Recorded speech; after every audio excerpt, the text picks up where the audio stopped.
I clearly have a powerful tycoon mother. Yet I can only work tirelessly every day to make a living. Even my dad would rather live in a rundown house and eat pickled vegetables than look for her. This is because my parents divorced when I was young, and my mother left with my sister. Whereabouts unknown. While I was raised by my dad, whenever I ask about the reason for their divorce, my dad always trembles all over and refuses to talk. Until dad suddenly ran away with the money, leaving me with just 99 plus messages. I still didn't realize the crisis was approaching. After all, who would have thought that my own mother was actually a Yandere? What I didn't expect even more was that I had already been targeted by the Yandere young ladies of the Magic City. At that moment, I had just returned home after delivering food. The instant I pushed open the door, I was stunned. The living room lights were still on, the table was overturned, the vase was shattered all over the floor, and the whole house looked like it had been ransacked. A wave of unease surged in my heart, and I shouted, "Dad, are you home? Are you okay?" I hurriedly pushed open my dad's room door and saw clothes scattered all over the floor, the closet and drawers all pulled open,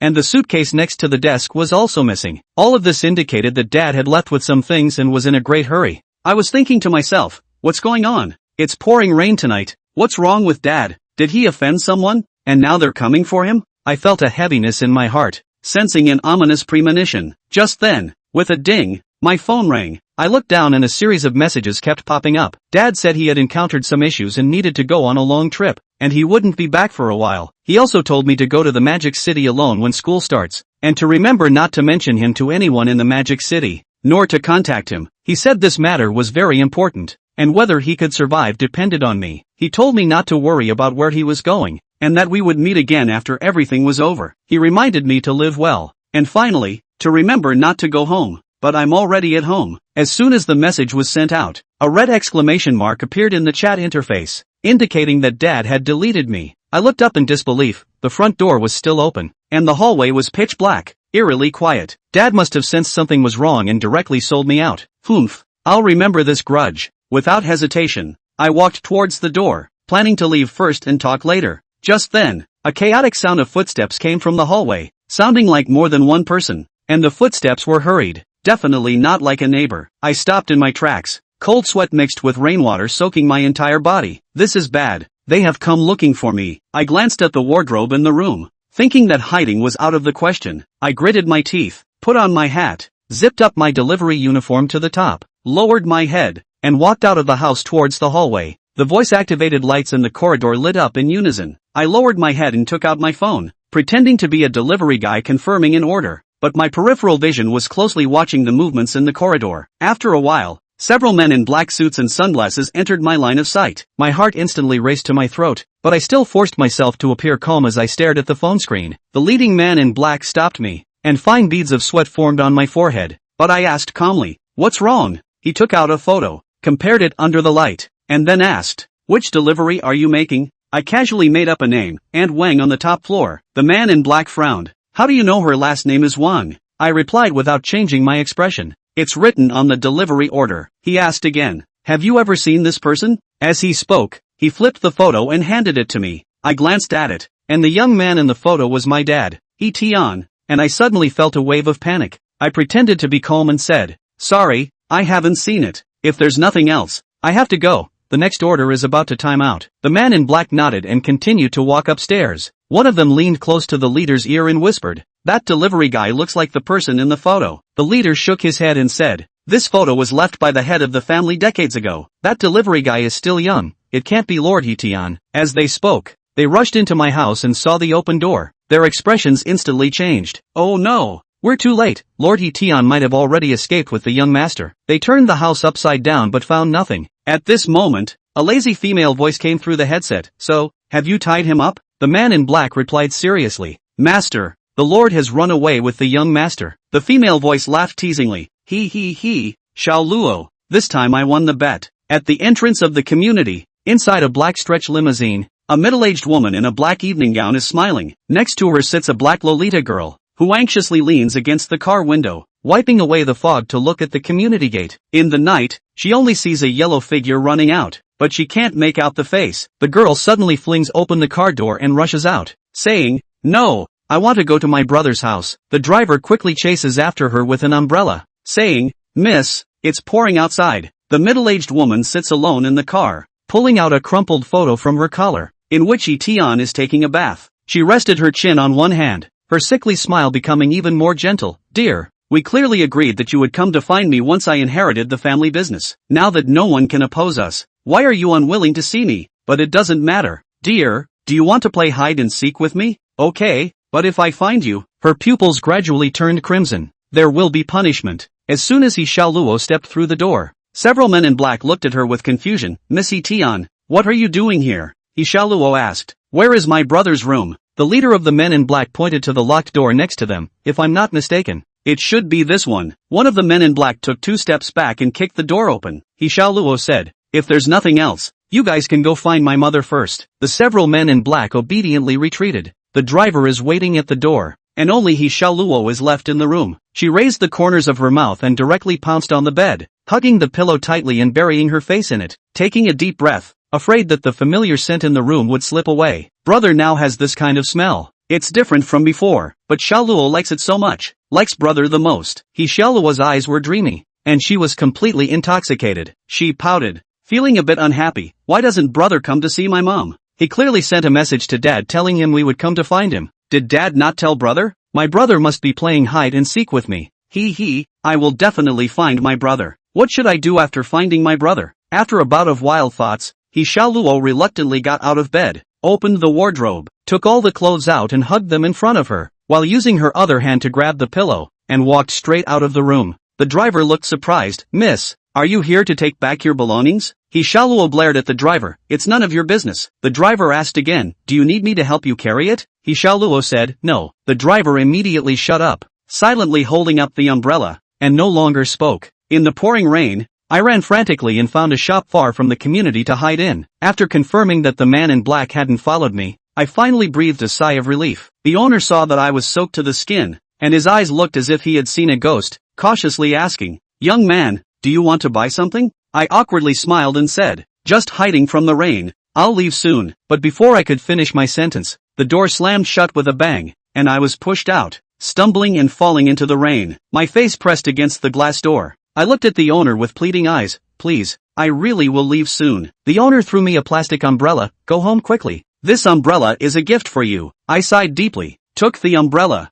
opened my phone wallet to check my balance, gritted my teeth, and scanned the code to pay. Payment successful. Balance 10.06 yuan. I never take things from others for free, but this time, my already empty pockets are made even worse. I gave all the money I earned from my job to my dad, letting him manage the expenses, but in the end, he ran off with the money and didn't leave me a dime. This 10 yuan is my last savings. Dad, I can't spare you. I curled up under the bridge, shivering, opened my phone, and clicked on a contact. Is the landlord there? Brother is in trouble. Can you help? I'm homeless. Can I borrow your place to stay for a while? I'll pay the rent at the normal rate, but I might owe you for a bit. I'll pay you back once I start working. Wait for me. I'll be there soon. This contact named landlord is actually not a landlord, but my good brother Lu Ruyen. He owns several properties, and since his parents are not in Xuan City, he lives off the rent, so that's the nickname I gave him. Soon, a girl with pink hair got out of the car that had just come to a stop, holding a pink blanket and looking around. When she saw me huddled under the bridge, she jogged over and draped the blanket over me. Wrapped in the blanket, I finally felt a bit warmer. I looked up into Lu Ruyen's beautiful eyes and awkwardly smiled. I almost froze to death. I owe you my life. If you ever need anything,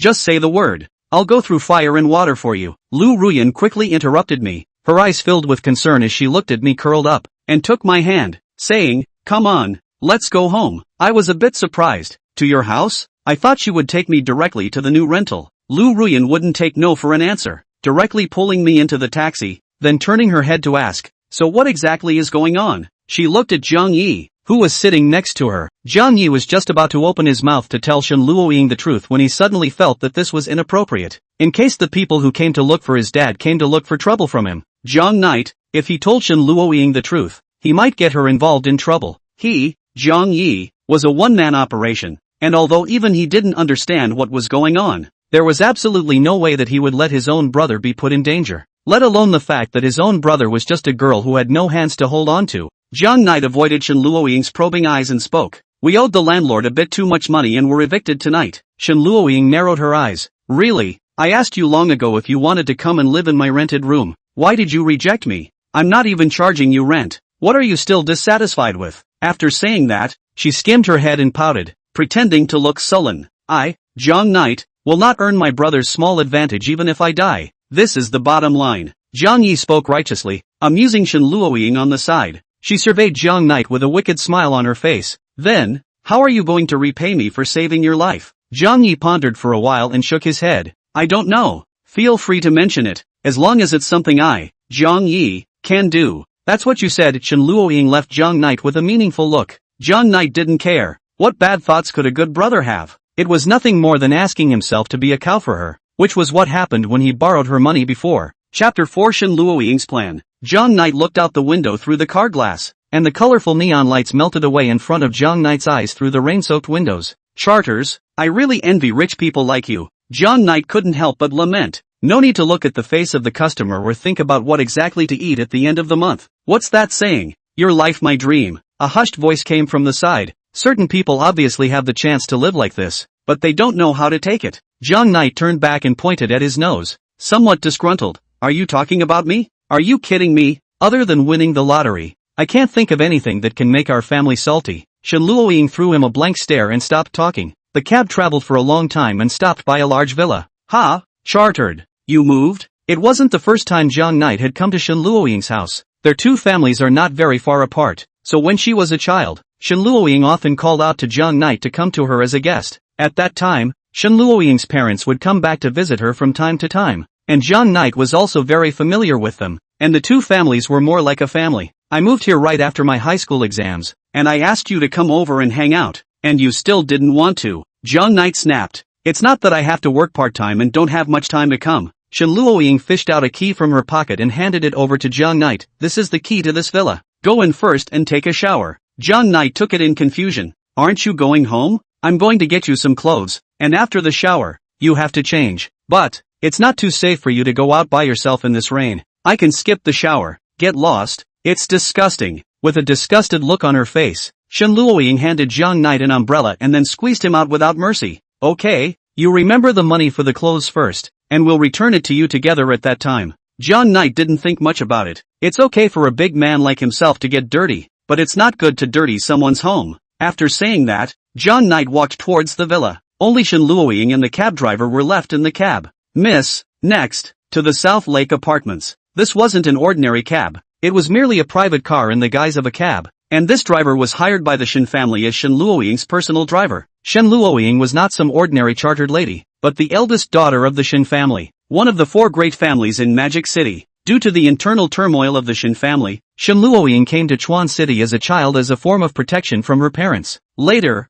even though the family's internal conflicts had been resolved, Miss Shen decided to stay in Sichuan City. Only, this was not clear to Jiang Knight. In Jiang Knight's eyes, the Shen Luoying he knew was just an ordinary rich woman. For Shen Luoying, she has been pretending to be poor in front of Jiang Knight. Let me see. What will the dear do? The corner of Shen Luoying's mouth hooked up slightly. Don't let me down with this arrangement. Saying that, she took out her cell phone, and on the screen was the very scene inside the villa. Jiang Knight took off his wet takeout suit and wrung it under the eaves to make sure it was no longer dripping before entering the villa. The lights in the villa were not turned off, and Shen Luoying seemed to have set out in a hurry. Jiang Yi looked at the huge chandelier above his head, then at the high-class lazy sofa in the living room, and took a deep breath. The decoration of this villa was even more luxurious than before, which opened Jiang Knight's eyes. Knowing that the chartered lady is rich, I didn't expect to be so rich. Jiang Knight's eyes were filled with envy. I don't know how Dad is doing now. Jiang Knight looked out the window. The rain outside the house had no intention of stopping.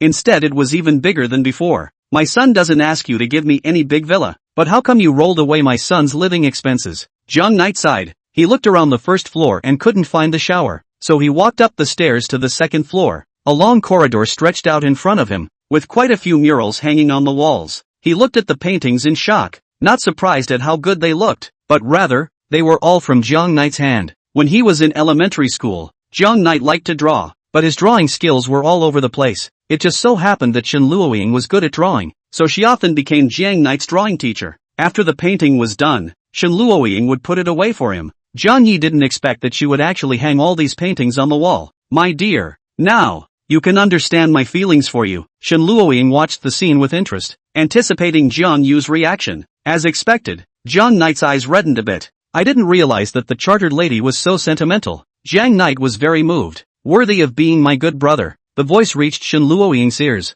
and the young girl's face instantly darkened. Beneath the mural was a room door as well as a window, and Jiang Knight looked through the window for the shower. Strange, how come such a big villa doesn't have a shower? Jiang Knight walked all the way to the end of the corridor without seeing it. Ding! Jiang Knight's cell phone rang. He opened it to see that it was a message from Shen Luoying. Chartered, I forgot to tell you. There's no separate shower in the villa, only in my room. Chartered, my room is on the second floor, the one with the light on.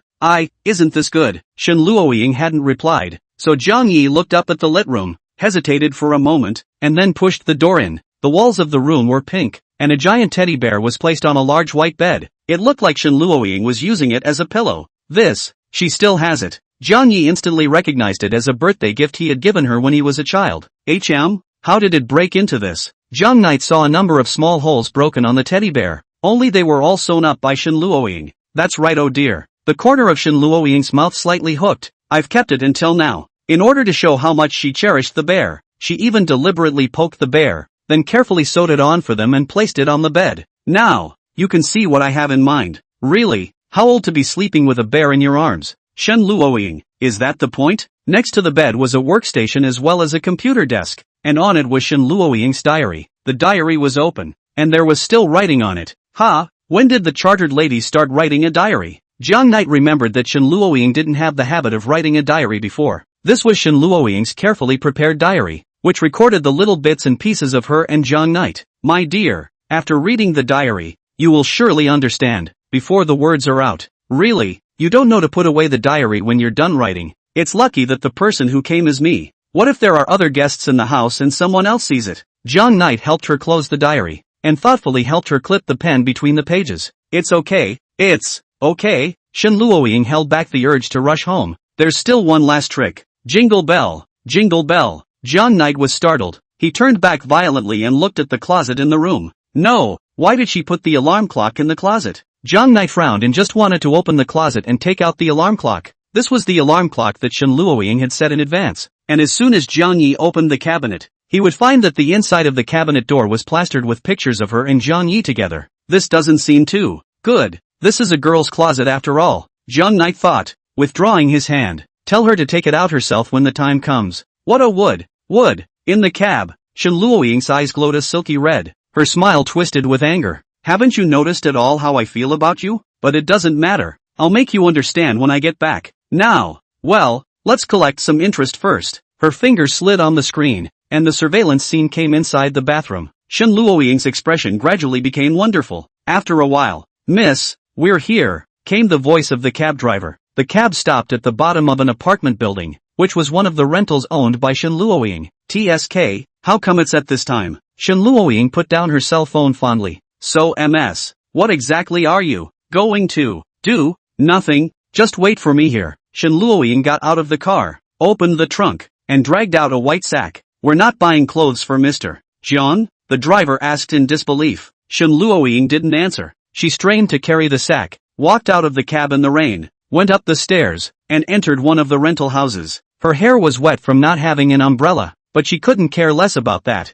Where would be a better place to put them? She opened the sack, which was filled with uncountable miniature cameras. Under the dim light, Shen Luoying seemed to have forgotten to control her expression, and her saliva accidentally flowed down. Let me decorate your new home properly. Chapter 5, Taking a Bath. Inside the bathroom, Jiang Knight was unaware of all this. Ruggedly along the winding path, follow the spilled moonlight to the top of the mountain. He hummed his favorite ditty and let the hot water wash over his tired body. It's been so long, why hasn't the landlady come back yet? Jiang Knight was very familiar with Chuan City and remembered that there should be a clothing store right around here. He was a little worried and was just about to pull out his cell phone to ask a question when he heard a heavy slamming of the door from the first floor. It was the charterer returning, accompanied by a rush of footsteps. Shen Luoying ran up to the second floor and came into the room. Jiang Knight, have you washed up? I've brought you clothes. Thanks. How much is it? I'll keep it in mind and pay you back afterward. And yeah, that alarm clock in your locker keeps going off, so turn it off. Shen Luoying was a bit embarrassed, but luckily Jiang Yi didn't continue to press her on why her alarm clock was in the cabinet. Soon the sound of the alarm clock came to a screeching halt. The room fell into a brief silence. But soon, Shen Luoying's voice came again. The money for the clothes will be counted in the rent for you together by then. She doesn't buy clothes at all, so of course she doesn't know how much they're worth. John Knight didn't think much about it and agreed readily. I'll come in and give you your clothes. Open the door. This. You hand me. Wrapped in a towel. He moved to the bathroom door and opened it a crack. Stinking John Knight, so stingy, Shen Luoying muttered in dissatisfaction, grabbing the bag and coming to the bathroom door. Soon, a slender white arm squeezed in and handed the bag to John Knight. I'll be in my room waiting for you, so get dressed and come out quickly. Jiang Yi opened the bag, and instantly, an ethereal aroma drilled into his nose, causing him to instantly frown. Which store's clothes smell so good? Do stores now have to specially spray perfume on their clothes when they sell them? And why does this smell so familiar? John Knight bellyached, but didn't care much. He grabbed a piece of underwear and put it on his body in a sharp manner. Why does it feel so tight?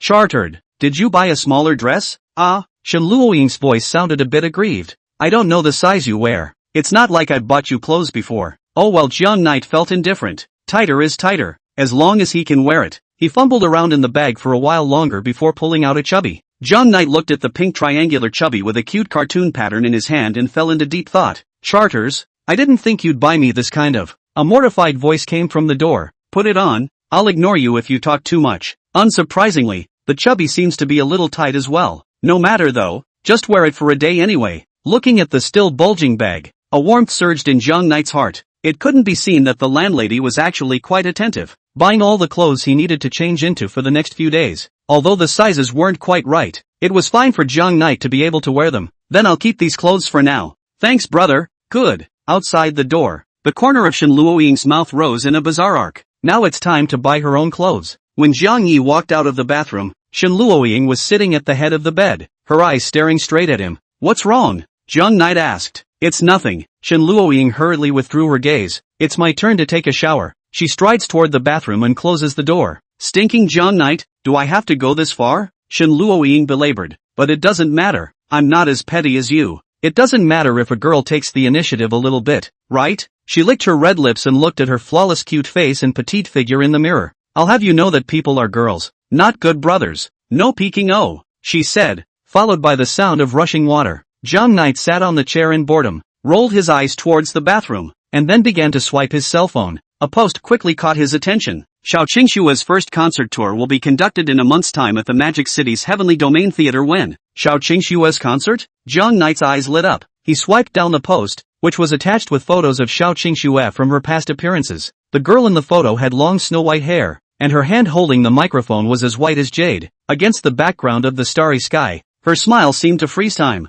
becoming the focus of the universe. John Knight usually didn't have much of a penchant for listening to songs, but Xiao Qingxue's songs were an exception. John Knight knew that she was the second daughter of the Xiao family, one of the four major families in Magic City, and also a singer who was popular in the north and south. Her voice was like magic, which could clear away John Knight's fatigue from work. John Knight usually lived on a shoestring, but still saved up to buy her album. Only, Xiao Qingxue's speed of releasing songs is relatively slow, and recently, she hasn't released any new songs for a very long time, which makes her fans have a big headache. I didn't expect Xiao Qingxue to actually open a concert tour, and the venue is still in Magic City. Jiang Yi sighed. If only I could go see her concert with my own eyes. John Knight still had to think about how to fill his stomach for the next meal, and spending money to go to a concert was even more unthinkable. Now it's better to find out what part-time jobs are out there that fit the bill. He swiped through a variety of job postings on the recruitment app until Shen Luoying's voice came from the middle of the bathroom. Oops, I accidentally forgot to take the bath towel.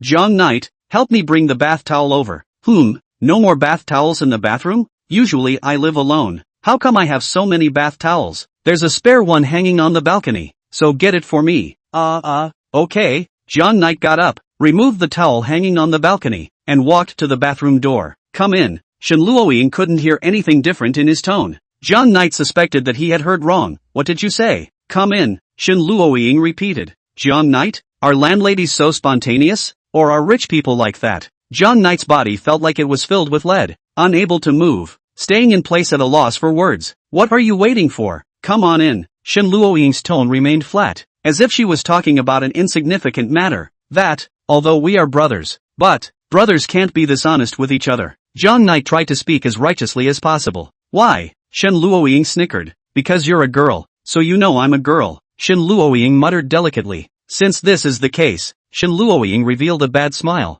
Clicking. Jiang Yu heard the sound of the door handle turning. No, landlady, what are you doing? Jiang Knight hurriedly closed his eyes and turned around. Shen Luoying lightly came behind him and came to his ear murmuring in a low voice, "What's wrong, Jiang Knight?" An ethereal fragrance drilled into Jiang Knight's nose. The room was heated inside and the young girl's words were accompanied by a gust of heat, like an invisible wave of electricity traveling through Jiang Knight's body. Jiang Knight felt tingly and goosebumps all over his body. Isn't it not good to make jokes like that between brothers? What's wrong? We're good brothers. Shouldn't good brothers be open and honest? Shen Luoying's voice was soft, and she was a different person from usual. What you said about being frank and what I said might not mean the same thing. Jiang Knight took a step forward and tried to escape. What is she doing? How do you feel? Today Shen Luoying is a little bit not quite the same? Only, before Jiang Knight managed to escape, Shen Luoying grabbed Jiang Knight's hand and, like a dancing elf, came to Jiang Knight in a spin, blocking his way. The room was warmly lit, and the young girl stood on her tiptoes, her forehead pressed against the teenager's. Jiang Knight, by now, don't you understand? The young girl's delicate voice was like she could seduce people. Jiang Knight froze like a statue, not moving. Seeing this, Shen Luoying continued, actually, I seem to. Wait a minute, landlady, I got it. Jiang Knight closed his eyes, probed the young girl's forehead with his hand, threw the bath towel on the bed, and then pulled out his legs and ran. Thump, thump, thump. He tripped over a chair and fell to the floor, but not caring about the pain, he got up and rushed towards the door. Only Shen Luoying, who was at a loss for words, was left in the spot. Thunk dash the door of the villa was closed, and Jiang Knight left. Chapter 6, You Have a Fever. Shen Luoying's gaze was dull as she looked in the direction Jiang Knight had left. Jiang Knight, it seemed, had rejected her. Her face plummeted into a grimace. He, Jiang Knight, is this your answer? I've obviously done this. 2 lines of clear tears crossed Shen Luoying's cheeks, and her eyes once again transmitted a horrifying red light. Anger and sadness filled her mind, and Shen Luoying's breathing began to become constricted. Jiang Knight, the young girl kept murmuring. She turned back violently, opened the closet, looked at the pictures pasted densely inside, and haphazardly pulled them off. The hand that clutched the photo trembled slightly as she kept flipping through the photo in her hand, like a drowning person grasping for the last straw, the strength in her hand increasing, causing a crease to appear on the photo. The photo is a bit of their lives, from the time they met until they graduated from high school. Looking at the photos gave the young girl just a little bit of relief. Jiang Knight, Shen Luoying gasped, a flush attached to her face. Why just don't you understand it? Why do you want to run away from my feelings? I was obviously close to telling you straight away. Why did you run away? After all we've been through together, why did you reject me? Jiang Knight, I hate you. Shen Luoying turned her gaze to the teddy bear on the bed. She slowly walked over, picked up the teddy bear with one hand and brought it to the side of the workbench, copying a hobby knife from the table. He stabbed it hard into the teddy bear's head. Cotton, like the blood of a teddy bear, gushed out of the teddy bear's head and spilled onto the table. Hate you, hate you, hate you, hate you, slash after slash. The teddy bear gradually became disfigured. Jiang Knight, why? Shen Luoying's scarlet eyes stared straight at the teddy bear in her hand. Talk to me, Jiangye. She kept shaking the Jiangye in her hand, hoping that Jiangye could answer. She kept shaking the Jiang Knight in her hand, hoping that Jiang Knight could answer her question. I get it. You don't like me enough, so you can't accept my feelings for you yet, right? In fact, you understand it all, only pretending not to know anything and then coming to lie to me, all the time, lying to me for so many years. Am I right? River Knight. The River Knight in his hand did not move, acquiescing to the girl's question. Oh, I knew it, but it doesn't matter, my dear. I will slowly cultivate the feelings between us until I appear inside your world. I will take over your entire world, and there is only me, and only me, inside your world. Shen Luoying's eyes were mesmerized, completely immersed in her world. The teddy bear was held tightly in the young girl's arms, falling apart under her squeezing, the white cotton instantly bursting all over the place. Jiang Knight, Shen Luoying instantly slumped to the ground in agony, her trembling hands constantly scouring the ground for cotton, clumsily stuffing it into the teddy bear's interior. All was in vain. Jiang Knight, don't leave me. I was wrong. Shen Luoying anxiously repaired the teddy bear. Only the more anxious she was, the bigger the breakage on the teddy bear became. Finally, the teddy bear spits out the last bit of cotton in his stomach and turns into a fabric with numerous wounds. I was wrong. Jiang Knight, I shouldn't have let you leave me so easily. Ha ha ha ha. Jiang Knight, I'm going to make sure that you don't have the right to reject me. I'm going to make sure that you stay by my side forever and ever and ever. Honey, this is all because you forced me to. An inconspicuous locator had been installed on Jiang Knight's underwear, and as long as Shen Luoying turned on her cell phone, she could immediately learn his location. As long as he was found and a few bodyguards were dispatched to bring him back, Jiang Knight would be locked up in this villa forever and no one would be able to find him. One could enjoy all of him and have him by one's side forever, just like the time one had spent with him earlier. Without the slightest hesitation, the young girl picked up her cell phone and opened the location software. Only the moment she saw Jiang Knight's location, waves of shock rolled up in the young girl's good-looking eyes.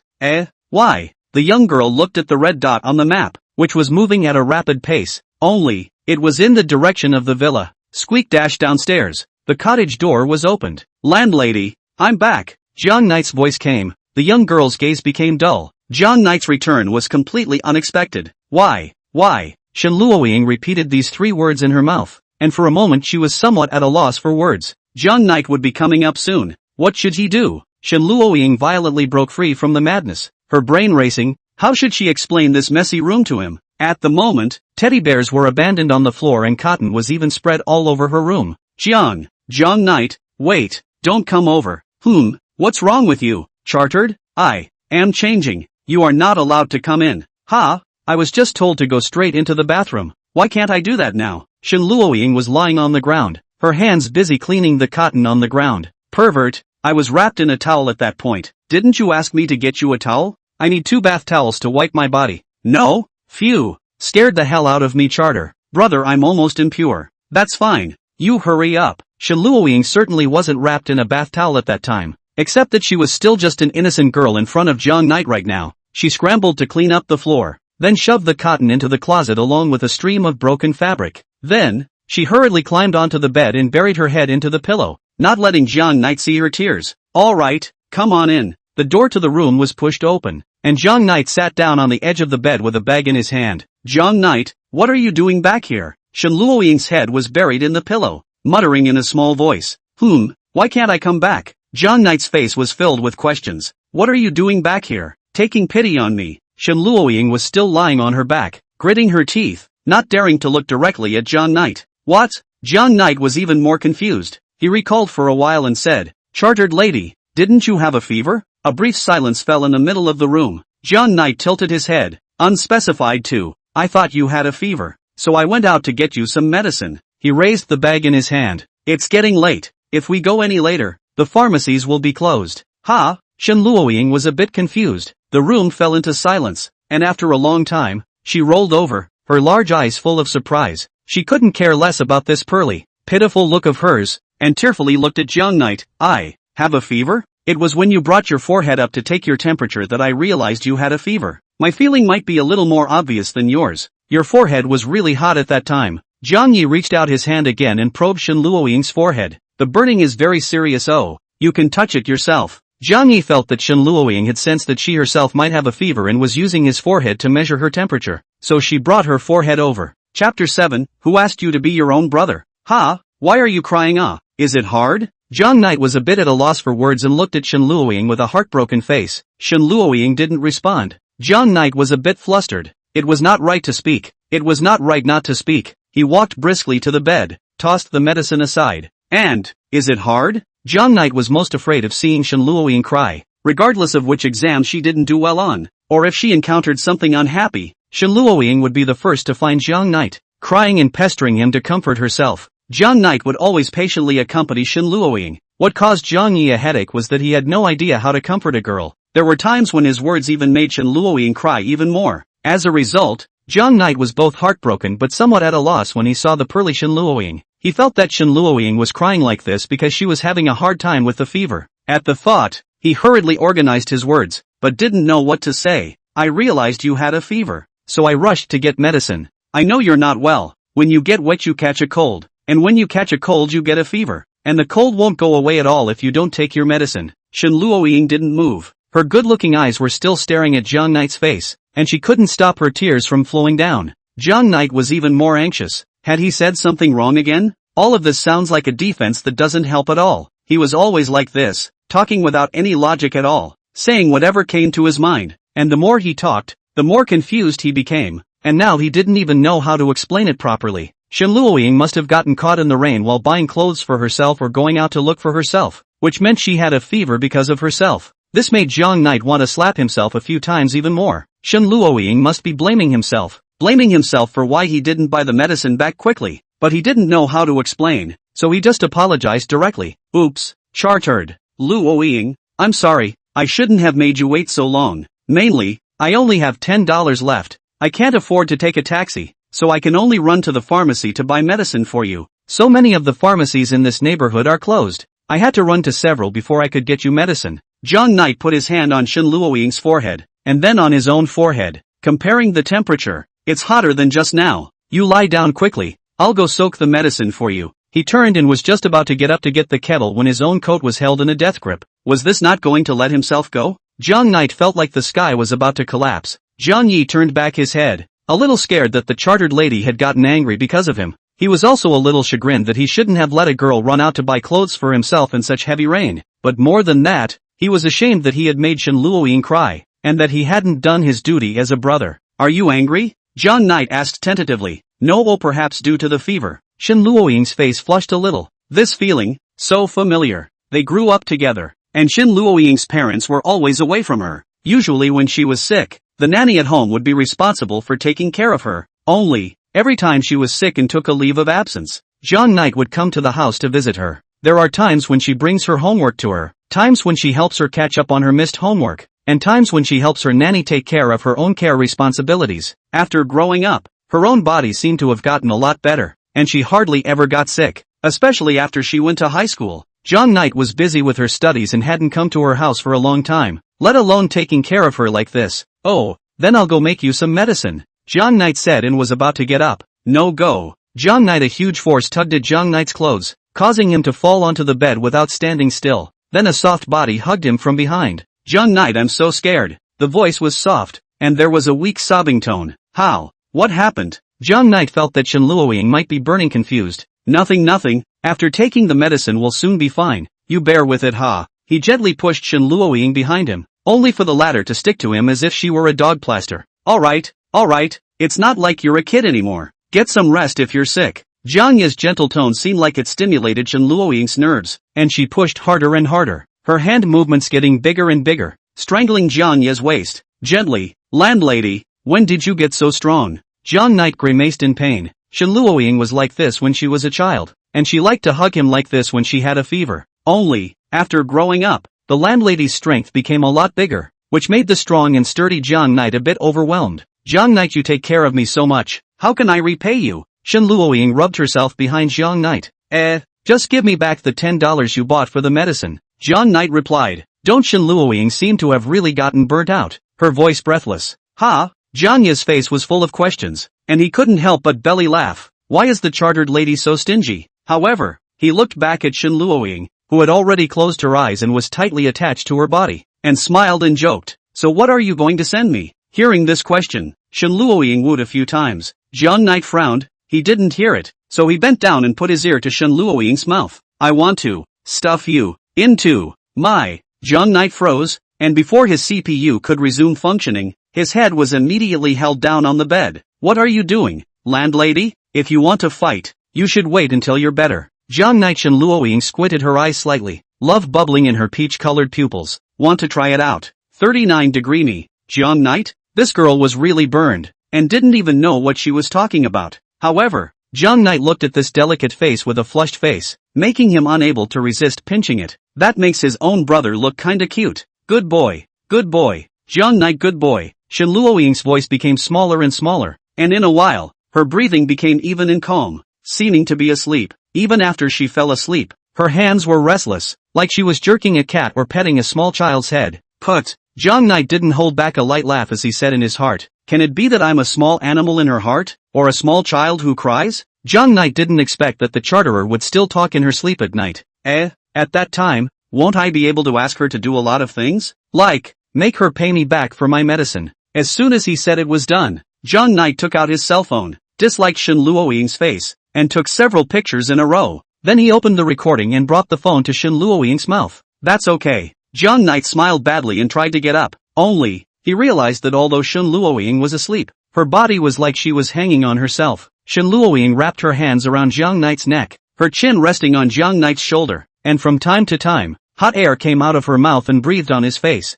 No, how am I supposed to sleep? It couldn't be helped. Seeing as it was his own brother's sake, he, Zhang Yi, endured it. Chapter 8, It's my turn to take care of you. Early in the morning, a ray of sunlight passed through the room's floor-to-ceiling windows and hit Shen Luoying's face. She opened her eyes slightly and saw Jiang Knight lying next to her. Jiang Knight was wearing a huge black eye circle, his eyes glaring deathly at Shen Luoying, his face full of grudges. He felt a bit uncomfortable. His arms were pressed by Shen Luoying's body to death, and he was no longer conscious. But he was afraid of waking up Shen Luoying, and had not dared to make any big movements. Also, there seemed to be some weakness in his own body. Shen Luoying was still a bit confused, and her head still had some vague pain. She did have a fever, and she was ignorant of her condition until Jiang Knight told her. At this moment, Shen Luoying narrowed her eyes slightly as she looked at the handsome and familiar face in front of her. Under her daze, she subconsciously put her face toward Jiang Knight. Jiang Knight, good morning. Her voice was as thin as a mosquito fly, and after she finished speaking, she closed her eyes feebly again. Her delicate body pressed against Jiang Knight's body,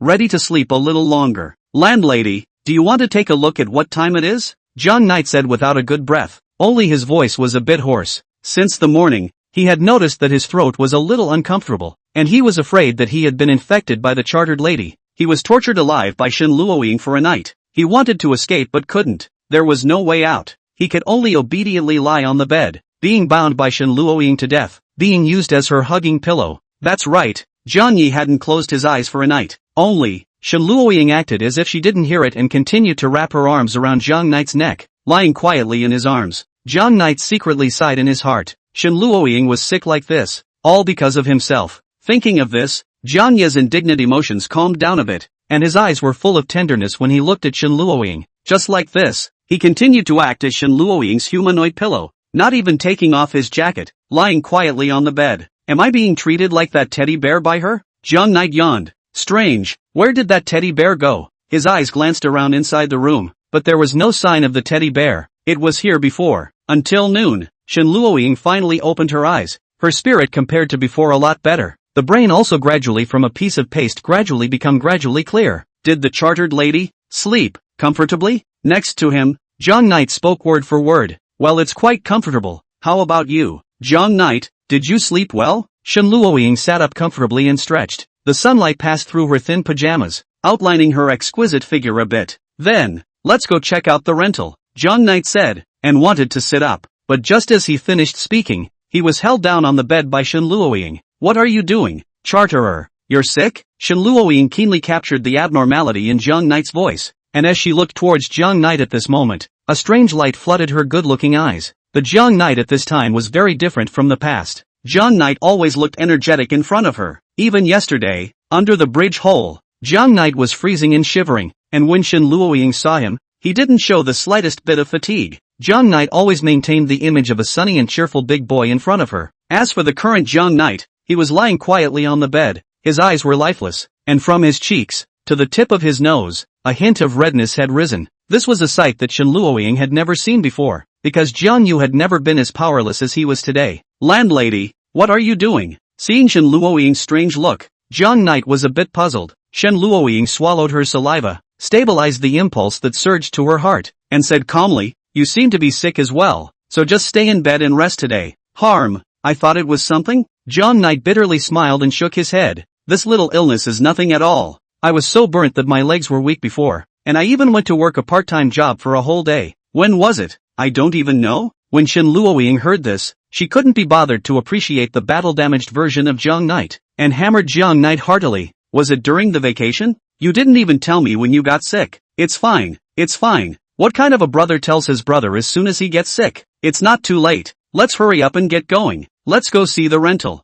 No. Shen Luoying's voice was very resolute. You'll just lie obediently at home, and when you get better, I'll take you to see the house. Speaking of which, Shen Luoying's voice trailed off. I haven't taken care of you when I was sick. Jiang Knight's body was very good and basically never got sick. He didn't tell Shen Luoying about the occasional major illnesses, and just pulled through silently by himself. His father persuaded him to go to the hospital several times, but he refused, reasoning that there was no need to go to the hospital for minor illnesses. Therefore Shen Luoying had never taken care of Jiang Yi when he was sick. Instead, Jiang Yi always came to take care of her when she was sick. This was a perfect opportunity, so of course Shen Luoying wouldn't let it go. Although, Jiang Knight's illness seemed to have nothing to do with herself. She didn't remember what she did when Jiang Knight left, but she still remembered that Zhang Night was used as her cuddle pillow for a night last night. Shen Luoying watched her eyes and nose, and as long as Zhang Night talked about it, she pretended that she was too sick and didn't know anything. Zhang Night lay on his bed lifelessly. He hadn't slept for a night, and with the fever, his consciousness was a little blurry. For him, now he could finally get a good night's sleep.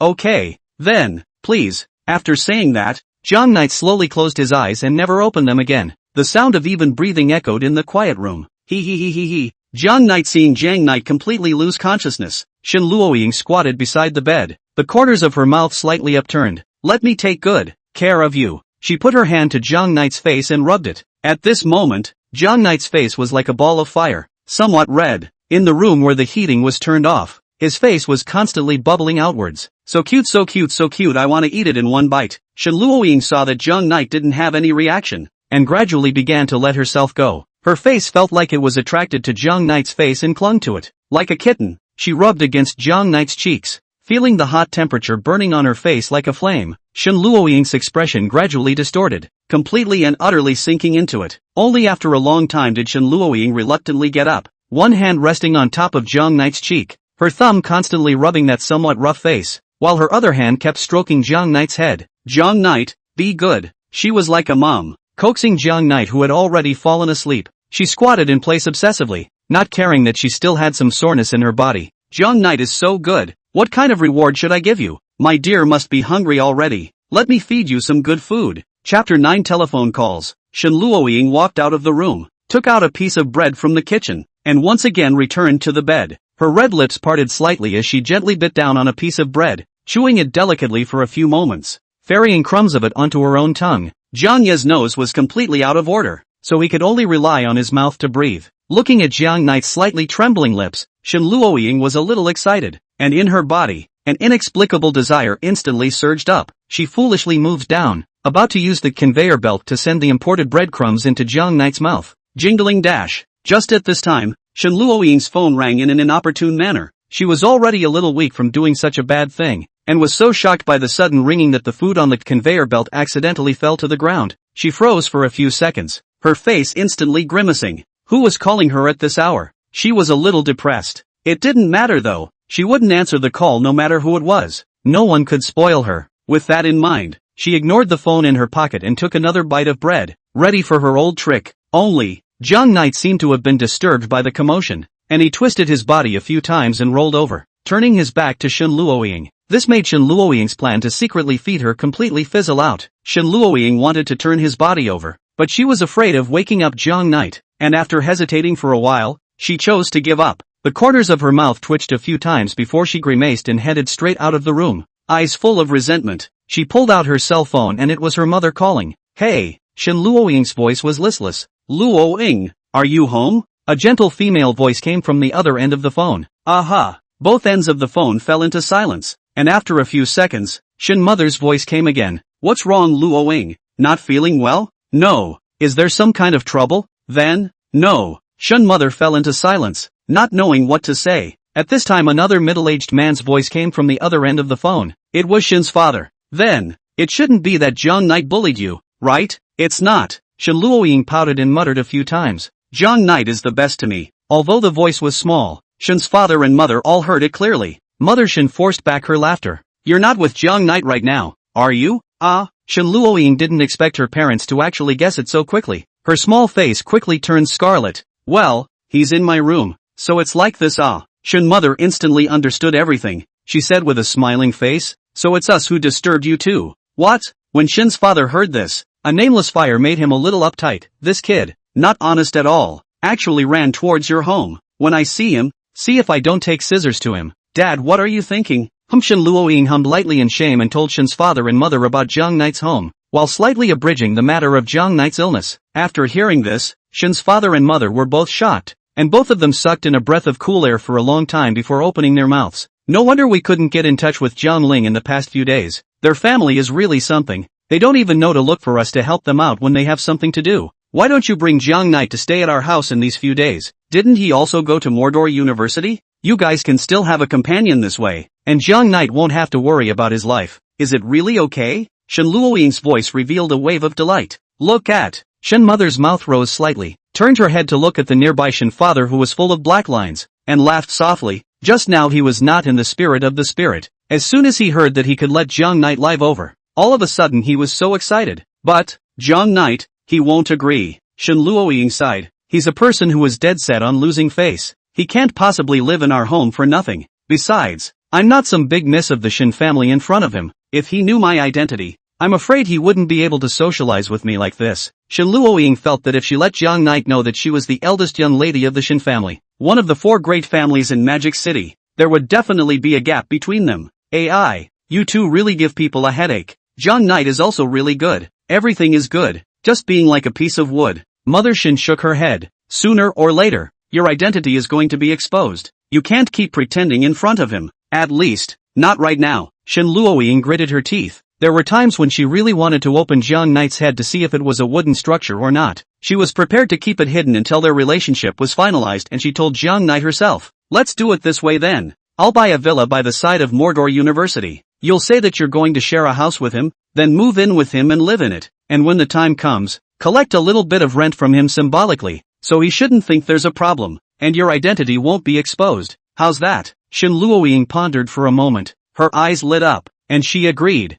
"Good, then let's do it." "I don't agree." Shen's father was a bit anxious. "How can you let your daughter live with Jiang Knight? A lone man and a woman. That kid might do something to Luoying." Shen mother blankly glanced at him. "It's not like we're not in Magic City. If we really can't, we'll go to their home every day to have a meal, so that you, as an old father, can rest assured. It's not like you don't know this kid Jiang Knight. He's very well behaved. If you really make any noise to..." Shen mother smiled wistfully. "Just tie Jiang Knight back to our family to join the family. Then he cannot refuse even if he wants to refuse." "What are you guys talking about?" Shen Luoying pretended to be angry and hummed. "How could any of you treat your daughters like this? Seems like it's not impossible." Shen Luoying was calculating in her heart, and the corners of her mouth involuntarily rose slightly. "Alright Luoying, why don't you go back to Magic City tomorrow, and come over earlier so that Jiang Yu doesn't have to suffer outside?" Well then, I'll discuss it with Jiang Knight when he wakes up from his nap. Then I won't bother you too. Have fun." Mother Shen finished her last sentence in an intriguing tone and hung up before Shen Luoying could say anything. "Jiang Knight, from now on we can be together every day. Oh, he. One could eat with Jiang Knight, go to school together, and even raid Jiang Knight's room at night." Shen Luoying thought about it and gradually forgot about expression management. When she came back to her senses again, she wiped the drool from the corner of her mouth. It's just a shame that the camera that was put inside the rental was instantly rendered useless. Chapter 10, A Real Nightmare. Where is this? Jiang Knight opened his eyes and realized that he was in a small, unknown and dilapidated dark room. It was pitch black inside the small dark room, and Jiang Knight was sitting on a worn wooden chair, his hands and feet firmly bound. He struggled violently, but it was as if the rope had magic powers. The more he struggled, the tighter the rope would be tied. A beam of sunlight hit his face through the slowly rotating exhaust fan, and the shadows caused by the fan blades slowly brushed across Jiang Knight's face, like a hand from the abyss gently caressing his face. At the same time, the beam illuminated another figure beside him. "Dad!" Jiang Knight exclaimed. "Why are you here?" Only, Jiang Ling didn't seem to have heard Jiang Knight's call, his eyes gazing ahead listlessly, his entire person as lifeless as a statue. "Dad! Dad!" Jiang Knight shook his body, driving the chair to move slowly in Jiang Ling's direction. 5 meters, 3 meters, 1 meter. Jiang Knight saw that he was about to come to his dad's side, but at this time, a black shadow covered his entire body, blocking the only ray of sunlight that shone down through the exhaust fan. An indescribably depressing feeling swept over Jiang Ye's entire body. He felt as if something heavy was pressing down on him. In an instant, Jiang Knight's figure was unsteady and he fell to the ground. "Help me! Dad! Dad! Dad!" Instead of subsiding, the oppressive feeling grew more and more intense. The rope that bound him also seemed to tighten as the shadows enveloped him. Soon, all the light was swallowed up by the shadows, and Jiang Knight's world was plunged into a pure darkness. Not only that, Jiang Knight's mouth and nose felt like they were blocked by something that was depriving him of the right to breathe. The desire to survive prompted Jiang Knight to react. He wanted to break free from the restraints, but hindered by the fact that his arms and legs were unable to move. Jiang Knight could only keep shaking his head, hoping that this would throw off the unknown weight on his body. The current Jiang Knight was as if he was drowning, constantly struggling and trying to poke his head out of the water. Only, there seemed to be an unknown monster in the water, wrapping his entire body in its hands and pulling it towards the bottom. Jiang Knight couldn't fight against this kind of power, and the only place in his body that could move was his head. "Am I going to die here?" Jiang Knight couldn't speak. His heart was screaming. "I can't die here yet." Dad! Where's Dad? He looked around in horror, but where was Zhang Ling's figure around him? Everything in front of Zhang Yi's eye seemed like a bubble phantom, constantly fragmenting. I can't die yet. Everything was in vain. As if Zhang Knight had fallen into a deep sea without seeing the sky, his consciousness became more and more blurred. And then, Zhang Yi snapped his eyes open, and the strength that erupted in that instant allowed him to successfully sit up from the bed, throwing Shen Luoying, who was originally pressed on top of him, out of the way. Shen Luoying fell heavily onto the floor, landing on all fours and letting out a wail. Hoo. Zhang Knight gasped for air, having just almost suffocated in his dream. How could he have such a strange dream? Zhang Knight hadn't had a nightmare in a long time, and even if he did, he would quickly forget about it after waking up. It was just that the dream just now, Zhang Knight felt both absurd and real at the same time. It seemed as if he was really firmly bound by something, and then he was pressed down on the bed again, blocking his mouth and nose. Ha! Landlady, why are you sleeping on the ground? Zhang Knight was a bit puzzled when he spotted Shen Luoying, who had fallen on the ground. Shen Luoying slowly climbed up from the ground and stroked the hair on her head. The blush on her face had not completely faded. She wiped the corner of her mouth with her sleeve and snapped, "It's nothing, I just fell." She wasn't going to tell Zhang Knight that she had just held him in her arms, pressed him down, and then forcefully kissed him while he was unconscious. Like this? Zhang Knight narrowed his eyes and stared at Shen Luoying's constantly evasive gaze. So, what is this thing? Zhang Knight picked up a few pink hairs from the quilt. It's my bed. It's normal to have my hair on it. Then why is it on my face too? Zhang Knight took up a few more pink hairs from his own face. I wanted to try the temperature of your forehead to see if your fever had gone down. So, just put my forehead against yours a little bit. This way. Zhang Knight felt as if there were a few things that made sense, but there was something that wasn't quite right. Feeling better about the cold? The two inquired of each other in unison. I'm fine. Shen Luoying with a hint of squirming, her eyes lowered, looking at the floor, one finger casually playing with the tips of her pink hair. Zhang Knight nodded. I'm much better too. By the way, how long did I sleep? Without waiting for Shen Luoying to answer, Zhang Knight glanced at the wall clock and sucked in a breath of cool air. It's now 5 o'clock in the afternoon. In other words, Zhang Yi had been lying in bed for almost a day. Shen Luoying brought a cup of poured hot water from the bedside table and looked at Zhang Yi with a smile. I'd been taking care of you for a day. Zhang Yi sized up Shen Luoying. Her head was oozing with fine beads of sweat, as if she had just gone through an intense exercise. It must have been to take care of me that you got tired like this. Zhang Yi received the hot water and was a bit distressed. Then, Shen Luoying wanted to share housing with him to say something. Of course I don't have a problem with it. Sharing housing might actually be cheaper than living in a dormitory. Zhang Knight speculated and nodded. He didn't think much of it, living with his best buddy and having each other to look out for. Not to mention the fact that they got into the same college and it would be nice to go to and from school together every day. Just don't stay in the same room as Shen Luoying. Then it's decided. We'll leave tomorrow. Shen Luoying was about to jump up and down in excitement when she saw that Zhang Yi didn't refuse. What about tonight? Zhang Knight asked. Zhang Knight can continue to sleep in my room. Oh, I forgot to tell you. This villa only has this one room of mine as a bedroom, so you can only sleep here. Zhang Knight suspiciously looked at Shen Luoying and frowned. And since your fever hasn't gone down yet, I still have to take care of you. So tonight, I'll have to ask you to stay in this room for one more night. Shen Luoying watched with her eyes and nose. No matter if Zhang Knight believed it or not, the other rooms were locked, and the key was in her hand. There was no way she would let Zhang Knight run into the other rooms. Okay, BA. Zhang Knight found a blanket and spread it on the ground, preparing to sleep on the floor by himself. Aren't you coming to bed? Zhang Yi rolled his eyes at her. Another night of being tossed around by you and I won't be able to get up at all tomorrow. Chapter 11, Life in the Magic City from Scratch. The train has arrived. Mordor Station. Please disembark passengers, check their luggage items and get off in order. Is this the Magic City? Zhang Knight walked out of the station, raised his head, and looked at the tall buildings standing in front of him. At night, neon lights illuminate every corner of the street. There was an endless stream of vehicles traveling between the buildings on top of the elevated. The scent of money permeates the air, blending into the beautiful purple and red lights, interweaving a gorgeous Magic City night scene. Zhang Knight grew up in Chuan City. Although there is no shortage of high-rise buildings in Chuan City, but it is really dwarfed by the Magic City. He carried his suitcase and walked slowly down the street, looking around from time to time. The suitcase was naturally Shen Luoying's, and Zhang Knight, as a good brother, naturally had to do his job of helping her carry heavy things. As for his own luggage, he naturally had none at all. After he was raided, he didn't even dare to return home, let alone bring his luggage out. Even the money for the ticket to come over was advanced by Shen Luoying for him. For the current Zhang Knight, This was the true sense of starting life in the magic city from scratch. What are those 4 buildings? Jiang Knight curiously pointed towards a cluster of buildings. Those 4 buildings reached up to the clouds, and all the surrounding buildings could only be considered as a dwarf in front of them. Shen Luoying replied, that is the symbol of the 4 great families of Magic City.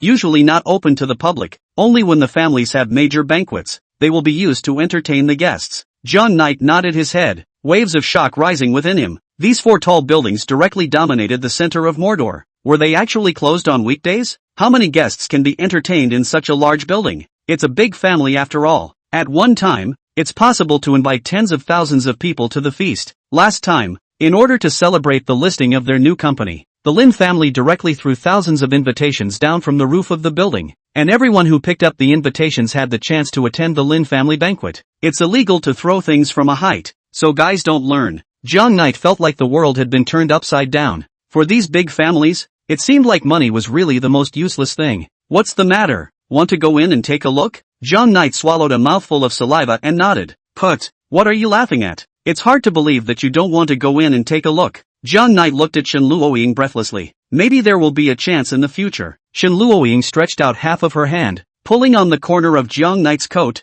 and in a short while, her hand was a little red from the cold. Mom and Dad have rented us a house and we can move in now. The two hailed a cab. The duo sat in it and arrived in front of a small villa. The rental you're talking about is actually a villa? Jiang Knight stared dumbfounded at the 3-story villa in front of him. Right. Shen Luoying nodded. This villa is still relatively close to the school. 10 minutes of effort to and from school. Jiang Knight was a bit hesitant, and Shen Luoying instantly understood his concerns. Don't worry, the rent won't be expensive. It's my mom and dad's friend's rental that was all but unrentable, and it just so happened that we needed it, so he took a big hit and rented this house to us. After saying that, Shen Luoying also added, you rented it in, or you did me a big favor by helping me save half of the rent. After Jiang Knight heard this, the burden in his heart was put down a little, and he walked into the villa with Shen Luoying. The decoration of the villa is not luxurious, and the overall style is minimalist. The living room was furnished with a couple of long sofas, across from a large screen television. As soon as Shen Luoying entered the door, she directly pounced on the sofa. Exhausted me, Shen Luoying flopped down on the sofa,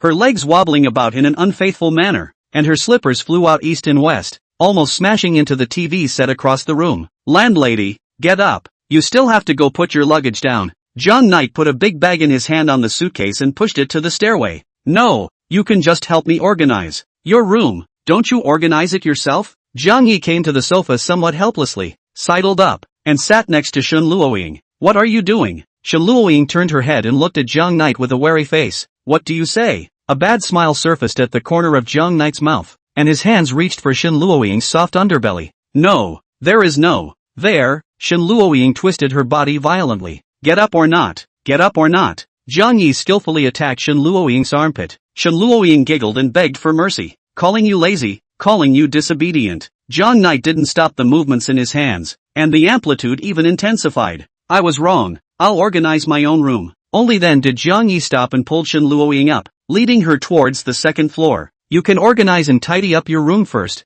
I'm going out for a while. I might not come back tonight. Jiang Yi helped Shen Luoying carry all the luggage to the door of her room and was about to turn around and leave. It's so late, where else are you going? Shen Luoying was a bit puzzled. Jiang Knight sighed deeply. I'll go look for a part-time job, and if I'm lucky, I can start earning money tonight. Ah, Shen Luoying's eyes flashed with a hint of complexity. Alright then, don't be too late. Oh. Jiang Knight nodded and walked out of the villa. In the middle of the room, Shen Luoying laid down on the bed, the corner of her mouth hooked up with a silky smile. Honey, how could I let you go to work? Saying this, she made a call. Miss, what are your orders? On the other end of the phone, a voice asked respectfully. Did you buy all those stores closest to the villa? Yes, as per Mrs. previous orders, those stores have been bought and the shopkeepers have all been sacked. That's good. Have those stores declare that they are recruiting a store manager from now on. Then, recruit him for me, pay him whatever he wants, and that money will be deducted from my private account. Remember, don't claim externally that I did all this. Shen Luoying sent a picture of Jiang Knight and hung up the phone. Honey, it's okay to give me some kind of reward for being so nice to you, right? With that, she opened a hidden compartment in her suitcase, which was filled with miniature cameras. Shen Luoying held these cameras and walked towards Jiang Knight's room next door. Where should I go to find a part-time job? Jiang Knight walked aimlessly down the street, searching around for stores that recruited part-timers. Strangely enough, The store seemed to be doing extraordinarily hot business today, and every store was surrounded by people scrambling towards the store. John Knight was a bit curious and went over to take a look. Recruiting store manager. Recruiting store manager. Conditions not limited. Salary negotiable. A person dressed as a shopkeeper held up a large sign and yelled in all directions. If one didn't listen to what he was saying, one should mistake it for a big sale at their store. Not only this one store, all the surrounding stores were yelling the news of recruiting a store manager. For a while, more and more people were concentrated in this commercial street. Some of them came to join in the fun, and some of them received the news, dressed in suits, and came to the store with their own CVs, ready to apply for the position of store manager.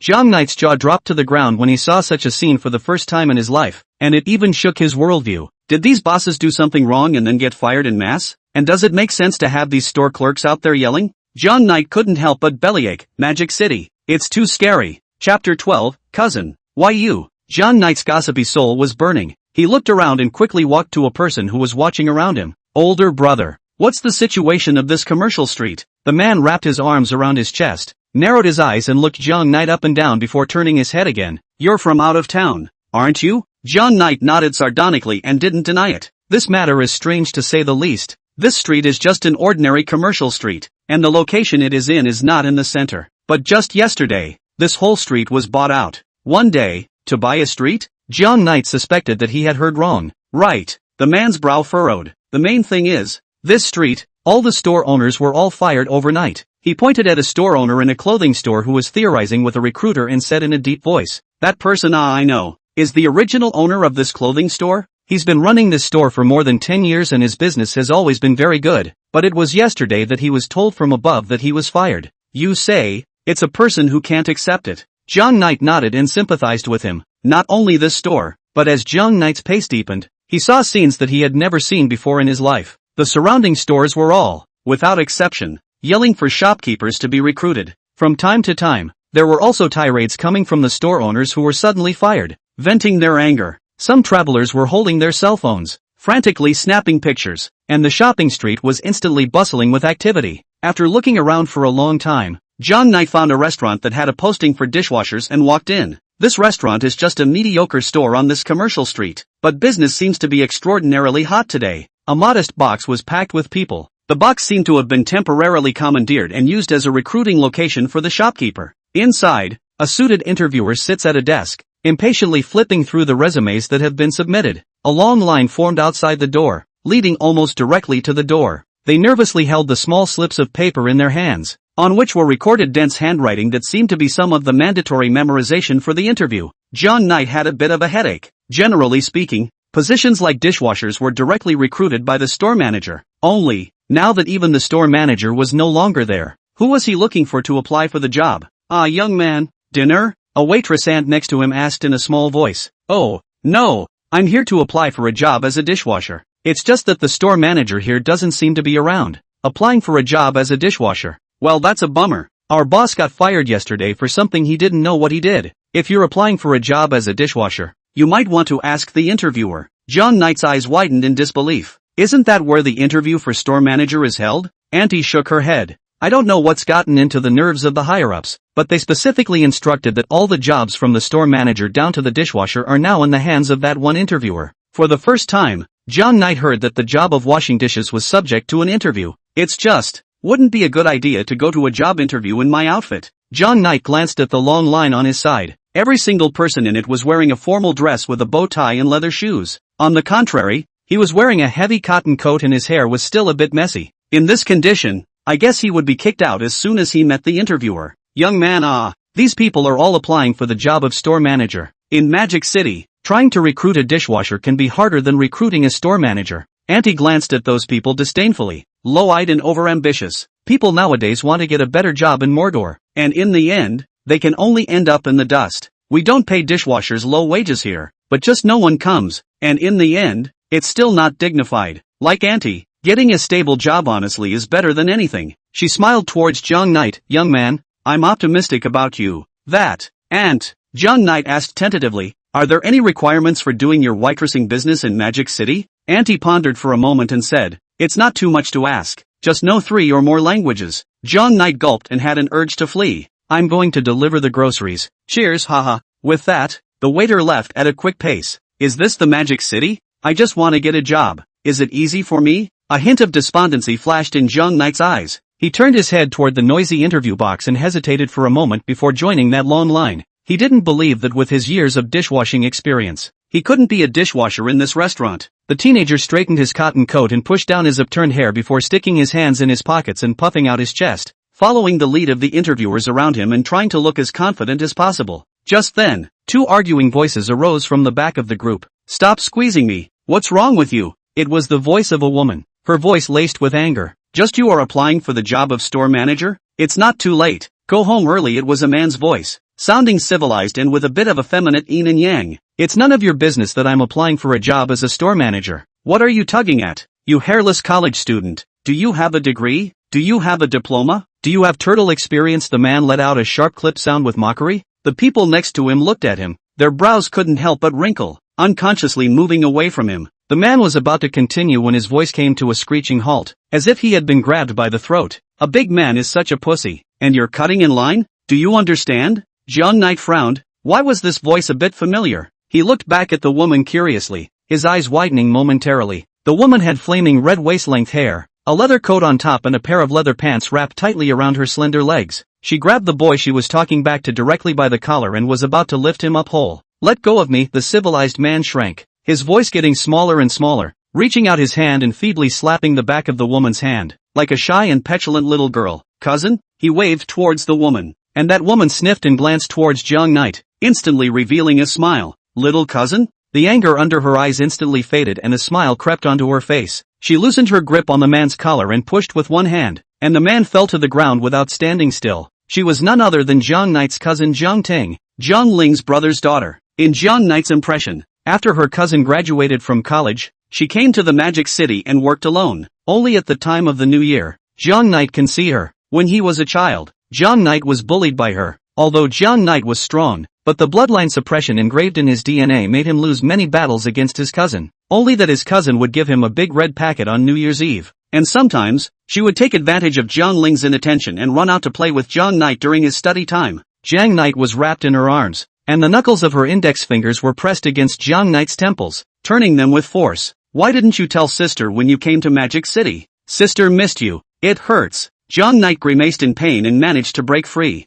I'm going to college soon, and I had planned to come back to see you after a while, Zhang Knight hurriedly explained. Right after he finished speaking, Zhang Knight ate a solid brain crash. Count on you having a bit of a conscience. Zhang Ting rubbed Zhang Knight's hair hard, messing up his freshly organized hair. Don't, old sis. I have an interview later. That said, old sis, are you here to apply for the store manager job too? Zhang Ting heard this question and stopped her hand movements, her eyes unconsciously looking away. When? Of course. Ha ha, old brother. Are you also here to apply for the job of store manager? Zhang Knight shook his head and put his head to Zhang Ting's ear. How can I have that skill? I'm here to apply for a job as a dishwasher. He didn't dare to say it out loud. It was too embarrassing. Zhang Ting froze, then laughed a bit stiffly. I see. I thought no one would apply for a dishwasher job. Ha ha. At that time, if you become the store manager, remember to take care of your little old brother me. Zhang Knight raised his eyebrows. Good. When the time comes, sis will cover you.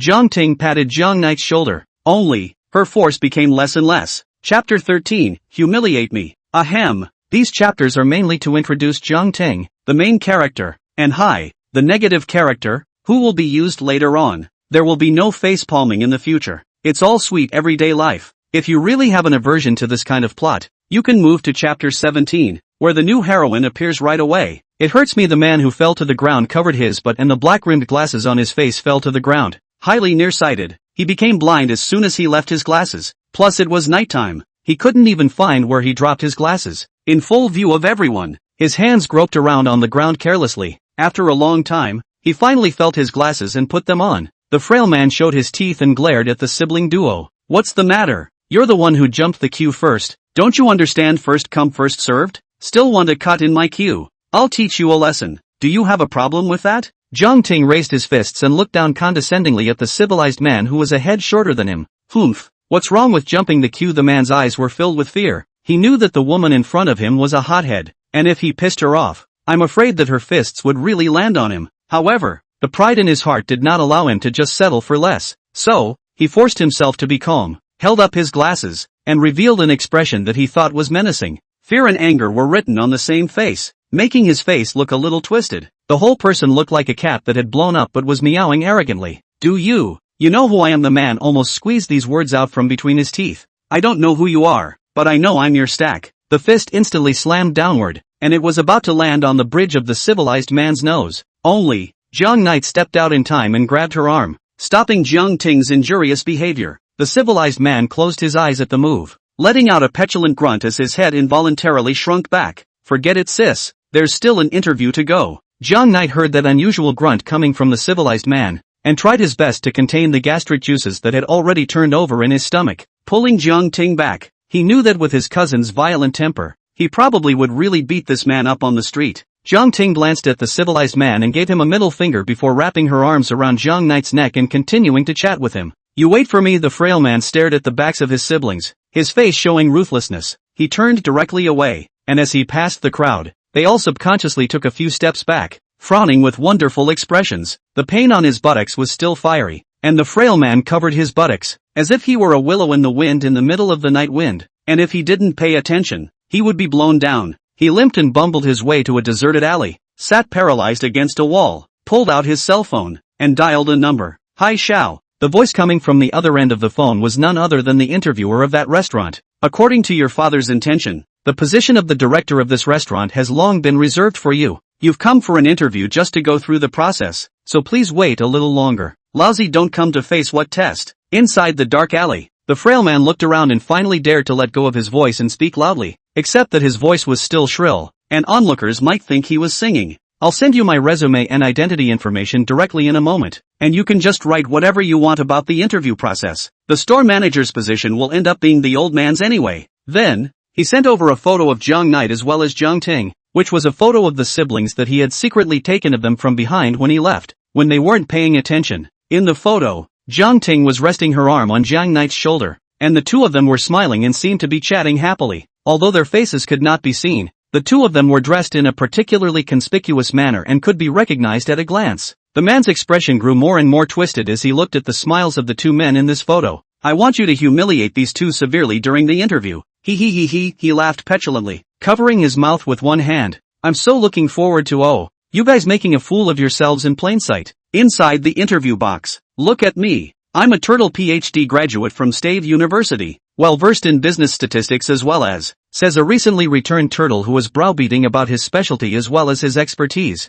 Across the room, the interviewer was boredly playing with his fingernails, the turtle's resume crushed under his palm. "This is my self-introduction." Despite this, that turtle still had a professional smile on her face and skillfully finished her introduction. "Okay, I see. We'll let you know afterward as to whether or not you're qualified." The interviewer's tone was unruffled, giving a decent professional smile after the turtle had finished. "That, you don't have any questions you want to ask me?" Turtle was a little overwhelmed. This was unlike any of his previous interview experiences. "No thanks." "Okay." The turtle rose slowly, his mind constantly pondering what he had said and done earlier. Was there something that he hadn't done well enough? Or did the interviewer perform some hidden test on himself that he didn't realize? Years of interview experience told him that the interviewer was most likely not interested in him when he acted like this. In this case, the probability is that he is cool. The interviewer yawned. He had seen too many chest thumpers today. They were all better than one another, and their resumes were all more anticlimactic than one another. Only, the store manager's spot had already been set by Hai Xiao, so he didn't bother to listen to the speeches of these clowns who had come to the interview.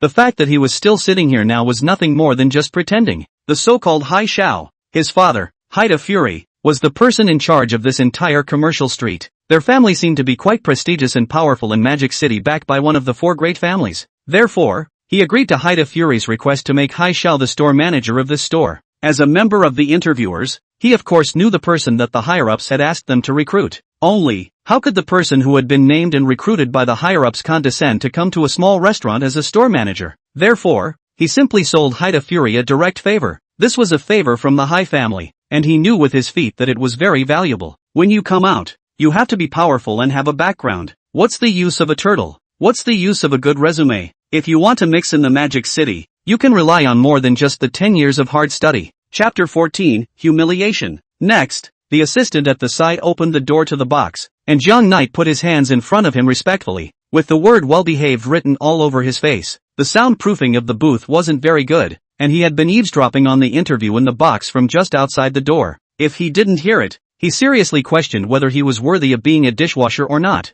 Zhang Knight's academic performance had always been very good, or else he wouldn't have been able to get into Magic City University, a top-tier institution. Only, he was still just a high school graduate who didn't even have a university degree, and he actually had to enter the same interview room with these social elites. Although he was applying for the job as a dishwasher, the interview situation just now still gave Zhang Knight a great deal of interview pressure. This kind of heaven-defying condition, the interviewer actually didn't even choose to want it, didn't even ask a question, and just sent that turtle away. With this condition of his own, would he be blown out by the interviewer as soon as he entered the box? Mordor, it's horrible. Go Zhang Knight, old sister is optimistic about you. Xiao Ting ignored the gazes of the people around her. Her hands were compared to a trumpet and she shouted at Zhang Knight. Are these two here for the interview too? Don't they even have to wear formal attire for interviews? Either they're senior enough to go against the grain, or they know the interviewer well. The surrounding people analyzed each other one by one, and all of them turned their gazes to this young man who was about to be interviewed.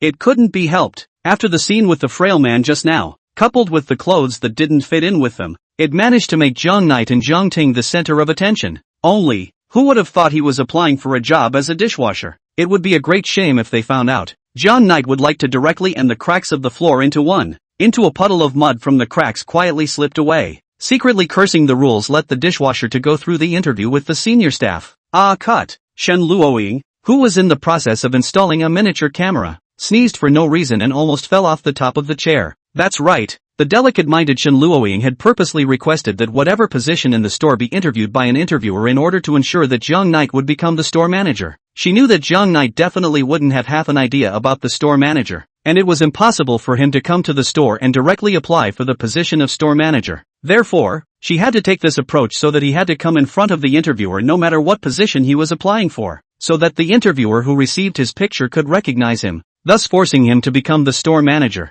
In the box, Zhang Knight was sitting upright with his hands folded and placed flat on the interview table, just like an elementary school student who was listening attentively to a lesson. The interviewer, who was sleepy, instantly came to life, and he instantly recognized this person in Hai Xiao's photo. There was no way around it. The clothing of the Zhang Knight and Xiao Ting duo was too conspicuous, and even though the interviewer didn't know their faces, he could still recognize them as the one in Hai Xiao's photo by their clothing. He was secretly happy in his heart. As long as he ruthlessly humiliated the person in front of him as he requested, the Hai family would owe him 2 favors. From now on, he can climb the leg of the Shanghai family. Perhaps in the future, he can also hook up with the power behind the Shanghai family, which is one of the 4 big families in Magic City. It's not like he hasn't done such things as humiliating the interviewers. Anyway, he's the interviewer and the interviewers have to look at his face. So who can do anything to him? Hi, I'm applying for a job. Just you. And you want to apply for the job of store manager? The interviewer propped up his fat face with one hand, a sneer on his face. Not even wearing formal attire,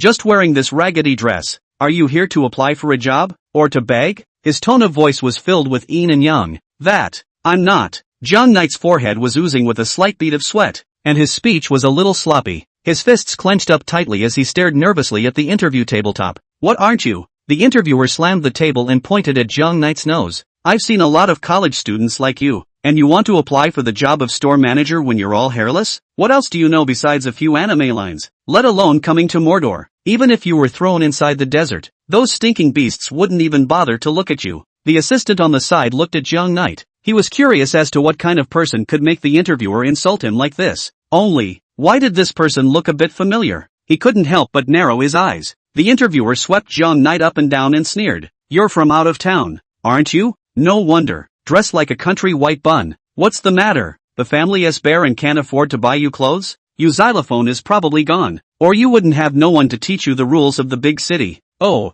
you can't say that. Maybe your xylophone is still in the countryside feeding the village hyenas. Get your ass back to the countryside early. The Magic City is no place for you to stay. The assistant stared intently at the teenager's face. Suddenly, as if he had realized something, he made a look towards the interviewer. Only, the interviewer was busy with his frantic output and didn't notice his own assistant's reminder. Zhang Knight was in a bit of a trance for a moment. He, a student from a small city, didn't have a bit of experience in interviews. One's first interview was verbally abused by the interviewer and, moreover, in such an insulting manner. But he quickly came back to his senses. He wondered if all interviews in big cities were like this, or what unspoken rule he had broken that had made this interviewer so angry. But he was able to distinguish between right and wrong. Even if you do something wrong, it just means that you are not qualified for the job. What gives the interviewer the right to humiliate himself like that? Zhang Knight clenched his fists and forced his heart to hold back his anger. He wanted to punch the interviewer in front of him, letting him know that he, Zhang Yi, also had the most basic bottom line. Only, Miss, you calm down. Zhang Knight heard a bustling sound coming from outside the box, and immediately afterward, the box door was kicked open. What are you hooking and screaming for? Zhang Ting shook off those hands that were pulling on his arm and rushed straight inside the box. The interviewer's voice was so loud that almost all the people waiting for the interview outside heard it, and naturally Zhang Ting was no exception. The interviewer looked at the intruding Zhang Ting, and the smile on his face deepened a few points. Nice, come on. That's what he said out loud on purpose. Older sister. Zhang Knight gritted his teeth. His cousin is still here. If he gets rough here, not only him, but even his oldest sister will be implicated. You're his sister, aren't you? Both of you? The interviewer took a sip of tea and slowly spat out 3 words. Uneducated. I don't have you. Zhang Ting's eyes were almost spitting fire, wanting to have a good fight with the interviewer. Only, once again, her arm was firmly tugged by a hand. Sis, let's go and try our luck at the next restaurant. Zhang Knight was not in a state of rage, but he could tell the difference between a moment's pain and the consequences to be borne. He swept a glance at the crowd, and all of them turned their gazes to them. There was the same anger in the eyes of the crowd as the siblings, and there was sympathy, but not a single person came up to give Zhang Knight a voice. They need this job. This one that they call decent in the Magic City. Sis, let's go. It's not the first time I've been scolded like this. Zhang Knight forcefully swallowed back the anger that was about to spurt out. It was certainly his first time being humiliated like this, but he had to say this in order to calm his sister down. Zhang Ting lowered her head, her back teeth about to be clenched. Zhang Yi couldn't fool her since she was a little girl. She could see those thoughts in Zhang Yi's heart at a glance. It made her want to kill the interviewer. But in the end, she also just spat out one word, go. If Zhang Knight wasn't there, she didn't care what he did. She was bound to give the interviewer a punch in the face. But, Zhang Ting secretly glanced at Zhang Knight, who was pretending to look calm, and clenched her teeth. His own cousin is still here. He can't do anything stupid. The commotion in the store attracted a number of onlookers and eaters, who pointed at the duo in the store. What happened? I don't know. It seems like someone interviewing drew the ire of the interviewer and kicked the person out. Do interviewers even kick people out when they're angry? How bad should that person who came to apply for the job be? Seeing that the atmosphere had almost been set in place, a short figure came out from among the crowd. He held up the black-framed glasses on his face, revealed a harmless smile, and let out his trademark effeminate tone. Why go ah? You do not want this job. Chapter 15, Face Slapping. After waiting in line for so long, and then being kicked out, isn't it a bit too bad ah? The frail man scanned the circle of onlookers as if he was delivering an actor's pre-opening speech. Zhang Knight stared at this weak man. His brows couldn't help but furrow tightly. Why did this person appear again? And at such a perfect time? Let me introduce myself. My name is Xiaoluo. I am the first son of the person in charge of this commercial street. He emphasized the word first son, and after he finished speaking, he stole a glance at the crowd. Looking at the envious gazes of the people around him, he nodded his head in satisfaction, and his voice couldn't help but grow a few points louder. What do you want to do? Zhang Knight stared intently at Xiaoluo's mouth, his eyes showing ferocity. Get the hell out of here. Old lady is too lazy to bother with you right now. Zhang Ting forcefully pumped her arm that was firmly bound by Zhang Knight. She was also trying her best to restrain herself right now. If it wasn't for Zhang Knight tugging at her all the time, she would have already exploded with that interviewer and this kid in front of her. Please rest your anger. Xiao Fury closed his eyes and put on a helpless stance. I apologize for you for the interviewer's unreasonable behavior. As the son of the person in charge of Commercial Street, it's my problem that I didn't help keep this street in order. This can't be your arrangement. Zhang Knight let out a cold smile and stared at this actor with excellent acting skills. You misunderstand. I came here to apologize as well, and incidentally make some amends to you. No need. Sis, let's go. Zhang Knight ignored his words and tugged Zhang Ting's arm to leave this place of wrongdoing. I can hire you as servants of our high family. I guarantee that the salary and benefits you receive will be the most top-notch in Magic City, even better than many of the social elites sitting in large companies.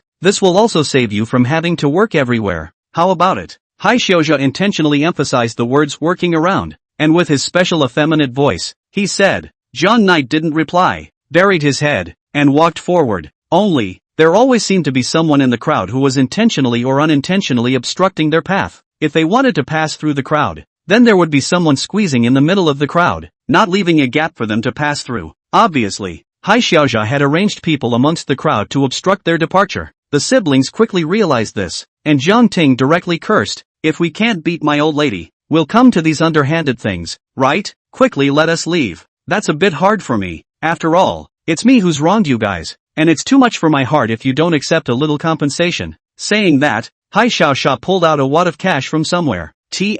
Get your money out of my face. Jiang Knight patted Jiang Ting's shoulder, signaling her to calm down. As things stood now, it seemed that Hai Xiaojia wasn't prepared to let the two of them go so easily. Jiang Yi thought, gritted his teeth, and extended his hand. "After we take it, we can leave, right?" Yes, a triumphant smile appeared on Hai Xiao Fury's face, just as Jiang Knight was about to take the pile of cash. Haida Fury's hand loosened, and the cash instantly scattered in all directions and fell to the ground. "Sorry," hands shaking, "please pick it up yourselves." Jiang Ting struggled desperately, wanting to break free from Jiang Knight's restraints. The two of them knew the mind of the person in front of them by heart, and it was estimated that this interview accident, including the current situation, was arranged by the person in front of them. The goal is to make them look bad in front of the crowd. Hai Xiaoxia knew that he couldn't hide it from this pair of siblings. He also simply stopped acting and came to the ear of the two and whispered, "Today, you guys pick up the money before you can leave. In that case I'll pretend that nothing happened before. This money is enough for you guys to use for a long time.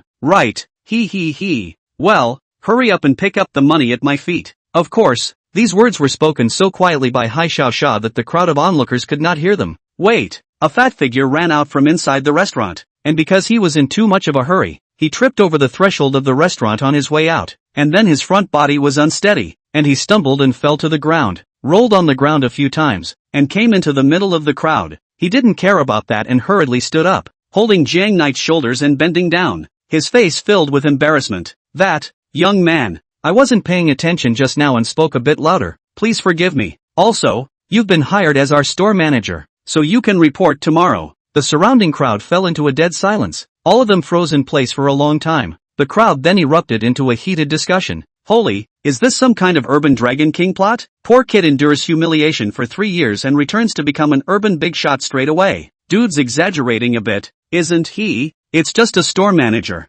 You say, what is this young man's status?" The interviewer just scolded him like that, and now he's being so respectful. The reversal is a bit too big. The crowd was talking about the current situation. Hai Xiaozia was in a bit of a trance for a moment. He looked at that interviewer, his eyes full of viciousness. "What are you doing?" The interviewer glanced at him and continued to speak curtly. "That, just now, it was me who had eyes but no pearls, judging people by their appearance. You, as an adult, don't forget the small person's fault, or else, when you see me in the future, just treat me as a piece of rotten mud. A piece of hooked stone is also fine." A few minutes ago, the assistant finally pressed on and reminded this interviewer, that poor boy, it seemed, was the one who had been asked to be recruited from above. The interviewer had indeed seen Jiang Knight's picture, but he hadn't expected at all that that person would actually come to the small hotel to apply for a job, and actually had a grudge against Hai Xiao. He hadn't even cared about Jiang Knight's face when he was wreaking havoc with the output before. This terrified the interviewer, and after some celestial battle,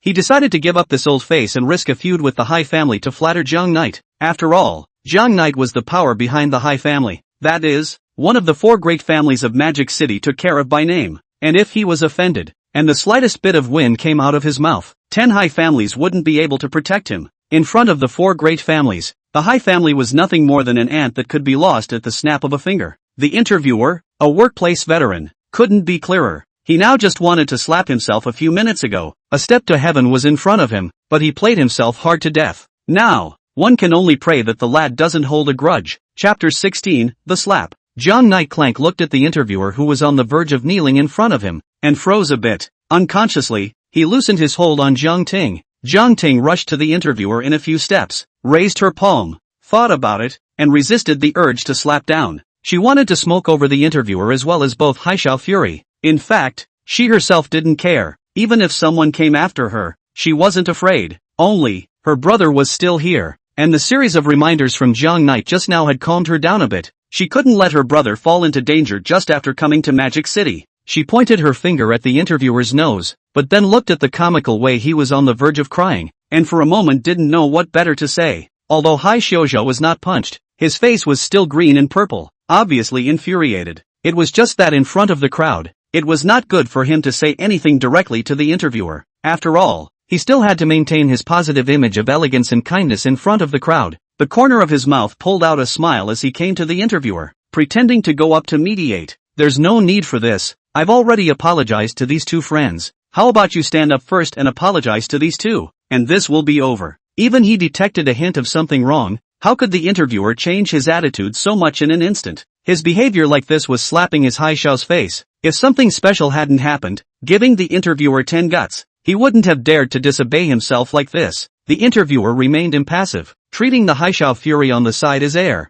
and gazing at Zhang Knight with two tearful eyes, as if the two of them were some kind of dear friends who had been reunited for a long time. Xiaozha grimaced and scanned the surrounding crowd as he realized that more and more people were casting curious and envious gazes at Zhang Knight. After all, this teenager had been an outsider's identity just a moment ago, and now that he had suddenly transformed into a store manager, he might have some unknown identity behind him. In Magic City, being a store manager was not that easy. Obviously, this teenager had a not-so-small background in Mordor, which was what allowed him to be internally designated as the store manager before he even had an interview. In their eyes, this teenager was pretending to be a pig to eat a tiger. How is that possible? Hai Xiaozha's head was filled with black lines. This was completely different from his expectations. In his conception, he would put on a show after the two siblings came out, packaging himself as the understanding young lord of the shopping street, and giving the two outsiders compensation in front of everyone. This will not only let them make a fool of themselves in front of the crowd, but also can set off his gentle and elegant image. He was the main character in this farce, and both of their siblings were nothing more than two clowns. What are you doing?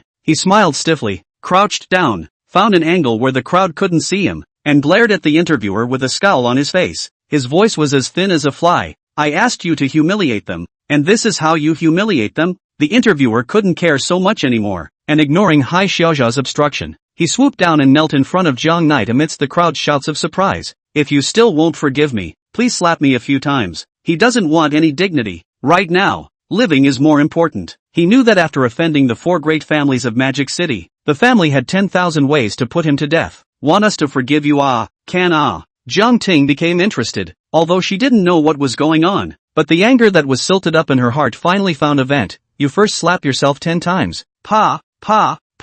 Without the slightest hesitation, the interviewer directly swung his own arm. Fat palm after fat palm, heavily slapped on his own face full of horizontal meat. I deserve to die. I deserve to die. Is this okay for you? The 10 slaps ended, and the interviewer looked at Zhang Knight prayerfully. Zhang Knight didn't say anything and Zhang Ting added, slap him 10 more times. She pointed at Hai Xiaozha on the side. The interviewer's mouth was wide open, his fat head was shaking, and his eyes were bloodshot. This. Haida Fury looked around, lowered his head and brought it to the side of the interviewer's fat face, glaring at him viciously with slanted eyes from the dead center of the crowd's line of sight. I advise you not to do anything superfluous. I don't care how you have an epileptic fit, but if you dare to do anything to me, the Hai family won't let you off. The interviewer, who was in the midst of a celestial battle, scrunched his neck at the words. It's fine, we'll cover you afterward. The corner of Zhang Ting's mouth revealed a bad smile. Pa. Hearing this, the interviewer was completely disarmed, and a slap heavily smacked Hai Xiao Fury's face. How could Hai Xiaozha react to this? He was knocked over by a slap on the ground, and the black-rimmed glasses on the bridge of his nose fell heavily on the ground, breaking all over the place. His expression froze on his face and his ears perked up. I'll go. Is the plot this powerful? The crowd was also shocked by this slap, knowing that Hai Xiaozha, as the son of Haida Jia, the youngest master of the Hai family, had a superb status and his fame was ranked in the entire Magic City. Such a big shot being slapped by an interviewer was a plot they could only see in the middle of a novel. Click, click, click. More and more people turned on their flashes and recorded the dramatic scene with their cameras.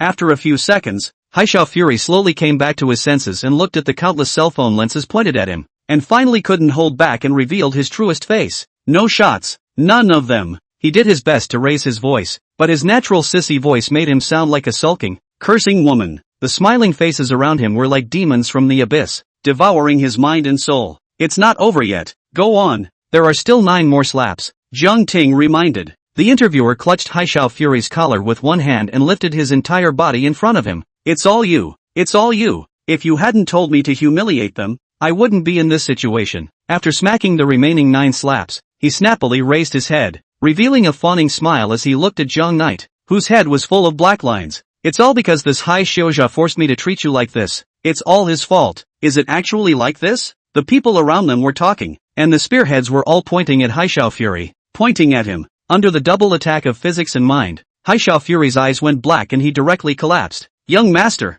A few big men scurried out from the crowd. They were the very people that Xiao Fury had arranged to enter the crowd to obstruct Jiang Knight's siblings from leaving. When their own young master was slapped just now, they didn't dare to utter a single breath. They were all just little people who were paid to do things and didn't dare to draw fire. Jiang Knight was having a headache at this point. His arm was being yanked a bit by the interviewer. He sighed helplessly. His good sister was out of breath. But what would he do with her after offending the High family? Chapter 17, The Alley Scare. Jiang Knight didn't know why the interviewer's attitude would change 180 degrees and suspected that the interviewer had recognized the wrong person. After all, he had no identity and no background. So how could he be taken care of by those big families when he first came to Magic City? Could it be that he was actually some rich kid thrown out of some powerful family to train? No. He slapped his face and pulled himself out of his fantasy. How could this kind of fictional plot be fulfilled in his case? Figuring out the matter at hand was the top priority. Who was it that wanted to recruit me to be the store manager? He asked the interviewer.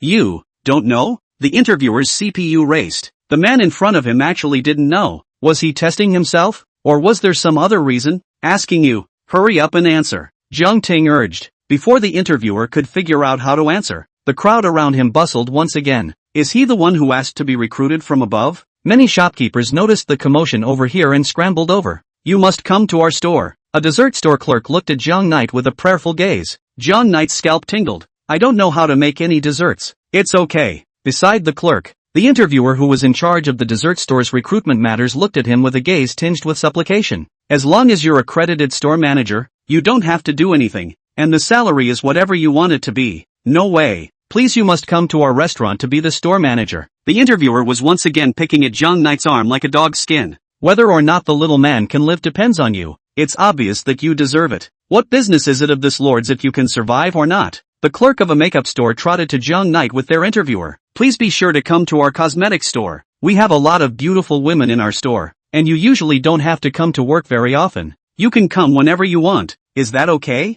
More and more interviewers swarmed in like zombies, and the surrounding eaters kept snapping pictures. After all, even the big companies in Magic City didn't have this kind of picture of robbing people, right? They were becoming more and more interested in Jiang Knight. Those interviewers knew that whoever was able to invite this lord in front of them to their store would be able to get the strong support of the power behind this street, for them as well as the store. This was a great opportunity to reach heaven in one step and explode overnight. Jiang Knight's head was big. He was just an ordinary student who hadn't even been to college. How could he possibly know how to run a store? Although the interviewers were verbally saying that he didn't need to go to work to be a store manager and didn't have to do anything, he didn't believe them. If something went wrong with the store, who would be responsible? He couldn't afford the responsibility himself. He, Zhang Yi, had never believed in getting something for nothing. I have to think about it again. Can you guys give me some time? Jiang Knight tried to make peace with the fact that no one would agree or reject. However, these passionate and fiery interviewers, as well as the shopkeepers, didn't seem to hear him, and all held up their own contracts and crowded toward where Jiang Knight was. Not only them, the good eaters held up their selfie sticks, and some even rode on their friends' heads and snapped at Jiang Knight. Jiang Knight felt a sense of suffocation. He felt like he was about to be swallowed up by the crowd. Without hesitation, he pushed his way through the crowd that had gathered around him with all his might and ran. He ran away? Go after them. Jiang Knight put on his hood and began to run lifelessly down the commercial street. He looked behind him as smoke and dust rose up. The crowd of eaters interspersed with the many interviewers, chasing after him towards himself. More and more people looked over in curiosity, and many of the store clerks in charge of the night shift leaned against the door and stared in disbelief at the scene. Is this some kind of zombie siege movie? Don't look. The interviewer told us to get after it. Oh, okay. So more and more stores became empty, and shopkeepers and good travelers joined the vast throng. What the hell kind of sins did I create? Jiang Knight gasped for air and looked around for a way to get out. An alley appeared ahead of him and he had the bright idea to get in. He's going into the alley. Get after him. The alley was so small that only one person was allowed to pass through and could not accommodate such a huge crowd. Thus, many of the melon eaters could only stop here. However, the crazy interviewers wouldn't just let him go. They crowded and pushed and shoved, all wanting to be the first to enter the alley. The result was that they were left to tangle together at the mouth of the alley, neither allowing the other to go in first. Dead old man, half of your feet are in the ground. Why are you still wading through this mess? A middle-aged woman interviewer couldn't care less about her already spent makeup and pushed hard against the old man who wanted to squeeze into the alley. Don't push me. Old man, I'm not old yet. This way. I'll be the first one to go in, and you'll be the second one, okay? Believe it or not, I'll lay down on the ground and make you talk about it? An old man in a suit stared indignantly at the middle-aged woman interviewer. No, I'll be the first one in. The middle-aged woman didn't budge an inch, listening to the noises outside the alley. Zhang Knight finally let out a sigh of relief. Kind of got rid of them. It was nighttime now, and there was barely a single light source inside the alley. Zhang Knight turned on his cell phone's flashlight and groped forward. Soon, he came to the end. The alley had no exit at all, and he was greeted by a wall. However, it was hard to beat Zhang Knight. He took off the cotton jacket he was wearing and threw it to the other side, then leaped, climbed on the top of the wall with his hands, and his whole body smoothly tumbled over. This time, it should be completely clean. Zhang Knight opened his phone. It was now almost 12 o'clock at night. He had to go home first and organize his messy brain. Don't move. A cold, mechanical voice came from behind him, and Zhang Yi was shaken, and in the next second, his pupils instantly contracted as if he had been struck by an earthquake. He clearly felt that his back was being pressed against something, unusually cold and piercing in the winter night. If Zhang Knight's guess was good, this was a gun. Why don't we have a conversation? Are you here to ask me to be the store manager as well? Fine, I'll be it. Just put the gun down for now. Answer my question and I'll let you go. Zhang Yi swallowed his saliva. Fortunately, it seemed that he was only here to ask himself questions. However, what secrets he had on himself that were worth prying into in this way, Zhang Yi wasn't sure at all. Okay, ask, I'll tell you what I know. He didn't seem to have anything to hide. No, there's one. Zhang Knight's CPU was running at high speed as he thought of the message his dad, Zhang Ling, had sent to him before he left. Dad, remember, don't mention me to anyone in Mordor and don't contact me. This is very important. It's up to you if Dad survives. The teenager had wondered at the time how his dad could be in a life and death crisis. Now, he was somewhat convinced. The Magic City was, indeed, a dangerous place. Could it be that this guy pointing a gun at him is related to Dad? It couldn't be that his enemies failed to find Dad and pointed their guns at him instead. Chapter 18, Magic City Agents? Who is behind you? This voice was as mechanical as a machine, without any emotional ups and downs. Obviously, this person wore a voice changer. The first question gave Zhang Knight a whole won't. Is this some kind of advanced version of the Guess Who game? The one where if you don't answer correctly, you'll get killed. Zhang Knight swallowed a mouthful of saliva and carefully replied, aren't you the one behind me? A pain came violently from his back, and it was obvious that the person behind him had stabbed Zhang Knight in the back with a gun. Answer honestly, the mechanical voice threatened. At this moment, a fragrance if any wafted into Zhang Knight's nose, which made Zhang Knight a bit puzzled. Bro, you sprayed perfume? How come it smells so good? Zhang Knight was viciously kicked. Say anything else that has nothing to do with my problem and I'll kill you. Last chance, which power is behind you? So it's a question about the forces behind me. No, where are the forces behind me? Zhang Knight tried hard to recall. From the time he had memories until now, he was just a poor DS. I don't know. Zhang Knight cried out in his heart, but he didn't dare to say it. The person behind him had clearly decided that there must be some kind of power behind him, and if he dared to say that he didn't know, the person behind him would probably really put a bullet in his waist. I'm a member of the Zhang family. My name is Zhang Knight. Zhang Knight didn't dare to lie. Instead of making up an identity, he should just tell him his name. Maybe there really is a Zhang family somewhere in China? Moreover, his surname was Zhang, so it wasn't a lie to say that he was a Zhang family member. The Zhang family? You're from out of town? Right. Which of the 4 great families of Magic City does your Zhang family back? Zhang Knight was a bit confused as his mind raced. It seemed that the Zhang family did exist. However, his knowledge of these high society could almost be considered non-existent. He recognized the 4 big families of Magic City. After all, the influence is too big. Let him the Sichuan City bumpkin also heard. However, how can the person behind the scene be so sure that the so-called Zhang family is backed by one of the 4 big families of power? Perhaps, she knows that she's testing me. Thinking of this, Zhang Knight closed his eyes in resignation. The 4 great families. Xiao Shan by Lin. She can only mask one. The White family. When he finished speaking, he frowned and, the cold wind whipped through his body, and the imagined sound of gunfire and pain did not come. I got it right? Zhang Knight slowly opened his eyes. The color of fear in his eyes hadn't faded. Were you invited to the shopping street by the White family? The voice asked again. Yes. Why did they invite you to be the store manager? Because I needed to gild the top of my resume. The old folks at home came and set me up as a store manager so I could come here and get some exercise. Why did you just turn down those interviewers? Is that the interviewer? A living, breathing bunch of zombies. I'm afraid they're not going to carve me up if they catch me in that formation. Zhang Knight was honest. The speed of the voice behind him was getting faster and faster. Almost the next second after Jiang Knight answered, new questions popped up. The time left for Jiang Knight to think was also getting less and less. He was sweating profusely from the questions, but fortunately those questions were all dealt with by him. Jiang Knight, where are you? This was Jiang Ting's voice. She had mixed inside the crowd of people who had chased Jiang Knight earlier, and when she saw that Jiang Knight had disappeared in the alley, she relied on her familiarity with the terrain of Commercial Street to come to the other end of the alley to look for Jiang Knight. Can you let me go? Jiang Knight instantly felt bad. She didn't want to drag her cousin into this matter as well. It was likely to put her cousin in danger as well. Last question. Which store would you choose to be a store manager? I wouldn't choose to be a store manager. I don't want to go back and face that herd of walkers again. After Jiang Knight replied, another burst of fragrance brushed past, and Jiang Knight felt that the cold touch against him disappeared, and there was no more movement behind him. He cautiously peered back, and there was nothing but that one wall. Am I meeting an agent from a movie? Jiang Knight felt a cold chill on his body, and he hadn't even had time to put on the clothes he had just thrown over. Jiang Knight, why are you here? Jiang Ting rode a motorcycle and was surprised to survey Jiang Knight, who was shivering from the cold inside the alley. The latter smiled faintly and didn't say anything. On the motorcycle, Jiang Knight thought carefully about what he had encountered this one night. Older sister. Is Mordor really that scary? Jiang Ting shook her head. Older brother. You're really impressing, old sister. You wouldn't have any special status that you've been hiding from me. Which is which? He. I'm the little old brother you're familiar with. Old sister. Jiang Knight smiled sarcastically. That's good. Old man. Sister, please do one thing for you. Old sister. Just say it. It's covered by old brother. Jiang Knight promised with conviction. That's.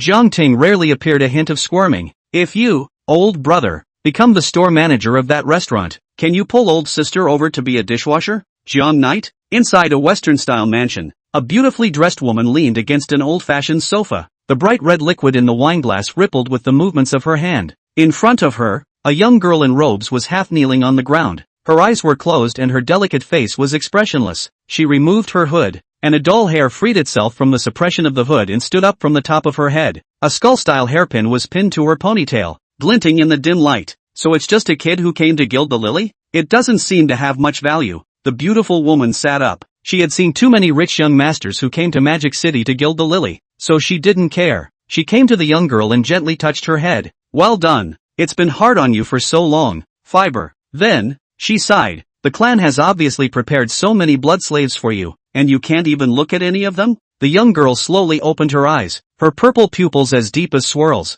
I don't like the taste of them. It's so bitter and disgusting. Like this? Fiery. We bloods must choose a human to be our blood slave in this life. You know that, right? Aha. Fiber understands. It's only natural that I, as a mother, would not force you. After all, your preferences are most important. Tell you what, you'll just walk around more as a human amongst the human society. After all, your father was kidnapped back by me from the middle of human society. I've arranged an identity for you as a student of Mordor University, so you can go inside the school and experience human life. Of course, I'll let you know when I need you to work. Oh, the young girl responded obediently, a rare hint of anticipation in her eyes. This article does not cultivate immortality. The subsequent male lead will not have any supernatural powers and so on. You can rest assured that from beginning to end is the River Knight and the heroine's sweet daily O. Chapter 19, Homecoming. You can do it, old brother. Actually living in this kind of big villa. Jiang Ting sent Jiang Knight to the entrance of the villa and was about to bid him farewell. Along the way,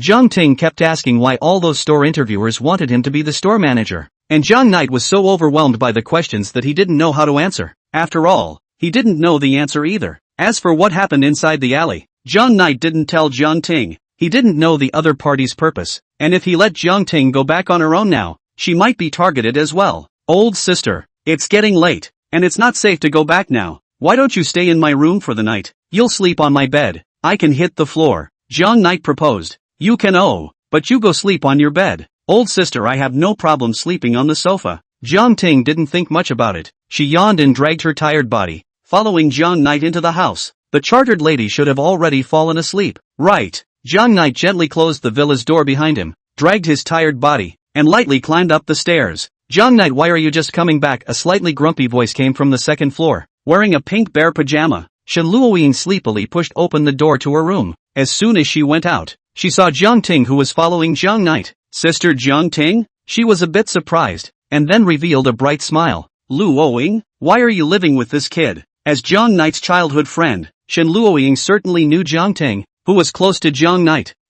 Shen Luoying's cheeks became flushed. We got into the same university. So it's, oh, I understand. The corners of Jiang Ting's mouth unconsciously rose. He had sensed that little bit of Shen Luoying's mind a long time ago. And what is your relationship now? She was instantly energized. Her earlier exhaustion swept away. What relationship? Jiang Knight yawned and said in a good-natured manner. Old sister, you should hurry up and go to bed. I'll go look for a job with you tomorrow. And you, landlady, why are you still up so late? Believe it or not, I'll report to Auntie that you often stay up late and don't sleep. Of course it's to wait for you. Shen Luoying pulled Jiang Knight's arm and forcefully dragged him towards her room in front of Jiang Ting. Landlady, what are you doing? I'm exhausted. Hurry up and let go of me. Don't. I'm afraid that I can't sleep in the dark. Shen Luoying put on a pitiful look. Her body rubbed against Jiang Knight's body, and pouted. How old are you and still afraid of the dark? Jiang Knight gave her a blank look. Shen Luoying lifted her head out of Jiang Knight's arms, cocked her head, and blinked towards Jiang Ting. Jiang Ting instantly understood what she meant. Little old brother, sister, I suddenly want to sleep in a bed. Without waiting for Jiang Knight to react, Jiang Ting walked straight into Jiang Knight's room and unlocked the door. Sister? Jiang Knight realized that something was wrong.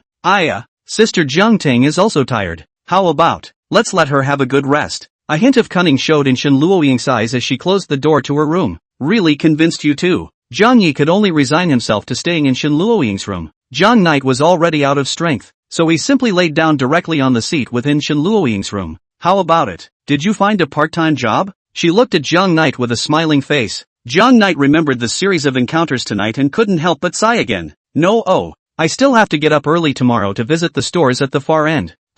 Shen Luoying was a bit puzzled. By all rights, Jiang Knight should already be the store manager of a certain store by now. Jiang Knight recounted to her what he had encountered today, but again, he didn't mention what had happened in the alley. This way, Shen Luoying collected her laughter after hearing this. Jiang Knight looked at Shen Luoying, whose face suddenly became a bit gloomy. Really? I just want to find a part-time job. Why is it so hard? In front of Shen Luoying, Jiang Knight had no baggage and kept pouring out his bitterness. Shen Luoying sat at the head of the bed, listening to Jiang Knight's incessant complaints, and lowered her head, not knowing what she was thinking. Half an hour later, Jiang Knight finally couldn't resist that wave of drowsiness and directly fell asleep on that one seat. Darling, finally asleep, I can hardly wait. She slowly lifted her head, a smile on her face that she couldn't hide. Shen Luoying pushed the seat to the side of her bed, then placed Jiang Yu on her bed. Good girl, I'll come to accompany you in a while. For now, let those who bullied you through and through be done with it. After she tucked Jiang Knight in, she pulled out her cell phone and made a call.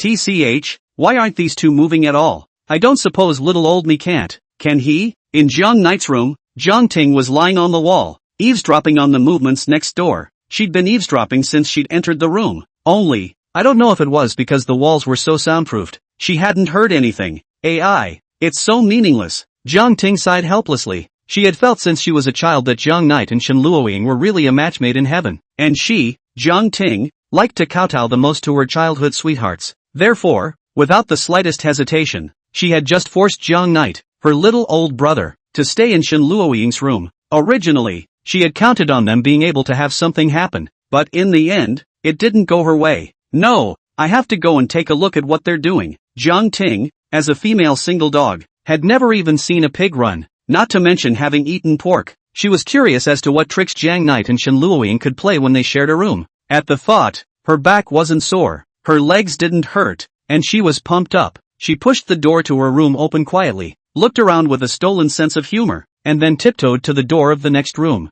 The light from the room shone through the doorway, illuminating a corner of the hallway. Strange, don't they even need to turn off the lights when they do that kind of thing? Jiang Ting was a bit puzzled and pressed her ear towards the door. Starting tomorrow, I don't want to hear about the Hai family as a family in Mordor again. And Hai Xiao Fury, get him to me. I have my own use for him. Holy, this is Luo Ying's voice? Jiang Ting's eyes widened. This voice was completely different from the Shen Luoying she remembered. With an inexplicable majesty. Hai Xiao Fury, isn't that the little white boy? Jiang Ting felt like she knew something big. It seems like those four families are the only ones that can shake the Hai family's position in the Magic City. Luo Ying's last name is Shen. It can't really be what I think it is, can it? If that's the case, what little old him went through today makes sense. I go little old me. In the future, will my sister be able to eat and drink with you? And this is still a hairy dishwasher? Jiang Ting quickly reasoned out the whole picture of the matter. And just as she was still imagining things, inside the room, there came Shen Luoying's voice again. River Knight, I've done you another big favor yet. So, should I charge you a little payment? Oh, is it coming? The corners of Xiao Ting's mouth couldn't stop rising, and now she couldn't wait to fuse her body with the door of the room. Chapter 20, My Sister-in-Law. A horrible pervert? Inside the room, Shen Luoying lightly licked her red lips. She leaned down, burying her head in River Knight's heaving chest, and took a deep breath. Shen Luoying hadn't been in close contact with Xiao Knight for several hours, and the Xiao Knight energy in her body was about to be insufficient. The young girl lay on Xiao Knight's chest, greedily savoring the smell of his body. Honey, you're always going out for the whole day. Just in case this low battery situation occurs, take a couple of batteries and use them first. Thinking about it, Shen Luoying pulled out the scissors and carefully put her hand into Xiao Knight's comforter. Soon, with a tearing sound, a piece of fabric appeared in Shen Luoying's hand. Outside the room, Xiao Ting had no idea what was going on inside, but when she heard this sound of fabric tearing, she instantly brainstormed the appropriate image. The golden light in her eyes was great. I go, little old brother, old sister is impressed with you. I didn't realize that you're usually so honest, but you're actually so fierce behind your back. Soon, with a burst of unidentified ringing, Xiao Knight's underwear became fragmented. This underwear was originally Shen Luoying's, and Shen Luoying destroyed it without any psychological baggage. She looked at the pieces of loot in her hands, and a slight blush appeared on her face. She put these batteries away and took out another piece of underwear, personally putting it on for Xiao Knight. Xiao Knight was really too tired, and with Shen Luoying's skillful movements, he wasn't woken up at all. Suddenly there was a thud and something fell to the ground. Shen Luoying instantly returned to her senses and looked behind her. The door to the room was wide open, and Xiao Ting was sitting in the room, rubbing her ass in pain. She was so mesmerized by what she was listening to that she caused her body to push too hard, destroying the lock on the door. The two women's eyes met, then glanced away in unison. That, just sleepwalked. Sorry to bother you guys. Xiao Ting smiled sarcastically and stood up. She wanted to make a quick getaway, but couldn't resist the curiosity within her, so she stole a glance towards the bed. Wait, how did Xiao Knight fall asleep?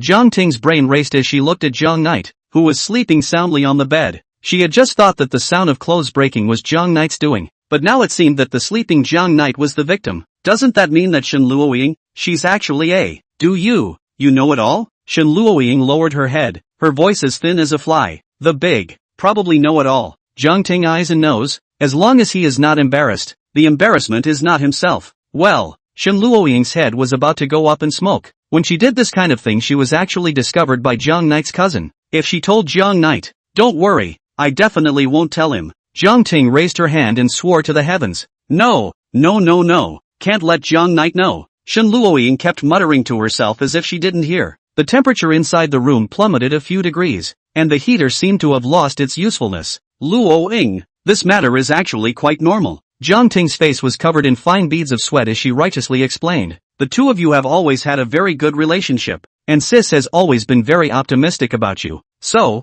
sister, I will definitely not betray you. Even if you are a pervert, it doesn't matter. Sister forcefully supports both of you. No. So I don't think it's a big deal. You're all adults and it's only right to do fun things. No.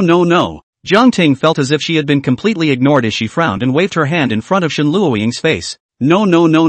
Shen Luoying was like a machine that had recorded audio in advance, repeating this sentence over and over again. Can't let my dear know. Absolutely not. Shen Luoying raised her head violently, her eyes locked onto Xiao Ting like a demon from the abyss, the corners of her mouth raised in a strange arc. She slowly stood up as she picked up the scissors that were placed on the floor. Shen Luoying's bare feet, stepping on the wooden floor, made a dull ringing sound. Xiao Ting couldn't help but shiver. She felt that at this moment, Shen Luoying was like a doll that had been played with. She retreated backward step by step, while Shen Luoying, with the scissors in her hand, pressed against her. Xiao Ting's back had long been drenched in sweat, and she simply did not know exactly why the gentle and lovely Shen Luoying she remembered had turned into what she was now. What to do? At this rate I'll be silenced. To escape? Escape where? Xiao Ting knew that in Magic City, trying to escape the clutches of the Shen family, one of the four great families, was as hard as heaven. Shen Luoying now seemed to have completely lost the possibility of communication,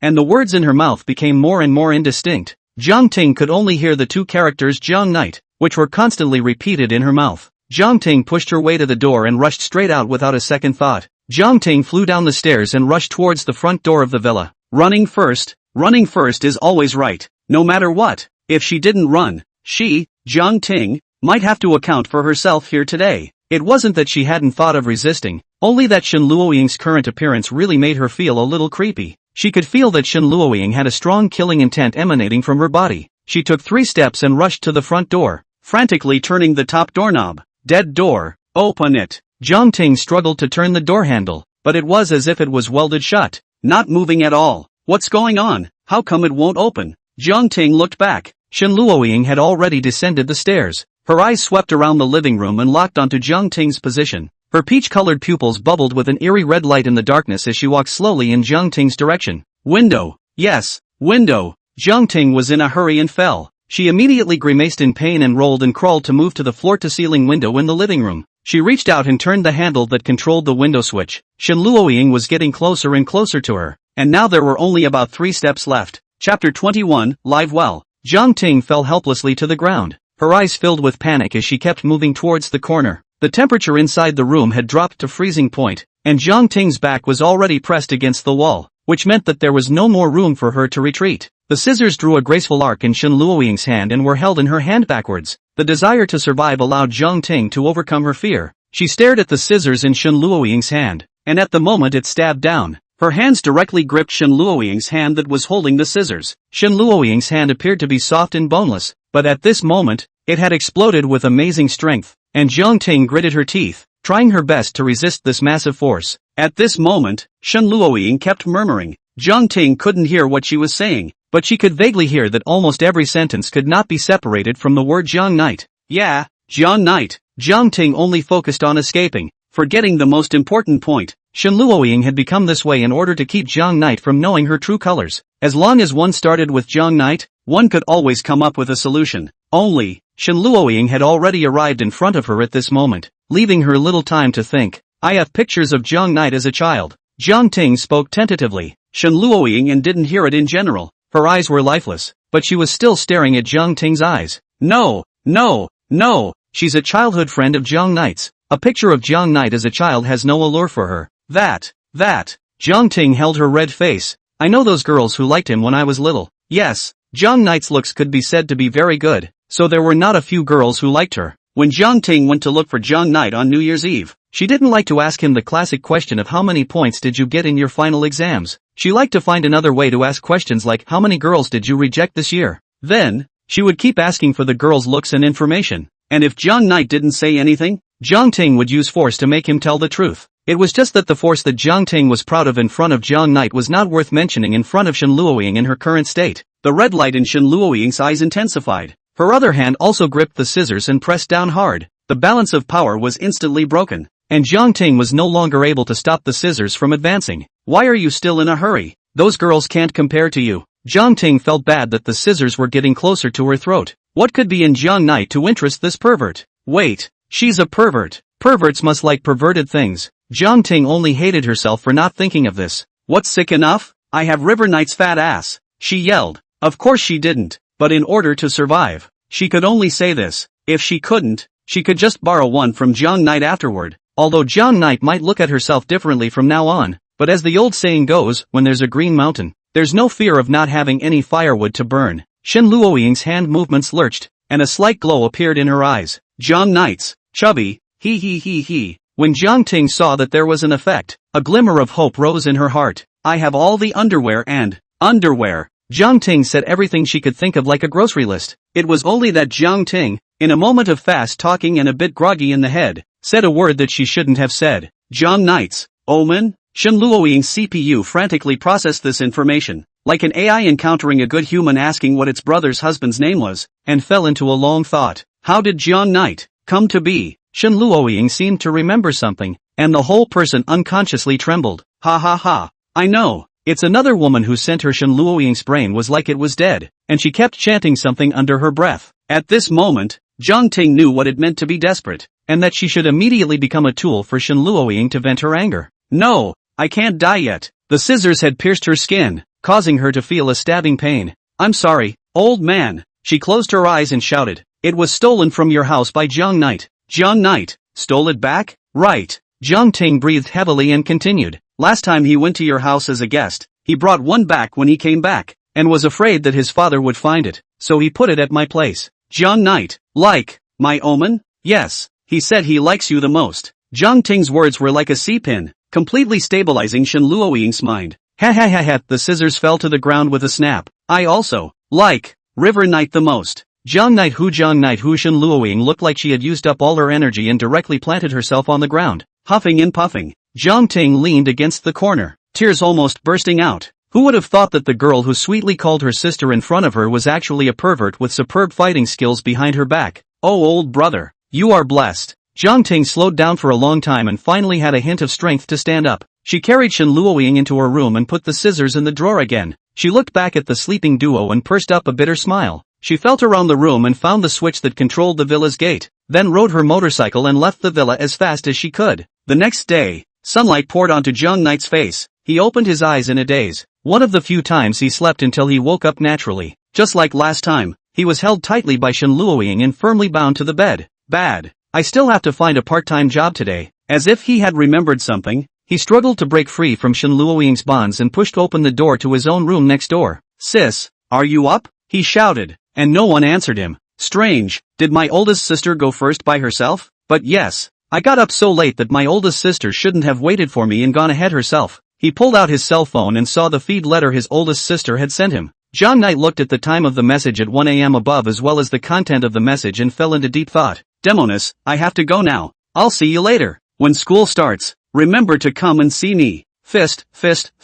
Luoying is a very nice girl. Get along with her during college and don't make her angry. Tapping, female demon, and live well. Cheering, Chapter 22, Xiao Qingxue? Jiang Knight in the room. Shen Luoying called out petulantly. She had just woken up from a nap and was still in some daze. She only remembered that after she put away those batteries, a sense of drowsiness swept over her head, and she fell asleep while hugging Jiang Knight. She completely forgot about what happened between her and Jiang Ting. Stinking Jiang Knight, running out by herself again, she muttered, opening her cell phone to feed her mail. Dear, I'm going to look for a part-time job first. I've made you a breakfast and put it on the table. Remember to eat it yourself when you get up. Honey, remember to put it in the microwave for a while if it gets cold. Shen Luoying happily climbed out of bed and came downstairs to the dining table. Sure enough, there was a serving of still hot skinny pork congee with eggs on it. She was about to pick up the dishes when another beep came from the feed letter. Mommy, something happened to the Hai family. Did you do it? Who told them to bully Jiang Knight? Ha, Mommy, hey, you kid. Your head is full of Jiang Yi. Mommy, you can't do that next time. It's time for you to get ready for the start of school. Mommy, inaudible. Oh, me, pictures. Jiang Knight made me breakfast. Meanwhile, on the other side, Jiang Knight wore a heavy outfit and a scarf, wrapping himself up tightly. He glanced at the news as soon as he got up today, and thankfully, he hadn't made the news for what happened yesterday, probably squashed by some big shot, but he didn't dare to guarantee that the people who were eating the food would not secretly spread his image. Having encountered that kind of thing himself in the alley, he didn't dare to be the slightest bit careless at all. That's why he put on a lot of clothes, fearing that he would be recognized by others. With that, he walked aimlessly down the street, looking around for advertisements for store clerks.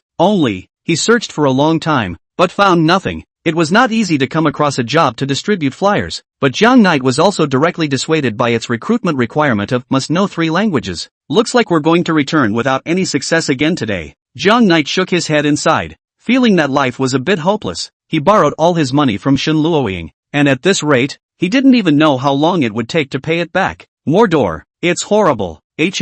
Why are there so many people gathered over there? That seems to be the Skyland Theater. Ahead was an iconic hemispherical building that enveloped a large area like a dome. The Chuan City Grand Theater in his hometown didn't cover an area estimated to be a tenth of the size of the Heavenly Domain Theater. Although it was a theater, its height was also far from comparable to those residential buildings around it. The modern architecture also makes the Horizon Theater a visually stunning experience. This was the first time that Jiang Knight had witnessed the entirety of the Heavenly Domain Theater, and his heart was viciously shaken. In front of the theater's main door, a number of security guards stood in a line. In front of this line of defense was a black crowd. No, I remember that Xiao Qingxue's concert isn't today. Jiang Knight remembered the information about Xiao Qingxue's concert that he had seen on the internet not long ago. Curious, he stepped forward and tapped a man on the shoulder. What for? The man turned around, and Jiang Yi was surprised to find that the man was holding a bouquet of flowers in his hands. Jiang Knight was a little surprised. Are you here to see Xiao Qingxue too? A touch of fascination surfaced on the man's face. Ha, Xiao Qingxue, is she coming today? Jiang Knight was a bit expectant. He loved listening to Xiao Qingxue's songs, and was considered a fan of Xiao Qingxue. Yeah, she's having a concert here soon, and she's here today to inspect the venue. IXXX. Don't you dare defile Goddess Xiao like that. Beside them, a few other men heard what the man had just said and immediately became enraged. I don't care. Goddess Xiao can only be mine. The man laughed insanely, and soon, his behavior drew the dissatisfaction of Xiao Qingxue's fans around him. The crowd was instantly agitated. Some couldn't bear to break into curses, and some rolled up their sleeves, ready to fight with the scum who had defiled Xiao Qingxue. In a short while, the scene got a little out of control. They went from an ordinary fist fight to a props match where they threw flowers and bottles at each other. Xiao Qingxue should never be defiled by a man. Guard the best Qingxue. A female fan screamed her heart out, like a head wolf calling under the moon. Her call was soon met with a response. Guard the best Kaisetsu. Guard the best Kaisetsu. Guard the best Kaisetsu. For a while, a lot of girls joined in the pandemonium, and they were united in pulling the hair of those male fans as hard as they could. Xiao Qingxue's brainwashed fans are too outrageous, aren't they? John Knight was shocked and decided to hide far away. However, his gaze always remained at the Heavenly Domain Theater. He was also looking forward to the chance to meet Xiao Qingxue offline. Coming. I don't know who shouted out from among the crowd, and everyone stopped their hands at the same time. With a roar, in the distance, a black Maybach clustered around a stretch limousine right in the middle of it, driving over in the direction of the Horizon Theater. It's Xiao Qingxue's convoy. The crowd cheered at once. Xiao Qingxue! Xiao Qingxue! Xiao Qingxue! As if they had a tacit understanding, the people who had just been writhing together shouted the name of the goddess of their hearts in a unified and neat manner. The crowd swarmed in the direction of the caravan like a floodgate opening. Only the security guards flew into a human wall, keeping the crowd out of the road. The motorcade slowly drove up to the entrance of the Horizon Theater and stopped in front of the main gate. Xiao Qingxue! Xiao Qingxue! The fans shouted tirelessly, and some had even broken their voices. Although John Knight wasn't frantic, his eyes were also firmly locked on the door of the premium sedan, an expectant light in his eyes. The rear door of the limousine was pulled open by a security guard amidst a chorus of calls. Bang! Bang! Bang! Bang! Uncounted lily pads sprayed out of the sunroofs of the surrounding minivans, accompanied by the white petals in the sky. A young girl in a white dress elegantly stepped out from the car, her face with a faint smile, facing the crowd, slowly bowed. Ah! A fan already started screaming among the crowd. Ambulance! Call an ambulance! There were already fans who were so excited that they were unconscious. John Knight looked at Xiao Qingxue, who was set off like a fairy by the sky of flower petals, and was also a bit dumbfounded for a moment. He had only seen Xiao Qingxue's appearance in photos, and he had never thought that Xiao Qingxue in reality was actually more beautiful than in the photos. Or maybe photos just aren't enough to hold the beauty of such a beautiful woman. After Xiao Qingxue briefly interacted with her fans, she entered the Heavenly Domain Theater surrounded by a group of security guards. John Knight came back to his senses and slapped his head a few times in chagrin. Why did I forget to take a picture? This is a once-in-a-century opportunity. If he takes a few pictures and sends them to his friends, those friends of his will envy him to death. Chapter 23, Don't do it again. Why don't we go shoot now? Maybe it's not too late? John Knight rose to the idea. After all, it was a rare opportunity. Xiao Qingxue had never prohibited her fans from taking pictures, and had always been the kind of generous and cheerful person she was in front of the public. But isn't it too good to sneak in and take pictures now? After all, people have already banned fans from entering the Horizon Theater. How about waiting for her to come out? There's no telling when that will be. And, he looked towards the dark crowd. Those people were all Xiao Qingxue's fans, and their shouts overshadowed all the sounds around here. Even if Xiao Qingxue came out, it was estimated that all he could photograph would only be the heads of the fans. The security guards were well trained and they didn't let any of them in the face of such crazy fans. John Knight walked around the Heavenly Domain Theater, and he realized that it was only the gates that the security guards were blocking, and there were no security guards keeping an eye on other places, such as the fences. If he wanted to, he could easily go over the fence and get the picture he wanted. As a result, two little people appeared inside John Knight's mind. It's a rare opportunity, so just go in over the wall and take a picture. It'll be quick. One of the villains wore a bad smile on his face and egged him on. No way. This is immoral behavior. The other villain hurriedly told John Knight to dismiss the idea. It's not like anyone knows about it anyway, and it's not a big deal to take a picture. What's the difference between that and those sneaky paparazzi? Of course there's a difference. People are in it for the traffic and profit. You're just sunning your friends. What's the big deal? John Knight held his head tangled. He really wanted to take a picture of the female singer he had been powdering for so many years to make up for his regret of not being able to see Xiao Qingxue's concert.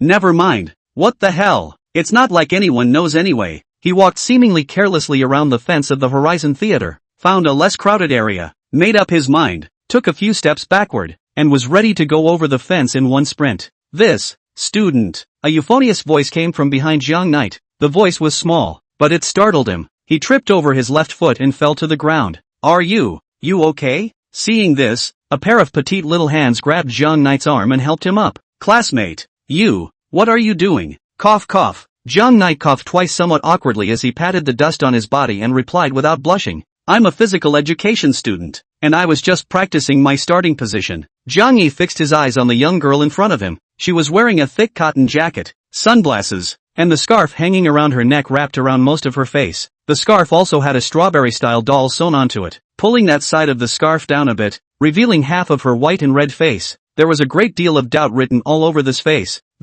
What's the matter with you? Jiang Knight hurriedly changed the topic. There's nothing going on. Just wanted to ask you, are you a fan of Xiao Qingxue? Jiang Knight was stunned and said that it was not good. It couldn't be that her thoughts were known to her, right? The sunglasses covered the young girl's eyes, leaving Jiang Knight with no way to see through the young girl's thoughts. He nodded, not denying the fact that he was a fan of Xiao Qingxue. The young girl was a little excited. Great, can I ask you a favor? Jiang Knight was puzzled, but still subconsciously asked, what favor? The young girl sidestepped and pointed to the skyward theater inside the fence. Can you help me flip in? Jiang Knight was frozen in place by the young girl's astonishing statement, and only after a long time did he react. This is certainly not possible. He once again surveyed the young girl in front of him, clearly looking harmless and well-behaved. Are you also a fan of Xiao Qingxue? Jiang Knight asked. Yes, the young girl replied after a moment's hesitation. Sure enough, Jiang Knight said righteously, I can understand your feelings. You'd love to flip in and then secretly take pictures of Xiao Qingxue, right?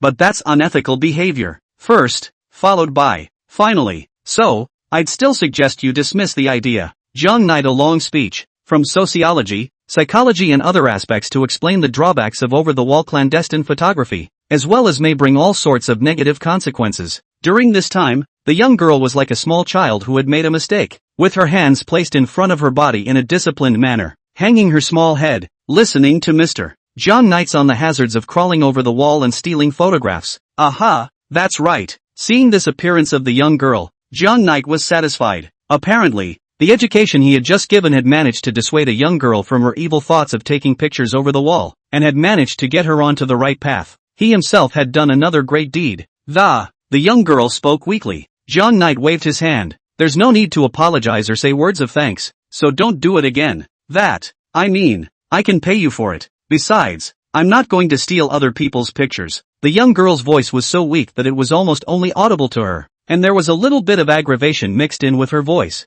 Jiang Knight instantly frowned, writing the word justice on his face. Am I that kind of person? Compared to that insignificant reward, I prefer you to return to your rightful place. Mr. Treehugger said that good character is worth more than money spent. Seeing that Jiang Knight was about to start his long speech again, the young girl hurriedly interrupted the spellcasting. Is that $100 enough? Character like gold is worth 10,000 pieces of real gold. What about 1,000? Dashin is better than wealth, and one life overflows with fragrance. What about $100,000? Money is a material medium of exchange, limited and easily lost. It is good character that is. Wait, sees less? Jiang Knight's eyes widened as he once again scrutinized the young girl in front of him from head to toe. Is this the people of Mordor? $100,000 to actually take a fan photo. Mordor, it's horrible. The young girl couldn't help but shrink when she was looked up and down like this by Jiang Knight. No, not enough? I can add more. Jiang Knight directly held her hand, scaring the young girl back 2 steps. Her face was as red as a ripe apple. I can not, said the young girl, somewhat incoherently. Jiang Knight looked at the young girl's this look in confusion, and then looked down at the hand he was holding due to his excitement. He hurriedly let go of his hand and apologized. The young girl's breathing was a little constricted, and it took her a while to slow down. Can you help me now? Sure, but you have to remember, Jiang Knight instructed in a serious tone. After this time, don't do it again. Chapter 24, Turning Over. And, how are we going to get in? The young girl's voice was a little squirmy, one hand cupping the corner of her coat as she bowed her head obediently. Let's see. This question really put Jiang Knight in a difficult position. This fence wasn't high, but it wasn't very short either, so if it was Jiang Knight, he could easily climb over it. Only to this young girl in front of her. Jiang Yi looked at the young girl, who was a head shorter than himself, and fell into deep thought. It can only be this way. John Knight had a flash of inspiration and came up with an idea. He walked over to the fence and bent down, winking back at the young girl. Step on it. Ha? Stepping up? The young girl's voice was laced with a hint of incredulity, and half of her exposed cheeks burned red. Right. John Knight turned back and urged. Hurry up. How embarrassing would the two of us have to be if someone comes later? Oh, okay. The young girl hesitantly took small steps and moved to John Knight's side. I'm coming up. Oh. She held onto John Knight's shoulders, her body trembling against John Knight's back, and her two slender legs straddled John Knight's body one after the other. Afterward, she stretched out both her arms and wrapped them around John Knight's neck. Mom, what are they doing? On the side, a little kid licked the lollipop in his hand and pointed at the John Knight duo, asking curiously. A woman holding a child's hand glanced at the duo and hurriedly covered the child's eyes. Shame on you in broad daylight. Nowadays, young couples really, when they don't do this kind of thing inside the room, they like to run out to find excitement. The woman spoke loudly, and her voice reached the ears of the two men. Cough cough. Are the people of Magic City so imaginative? John Knight blackened his face, and his cheeks couldn't help but flush with a hint of red. He rushed at the young girl and said, Look, this is what happens when you go against morality. That's why this kind of thing should never be done again. Are you listening? I know. The young girl's voice was tinged with sobs. She had almost lost the ability to think now, and a gush of white mist rose from her head. Hold on tight. John Knight said and slowly straightened up. Wow, I didn't expect you to be so light. Unlike the chartered lady, you can crush a person to death when you press on them. Shen Luoying, who was lying on the sofa watching TV, sneezed for no reason. Could it be that my dear is thinking of me? Shen Luoying narrowed her eyes. No, isn't he looking for a part-time job? It's taken so long to get back. Is it still missing? She was a little heartbroken. As the eldest miss of the Shen family, she certainly knew the extent of the involution of Mordor, hence the last storm. Why don't? I'll see if I can help him again. Thinking, she opened her cell phone and skillfully unlocked a location software. The blinking red dot on it showed exactly Jiang Knight's location. That's right, in the underwear Jiang Knight was wearing, there was still a miniature locator, the Heavenly Domain Theater. What's he running there for? Shen Luoying was a bit puzzled. Right, today is the day Xiao Qingxue inspects the concert venue. Shen Luoying frowned, her eyes turned cold. We'd fished Jiang Knight wouldn't have gone to see Xiao Qingxue. Shen Luoying, as Jiang Knight's childhood friend, she knew almost all of Jiang Knight's hobbies, including,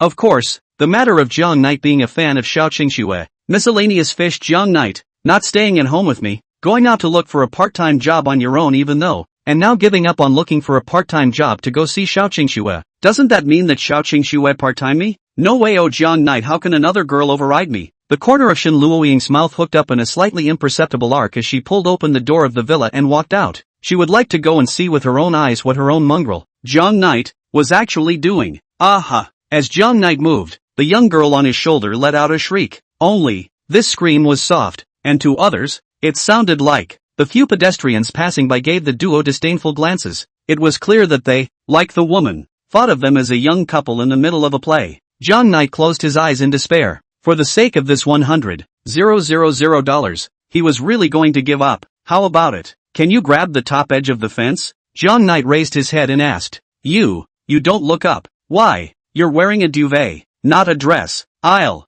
be nervous. The young girl replied weakly. All right, my great lady. Jiang Knight's face was full of black lines. In a moment, the more dense are going to get off work. So if you don't want us to get hung up on the internet, please hurry up. If the crowd had seen it, Jiang Knight could have imagined the online photos as well as the video with the text. Family who understands. A pair of shrimp-head man and woman in broad daylight to do this kind of thing against good taste. Luckily, both he and the young girl had wrapped themselves up so tightly that people wouldn't necessarily recognize them. Well, the young girl stepped on Shogun's shoulders and climbed the fence without incident. She sat on the top edge of the fence and moved slowly, redirecting her legs to the other side of the fence. Okay. Jiang Knight backed up a few steps and leapt over the fence. He checked around and confirmed that there were no security personnel staking out the area before stretching out his arms towards the young girl. Okay, now I'll carry you down. No, the young girl squirmed. Sister, and I said, not to be with a boy other than him. Jiang Knight helplessly propped up his forehead. Okay, I'll carry you down again. This girl was obviously so shy. How could she still think of flipping in and taking pictures? Jiang Knight felt a bit puzzled, but he didn't think about it that much. After all, $100,000 was beckoning him. A greedy smile appeared at the corner of his mouth as he thought. Then, I'm coming down. The young girl wrapped her arms around Zhang Knight's neck and jumped on Zhang Knight's back in a single leap. Zhang Knight's back seemed to have been rushed by something, soft and flexible. Under the impact of this violent softness, Zhang Knight was unsteady and fell to his knees face to face. The young girl rode on top of him in this misadventure. Ah, right. Sorry. The young girl apologized profusely. It's fine. Zhang Knight didn't think so, but as soon as he turned around, his face fell into a deep gully. Cough. Zhang Knight hurriedly turned his head back. Even for someone as shameless as him, at this moment, he was somewhat at a loss for words. Obviously it doesn't look that big. Could it be the reason for wearing a down jacket? While Zhang Knight was still imagining things, the young girl had already gotten down from behind him. Thank you, class. The young girl solemnly thanked her. Nothing. Do you still need to take you to the photo shoot? Aha. What kind of pictures? The young girl tilted her head, a little confused. Weren't you going to come in and take pictures? But, when did I ever say that I came in here to steal pictures? Zhang Knight's expression froze. This young girl really didn't seem to have said anything about her purpose for flipping in. Taking pictures was nothing more than Zhang Knight's purpose alone. I'll scan the code to add your feed letter. The payoff I'll transfer to you. The young girl pulled out her cell phone, which had a Snow White cartoon rabbit on the case, which went well with the charm on her scarf. Aha! Zhang Knight's eyes instantly glistened. $100,000. He couldn't earn that much even if he worked for a few years, right? Is this heavenly riches going to fall on his head? How is this possible? The young girl looked at her cell phone screen, her eyebrows knit lightly. What's wrong? Zhang Knight walked around behind the young girl, and when he saw that one feed letter verification message, his mouth opened wide in shock. The avatar and nickname were both Zhang Knight's own, yes, except that the bright red box underneath prompted both of them to fall into silence. Friend request submission failed. The other party has blacklisted you. Chapter 25. I'm stuck with a sales pitch. I did not expect not yet 80,000 words validation period to come to the amount of pinches. Brothers and sisters are like a sickly reader's it. Can you ask brothers and sisters for some urging in paragraph reviews? If you can have a free power for love, the front forgets, the back forgets, the author will do anything. Zhang Knight was a bit dumbfounded. To say that his own feed letter blacklist, there are indeed quite a few people in it. Most of them were people selling online classes or insurance, and there was no shortage of people that Zhang Knight looked at with displeasure. Only, this young girl in front of him, did he really know her? Could it be a mistake? Maybe you swept the code in the wrong way. Or, the system is buggy? Zhang Knight asked tentatively. The young girl froze dumbly in place, saying nothing. Even though she was wearing sunglasses, Zhang Knight could imagine the uncomprehending or exasperated eyes underneath her sunglasses. Zhang Knight shrunk his neck and hurriedly pulled out his own cell phone. Let me add you. He took the cell phone from the young girl and scanned the code with his feed account. Unable to add each other as friends, the other party is on your blacklist. No way. Is she really on my blacklist? Zhang Knight looked at his blacklist, and the young girl's account was indeed in there. Strange, how come I don't remember anything? Zhang Yi looked at the young girl in front of him again and again, circled around her, and shook his head helplessly. Did I know you before? Zhang Knight opened his mouth. He was a bit curious. He had never been to Mordor. How could he have crossed paths with this Mordor person? The young girl didn't answer, just looked up at the teenager, dumbfounded. What's your name? My name is Zhang Knight. Have we met before? Hiss. Zhang Knight frowned as if he guessed something and patted the young girl's shoulder. Tell me about you. Your family is obviously so rich. Why do you want to do this thankless business of sales promotion? Zhang Knight thought his only possibility was that this young girl had sold him insurance or online classes. Otherwise, how could one blackball someone for good reason? He looked at the young girl, ready to come and give her a bitter moral education. Only, before the words came out of his mouth, Zhang Knight looked like he was choking, unable to say a word for half a day. For he saw 2 lines of tears, quietly flowing down from beneath the young girl's sunglasses. Zhang Knight was most afraid of girls crying. He didn't know how to comfort people at all. Could it be that I scared her? It's not right. No matter who it is, being dragged into a small dark room by someone else will always feel aggravated, right? Zhang Knight bellyached and held the young girl's shoulders in a panic. Sorry. Zhang Knight looked like he remembered something and hurriedly withdrew his hand. To know, the young girl in front of him was very shy, and his own subconscious behavior like this would definitely make the young girl feel uncomfortable. Strangely enough, when his hand was placed on the young girl's shoulder, the young girl, in a rare instance, didn't react in any way. Damn, I must have gone too far. Zhang Knight's CPU went into overdrive once again. I'll pull you out of the blacklist right now. The two added friends normally. Don't take what I just said to heart. Actually, I've done the sales pitch thing. Of course Zhang Knight hadn't done the sales pitch, but only said so because he wanted to make the young girl feel better. At that point in time My family was in the middle of the road and there was no way a regular part-time job was going to support my day-to-day expenses. So, amount of chance, I was introduced to a sales job by a friend. I would have thought that I was doing one of those live bandwagons or something like that as a sales job that I could make a good profit from. I didn't realize that it was actually sitting in an office, looking at a list and calling strangers. John Knight wasn't good at lying, and he stammered and made up experiences that never existed. I've been through that kind of suffering, so I don't want you to suffer the same way I did. That's right, that's it. As long as one empathizes with the young girl, then she can feel a lot better, right? John Knight looked at the young girl, but was surprised to find that the young girl seemed to be crying even more, and there were vaguely intermittent sobs coming out of her scarf. It seems that I have no potential to lie at all, and this is instantly dismantled. John Knight closed his eyes in despair. Instead of letting him comfort a girl, he should go work 10 jobs a day. He gritted his teeth and said in a muffled voice, "This time, I did the wrong thing, so I'll tell you what, I don't want the payment." John Knight turned around with heartache and was about to leave. The corner of his coat was clutched in a death grip by the young girl's hand. "Still refuse to forgive me?" Zhang Yi turned around and saw the young girl raising her head, the top of her half-exposed face covered in tear stains. "I finally found you," the young girl sobbed and spoke. "What?" The young girl's voice was so small that Zhang Knight didn't hear it at all. "Do you know how long I've been looking for you? Ever since elementary school, I've always wanted to see you in person." The young girl buried her head into the teenager's arms. Zhang Knight was startled and subconsciously pushed the young girl away, backing up. "No way." The corner of his mouth twitched. "Are all sales pitches this hard these days? He's been staring at me since elementary school, and then he's been staring at me until now." Zhang Knight only felt creeped out. "No, this is too scary." He didn't dare to imagine what a push so obsessive could do. When he himself was in elementary school, this young girl should have only been in elementary school. Is this what others always say? Doing things from a baby? Actually I came out today to work part-time. Zhang Knight snapped. "I'm actually penniless, and catching me all the time is going to drag you down." "It doesn't matter." Oh, half of the young girl's cheeks were colored with a slight blush. "I'll follow you for the rest of my life," the young girl said in a voice that almost only she could hear. I percent asterisk asterisk asterisk percent and asterisk asterisk asterisk. Zhang Knight does not know what to say. He can only secretly slander. Mordor people are rich not without reason. On this dry sales pitch, perseverance. Do what cannot succeed? Even if you're broke right now, do you want to keep a firm grip on yourself as a potential client? Mordor, it's horrible.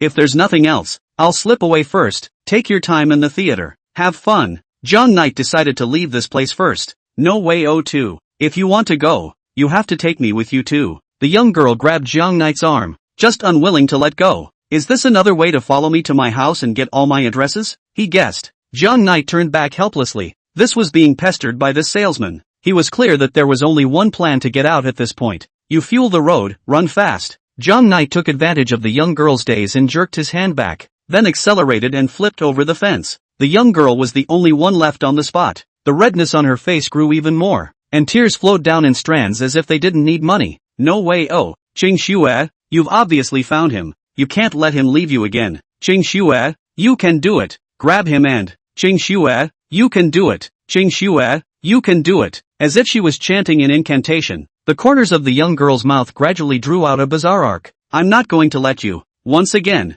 disappear into my world. Chapter 26, Can't I Buy It? With some self-encouragement, the young girl seemed to have accomplished some sort of metamorphosis. With a very different temperament than before, she took off her duffel coat while unwrapping her scarf and tossed it unimaginatively to the ground. In this cold winter, she didn't feel a trace of cold. On the contrary, her cheeks were flushed with a strange red color, and she was steaming hot, just like a steamer in the middle of work. Ha! Ha! The young girl kept radiating the heat generated inside her through her hot breath due to her excitement. Qingxue will come to you. Her eyes locked on top of a large tree by the fence. She took a few steps back, made a sprint plus a jump, and climbed on top of a thick branch with strength she didn't know where she got. The young girl's body was light and the branch would carry her weight perfectly. With the help of the height of the tree branch, her gaze scanned outside the fence for a week, locking onto Zhang Knight, who was fleeing into the distance. Qingxue has found you. The young girl giggled heatedly, her slender waist suddenly giving out, and the tree branch she was climbing on began to shake along with her body. The leaves of the trees rustled under her movements and fell in large numbers.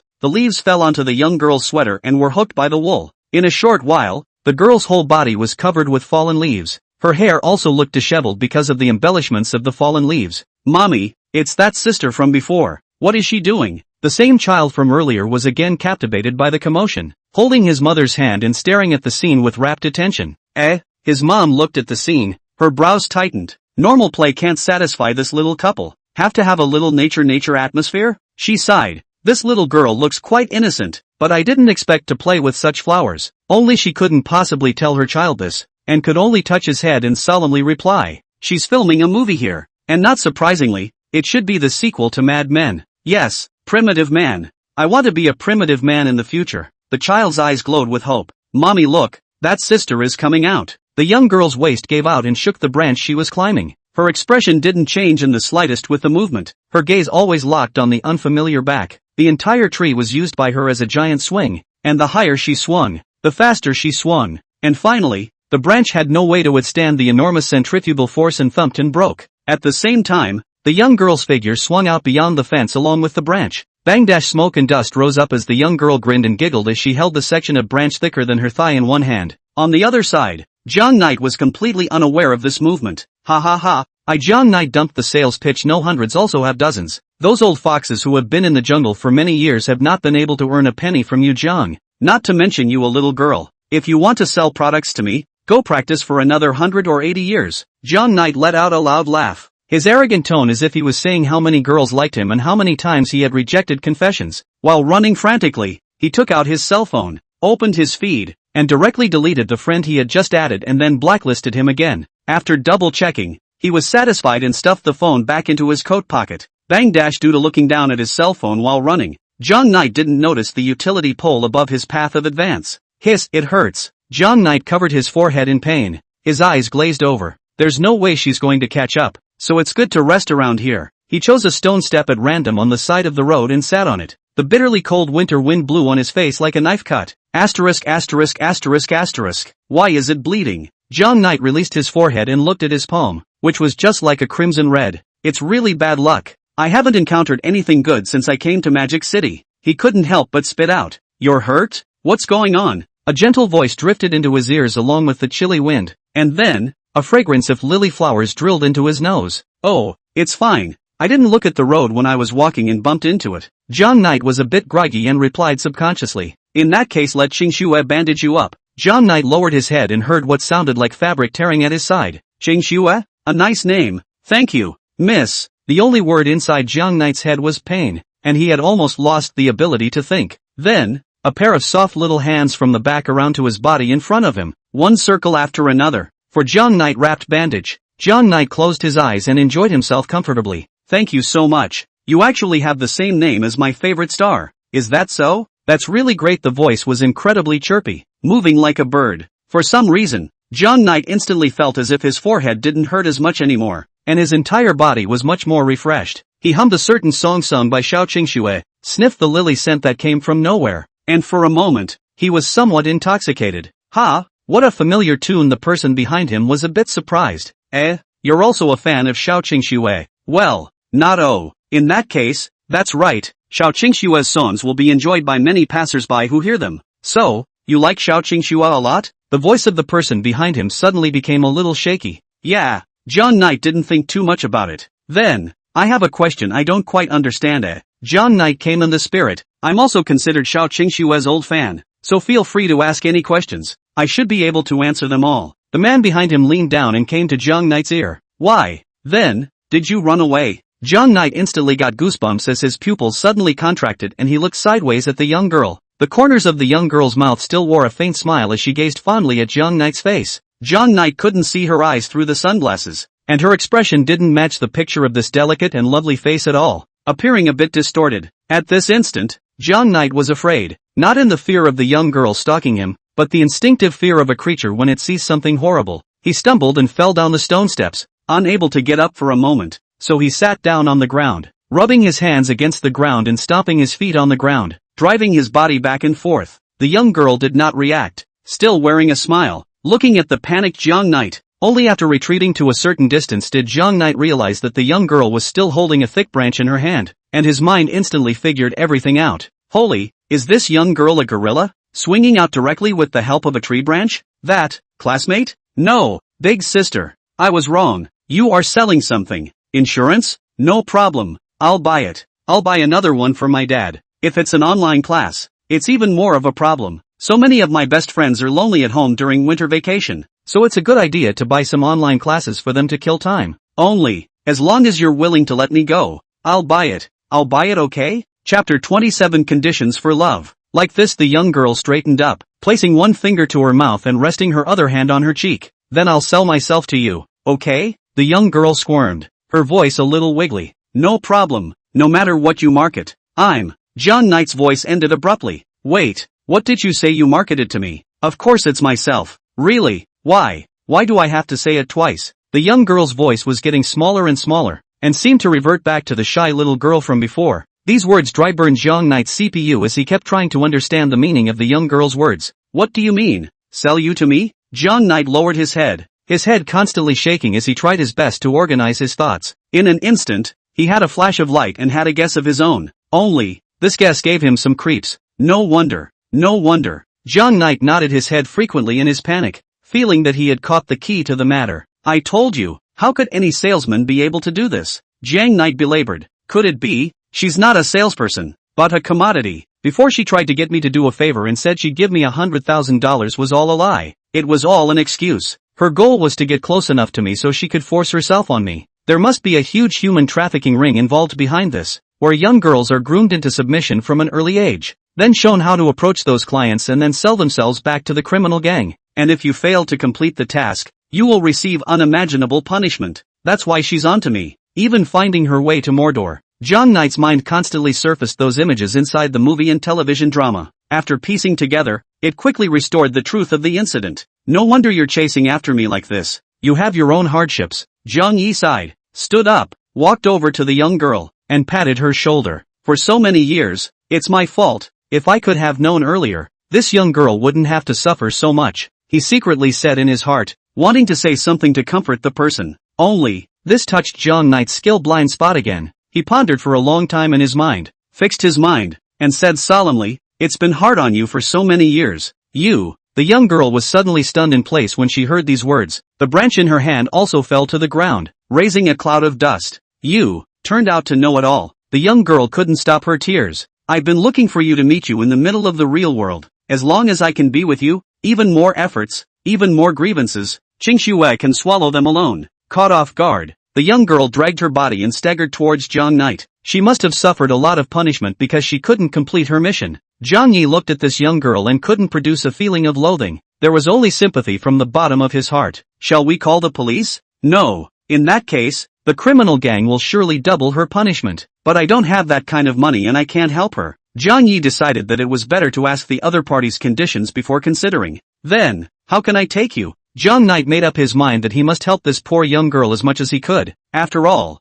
this was a living life. He would never allow a living person to be used as a tool to make money. Take Qingxue away, will you? No matter what you do to Qingxue or what you want, Qingxue will agree to it. The young girl buried her head in Zhang Knight's embrace, sobbing secretly. You said, what are the conditions? Zhang Knight rubbed the young girl's head and helped her up from her arms. Conditions? That condition is, the maiden thought for a long time, and replied, that you should have half the love I have for you. Zhang Knight? The young girl looked at Zhang Knight's impassive appearance and lowered her eyes. Is Qingxue too greedy? Then, 1/3 is fine. River Knight? No? Then a quarter will do. 1/5, 1/10. A little, just a little love is all it takes. That, wait, I'm thinking. Zhang Knight's head was a mess inside. He had originally envisioned that the young girl would quote an astronomical figure and then tell him that he would need to pay so much money in order to ransom her away. But what does it mean to love? Is this gang subsisting on love power? Just as Zhang Knight was thinking, obviously, I've done this.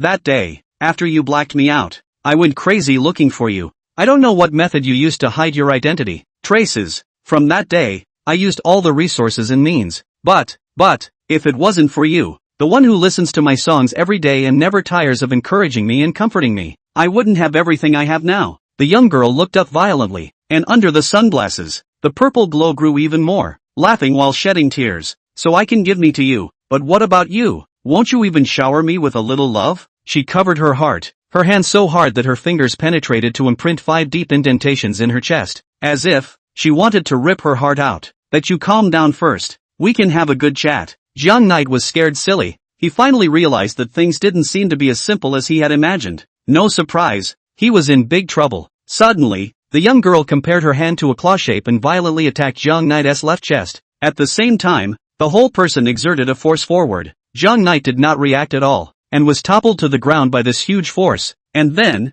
2 huge piles of will be as if the ceiling spells to firmly suppress Zhang Knight under the body. Wow! Sis is awesome. The child next to her witnessed the scene and danced with excitement. These 2 are finished. His mom peeked at the 2 as they moved, pulling her child away at a brisk pace. As soon as the young girl's claws exerted force, Zhang Knight's down jacket immediately shattered out a huge hole, and the cotton wool spread out in all directions in the cold wind, like snowflakes, enveloping the 2 of them. She collected her force and pressed her hand tenderly on top of Zhang Knight's heart, feeling the beating of his heart, her fingers comparing the size of his heart. The young girl leaned down, and her voice could not stop trembling. Your heart is obviously bigger than mine, but why is it that you just can't tolerate me? My heart is only this big, but it's already filled with you inside. Oh, you, I know your hardships. I'll do everything I can to get you out of the criminal organization. Zhang Knight was a bit out of breath from the pressure and squeezed these words out of his mouth. The young girl continued her movements as if she hadn't heard them, not paying the slightest attention to Zhang Knight's reaction. But this is just the first time we've met, right? So there's no way I can give you the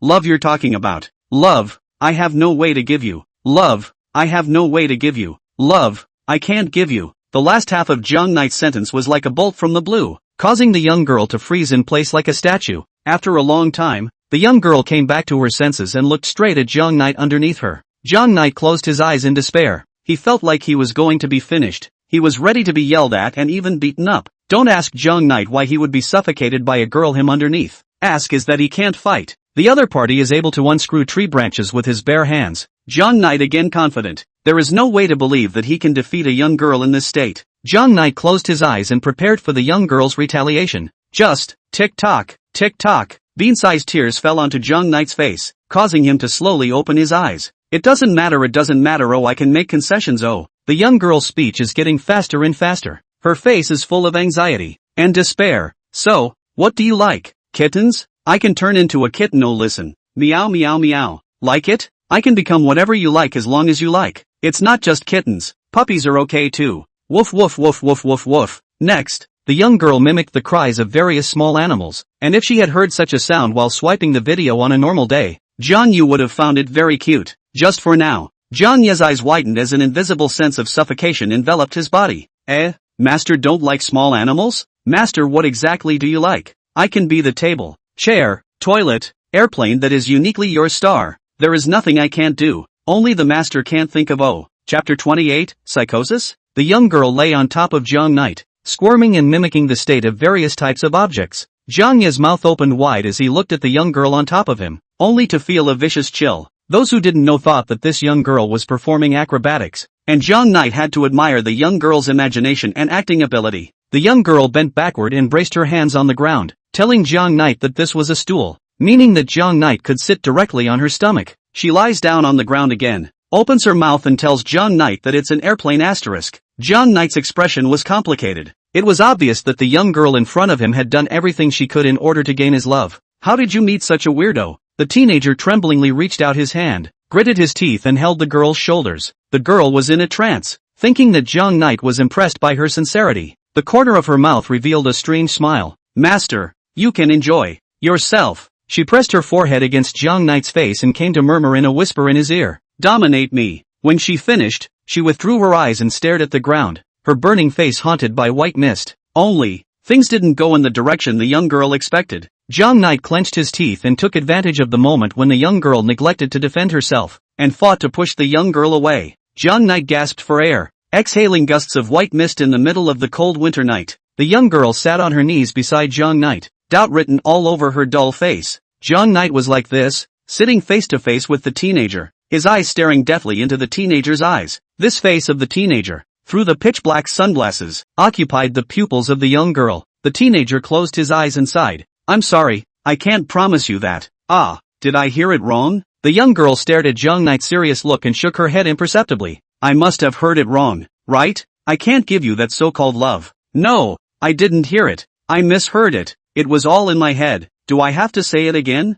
I can't give you that so-called love. It's all a hallucination. It's all a hallucination. The young girl muttered to herself as if she hadn't heard. Zhang Knight didn't say anything either, just looked at the young girl in front of him, his eyes full of complexity. He had no experience in love, but he knew that he didn't have the so-called love for the girl in front of him. Even if the young girl begged bitterly in such an annihilating way, he would not agree. He didn't know why the girl would go to such lengths for him, nor did he know what kind of love the girl was asking for. He only knew that the love the girl needed was definitely not like this, although it was indeed heartwarming to have a girl who was obedient to him. However, Zhang Knight is what he is. Shen Luoying has not taken down the high-grade logs for so many years, and there is a bottom line that he absolutely cannot violate. He didn't know what was going on, only that if he agreed, he would only harm the girl and cut her life short. Why? The young girl looked as if she had detached herself from her own world. Her eyes under her sunglasses were full of anger and disbelief. I have obviously already done this for you. I can give everything for you, but you are not even willing to shower me with a little bit of love. The young girl's voice was soft but low, giving off a lovely but terrifying sense of contrast. Almsgiving? Zhang Knight shook his head. There's no way to give alms for this kind of thing. I know you've been looking for me for a long time for some purpose, and I don't doubt your love for me. But, Zhang Knight said word for word, your so-called love can't be obtained by praying for it, and even if you have any special feelings for me, that doesn't mean I have to give you a corresponding response. Zhang Knight tried to organize his words, hoping that he could make the young girl wake up. Why? The young girl mechanically repeated the words under her breath, her hands clenched into fists, her nails embedded in the flesh, oozing crimson blood. If you were able to persevere in finding me over all these years, why can't you take some more time to get to know me well? I also need some time before I can get to know you and cultivate the so-called feelings. Zhang Knight continued. These words from Zhang Knight were like a whisper, not passing through the young girl's brain. She seemed to be completely and totally caught up in her own world once again, and she didn't react in the slightest to whatever Zhang Knight said. The teenager shook his head helplessly. It looks like what I'm saying isn't having any effect. That's it. If this keeps up, I'm going to have to put you in a mental hospital. I have a feeling you might need psychiatric care. The young girl was stunned and stopped all her movements, her gaze deadlocked on Zhang Knight's slightly frightened eyes. So, it turns out, you think I'm sick and I'm crazy too, don't you? Zhang Yi gulped. He had a premonition that something big was about to go wrong. This feeling was like, when he was playing a game, he came across an empty-blooded boss about to turn on the second stage. Right now, the young girl is acting like a transiting animation before opening the second stage, accompanied by a light laughter like a transformation spell. The whole person was like a hellish evil ghost that was murmuring, what to do? Zhang Knight felt a completely different feeling from before. He felt that he was now in extreme danger. If he didn't handle it well, it was possible that he would be accounted for here today. Then I can only take one more step back. The young girl gripped the thick branch in her hand tightly, and threads of blood flowed down the branch. Her lips were also bitten through, and blood flowed down her graceful jawline in strands, slowly dripping onto the ground. It doesn't matter if I can't get your love now. I just need to get your body. The young girl held her cheek in one hand, blood smeared across her face by this action, now looking like a murderous demon who had just finished his deed and was eyeing his next prey. Once we get your body, we can be together all the time. By then, we'll have a long time to get to know each other and get to know each other. By then, you can fall in love with me, right? Zhang Knight only felt creeped out. The young Zhang Knight didn't know what a sickly girl was, nor did he know how terrifying a sickly girl could be. He only felt that the young girl in front of him might actually have a bit of a brain problem. Forget it, what's there to communicate with a mental illness? Zhang Knight secretly made up his mind to stabilize this young girl before finding a chance to call the mental hospital to come and take her away. Combined with the fact that he had just talked so much sense to a mental illness, Zhang Knight felt like he didn't even need to waste his words. When the young girl said that condition of what love is or isn't, he or she could have called the mental hospital. Cough cough. Okay, I love you okay. Zhang Knight decided to stabilize the other party first so that she wouldn't do anything too drastic. Hearing these words, the girl's eyes slowly widened under the sunglasses, frozen in place, and the branch fell to the ground with a snap. What did you say? The young girl staggered a few steps to Zhang Knight's body, holding Zhang Knight's shoulders, burying her head in Zhang Knight's arms and lifting her head in a pitiful manner, very different from before. Zhang Knight took a deep breath. I love you. That's okay. Really? The young girl's IQ is limited at this time. She only knows that her beloved person personally said I love you these 3 words. Qingxue also loves you. The young girl whimpered, and just hugged Zhang Knight for a long time without words. Hey, what a good girl, but it's a pity that it's a mental illness. Zhang Knight touched her head, and the young girl's head rubbed toward Zhang Knight's hand. Good chance. Call the mental hospital now. Zhang Knight pressed the young girl's head with one hand and pulled out his cell phone with the other. In that case. What? In that case, I'll lock you up. The young girl said flatly without the slightest rise or fall in her tone. No, didn't I already say I love you? Why do you still want to lock me up? Jiang Knight's eyes widened. So that we can be together forever, yeah. You love me, and I love you, so we're going to stay together forever, body and soul. I'm yours and you're mine. That's love. The young girl cocked her head innocently, her voice filled with doubt. Isn't it? At the same time, the young girl's hand instantly exerted force and gripped Jiang Knight's hand that was holding the cell phone. The cell phone fell to the ground with a crunch. How can you play with your cell phone when you're figuring out Snowhead? The young girl scolded. And the next moment, she looked at the phone number on the screen of her cell phone, which was the phone number of the Magic City Psychiatric Hospital that Jiang Knight had just found out. And after entering the number, the cell phone intelligently displayed the 6 big words Magic City Psychiatric Hospital on the screen. The young girl looked down and caught a glimpse of the words on the screen. I see. No wonder you don't want to be with me forever. You don't love me at all. No. Jiang Knight got goosebumps. He knew that he was completely played out. So, you're just like everyone else, thinking that Kyosu was a psychopath. Ming, Qingxue thought you were different from the others. Akira, you're the one who brought Kyosu out of the mental hospital. And now, you're going to do the same as them and send Kyosu in again? No. What is all this with what? What do you mean I brought you out of the mental hospital? Jiang Knight felt that things were getting more and more complicated, and he was just about to ask things clearly when his own throat was pinched by the young girl's hand. Ha ha ha. The young girl repeated the one syllable. You, let go. Jiang Knight held the one hand of the young girl, choking her neck with both hands, wanting to break it away. Only, the young girl's strength was surprisingly large. No matter how hard Jiang Knight tried, it was to no avail. Ha. The young girl did not speak, still giggling to herself. Chapter 29. That.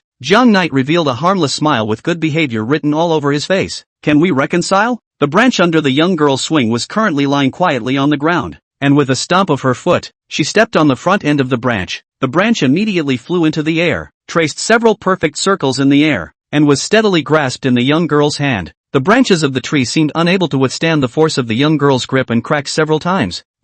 Not two. Jiang Knight's legs trembled as he backed up. He felt that this young girl, who was a head shorter than him, was radiating an unrivaled pressure at the moment. For the first time, Jiang Knight felt like his life was threatened, and he believed that as long as he let the young girl come to his side, that one branch in her hand would fall on his head. That's not the scariest thing. The scariest thing is if one loses consciousness and then is taken by a young girl. Jiang Knight had already imagined his dark life in a basement or a small dark room. He had only just gotten into college, and the bright days ahead were beckoning to him. No, my life can't end here yet. Jiang Knight turned around and ran. Under the adrenaline boost, he was covered in smoke, like a fast-moving steam engine. The howling cold wind blew in his face, and for the first time, he felt that the winter days, which he had long since taken for granted, were this cold. The young girl only froze for a few seconds, and after she reacted, she was like a cheetah locking onto its prey, charging out from her spot. In place, where she stepped, the concrete road cracked inch by inch. The neighborhood was surprisingly quiet, and the occasional few pedestrians who passed by were attracted by the unexplained commotion, but they only glanced towards this place and left in a hurry. What should we do? Should we find someone to ask for help? Jiang Knight pondered on a way to get out of the situation. He could indeed grab a few pedestrians to ask for help, but he quickly gave up. There are so few people here that if you get help, you're likely to put pedestrians in danger as well. From time to time, he looked back at the primitive man who was swinging a tree branch and covered in leaves. She was definitely not something that could be dealt with by adding a few strangers to the mix. Jiang Knight gritted his teeth. His speed at this moment had far exceeded that of himself when he was on the body side of the high school, except that the young girl behind him seemed to be even faster, and the distance between the two of them was closing in at an extremely fast speed. The only way to get to the main entrance was to go around the walls of the Horizon Theater. There were plenty of people there, and gathering the strength of the crowd should be able to take down this madman. Dead legs, count on me to beg you. Run! Jiang Knight shouted in his heart. As long as it takes to get to that place. Almost there. The national flag flying at the main entrance of the Heavenly Domain Theater had appeared in Jiang Knight's vision, which made the physically and mentally exhausted Jiang Knight feel hopeful. Just hold on a little longer, a little faster. The teenager tensed up and squeezed out the last ounce of strength that existed in his body. Only, a huge force suddenly came from behind him, and the teenager, who was already out of strength, was so unsteady that he fell to the side towards a small bush. He looked back, the color of despair drenching his eyes. In his vision, the young girl smiled at him, eerily. Jiang Yi fell on his back towards the small bushes, and then the young girl fought to pounce and firmly pressed Jiang Yi underneath her. Don't, please. Jiang Knight was completely shrouded by the fear of death at this moment, and heavy shadows appeared in his vision. Under Jiang Knight's gaze, the young girl rode across him, raised the branch in her hand high, and stabbed down at Jiang Knight's neck. Jiang Knight had lost all his strength and means at this moment, and could only close his eyes and welcome the end of his life. Bang! Jiang Knight's cheeks were wet, and a stabbing pain came from his neck. Snap, snap, snap. A drop of tears smashed down on Jiang Knight's face. Jiang Yi unbelievably slowly opened his eyes, and as soon as he did, he saw the tree branch stuck next to his neck, as well as the wet dirt splattered on his face. His own neck was grazed, but luckily, it didn't hurt the vitals. As long as the branch stabbed down a few centimeters further away, Jiang Yi's life would have ended there. I can't. The sunglasses slipped off the young girl's face and smashed on Jiang Knight's nose. Jiang Knight saw a blurry face, and at the moment, his vision was a little blurry due to his extreme fear. But even so, the young girl's stunningly beautiful face caused Jiang Knight to faintly freeze. The twisted expression hung on her clear and delicate face, creating a sense of contrast that made him bristle. The original turquoise blue eyes were also tinted purple-red at the moment due to a special reason, and the line of sight stayed motionless on Jiang Knight's face. So familiar. The young girl in front of him gave Jiang Knight an inexplicable sense of familiarity, but Jiang Knight was sure that he shouldn't have seen her before. I thought you would be different from the others. You said that Kyosu had a lovely voice. You said that Kyosu's song was good. You said that Kyosu was the hardest working girl you've ever seen. You said you liked my perky, cheerful self best. You said that Qingxue's illness would be cured one day, and that at that time, Qingxue would become a big singer, and that you would find me, and then sit down on the stage and applaud my singing. You're lying to me. Ha ha ha. From the beginning to the end, you've treated Qingxue as a psychopath just like everyone else. The young girl let out a low laugh in desperation as tears continued to slide down her cheeks. Qingxue hates you so much. I'm going to kill you and install a tape inside your stomach that only says I love you. But, the young girl was trembling, trying her best to suppress her anger. But, without you, aside from you and my sister, Qingxue really has nothing left. Jiang Knight opened his mouth, wanting to say something, but he really couldn't recall where he had crossed paths with this young girl. Why would you give Siyuki hope and then destroy it with your own hands? Obviously, just let Qingxue die alone and silently inside the mental hospital at the beginning. Mental hospital? Jiang Knight's head was 2 sizes too big. She really ran out of a mental hospital? When have I ever known a patient inside a mental hospital? So, what the hell should I do? The young girl placed her hands on Jiang Knight's neck, trembling, but didn't pinch down hard enough. What the hell am I supposed to do? Answer me at. The young girl seemed to have lost all her strength and her form staggered. Her hands gradually left Jiang Knight's neck and hung down helplessly. The young girl just kept her eyes open and didn't move. Are you okay? Jiang Knight asked tentatively.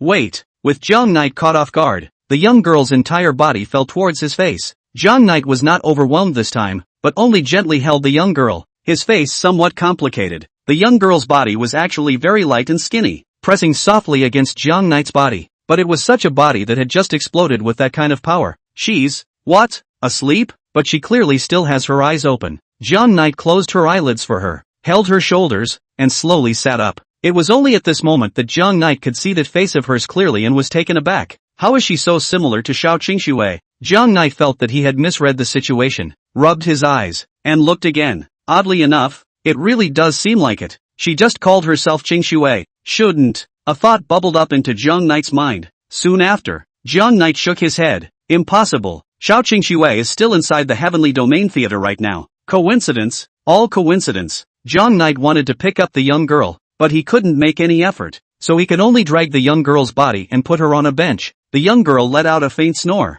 well behaved like a sleeping kitten in the park. That would be the end of it, wouldn't it? Just leave her now and she'll never find me again. I'll disappear completely from her view and then, for some reason, when he thought of this, Jiang Knight actually moved a trace of compassion, but there was just a hint of compassion. Under normal circumstances, a young girl should have her own beautiful youth just like Xiao Qingxue. The way he had just acted seemed to have inadvertently destroyed something important in the young girl's heart. Could it be that I did something wrong? Jiang Knight had just raised this thought in his mind before he immediately snuffed it out. Are you kidding me? She almost killed me. If I hadn't been able to beat her, I would have beaten her up and put her in a mental institution. Maybe that talk just now was just her babbling. Maybe she's mistaken me for someone else who's important to her. Jiang Knight fictionalized countless possibilities in his mind, trying to make himself ruthless and just leave. If you don't leave now, you'll get yourself killed. But, Jiang Knight clenched his fist hard. If it's true, if I ever did inadvertently influence this girl, what would happen to her if you left her behind?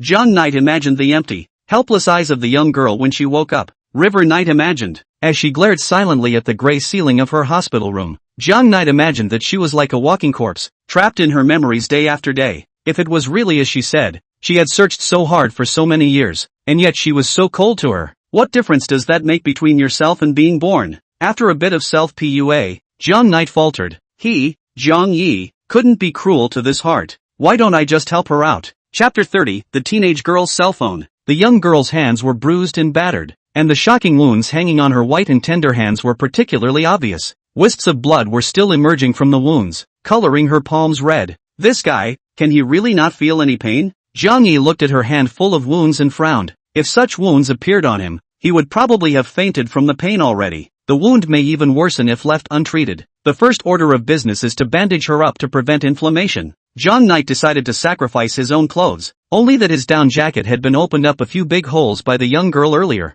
and the lint inside was falling out. He had a sweater and an undershirt left inside himself, and the sweater wasn't suitable for bandaging wounds, so he thought it would be better to sacrifice his undershirt. Hey, we'll have to borrow money from the charter to buy another one. Anyway, this underwear seems to be a bit small. It just gives me a reason to go buy another one. The simple Jiang Knight didn't know the mystery contained in his underwear yet, and without much thought, pulled off a small piece of fabric and tied it to the young girl's injured hand. This should be about right. Jiang Knight scanned the young girl's entire body. Fortunately, she was only injured more seriously in her hands, and the rest of the body was only bruised at most, and was not in the way. Next, Jiang Knight reached into the young girl's coat pocket, rummaged around, and pulled out her cell phone. The moment the screen lit up, Jiang Knight's pupils contracted violently as if it was an earthquake. The lock screen cover set by the teenage girl that appeared on the screen as the phone had not been unlocked. Normally, people use photos they cherish, or beautiful pictures they find online, to serve as their wallpaper. Only, this young girl has a very strange lock screen wallpaper. On it were several feed letter messages that were enlarged countless times. The young girl should have taken a screenshot of the chat interface of the feed letter and then cropped a few messages and stitched them together to form this lock screen wallpaper. The messages were cut to pieces, and she cut a few words out of almost every one of them. Those individual fonts were pieced together to form a complete sentence.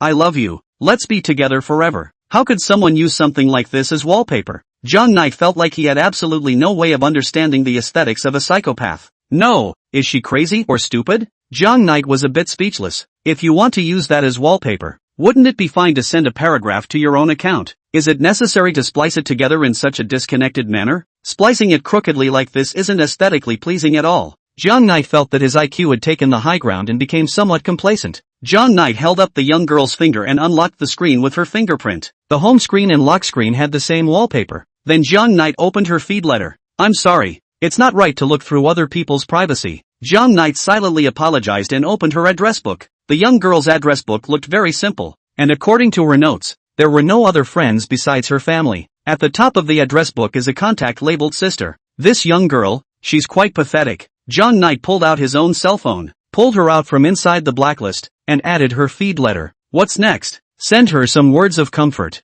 Jiang Knight made up his mind and called out his cell phone keypad. Then, it came to Jiang Knight's least skillful link. Comforting girls. Asterisk asterisk asterisk asterisk. Is this some kind of skill that has to be learned? And why is it so highly utilized? Jiang Knight had a headache and scratched his head for a long time before finally typing down a few words. I'm sorry that for some reason I can't give you what I call love for a while, but I'm sure, all of that aside, we could be great friends. You're so beautiful. There must be a lot of people who would want to meet you and encourage you if they wanted to. So, if you agree, I'm your first friend Law. My name is Jiang Knight. It's an honor to meet you. Come on, you'll be fine. That's it, Jiang Knight thought. He wasn't good at making up meaty words in the first place. These words should be able to revitalize this young girl. Well, one last thing. Jiang Knight thought to himself that the part of helping the young girl was over, and next, he wanted to satisfy a small curiosity of his own. If I really knew her before, then the chat logs between us should still be there. Jiang Knight was curious to know what his earlier self had said to her. He took the young girl's cell phone and flipped it upward. Loading.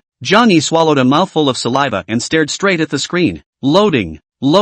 The phone flashed a white light and the feed letter software flashed right back. He froze, thinking only that it was a system glitch, and tried several more times, but each time with the same result. What kind of crappy cell phone? Jiang Knight was speechless. How come the Mordorian cell phones aren't as good as my Samsung bomb? At least, I don't flash back when I play feed letters on this phone. Jiang Knight did not think too much, opened the sister chat box, sent the other party over her location. and then stuffed the phone back into the girl's pocket. That's weird. How is messaging her sister okay? As the sun set, Zhang Nai tucked in his broken coat pocket and dragged his tired body toward the distance. See you later. The golden sunlight lengthened the teenager's back as he glanced back at the young girl in the midst of a deep sleep and shook his head with a smile. That's obviously cute. It's cold, said a woman in a white dress anxiously circling the lounge in the Horizon Theater. To maintain your beautiful image in public, sister, I still wear dresses in winter. This Thai theater. We were coming to see the venue today and we were told straight away that the theater was malfunctioning and lost power. I can't turn on the heat in the lounge. Your sister is going to freeze to death. Qingxue hasn't come yet?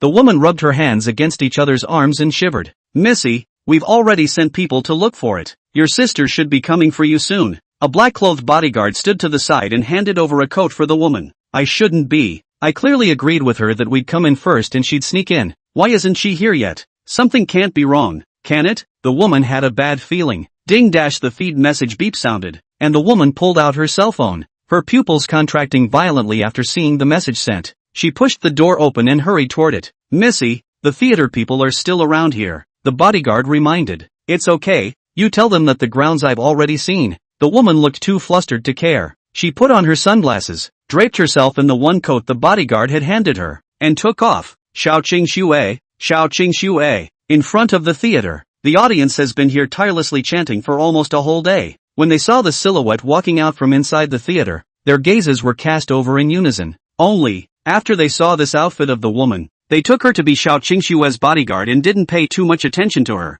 The woman slipped out of the theater, swept up a shared battery-operated car on the side of the road, turned the electric door straight to the bottom and sped off in the direction her cell phone had located her. Chapter 31, The Dream, above. Qingxue, Daddy's back. Let's go. Get out of here. What am I? Where am I? The girl slowly opened her eyes, and into them, daylight poured gently onto her face through the glass windows of the villa. She was lying on a big, soft bed with a couple of old-looking Muppets on it. A rush of footsteps came through the door, and before the young girl could react, her bedroom door was violently pushed open. Bang dash, the door to the room hit the wall hard. Strands of white wall dust slowly drifting down the wall. The young girl looked up in confusion, her eyes resting on the girl with the same face as hers outside the door. The girl was clearly about the same age as her, yet she was much taller than her. This was the young girl's twin sister, Xiao Qingying. Qingxue, come with me. It's almost too late. Xiao Qingying's face carried extreme fear, as well as the anger that she had ruthlessly suppressed between her brows.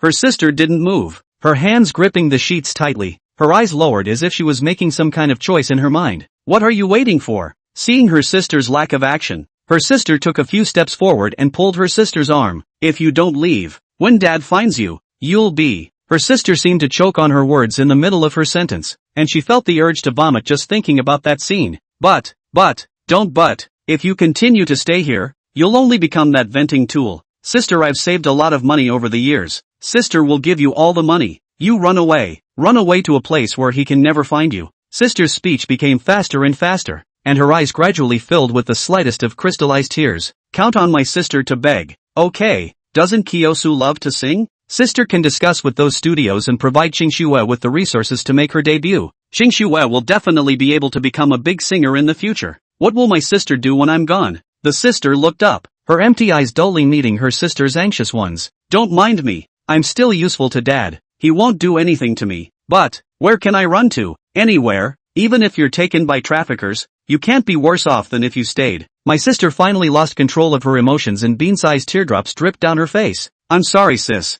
There was no emotional ups and downs in her sister's words. Qingxue is too stupid to help Dad. Qingxue is useless. No, it's not. Qingxue, you misunderstood me. I mean, no, this is not the time to talk about this. That is coming back. Let's hurry. Squeak dash came a door opening from downstairs. Oh no. Sister gritted her teeth. It's too late. Qingxue, obey. No matter what sound you hear next, don't make a sound. Okay? Count on sister to beg you. Sister begs you for the last time. With red eyes and slightly trembling legs, her sister squeezed out a stiff smile on her face, stood up, and slowly backed away. It's okay, Qingxue. Things will soon pass. Qingxue, don't be afraid. Don't be afraid. Snap. Tada. The door to the room was gently brought up by her sister, and inside the room, the young girl sat under the covers, biting her lip. Can't cry out. If you cry, you'll be scolded by Daddy. Qingxue, you can't cause trouble for Dad and sister. Qingxue, you can do it. A few drops of blood oozed from the corner of her sister's mouth as she was bitten. She resisted the urge to cry and just twitched her nose one time after another. Damn! That old bastard actually shared his shares with my second brother.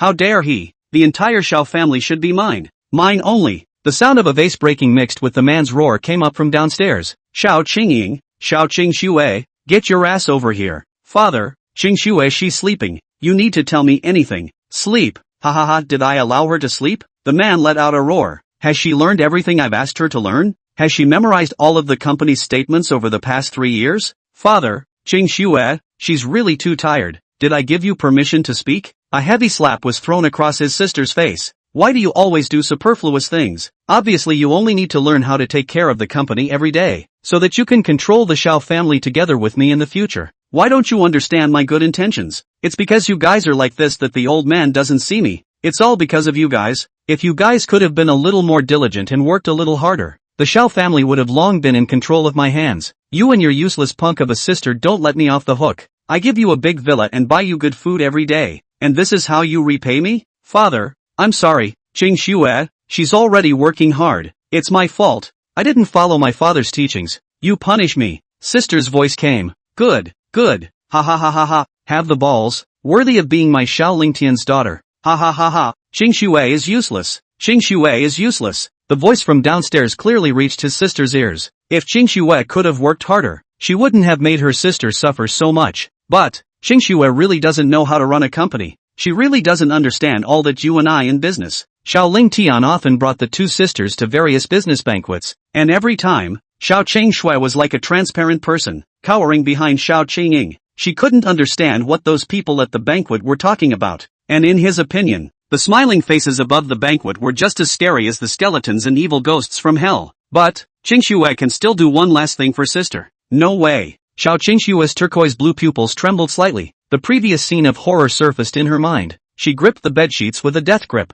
I'll be killed. I'll really die. She closed her eyes, tears leaking out of her tightly closed eyes and landing on the sheets. But this is the only thing Qingxue can do for sister. Qingxue can't do anything. But, Qingxue still has this body. As long as I take the beating for my sister, she won't be in pain. Kyo-su. Then it becomes useful. Downstairs, the belt lashed at Xiao Qingxing's skin one by one, and in an instant, Xiao Qingxing's skin surged with a red trail of blood, and the scabs of blood that had been left behind earlier were once again torn open. But Xiao Qingxing had long since grown accustomed to it and endured it without a word. Sister. Xiao Qingxing snapped her eyes open and turned her head to look at the stairway. Xiao Qingxue's skinny body curled up into a ball and nestled in the corner of the stairway like a kitten. What are you doing here? Xiao Qingxing glared at her. Go back, please, go back. That's what you said. Your sister, she's asleep? Ha ha ha ha dash, the man laughed excitedly. Let her go. I'll let you do whatever you want. Xiao Qingxing's voice was laced with despair. She could endure the skin and flesh, but she absolutely couldn't endure her sister being hurt like this. Why should I spare her?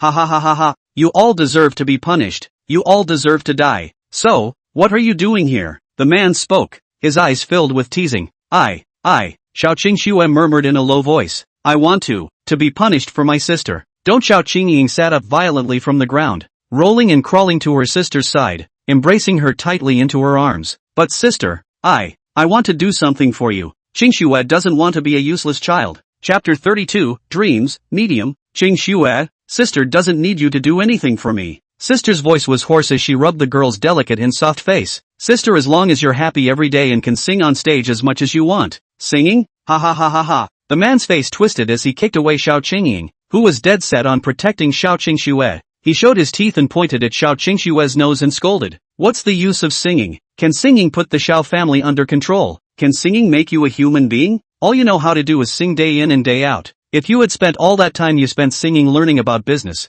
you wouldn't have turned out to be as much of a loser as you are now. From now on, you will not sing a word without my permission. Do you hear me? The man raised his belt and laughed as he jerked it at the young girl's thin frame. Don't! Xiao Qingxing collapsed to the ground, roaring her heart out. The belt lashed against Xiao Qingxue's back, and the girl's figure couldn't withstand such immense force and shook continuously. Her eyes were closed, and blood slowly flowed down from the corners of her slightly hooked mouth. Sister, I took the beating for you. Oh, she guffawed at her sister. Kyosu isn't a useless child anymore. The belt lashed one after another on top of Xiao Qingxue's skinny body, and the young girl gritted her teeth and collapsed to the ground before she could hold on for a few moments. I know. Qingxue is the best behaved. Xiao Qingxue lay on the ground, moving little by little in the direction of her sister. Ha ha ha ha ha, this is the punishment you deserve. I told you to sing. I told you to sing. Ha ha ha ha ha. The dark basement of the villa was out of reach. Outside the old chamber door, two voices argued. Father, this is. What happened to leaving her alone in the basement to reflect and ruminate? Are you crazy? She has a fear of the dark. What fear of the dark? So old and still afraid of the dark. So useless. My Xiaoling Tian's daughter is afraid of the dark. I'm afraid that it will become a joke when it's spread out. I just want her to overcome her fear of the dark, and from now on, besides learning how to manage the company, she'll stay here in the basement for me. When she's not afraid of the dark anymore, then she can come out. The man had vented and was in a much better mood. He hummed a song and went back into the middle of the room where he belonged. Qingxue, don't be afraid. Sister will find a way to get you out. Sister, don't worry. Qingxue is fine. Oh, don't be afraid. Just talk to your sister. She will always be there for you. Inside the basement, Xiao Qingxue was breathing heavily. The boundless darkness was like bottomless seawater, engulfing her. She clenched her hands, beads of sweat soaking the wounds on her body. It's fine. Oh, Qingxue secretly brought her cell phone in. Xiao Qingxue fumbled around on her body and pulled out a cell phone. The young girl had secretly put the cell phone in her pocket before going downstairs. Under some torture, the teenage girl's cell phone screen shattered inch by inch. The moment the cell phone lit up, the only light in the dark basement lit up. Only, this light was still insignificant compared to the huge basement. She opened the Waveluo, a video platform, clicked into their own homepage. 0 followers, 0 likes, 0 fans. This was one of Xiao Qingxue's secretly uploaded works. At that time she did not know how to utilize the exquisite cover, as well as the beautiful title to attract the audience's eyeballs. Her introduction to her work is just a few short words, songs my mom taught me. That's right, the girl's work didn't even have a cover uploaded. When Xiao Qingxue was recording her song, she put her phone on the table when the video started shooting. So the content of the video was nothing but darkness apart from the song she was singing. Why doesn't anyone like this song? When mommy sings, it's obviously good. It must be because Saizetsa doesn't sing well, so no one likes it. In the basement, the girl lifted her broken shirt and quietly wiped her own tears. Mom, it's Kiyosu who's useless. I'm sorry. Ding dash just then. A beep sounded. River Knight dapper, kudos for your work. River Knight handsome, I'm going to go. This video is black from start to finish. River Knight handsome, I thought there was a high energy reversal later on, so I clicked in. River Knight handsome, but what's this background music? It's so good. Did Up sing it himself? The girl stared blankly at the screen as her follower count went to 1. River Knight handsome, followed you. Is John Knight handsome, Up a newcomer? Only this one work. River Knight handsome, Up don't be lazy. Update quickly. Fans are waiting. The girl froze, and a hint of delight grew in her eyes. But, no one is being my fan. River Knight handsome, so sad. Am I not human? The girl was momentarily at a loss for words as she tapped her hands on the screen, writing and deleting the short sentence, deleting it and writing it again. I'm sorry, I didn't mean it like that. Can you not be angry? What compensation do you want? I can give it to you. River Knight handsome man? River Knight handsome, you misunderstood. I'm not sad. Ha ha. River Knight handsome, if you want to make it up to me, sing more songs, they're really quite good. River Knight handsome, okay, I'm waiting to hear your song. The cell phone emitted a faint light that illuminated her smile. Anyone like Kiyosa's song? Great. Qingxue, are you alright? Outside the chamber door, Xiao Qingxue anxiously inquired. Well, Kiyosu is fine. Ignoring the severe pain, the girl trotted to the door. Kiyosu has a fan. Really? Xiao Qingxue's tone revealed a hint of delight. I told you Qingxue you could do it. Aha. Only, just after the words were finished, Xiao Qingxue's body began to tremble again. But sister, when do I have to go out? It's so dark here. Qingxue is so scared. Xiao Qingxue's tolerance for darkness was about to reach its limit. Qingxue, you just met this fan. You need to thank him properly before you can. How about you now? Sing a song to him. Xiao Qingxue proposed. Singing? Good. The young girl's voice trembled and her eyes were hollow. The young girl opened her cell phone video. The dark background of the basement mirrored the background of her first video. I'm going to start singing. Only, it was as if her voice was stuck, and she didn't make a sound for a long time. The infinite darkness eating away at her sanity made her almost forget how she should speak. Winding along the rugged trail, follow the spilled moonlight to the top of the mountain. Outside the door, Xiao Qingxue sang softly. Only, her voice was hoarse and she sang very hard. It couldn't be helped that Xiao Qingxue was born with a pentatonic voice and was tone deaf. I'll keep my promise with you seriously. I'll keep my promise with you seriously, until we meet eye to eye. Until we meet eye to eye. Lyrics adapted from The Last Journey. The author can't write lyrics. Sorry, hahaha. Two similar yet very different voices mingled together. Driven by her sister, Xiao Qingxue opened her mouth and sang along in a small voice. At first, her voice was small, and then later, it was as if she had forgotten the darkness around her, completely devoting her body and mind to it. After Xiao Qingying sang halfway through the song, she laughed mockingly and wisely closed her mouth. The soft, raw song echoed through the basement for a long time. After Xiao Qingxue uploaded the video, she yawned and lay down in a cardboard box, falling asleep in a daze. I don't know what she was dreaming about, but a happy smile kept spreading across the corners of her mouth. She was sleeping so deeply that the beeping of her cell phone didn't even wake him up. River Knight Handsome, kudos for your work. River Knight Handsome, updating so fast? River Knight Handsome, there was noise next to it at first, but not later, so you can pay attention to it when up is recording. River Knight Handsome, but it's so good. It's simply the best song I've ever heard. Chapter 33 The Dream, below. Day 2. Why? The old man made the second brother him the chairman of the company. It's all of you. You two losers. The man yelled as he tore his heart out. He was red in the face as he held the belt. The living room was a mess. Broken beer bottles cluttering the floor, and the whole room smelled of alcohol. The dim light struck the bodies of the two young girls, accentuating the wounds on their bodies even more shockingly. Xiao Qingying, get dressed and follow me to the company. Xiao Qingxue, you continue to stay in the basement and give me a good introspection. The man tugged Xiao Qingying's hand and casually picked up his coat from the sofa and draped it over himself. It's alright Qingxue, if you feel scared, just sing and I'll be back soon. Xiao Qingying touched her sister's head, and the latter nodded obediently. Xiao Qingxue was locked into the basement, and then the only light was lit up in the basement. The familiar darkness enveloped her once more, and her body began to shake uncontrollably again. Only, she giggled into her cell phone screen. I've written another song. Can you help me listen to it? River Knight Handsome, is the uploader spoiling the fans so much? River Knight Handsome, no problem. Let me add your feed letter. Oh. She still had the slightest bit of blood hanging from the side of her mouth, but the corners of her mouth couldn't be restrained from lifting. Day 3. In the basement, the young girl had a few new wounds on her body. The young girl ignored this as she turned on her cell phone. Today she was going to do something that meant a lot to her. She stared at the screen of her cell phone, her fingers trembling slightly. After thinking for a long time, she gathered her courage and sent a message. Can I be your friend? The young girl was glued to the screen, more nervous at the moment than she had been before she was whipped by her dad. My fan River Knight, it's so strange. Why do you ask? My fan, River Knight, doubtful. I want to make friends with you, and I'd like to exchange songs with you in the future. Can I? My fan River Knight, actually, I don't know much about the songs and I usually listen to them less. The young girl lowered her eyes as tears came unbidden to her eyes. Okay, I got it. I'm not going to force you to be friends with me. I'm sorry. My fan Gang Knight? My fan River Knight, I'll have to ask you for advice later. My fan, River Knight, also, if you want to be friends, don't ask people questions like, can I be friends with you? I thought we were already friends.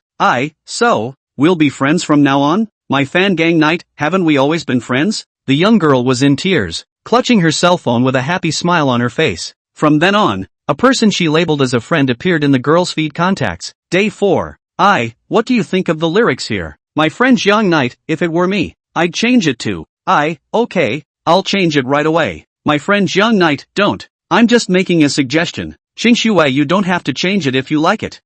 Really? Wouldn't see Yuki be too selfish. My friend Young Knight, how can that be? How can Qingxue be a selfish person if she is willing to share her song with me? I just think, Qingxue can have her own idea. Don't need to ask me all the time like this. My own thoughts? My friend Xiangyi, yeah, all the songs Qingxue wrote are very good. I'm nowhere near as good as you in this area of singing. Shame on you. Really? The young girl hesitated for a moment. Thank you. I've been told that I can't do anything, that I can't even learn the simplest things. My friend Young Knight, how can that be? Qingxue's voice is so cute. If she develops well, she can definitely become a big singer. It's no use becoming a big singer. Dad said, singing is very unproductive. My friend Young Knight, how come? My dad just told me that even if I go begging on the street in the future, he will support me as long as I want. Your dad is so nice. I want to sing, but my dad doesn't support me. My friend Young Knight, it's okay, I'm with you. Day 7. I'll tell you a secret. Don't tell anyone else. My friend River Knight, oh, what a secret. I'm actually afraid of the dark. The doctor inside the hospital told me that it's called acrophobia. My friend Young Knight, never heard of it. I'm actually afraid of the dark, but I have my dad with me, so I'm not afraid. My friend Young Knight, Qingxue can talk to your father. Do not feel ashamed. I'm a boy or so, huh? My dad won't stay with me. My friend Jiang Yi. Why? I can't tell you because my dad won't let me tell anyone. My friend, River Knight, well then, if you're afraid of the dark, come find me and I'll keep you company. 1 month later. Why? Is the old man giving the whole company to the second brother? You guys talk, why don't you try harder anymore? Xiao Qingxue slumped helplessly on the ground. She had already been beaten to the point of numbness, and the fear of pain was no longer present in her eyes. The colors around her slowly faded in her eyes, and over the course of the month, she was close to reaching her limit. Bang dash, the door of the villa was thrown open heavily, and several men in police officer uniforms rushed in. Rushing in with them were Xiao Qingying and her uncle and grandfather. Beast, asshole. The old master knocked Xiaoling Tian to the ground with a slap. Qingxue. Xiao Qingying rushed over and hugged her sister's body as she lost her voice. The young girl didn't respond, and blood soaked the entire floor. Mr. Xiaoling Tian, we suspect that you are suspected of making false accounts and committing domestic violence, and you are now under arrest according to the law. Several officers glanced at the two sisters and closed their eyes in unison. Impossible. How did you guys know? Xiaoling Tian's face was horrified. As if she remembered something, she turned her head and glared at Xiao Qingying, who was bandaging her sister's wounds. It's you? His second brother shook his head. If it wasn't for Qingying, she followed you around to collect evidence. You would really be able to hide this from us. Several doctors carried a stretcher and carried away Xiao Qingxue. Her second uncle patted Xiao Qingying's shoulder with a complicated expression. According to our agreement, you help me look for the evidence of your father's forgery, and after it's done, I'll give you a sum of money that's enough for the two of you to spend the rest of your lives. Xiao Qingying's face was stagnant and she didn't reply. Her second uncle sighed heartily. Let's put it this way, your sister-in-law and I don't have any children as of yet, so from now on, you'll all live your lives with us. When I retire, the company will be in your hands. From now on, you will be the first miss and second miss of the Xiao family. How is my sister? In the ward, a doctor walked out, and outside the ward, Xiao Qingying anxiously greeted her. Your sister will not be in danger. Rest assured of that. But, the doctor frowned. Ms. Xiao, she is, at the moment, suffering from very serious depression. Also, being in the dark for so long has exacerbated her fear of the dark. The darkness can trigger a range of physiological problems and even pose a life-threatening risk. Though I don't know what it is, it's a miracle she's been able to hold out in the darkness as long as she has. Never let her fall into darkness again. I'm here. Clear snow is so hard. Can you talk to Qingxue? My sister left, saying she had something to do and wouldn't be able to come back to stay with me until the evening. She said that if I'm bored, I'll come and talk to you. Are you there? Are you there? Are you there? In the hospital, the young girl was lying on the gray hospital bed. Her turquoise blue pupils seemed to be covered with a layer of fog, staring blankly at the ceiling, motionless. Ding dash. The young girl sat up instantly, her eyes regaining their luster. Inside the somewhat dimly lit hospital room, the young girl's eyes were like jewels, reflecting excitement. River Knight, yeah, what's wrong with Qingxue? Are you sick? River Knight, I'm sorry, it's time for finals, so I may not have as much time to chat with you. I'm in the hospital now, and the doctor said that I need to stay for observation for a while. River Knight, is that so? Then you should remember to get some rest. River Knight, go for it. Oh, I wish you a speedy recovery. River Knight, it's getting late. My dad's rushing me to bed. Good night. The young girl wanted to continue sending messages, but she thought about it and gave up. No, we can't disturb Jiang Knight's rest. The night was quiet. The young girl's eyes were closed and she couldn't sleep. A faint voice rang out of the door as the nurse on the night shift swiped the video and touched the fish. Today,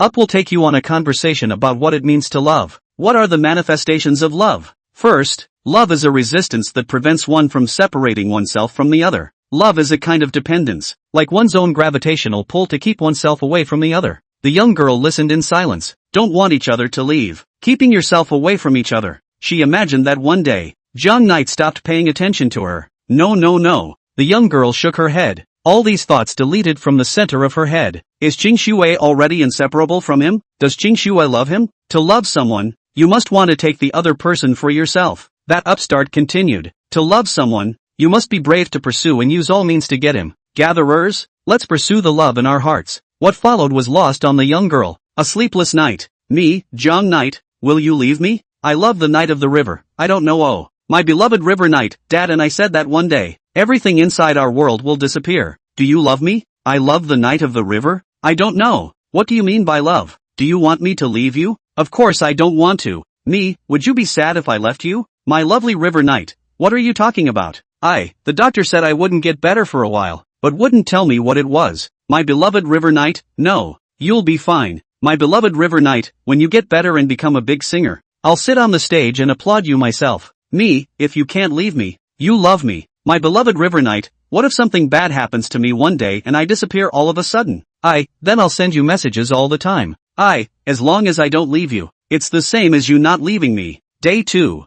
Message 99 plus. My beloved River Knight, why are you sending me so many messages? Me, who told you not to send me messages, angry. My beloved River Knight, I'm going to take my final exams. I'll definitely come to you when I have time. Day 3.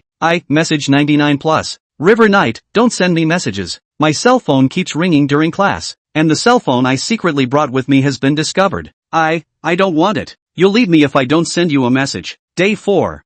Message 99 plus. My beloved Gang Knight, I'll ignore you if you keep this up. Day 5. Day 6. Day 7. Message 99 plus. 1 month. Message 999 plus. The other party has blacklisted you. 1 year. Message 9999 plus. Why? I obviously didn't leave you. I was with you the whole time. The young girl's turquoise blue eyes tinted a shade of purple. I know it, you never left me. You were always in my heart. Oh. She let the message load back to the day before. 99. I know. Once I become a singer, I can meet you in person, right? The corners of the young girl's mouth curved in a sickly curve. I'll find you. I'll always find you. Qingxue will heal well and work hard to become the greatest of the great singers. Even if I let Qingxue search for a year, 10 years, 100 years, I will definitely find you. Qingxue is the one who loves you the most, so Qingxue is going to keep you by my side forever. First, I need to cure my depression. Definitely first. The young girl put on a mask for herself, and at night, she would stand in front of the mirror and secretly practice smiling. Gradually, she learned how to smile and how to put on a smile that pleased the doctor. As long as she didn't mention anything related to John Knight, she was a soft and cute girl. She welded the mask to her face, fusing it to her flesh and blood. She fooled the doctors. She fooled her sister. She even fooled herself. After observing her for a long time,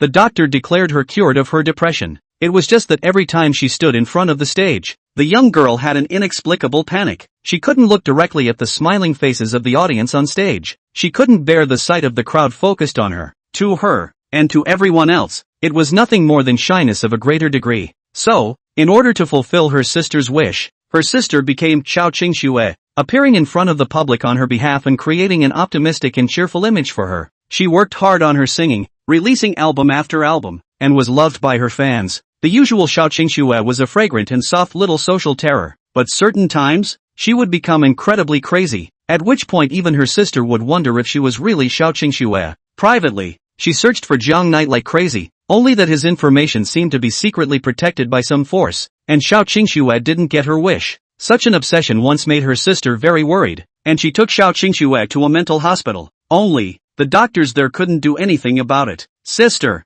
I'll give a concert. Why? You've tried so many times and you can't open your mouth with an audience watching. The young girl's tone was firm. No. Oh, it's the only way he'll come to me. He just said it off the top of his head. Why do you really believe it? The young girl kept her head down and was silent. Because other than trusting him, there's really nothing else that Qingxue can do. Qingxue, you can't go on like this. It's fruitless to go on like this. It'll just be a waste of your energy. The young girl shook her head. No, oh sister, I can't let her leave Qingxue because, that's love. Oh, love him and be with him forever. Qingxue, it's absolutely not okay for you to be like this. Go, sister will take you to a better mental hospital for a checkup. Sister, even you think I'm crazy? The young girl slowly turned her head and looked at her own sister with an expressionless face. No Qingxue, I'm just dreaming a dream. The young girl stared blankly out of the window. When the dream wakes up, he'll come back to see me, right? 10 years. A dusky sunset. In the recliner, the young girl slowly opened her eyes, and before her, her sister struggled to rock her. Qingxue, wake up. What's wrong with you? Xiao Qingying looked at Xiao Qingxue who was covered in blood, her eyes filled with shock and panic. You know, sister, I had a long dream. I think I, just saw him in a dream. Stop talking. Get in the car. I'll take you home. Xiao Qingying pulled her sister up to a high-grade sedan, which she had just sent someone to drive over. Sister, lend me the computer. She logged onto the feed letter on her computer and turned it on at maximum power.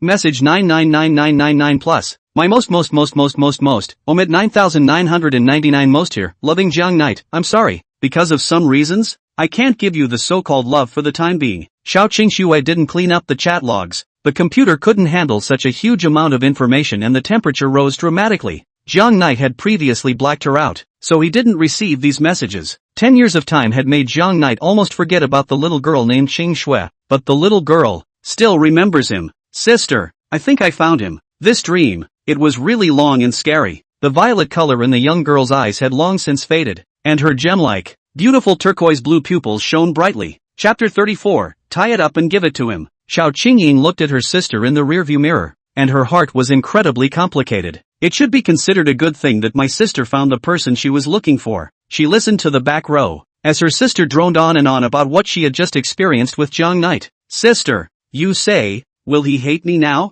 Xiao Qingxue raised her head, tears glistening in her eyes. Those words of Jiang Knight were like sharp knives, ruthlessly stabbing the young girl's heart. Sister, why won't he shower me with a little love? Obviously I love and adore him. Xiao Qingying froze, and after a long time, she spoke faintly. But why should he share his love with you? Xiao Qingxue clearly did not understand what her sister meant. Jiang Knight helped you in your time of despair, but what have you done for him? I message him every day. And then what? And then? Xiao Qingxue lowered her head and didn't speak. Right, you haven't said anything to him. In his eyes, what kind of person are you on the other side of the screen? A pretty, gentle little girl, or a crybaby who only cries and cries? She gulped. Or, what about a psychopath who just goes crazy? After all these years, you remember him, but he doesn't remember you. Xiao Qingying closed her eyes. She didn't want to tell her sister these truths. It was too cruel for her, but that was the reality, the hurdle her sister had to get past. Xiao Qingxue lowered her head and clenched her two hands tightly together. But,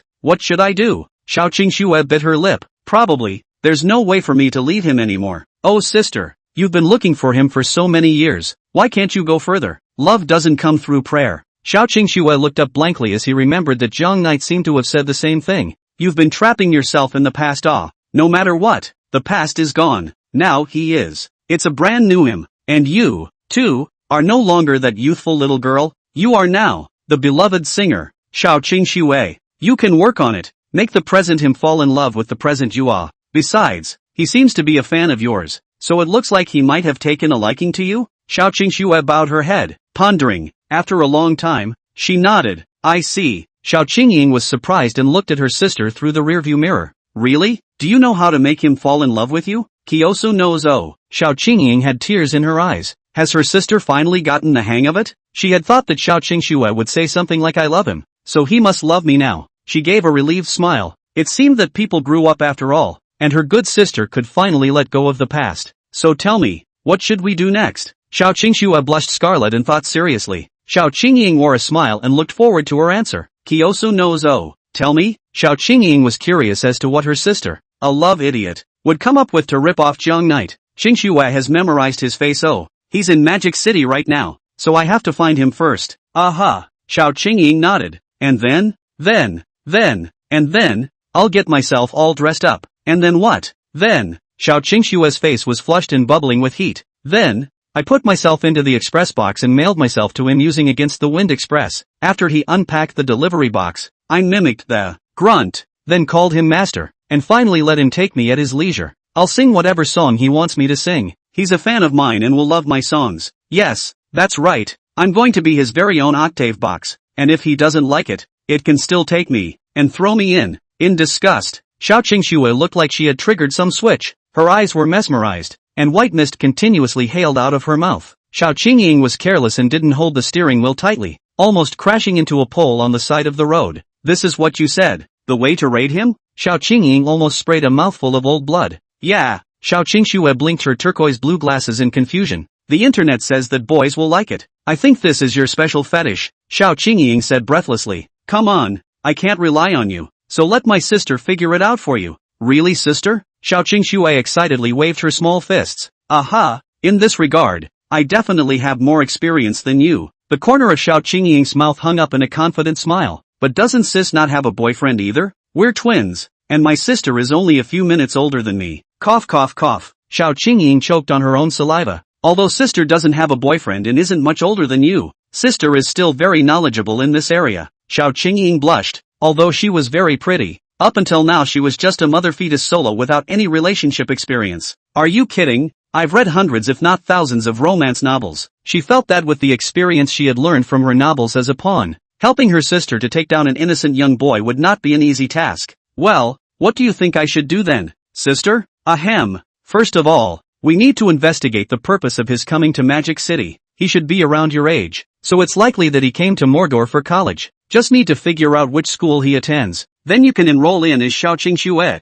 Find a chance to contact him, and taking him down isn't easy? With the power of the Xiao family, it was still very easy to do this kind of thing. But, I know what you're thinking, Xiao Qingying said. You entering Mordor University as Xiao Qingxue will definitely attract a lot of attention. You're afraid that you won't be able to deal with the enthusiasm of the crowd, right? Xiao Qingying had been her understudy for so long, all because of this reason. Xiao Qingxue nodded. Xiao Qingying sighed. My great singer, how can you keep going on like this? She felt that now was the perfect opportunity to make her sister brave. Missing out on the inside of college will make it hard for you to see her again. Xiao Qingying continued to add fuel to the fire. If Jiang Knight he has a favorite girl inside the university. No. Xiao Qingxue shook her head. That's not right. Xiao Qingying revealed a bad smile. So, have you figured it out? Aha, Kyosu knows what to do. That's good. Xiao Qingying let out a long breath. Sure enough, the books didn't lie to me. The power of love is really great. So, it's better to tie up Jiang Knight. That way, he won't have a girlfriend.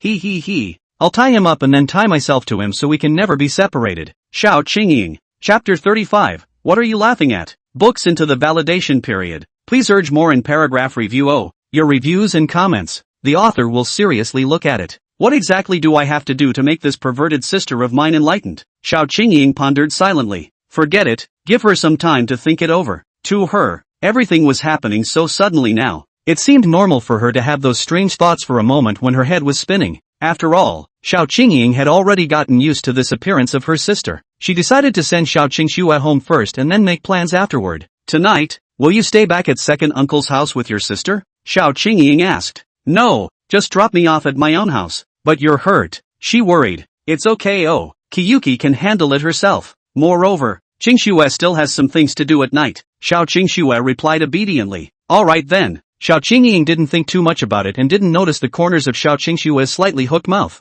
Strange. Xiao Qingying held the steering wheel and looked at the back of her car through the rearview mirror. Why does it feel like there's a car that's been following us? Years of experience as a celebrity stand-in allowed her to detect a hint of something wrong. There was a small sedan that had been following his car after he and his sister hit the road. It should be worth a lot of money based on the shape and branding alone. Could it be that I was seen by some brainwashed fan when I came out of the theater, and now he wants to follow me? Xiao Qingying frowned. It shouldn't be. I'm obviously disguised so perfectly. How could I be seen? Could it be that I'm being too paranoid? Maybe people are just traveling with us? Xiao Qingying didn't think much about it and continued to drive herself. At the back, in the driver's seat of that one minivan, a middle-aged man had a puzzled look on his face. Miss, you made me drive all this way just to follow this one car in front of me? There was a young girl with long pink hair sitting in the back seat, and it was none other than Shen Luoying. She didn't answer, her eyes dead set on her cell phone screen. Above it, the red dot representing Jiang Knight's location was constantly flashing and was moving at a high speed on the map. Jiang Knight had previously torn off his underwear and bandaged Xiao Qingxue's hand wound. The miniature locator that Shen Luoying had installed on Jiang Knight's underwear came to Xiao Qingxue's body. That's right, Jiang Knight is in this car in front of us. She spoke quietly. Miss, could it be that you're mistaken? This high-grade sedan in front is worth tens of millions of dollars at least. Does Jiang Knight know any rich friends in Magic City? The middle-aged man was the butler of the Shen family. Shen Luoying shook her head. As far as she could remember, Jiang Knight didn't have such a friend. But why did the location show that Jiang Knight was in the car in front of him? Hardly. A friend he just met? Shen Luoying muttered. No, how can he dearly have a new friend and not tell me? It's male or female, old or young, his friend's ID number, his phone number, his home address, how many people are in his family, what color is his fat ass? I need to know all of that. When you go back, check the license plate number of this car for me. I want to know the owner's full information. Shen Luoying gritted her teeth and said indignantly. The butler smiled and said nothing. What are you laughing at? Shen Luoying grimaced. I'm not laughing. The butler resisted the urge to laugh out loud, his face contorting a bit. Liar, you're clearly smiling. Shen Luoying wrapped her hands around her chest and said without a good mood. I just think it's really nice to see the young lady like this. Very funny? No. The butler smiled. Hasn't the young lady noticed that you're very different now than you were before? Why are you the same as my father? Shen Luoying beamed, skimming her head. Oh, You don't look like your father's own at all. Young lady, his lordship was a very quiet and beautiful man when he was in college. I'm all peachy as his classmate. The butler smiled gently, his eyes memorialized. You know why I don't tell your father what you did? Shen Luoying swallowed her saliva. When she was studying in Chuan City, Shen father let the butler stay in Chuan City and asked him to take care of the young Shen Luoying. At the same time, he did not help Shen Luoying bully Jiang Knight. For Shen Luoying about Jiang Knight request, he basically will agree. Only, he basically didn't show up much during the week, and even Jiang Knight didn't recognize him.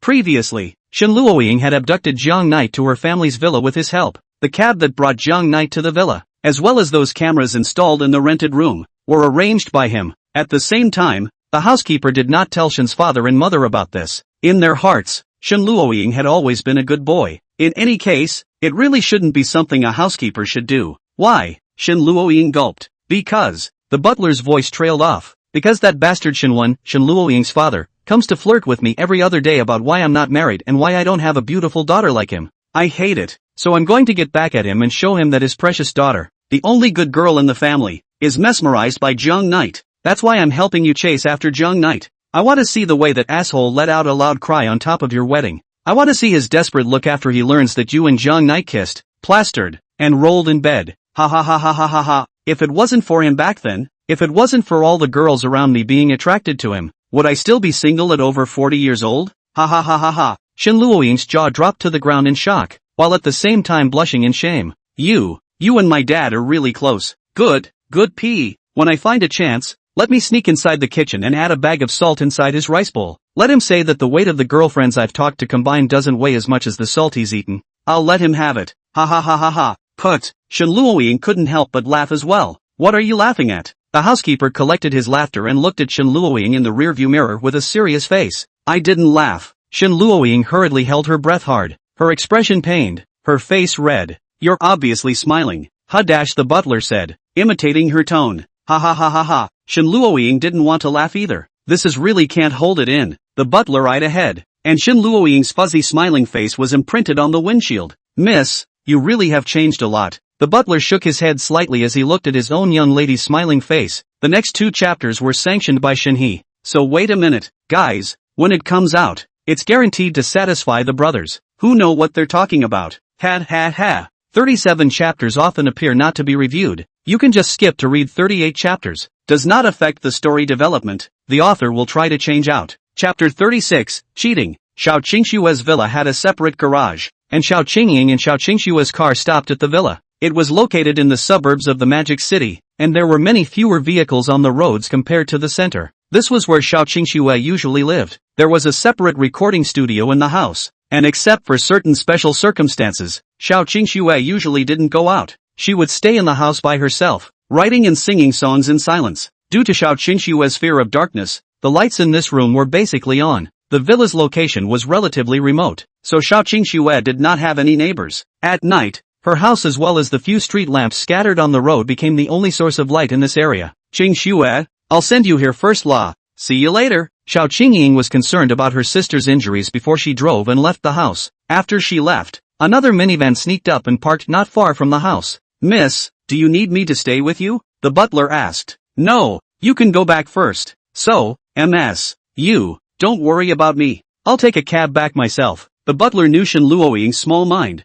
nodded, and drove off alone. Jiang Knight. Shen Luoying looked at the red dot on the screen, the corners of her mouth rising slightly. How can you sneak home with another friend? Earlier, I asked you so many times to come to my villa to play, and you refused. Her face flushed, her peach eyes gradually transforming into a deep red. You've only just met this friend, and you're actually going to go to the house with someone to play. Hehehe. Shen Luoying laughed wryly. Honey, I'll give you one last chance. Oh, a chance to confess and be lenient. She opened her feed letter and sent a message to Jiang Knight.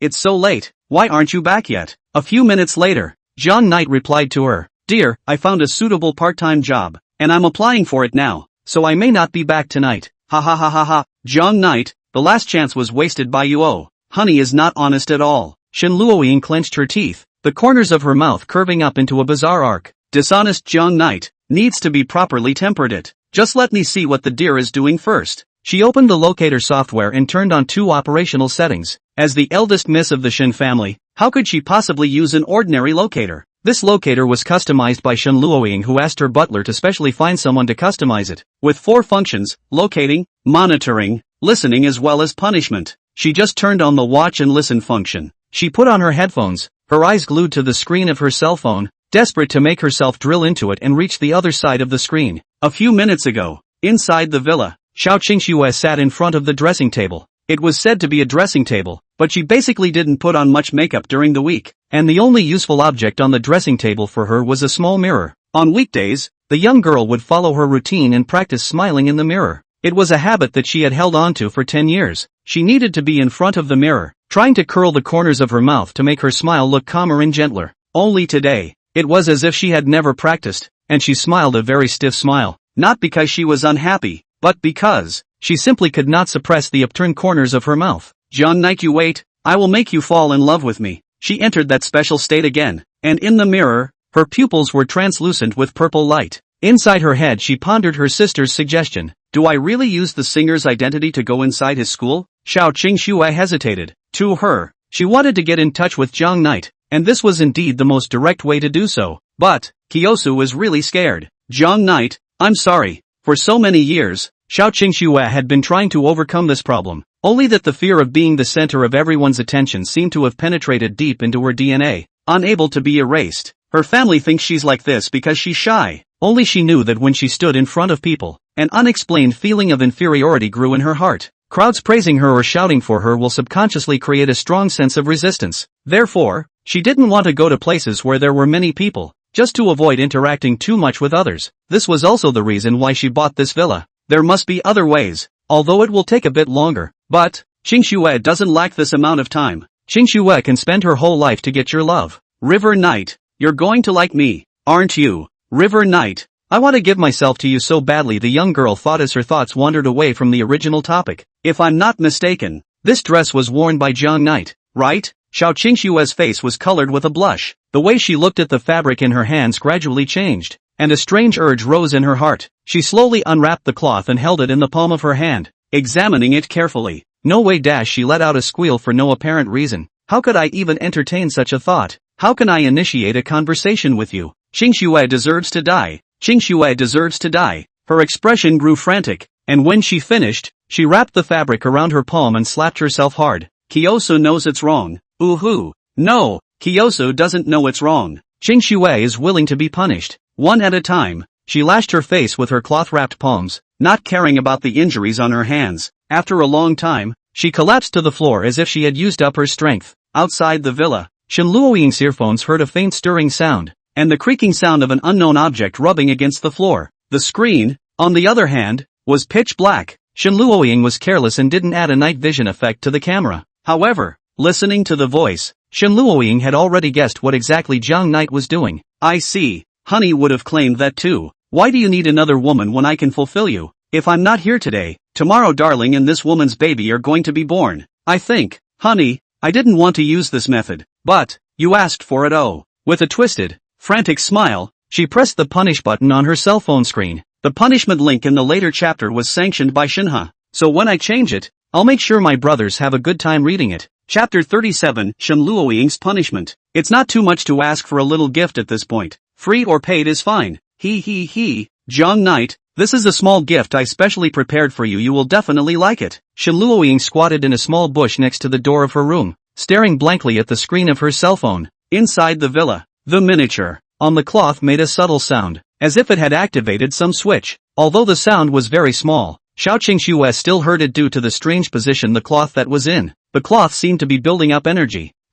What's that sound? Xiao Qingxue, who was eating her midnight snack, noticed a hint of something wrong, but she was sinking into her interaction with her master and did not notice that her master was secretly brewing a power strike. A bolt of electricity flashed out of the locator. Xiao Qingxue was caught off guard and rose violently from above the floor. How? Like this? Xiao Qingxue wasn't sure why her night snack would sneak up on her for good reason. She was indulging in the deliciousness of a late-night snack at the moment, and her thinking was a little less than normal. Could it be that this is your surprise for me? Illuminated the entire house, and from a distance, Xiao Qingxue looked like a Godzilla that was brewing atomic spit. The somewhat dimly lit room instantly became like daylight. This is not very big, after all. This is just a means Shen Luoying uses to treat Zhang Knight. She is not going to hurt Zhang Knight, so its size is not fatal. In the room, Xiao Qingxue felt like she had a dream. Do you know what you did wrong? In the dream, Jiang Knight turned his back to her and spoke slowly. Golden light surrounded Jiang Knight, setting him off like a god.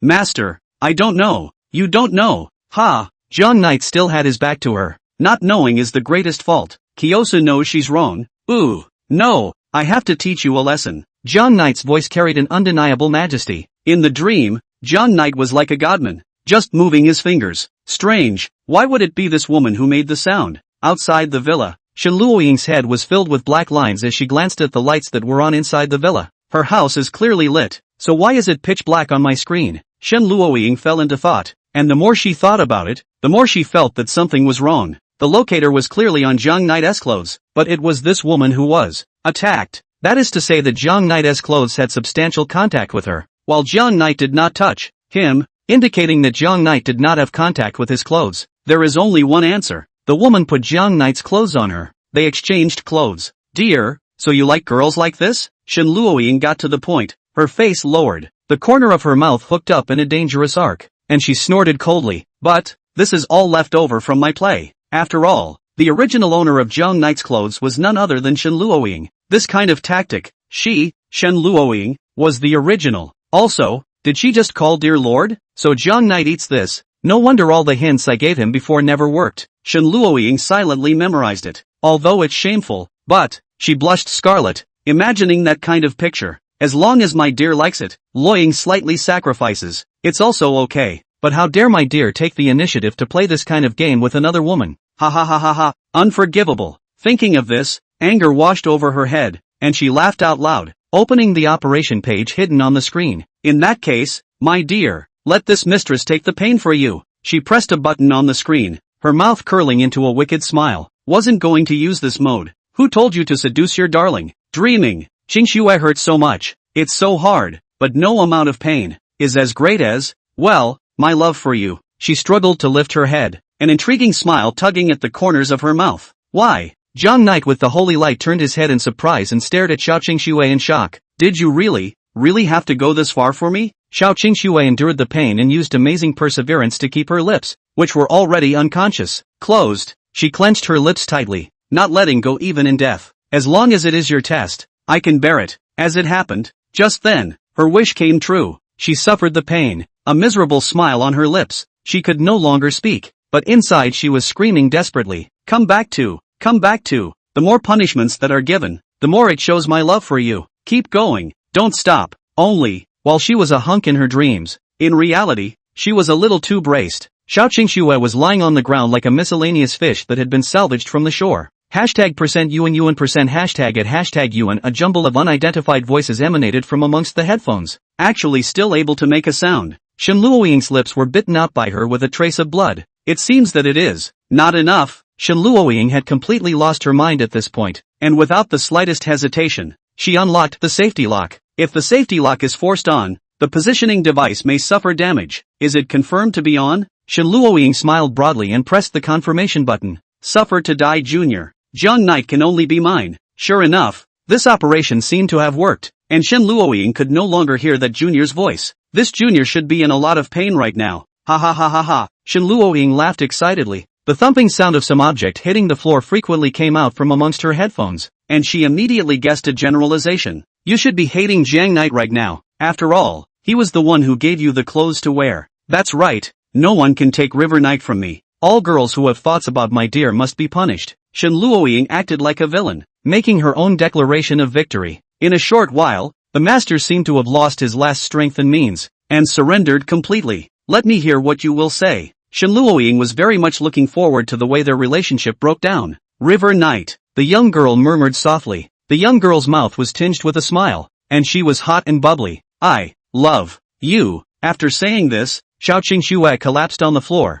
completely losing consciousness. Ahem, there's no way around it. The author had to change it to this. Otherwise it's not a good idea to stay locked up and not be able to get out. Woo hoo hoo. Chapter 38. Shen Luoying who lost her mind. Outside the villa, Shen Luoying froze in place, not reacting for a moment. Did she just say, I love you River Knight? Ha, ha ha ha ha. Shen Luoying's lowered eyes flared with a morose red light. It wasn't that she hadn't thought about confessing to Jiang Knight, only that she thought she'd already made it obvious enough. Shen Luoying is not the kind of person who can play straight ball. A sentence, "You still do not understand my feelings for you," is already Shen Luoying's limit. Unexpectedly, this junior had only known Jiang Knight for a day and actually said such words. Jiang Knight don't agree to her. There's only me in the world who will love you, and there's only me who will love you. Shen Luoying still retained the last shred of sanity. Jiang Knight, reject her, quickly reject her. On the other side of the headset, Xiao Qingxue fell into a fainting state. The punishment of the master made her body emit heat, like a meat bun that had just been taken out of the steamer. Only that some kind of obsession in her mind had been transformed into her subconscious mind and became one with her body. In other words, Xiao Qingxue didn't even need that so-called lucid consciousness. Her love for Jiang Knight that was born out of instinct would manifest in her body out of instinct. Jiang Knight, I love you. Jiang Knight, I love you. Jiang Knight, I love you. Even though she was completely unconscious, those 5 words continued to pop out of her mouth in broken repetitions. Outside the villa, Shen Luoying's spirit was suffering inhuman torture. Honey, why haven't you turned her down yet? Come on, come on. Every time Xiao Qingxue said it, Shen Luoying's sanity value would decrease a bit. She tried her best to control herself. No, I can't let Jiang Knight see me like this. If she finds out, he'll hate me. Jiang Knight, I love you. Don't. Jiang Knight, I love you. Honey, please, refuse her. Shen Luoying covered her head.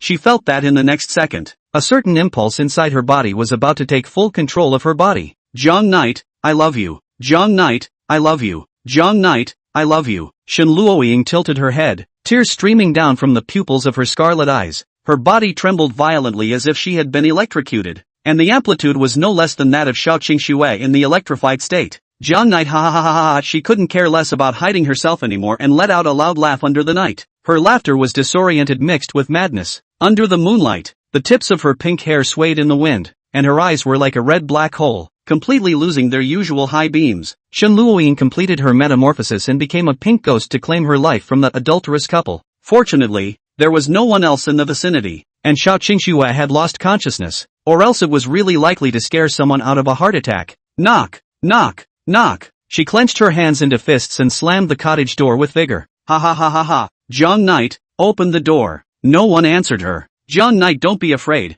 I won't hurt you. Open the door. No one answered her. Ha ha ha ha ha ha ha. Jiang Knight, I'll give you one last chance. Oh, I'm going to count to 3, and if you don't open the door, she cocked her head, there is going to be, well, a horrible punishment. With one last pinch of intelligence left in her, she opened her cell phone and dialed the housekeeper's number. Jiang Knight, I love you. Jiang Knight, I love you. Xiao Qingxue doesn't snore when she sleeps because these 5 words have replaced her snoring. The more she slept and died, the more she would keep repeating those 5 words. Ha ha ha ha ha ha ha ha. Finally, at this time, Shen Luoying couldn't even speak anymore, and she laughed out loud one after another. Miss, is something wrong? On the other end of the phone, the butler's voice came. Ha ha ha ha ha ha ha ha ha ha ha ha ha. Shen Luoying didn't say anything, just a crazy laugh. Butler? Miss? Did something happy happen to you? Ha ha ha ha ha ha ha ha ha ha ha ha ha ha ha ha ha ha. Miss? The housekeeper felt bad. She knew the state of Shen Luoying's too well. Shen Luoying was usually still very good,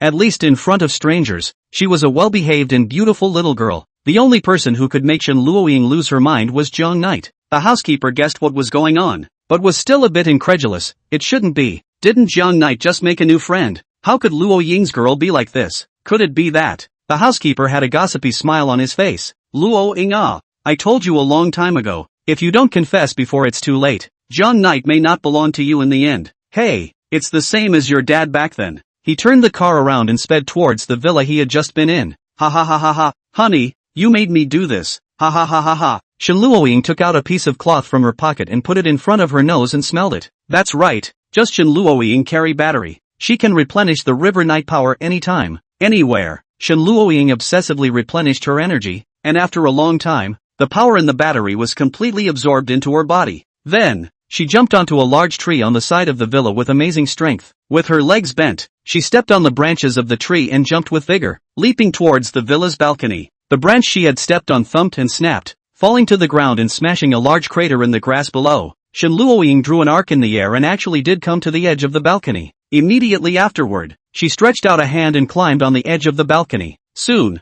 5 more fingerprints appeared above the concrete parapet of the windowsill. Slasher. The concrete guardrail was shaken by the immense force. breaking hard. Shen Luoying's hands were covered in blood, but the smile still remained on her face. Ah ha ha ha ha, I'm coming for you, dear. She grabbed the concrete guardrail with her other hand as well, and with both hands, she drove her body easily over to within the guardrail and onto the villa's balcony. The door to the balcony was transparent, and she saw Xiao Qingxue, who was already unconscious, through the glass door. Ha ha ha, is this the junior? Ha ha ha, where did the deer go? Ha ha ha ha ha ha, honey must have hidden it secretly. It's okay, ha ha ha ha ha, if only I kill this mistress, my deer will come out, right? Shen Luoying laughed out loud and blew out the glass window with a punch, the glass shards weaving through the air and cutting her hand with a scar. Only, Shen Luoying in this state couldn't feel any pain at all. Her expression twisted as she slowly walked next to Xiao Qingxue and squatted down. Ha ha ha ha, what a pretty girl. Ha ha ha ha ha, what a shame. Shen Luoying's IQ had completely cleared, and she extended her hand to Xiao Qingxue's neck. Ha ha ha ha, I'll strangle you. The moment her hand touched Xiao Qingxue's neck, the electric current that had accumulated in Xiao Qingxue's body instantly conducted to Shen Luoying's body. Shen Luoying was not prepared in the slightest, and electricity swept through every inch of her skin. Only, Shen Luoying did not have the same horrible electricity resistance as Xiao Qingxue. She convulsed a few times and fell straight down beside Xiao Qingxue, foaming at the mouth. Chapter 39, The Little Girl. Meanwhile, on the other side, Charters, it's so late, why aren't you back yet? I found a suitable part-time job and I'm applying for it now, so I might not be back tonight. John Knight put down his cell phone and cast his eyes toward the construction site in front of him. There are recruiting bricklayers. John Knight found someone to ask. The salary is very good, and there is no academic requirements above. It's really kind of an unattainable job in the Magic City. But, John Knight looked around. This place was not in the center of the city and there were fewer people. Most people scoffed at the job of bricklayer and found it undignified. The recruitment notice had been up here for many days, but not many people came to apply. Heaven help me. John Knight instantly felt that there was hope for his life. If he borrowed money from the landlady again, he was afraid that he would have to sign the contract of sale until next year. That's right, thanks to his dad's blessing, John Knight is now penniless, and his daily expenses are all borrowed from Shen Luoying's money. However, this is all conditional. John Knight not only needs to pay back this money in the future, but also needs to be responsible for cleaning Shen Luoying's room, cooking for Shen Luoying, and washing Shen Luoying's feet. Although Jiang Yi felt that as a brother, these conditions were more or less strange, but borrowing his brother's money to use, he, Jiang Yi, still felt a little embarrassed, so he agreed. In addition to giving Shen Luoying a bath, Jiang Knight died without agreeing to the other normal-some conditions. Jiang Knight did not refuse. Now, he finally has the opportunity to achieve financial independence. On one side, a table was set up on the edge of the site guardrail, and next to it sat a middle-aged man in fairly clean clothes, who was the person in charge of the site. John Knight straightened his grooming and walked over. Hello, I want to be a bricklayer. I want to be this bricklayer. Two voices spoke at the same time, and John Knight looked aside in surprise. I'll go. John Knight was startled and dodged a few steps to the side. Little friend, when did you come over? How come I didn't see you just now? To the eye, there was a girl with long black hair tied in a ponytail. On the ponytail, there was also a skull-shaped hairpin. More to the point, on top of her head, stood a semicircle of dull hair. At first glance, she appeared to be about 15 or 16 years old. John Knight had a puzzled look on his face. Such a big person standing here, how come he didn't even notice it when he came over? The girl didn't answer John Knight and continued repeating, I want to be this bricklayer. Jiang Yi was slightly stunned in place as he repeatedly sized up the girl in front of him, who was only barely tall enough to reach his chest. That, you're also here to apply for this position? John Knight was a bit incredulous. The girl raised her head and took a look at John Knight, and her dull hair shook with it. Do you want to be this bricklayer too? The girl's tone couldn't be heard to rise or fall. I'll go. You really want to come and move bricks? John Knight squatted down and scrutinized the girl's face. The girl had a standard doll's face, and the dark purple pupils of her eyes were like a purple onyx, glittering under the moonlight. How pathetic. So young to have to come and move bricks to subsidize the household? Jiang Knight belabored, looking at the girl's eyes filled with sympathy. He hadn't been out working at night even at this time of the girl's life. In other words, this girl is worse than he used to be. What are you looking at? The girl asked, no expression on her face. Think you look cute. What's wrong with looking twice? After Jiang Knight finished speaking, he instantly felt that something was wrong. Oh no, said what's in my heart. John Knight felt like a lewd uncle at the moment, who was committing an unrighteous act against the petite lowly. He glanced at the site manager, and sure enough, he was surveying himself with a strange look. Look again and I'll kill you. The girl remained expressionless, her voice soft and cuddly. Put. John Knight laughed out. He felt that this little girl in front of him was so cute no matter her appearance or personality, just like his own sister in his memories. I also don't know if stringy voice she has been doing well. Jiang Knight inexplicably a little sad. She should have gone to high school by now, just about the same age as this girl. Little friend, why did you come out to work? Is there something going on at home? Jiang Knight looked at the girl's eyes and asked. Look again and I'll kill you. Jiang Knight, out of kindness, he still asked. So, how old are you? And does your family know that you come out to work? Ask again and I'll kill you. The girl's voice was fierce, but her face remained unchanged, like a still painting. River Knight, what kind of people did you meet out here today? I just got rid of a psychopath, and now I've encountered a little girl with a facepalm man machine. Okay, I won't ask. He looked at the girl in this state and shook his head. If it wasn't for special circumstances, her family wouldn't have let a small child come out to work like this. He had already brainstormed the whole story inside his head. For example, one of the versions was that the girl had no driftwood and was following her grandmother at home. Now, the grandmother is terminally ill and has to rely on her to keep the family afloat. That's so sad. Jiang Knight thought, why don't I just let her have the job? After saying that, Jiang Knight turned around and slowly walked away. I want to be this bricklayer. The girl ignored Jiang Knight and said to the person in charge. The person in charge wiped the sweat from his head. There are rules above that you can't hire child laborers. I'm not a child laborer. I came of age yesterday. The girl replied. The man in charge gave the girl another uncertain look. And, how old are you? 108 years old. The girl replied. Put Jiang Knight and the site manager laughed out at the same time. The person in charge had thought that the girl just looked younger and was actually an adult. Now it seems that I was overthinking it. Alright, I know you're an adult. The site manager laughed. But then, rules are rules, and I would be penalized for hiring you as a bricklayer. After saying that, he shouted towards Jiang Knight. This gentleman, do you want to apply for a job? We can talk in detail. Alright. Seeing that the girl didn't meet the hiring criteria, Jiang Knight was ready to take over the job. The site manager pulled a lollipop out of his pocket. It was reserved for my daughter. Now you take it over and eat it. The girl didn't take the lollipop. She turned sideways and looked at Jiang Knight. Dare to compete with me? She turned to the site manager and said, I'm stronger than he is. Jiang Yi wore a smile on his face and didn't take the girl's words seriously at all. On the contrary, he felt that the girl was even cuter. I'm sorry, brother is a bit busy today and can't compete with you in strength. Jiang Knight said, yeah kid, just go home. If it's not possible, I can help you with your traveling expenses. The site manager said, if you don't match my strength, I'll kill you. The girl said faintly, this gentleman, there's no need for us to waste time. The person in charge of the construction site yawned. I was all set to go home, but since you're here, let's hurry up and finish the conversation. It's okay, just a few minutes. The girl's words reminded him once again of his own sister. When he was a child, her sister often had to compete with her, and if she didn't let her sister win, she would cry and not eat. Really miss that time. Jiang Knight's eyes covered with a layer of fog. Well, little sister, brother will compete with you. If you lose, then obediently go home. Oh. The girl nodded. If you lose, the job is mine. Alright then, let's arm wrestle. Jiang Knight casually sat down at the table and extended his left hand. First things first, no crying if you lose. Chapter 40, Friends. What is it?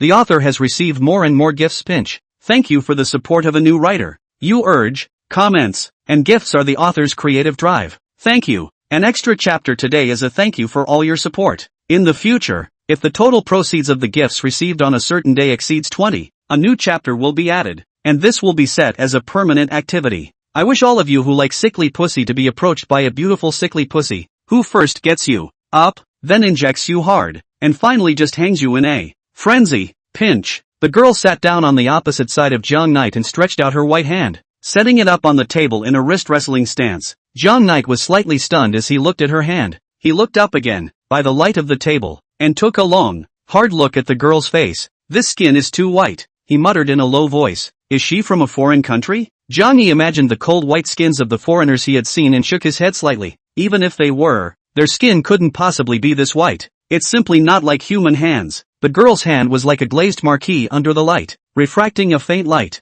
There wasn't much of a light source in the neighborhood, causing him to not notice it just now. Now, he felt a twinge of surprise at the light on the table. Come on. The girl's voice was unruffled, and she shook her small hand. Jiang Knight didn't think too much about it and stretched out his own hand, coming close to the girl's hand and comparing it slightly. His palm was almost 2 knuckles larger than the girl's, and if the girl made a fist, Jiang Knight was completely confident that he could wrap her entire palm tightly. Bullying such a little girl. I'm really, Jiang Knight shook his head slightly. For a certain moment, he felt like a social scum who bullied the weak, just as well. It's so late, let her go home early. Jiang Knight held her hand. A cold sensation spread across his palm, and he felt that what he was holding wasn't his palm, but rather a large block of ice. I'll go. Is this really a living person? Jiang Yi looked up at the young girl's face again. A pair of eyes, a nose, 2 ears, and a mouth. That's right, that's a human being. Have you seen enough? Look again and I'll kill you. The ghostly voice came again. Is that the only thing you know how to say?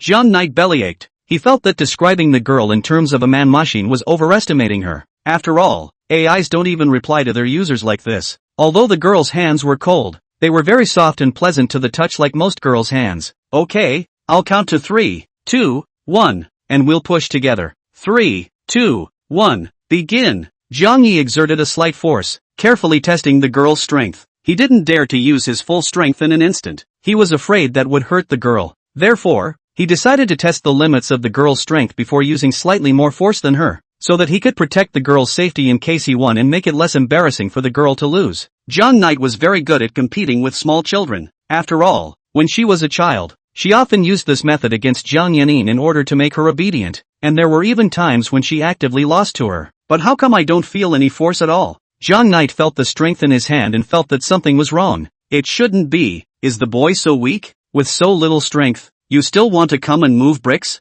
How bad things have to be in this family. However, this child really understands things. Jiang Knight had mixed feelings, feeling both sympathetic and touched at the same time. Or, I'll recognize her as a sister, or invite him to play at our house. Jiang Knight thought, although he doesn't look too smart. This kid is so cute. Not only me, but the chartered lady will surely like it too. He looked up with a kind smile on his face and asked, what is your name? Jiang Knight had asked once earlier, only the girl didn't answer. I must not have acted kind enough, he thought. I need to act like a brother should. Ask again and I'll kill you. The dorky hairs on the top of the girl's head stood up a little, not drooping down on her head like before. The girl's reaction was within Jiang Knight's expectations. He thought for a moment and added, so, are you willing to be my friend? On the side, the person in charge suspiciously sized up Jiang Knight, as if he was looking at a pervert who was plotting against the girl. Cough cough. Jiang Knight noticed the interviewer's reaction and coughed twice somewhat awkwardly. What is it? Friend? Great. This kid finally stopped yelling about killing people. Jiang Knight nodded in satisfaction. However, he quickly reacted and stared in shock. No, what did you just say? You don't know what it means to be a friend? The person in charge also looked surprised. His daughter who had just started kindergarten knew what a friend was. How could she not know what it meant to be a friend? Friend, what is it? The girl's face was expressionless, but her dorky hairs moved, comparing a question mark on top of her head. Jiang Knight held his forehead with his other hand, momentarily unsure of how he should respond. Having a normal person explain what it means to be a friend would have been an abnormal thing to do. Jiang Knight was certain that this girl must have a very miserable family. Otherwise, a normal person should not know what a friend was even if they didn't have one. A friend is, oops, how can this be explained? Jiang Knight's CPU was running frantically. It is the person with whom you have built a deep relationship in life. Oh, the young girl paused for 2 seconds and then asked, feelings, what are they? Jiang Knight? Head, really fake. Jiang Knight looked at the young girl's cold as ice face and fell silent. He instantly realized, she's not a facepalm, but, she's literally got no desire to make expressions. Under all the buffs, Jiang Knight's desire to protect out of his heart reached its peak. Such a simple girl in the middle of society. I'm afraid that she won't be eaten up. Jiang Knight thought. He decided that he must protect the girl in front of him. Jiang Knight couldn't wait to carry her straight to his home so that she would never be harmed. Such a simple girl in the middle of society. I'm afraid that she won't be eaten up, the person in charge thought, staring at Jiang Knight with an unkind face. It was obvious that the teenager in front of him had misgivings about the girl. Feelings are what you think about a person, or something. Jiang Knight tried to explain. The girl listened and nodded plausibly. I see. Let's get on with the game. Jiang Knight nodded. He was about to forget about the whole arm-twisting thing. Good. Brother is going to push harder. Be careful. Jiang Knight's wrist was slightly harder. This amount of strength should be enough. Chapter 41, Wrestling. Jiang Knight slightly exerted a little bit of strength. At the same time, he carefully observed the young girl's expression. If she felt pain, Jiang Knight would immediately withdraw his hand.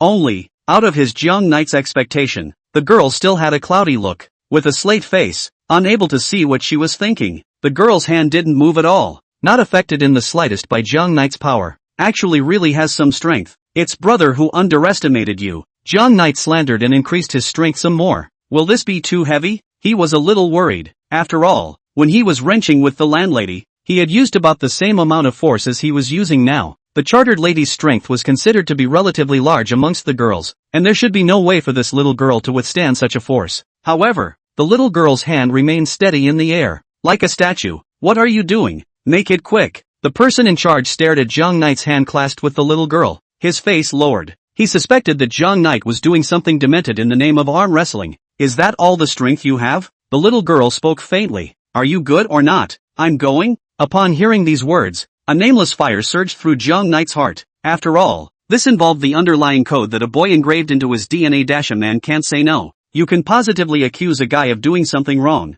but you can't just say you can't in a vague way. Moreover, if a person who is not as good as you say you can't, the effect is even more doubled. In addition to the fact that the person in front of Jiang Knight is a helpless girl, Jiang Knight's face was scarlet, not because he used a lot of force, nor was he shy because he was holding the girl's hand, but simply, red warm. It's just a little kid. I can't be mad at her. Yeah, calm down and take a deep breath. Jiang Knight tried hard to keep a kind smile on his face, but the wave of anger in his heart that had nowhere to be vented surged up to Jiang Knight's head, making his face suffocate and turn red. Wisps of hot air drilled out from inside his nose, and now he was like a steam engine that was being exhausted. He thought in his heart that he couldn't be affected by a child's words, but the strength in his hands involuntarily increased. There was no way around it. For a bloodthirsty lad like Jiang Knight, this bottom code was impossible to violate. Only to his surprise, the little girl remained unaffected by his power, and both sides were still in a state of even strength. No way. Is she really that strong? Jiang Knight's eyes were filled with disbelief. Wait, I shouldn't lose, right? A bad thought surged into Jiang Knight's head as she looked at the skinny girl in front of her. No way. How could I possibly lose? During Jiang Knight's high school years, there weren't many students in the class who could take him down, and even if the gym class representative came, it didn't help, except for his dad Jiang Ling, and Jiang Ting who had a restraining relationship with him. He, Jiang Knight, had not met any enemy in this matter of wrenching. Do you have any strength left? What did you say? Jiang Knight didn't react. Do you have any strength left? Jiang Knight? Jiang Knight snapped his eyes to the little girl in front of him, who was expressionlessly surveying herself. If this is your limit, I'm going to end the match. It was as if the little girl was talking about something unimportant, as if she could make Jiang Yi lose at any time if she wanted to. Open. What kind of joke? Jiang Knight gasped. Together with this girl did not put him Jiang Knight in the eyes at all? Good. Very good. Little friend, today brother will give you a lesson. The sympathy for the girl in Jiang Knight's eyes has dissipated. The nameless fire has taken away his sanity, and what remains is only the desire for victory.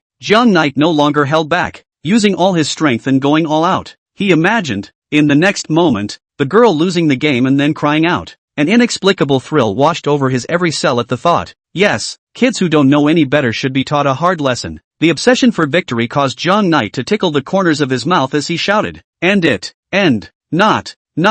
Jiang Knight looked at the duo's hands incredulously, his pupils gradually dilating. The position of their hands had not changed in the slightest. Ha ha ha, too tired today then. Ha ha ha. Seeing this scene, the person in charge couldn't help but speak. How much longer do you guys have to play? Hurry up and finish it for me. My wife and kids are still waiting for me inside the house." He stared at Jiang Knight unkindly. Jiang Knight raised his head to look at him, and their eyes met. Between them, Jiang Knight's head was covered in sweat, his eyes were wide, and he shook his head frantically at the person in charge. The headmaster was a bit confused. What's wrong with this young man? He's addicted to arm wrestling? Hurry up and finish. The person in charge urged Jiang Knight. Jiang Knight's entire face was bubbling with heat, his expression as agonized as if he had eaten Ali. Oh, the little girl responded. Then, bang, the two of them moved their hands, and Jiang Knight's hand was firmly suppressed within a split second. Holy man, what the hell? The person in charge finally broke his defense and cursed. I say you, are you here to apply for the job or to play with her?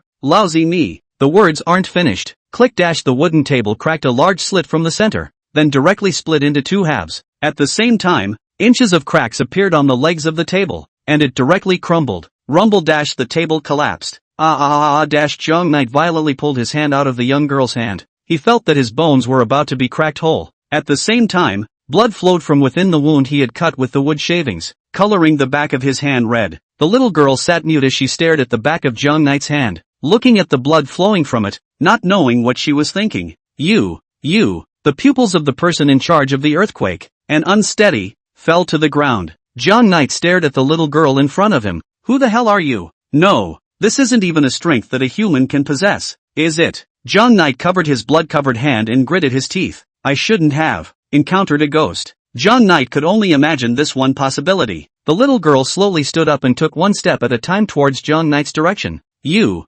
don't come over. Jiang Knight's legs trembled a little, slowly retreating toward the wall. He felt, for the second time today, that his life was threatened. The little girl just looked at his hand in silence, her throat wriggling imperceptibly for a few moments. After a long time, she raised her head, looked squarely into Jiang Knight's eyes, and spoke. Let's be friends. Chapter 42. My friend, that smells good. It's too late to explain. Get in the car. The person in charge of the site saw this and ran away. When he crossed over to the little girl, she ignored him and just looked at Jiang Knight. In the original spot, only Jiang Knight was left, as well as the little girl who was slowly approaching him. Let's be friends. I go. How can there be ghosts in this place in Magic City? Jiang Knight leaned against the wall, one hand dead against the wall, itching to learn the art of penetrating the wall right away, or to become one with the wall. He remembered what the little girl had said earlier. I'm 108 years old, another, and I'll kill you. So it's all true. Ha, Mordor, it's horrible. He gasped and stared dead at the girl who was walking slowly towards her. He remembered the life-suppressing stern ghosts he had once seen in the middle of anime.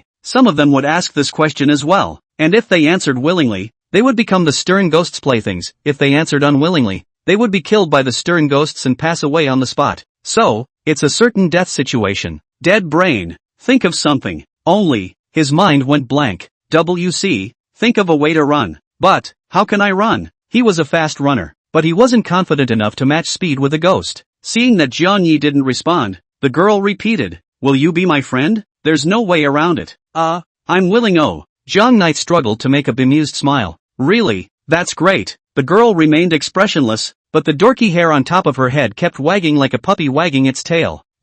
So, I'll take you home to your house, so get out of the way and I'll show you the way. The girl cocked her head in confusion. But why is your voice a little shaky? Because I'm so happy and excited to be friends with you, brother. Jiang Knight watched his eyes and nose. Nope, you're lying. The little girl moved closer towards Jiang Knight again. I've killed many people before they died. The expression on their face was the same as yours. At close range, a cold breeze accompanied by the unique fragrance of the young girl's body drifted into Jiang Knight's nose. So, you're afraid of me, right? The little girl's voice was soft, but it was like a demon's whisper in Jiang Knight's ears. Ha ha ha.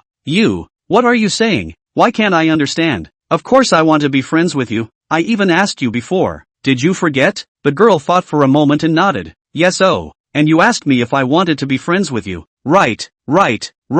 So I do want to be friends with you. Jiang Knight was out of options. The front path was blocked by the little girl and he had no way to escape. Now we can only try to use our mouths to sensitize the night ghost. So, are we friends now? That's right.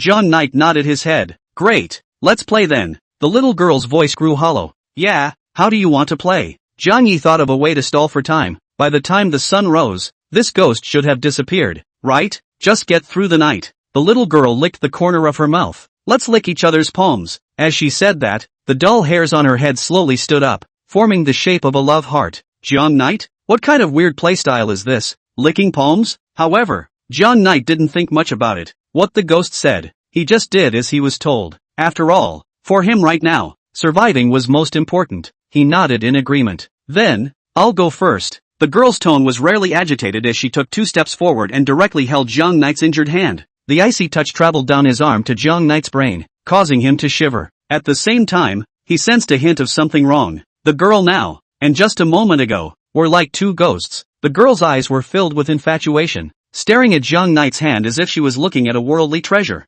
Ha! Wisps of hot breath hailed out of her mouth, the frequency getting faster and the amplitude grew larger and larger. The white mist lingered around Jiang Knight's palm, causing Jiang Knight's cold palm to feel the slightest bit of warmth. Holy, how can a ghost have a temperature? Jiang Knight opened his mouth wide in disbelief. Immediately after, the girl gently propped Jiang Yi's hand to her mouth, then slowly closed her eyes and kissed it gently. Where had Jiang Knight ever experienced this kind of feeling? The moment the girl kissed him, his body shivered as if he was electrocuted. He subconsciously wanted to take his hand back, but the young girl's hand was like a vice, holding Jiang Knight's wrist with a death grip. Immediately afterward, an indescribably soft touch came from his palm there, and the young girl gently probed her tongue, dabbing at Zhang Knight's skin one after another as if she were a dragonfly. This reminded Zhang Knight of how pet cats always lick the water inside the bowl with their tongues one after another when they were drinking. It's quite comfortable. The young girl's tongue carried a bit of warmth, and Zhang Knight momentarily sank into this fantastical feeling. Nope, what was I thinking? After a few minutes,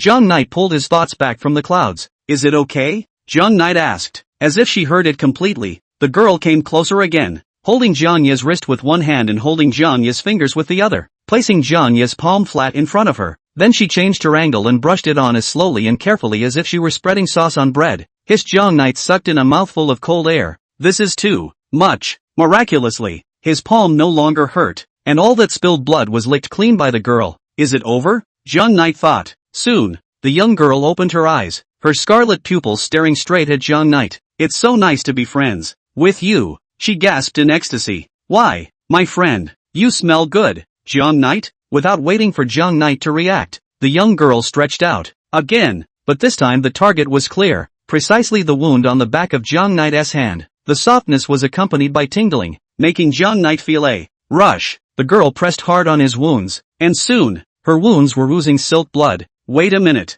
how is this picture so wrong? Like the girl is using her strong Zhang Knight's palm. The action of the young girl had an effect, and Zhang Knight's wound that had been healed was as high as a general flow of blood again. Then, she greedily ate the midnight snack. Let Zhang Knight how to talk, she as if she could not hear, obsessed with the meal. Chapter 43, Let's Play Hide and Seek. Strangely enough, Zhang Ye's wound was clearly bleeding, but he couldn't feel the slightest bit of pain. On the contrary, this tingling sensation was strangely comfortable. Moreover, Zhang Knight felt his head start to become drowsy, as if he was going to completely fall asleep in the next second. Why do I feel good when I'm hurt? Not right, not right. I shouldn't. It's an adoration. No, no, no, no. What am I thinking? He looked over to the little girl who was licking her wounds, and casting away his distractions. A guess quickly came to his mind. Could it be that I'm feeling this way because of her? She has some sort of special ability that can paralyze my senses? Zhang Knight instantly felt creeped out when he thought of this. That's right.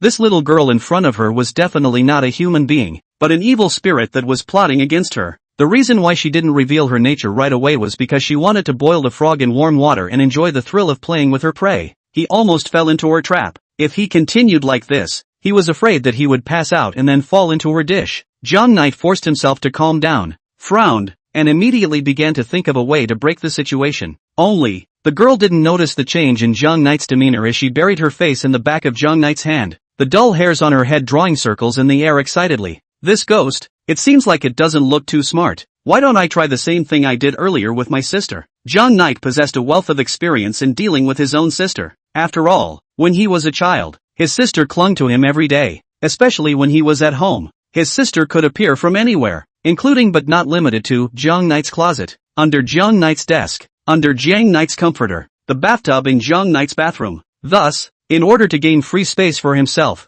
Zhang Knight summarized his experience in one attempt after another. Having just started elementary school, he possessed a wealth of experience in controlling girls. Zhang Knight consolidated it into a whole collection of experiences and named it 100 Means to Tame a Wild Kissing Sister. Rule 21, if my sister disturbs me while I am studying, I can pretend to play hide and seek with her. Let my sister be the one who hides, and when the game starts, I can use the catching time to study. Her sister could hide all day long when she hid, and Zhang Knight's method was tried and true, at least until his parents divorced and his sister left. Her sister had always thought that she was hiding so well that her brother couldn't find her. Yes, that's the way to do it. Zhang Knight patted the girl's shoulder. Wake up, let's play other games. The girl looked like she was drunk. Her eyes were mesmerized, and she didn't pay any attention to Zhang Knight at all. Wake up, wake up. Zhang Knight tried many times. The girl just didn't care about him. Just as Zhang Knight was pondering, he saw the dull hairs that were turning on top of the girl's head. What's this? Why is her hair moving? Zhang Yi was a bit curious for a moment and reached out his hand. Just as Zhang Knight's hand was about to touch the dull hair, the girl snapped her eyes open and shook as if she had been electrocuted, then forcefully slapped Zhang Knight's hand back. There, no touching, she said with a grimace. Why? Ask again and I'll kill you. Zhang Knight shook his head and simply stopped asking, but it just so happened that the girl seemed to have woken up, which was just what he wanted. Let's play some other games. What a game! The dorky hairs on the top of the girl's head stopped spinning. Let's play hide and seek. How do you play hide and seek? Zhang Knight has gotten used to the girl's lack of common sense. Hide and seek is. After listening, the girl nodded. I see. Okay then. First round. I'll get you. How about you catch me again in the second game? The girl nodded in confusion. What happens when you catch it? Zhang Knight thought for a moment. Whoever wins, the other side will give the other side a reward. How about that? Good. The girl's dorky hairs rejuvenated once more and stood up. 1, 2, 3. Zhang Knight covered his eyes and started counting in a pretense. At the same time, he listened to the movements around him. 20, 21, 22. Should be gone. Zhang Knight's fingers were not honestly penetrating a slit. Sure enough, the girl was gone.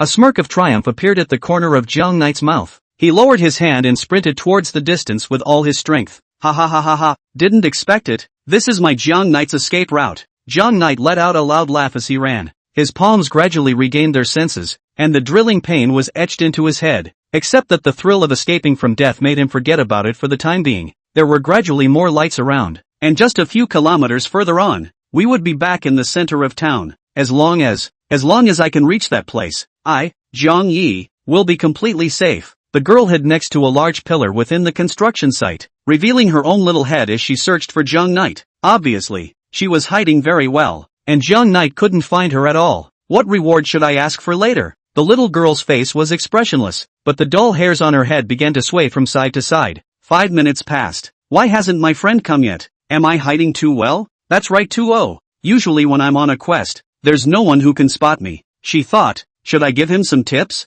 Her figure flickered like a black lightning bolt and instantly disappeared in place. That ghost should be gone by now. By the parapet, a sneaky figure looked cautiously around. He is none other than the person in charge of the site. I just ran in a hurry and left my bag here. There were very important things in the bag concerning this entire site project. If he lost it, the people above him could definitely rip his head off. That's why he risked his life and turned back for his bag. Right, that's the front. He saw the wooden table that had broken in half and was collapsing on the floor in its original state. Only, the teenager and the girl were both gone by now. Poor lad. Ah, hey. The person in charge had already imagined Zhang Knight's tragic death, which made him even more scared. Therefore, he was 12% alert to all the winds and grasses around him. Whoosh! A gust of wind blew past his ears. Who? He was startled and subconsciously leaned his back against the guardrail. No one. Phew. Scared myself. He shook his head, forcing himself to calm down. But, how do you feel that you're back? Is cool. Chapter 44, Hide and Seek. Session 2. That's not right. Behind me. Isn't that a construction site guardrail? The person in charge's pupils instantly contracted, and like a broken robot, he mechanically turned his head slowly. Ah! He fell a few steps to the side, unsteady, and fell heavily to the ground. On the guardrail were a few extra large letters carved out by what appeared to be a knife. The handwriting was a little crooked, like the graffiti of a 3-year-old, but it was vaguely obvious that the words were, I'm here, and an arrow towards the site entrance. Ghost! Ghost! The man in charge was so scared that he turned around and ran. He darted in the opposite direction from the arrow. As long as I run in the opposite direction, that ghost shouldn't be able to find me. He couldn't care less about any important documents. Right now, the desire to survive demanded that everything be done in order to survive. Bodhisattva. Bodhisattva blessing. Bodhisattva blessing. Don't ever let me be found by that ghost. My wife and daughter are still waiting for me to come home for dinner. The man in charge prayed with a sniffle and a tear. A few minutes later, who? The man in charge hunched over, breathing heavily. In this way, it should be safe. As a middle-aged uncle who was over 40 years old, he really can't run anymore. The cool breeze against his neck sent shivers down his spine. He slowly raised his head, only for his pupils to contract violently as he took in the scene before him. I'm here, arrow. I'm here, arrow. I'm here, arrow. The trunks of the trees, the ground, the walls, are littered with such carvings. To make it easier to see the words, they were painted in bright red, as if someone was writing in blood. A text was like a big invisible net that enveloped the person in charge. Aha! The person in charge rolled both eyes and fell straight to the ground. On the other side, the girl sat on a large tree with her head hanging down. The trunk of that tree was marked with an upward arrow. Strange, where are my friends? She thought darkly. Am I hiding too well still? 10 minutes passed. 20 minutes had passed, and Zhang Knight still hadn't appeared. Does this mean that I won? The girl's dull hairs instantly branched out at the thought. She jumped down from the tree and clapped her hands.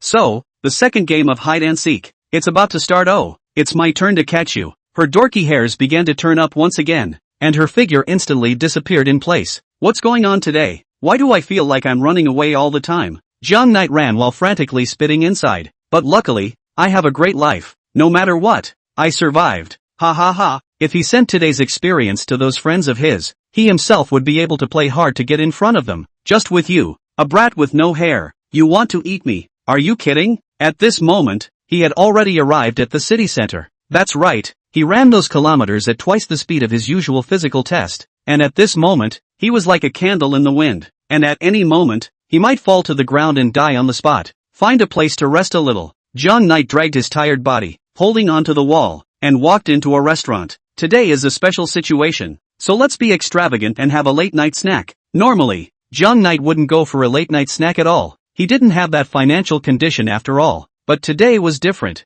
Having come back from the dead twice, no matter what, he had to eat a late-night snack to reward himself. Boss, a bowl of beef noodles. John Knight found a seat by the window and sat down. Then he tore off the few remaining pieces of fabric from his undershirt and bandaged his injured palm. Then, he took a picture of his palm, and sent it to his friends. The accompanying text reads, chased by two beautiful women today, forehead slightly bruised, palm slightly dirty, helpless. Soon there were comments at the bottom. Son, too, how come the chartered lady didn't respond? John Knight was a bit surprised. Usually when he posted a friend's circle, the chartered lady was always the first to like and reply. He treated Shen Luoying as his best buddy, so of course he wanted to pretend in front of her. Beef noodles are here. The boss brought a bowl of beef noodles to the table. Maybe she's asleep. John Knight didn't think much about it, picked up the beef noodles, and started spinning furiously. It's so delicious. I've never had such delicious beef noodles before. Perhaps he was too tired. John Knight actually felt that a mediocre bowl of beef noodles could be this delicious. Knock knock knock. The window on John Knight's side was knocked on a few times. John Knight ignored it, thinking that it was due to the wind blowing. Knock knock. Which bear child is knocking on the window? John Knight was a bit dissatisfied that this bear child was disturbing his noodle-eating mood. This store owner doesn't care. It's so delicious. It's so delicious. This is just a small hiccup, and it doesn't stop John Knight from continuing to spin the noodles. Knock, knock, knock. Still knocking. Whose kid? So uneducated. John Knight squinted his eyes and glanced out the window. A little girl was lying on the window, one hand tapping on the window and the other pushing on it. Her face was pressed against the window, her eyes staring straight at John Knight. Sure enough, it's a little kid, and it feels a bit like that ghost. Hey, it really is once bitten by a snake. 10 years in fear of a well rope. I'm hallucinating. John Knight tilted his head and downed the noodle soup in one gulp. Click, click, click, came an unexplained rattle from a nearby window. Wait, it can't be. It's what I think it is. Ha ha ha, how can it be? This is the center of the city. There are so many people. Even if it is a ghost, it is impossible to take me here. Bang dash, the window produced several cracks and shattered. You lost. I found you. The girl's face was expressionless, but her dorky fur was wagging rapidly, like a happy puppy wagging its tail. Ah ha ah. With strength he didn't know where, John Knight rushed out of the store. All the customers next to him stopped moving, and it was as if time had stood still. Hey, you haven't paid yet. The store manager was furious, pointing at John Knight's departing back and cursing. And you, destroying my window, pay for it. The shopkeeper turned his head and stared at the little girl who had suddenly intruded with a bad expression. Although you're still young, you can't deny it. Oh, the big guys are watching. Call your parents over. However, the shopkeeper didn't expect that in just a blink of an eye, the little girl disappeared from inside his field of vision. Where did it go? The shopkeeper rubbed his eyes. Everyone in the restaurant rubbed their eyes. Holy, where is everyone? The store instantly exploded, with people talking about what had just happened. The shopkeeper reacted and looked in John Knight's direction. However, where was John Knight's shadow? Still in the original spot. Chapter 45, feeding you good food. Hold on to your seats. We're on our way. John Knight was running alone on the street. The long run before had drained almost all of his stamina. Now, he was completely hanging on to his breath by adrenaline. Why can this ghost still find me? John Knight looked desperate, his two legs mechanically alternating steps. I'm hero. Ahead. The little girl appeared a few meters in front of him as if she had flashed into existence, her scarlet pupils glowing with a faint red light under the streetlight. I see. John Knight hurriedly turned back and doubled back in the direction he came from. It's no use. Oh, you smell so good of fresh blood that I can tell where you are no matter how far you run. So, the game of hide and seek is mine to win. The girl twirled her dorky hair, her voice soft. River Knight was drained of his last ounce of strength, and he stumbled and collapsed next to a streetlight. What's the matter with this young man? What's wrong with being young and running a little bit? Who is this little girl next to him? Is she his sister? So cute. Yeah, it seems like he's playing hide and seek with his sister. I'm so envious. I also want to have such a cute sister. Help, help. Ah. Jiang Knight leaned helplessly against the street lamp, inwardly screaming frantically, but the only thing that responded to him was the indifferent cell phone camera and the flashlights that came from time to time. Let's go. You said you'd give me a reward if I won. The girl approached Jiang Knight expressionlessly, tugged on Jiang Knight's collar with one hand, and gently dragged Jiang Knight on the ground, slowly walking towards the shadowy alley in the distance. Wow, what a great little sister.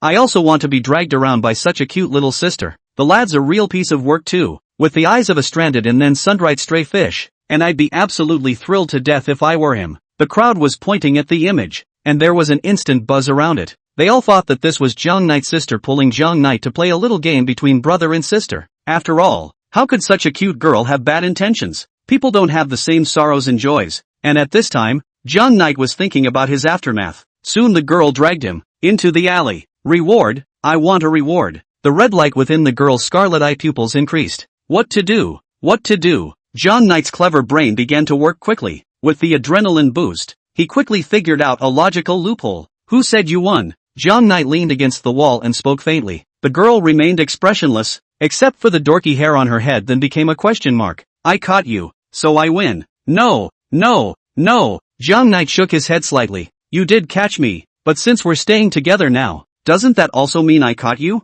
After all, I didn't say how long the first game would last. So now, I've caught you too, and we've both lost. The corner of Jiang Knight's mouth hooked up into a bad smile. The girl cocked her head, pondering Jiang Knight's logic. After a long time, she nodded. What a hateful human. But what you say is fine. So, we both lost. That's right, we both lost. So how about the rewards just cancel out? The girl froze, the dull hairs on her head drooping as if they had lost their vigor. So, we're too clear. Can I leave now? Jiang Knight's heart instantly lit up with hope when he saw the girl in this state. He looked at the girl hopefully. If she nodded, he would have survived. There, the dorky hairs on top of the girl's head branched out. Since we both lost, let's each give the other a reward. Ha, damn, why didn't I think of this? Jiang Knight wailed inwardly in pain. It's a pain in the ass to prepare gifts and stuff. You have to find out what I want before you go to the store. So let's just offset the gift. The girl shook her head. It's no trouble. Oh, I've already figured out what I'm going to get you. Under Jiang Knight's shocked gaze, the girl slowly knelt down and sat beside him.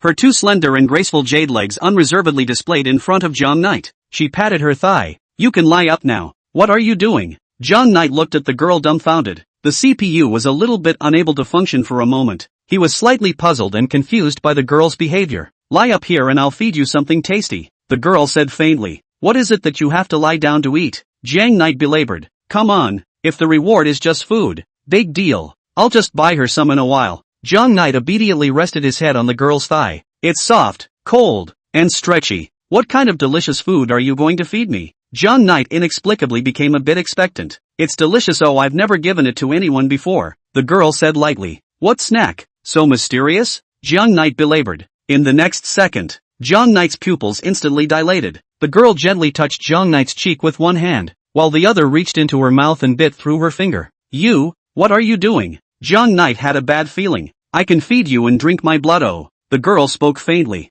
What?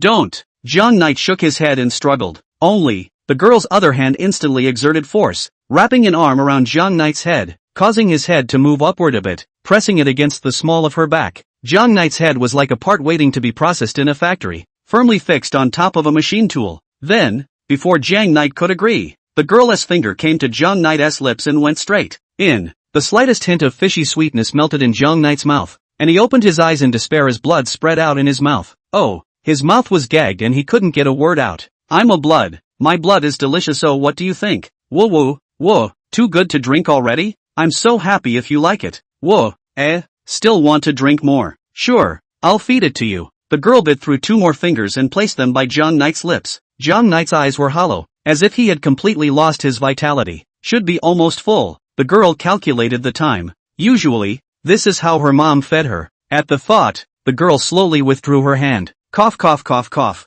Vomit. Jiang Knight couldn't wait to pick up his stomach, pour out the contents, and then wash it inside and out with distilled water. What's wrong with you? Vomit. Jiang Knight said without saying a word. The girl looked at this appearance of Jiang Knight in confusion and was a bit puzzled. After all, their blood race never had such a physical reaction. Now, it's your turn to give me a reward. Oh. Chapter 46, pack your bags and take them away. I don't have anything to give you. Jiang Knight held onto the wall and looked in horror at the girl who was slowly approaching towards him. You smell delicious. You give me your body. Become my blood slave. When the time comes, the girl cocked her head, longing in her eyes. I'll give you all my best stuff, and you can drink my blood every day. Seeing that Jiang Yi didn't respond, the girl thought for a moment and added, I also allow you to touch my head. Except for that hair that's standing up, you can touch anywhere else. You don't have to do anything every day. Just every day. Let me taste your blood a little. I can give you lots and lots of money. All my money, as much as you want. The girl looked at Jiang Knight excitedly. She had slightly understood that humans seemed to be particularly interested in the thing called money.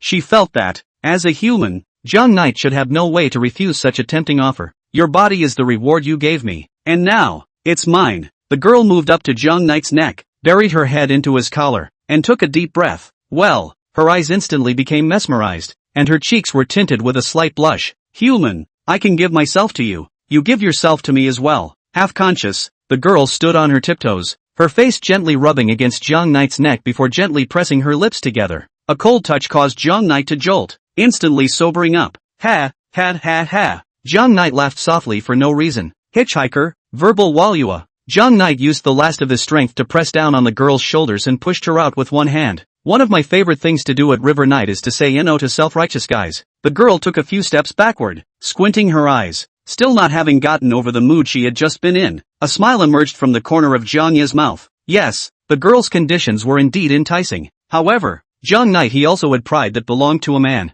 To become this girl's blood bag every day like this, it would be better for him to just die. Jiang Knight knew that there was no way for him to escape from the girl's hands. However, it was impossible to make him the girl's exclusive food. He, Jiang Knight, was such a hardcore person. Some people were destined to not be able to be shut down, and every cell in his body shone with the light of freedom. He, Jiang Knight, was such a man who yearned for freedom. The night wind blew on his tattered down jacket, which was like a tattered red cape, swaying with the night wind. The light outside the alley impartially illuminated a corner of his cheek, and under the dim light, his eyes were sharp, and the corner of his mouth carried a relieved smile. The girl froze in place, her dull hairs then into a big question mark. I, Jiang Knight, am I going to perish here today? Father, I'm sorry. Mother, sister, I'm sorry. I may never see you again. Charters, you need to stop staying up so often. After I leave, there may be no one who can force you into bed. He looked up at the stars at a 45-degree angle, as if remembering his short life. I've been walking on thin ice all my life. I'm afraid I won't make it to the other side, but let me burn out. In the last moments of my life, all that I am, let me behead you, evil spirit of evil, for the sake of mankind. Wisps of heat rose from Jiang Yi's body, his blood boiling and burning. The teenager could feel that his body was heating up and burning, and his face was turning red with blood from such excitement. Everything, it's like a last flashback before death. The girl froze in place, her face expressionless, but her mouth watered uncontrollably from the corners of her mouth. Boss, do you have any sacks here? The kind that can hold one person. A little girl walked into the restaurant where Jiang Knight had dined earlier. When the boss heard these words, he stared at the visitor with strange eyes. Then, he instantly reacted, and his face became incomparably gloomy. I haven't settled the score with you yet. Where are your parents? Let me tell you, the glass windows in my store are old and expensive. Don't think that just because you are a child, you can do whatever you want. I tell you, you today must pay this money. Feed the letter to collect $100,000. Boss, do you have any sacks here? The kind that can fit a person. The little girl asked again. Yes, sister. Yes, there is. Of course there is more than one sack as big as this. There are 9 in total, all of which are current super sacks with a capacity of T0. 5 in the store. Little sister, do you prefer pink, yellow, or red? The boss instantly changed her face and asked with a smiling face. I'll take the red one. The owner immediately fetched a red sack and handed it to the little girl. Little sister, what do you need such a big sack for? The food is too much to eat. I'm going to pack it up and take it home for dinner. The young girl licked the corner of her mouth. I go. Can't you see that the little girl is such a big eater? The boss surveyed the little girl in front of him, his eyes widening. The girl walked into a shadowy alley, and soon, she stepped out from the middle of it. The red sack in her hand turned bulging without the slightest movement. With that, the young girl dragged the sack and faded into the night. Inside some remote villa, 2 dumpy girls lay unimaginatively on the floor.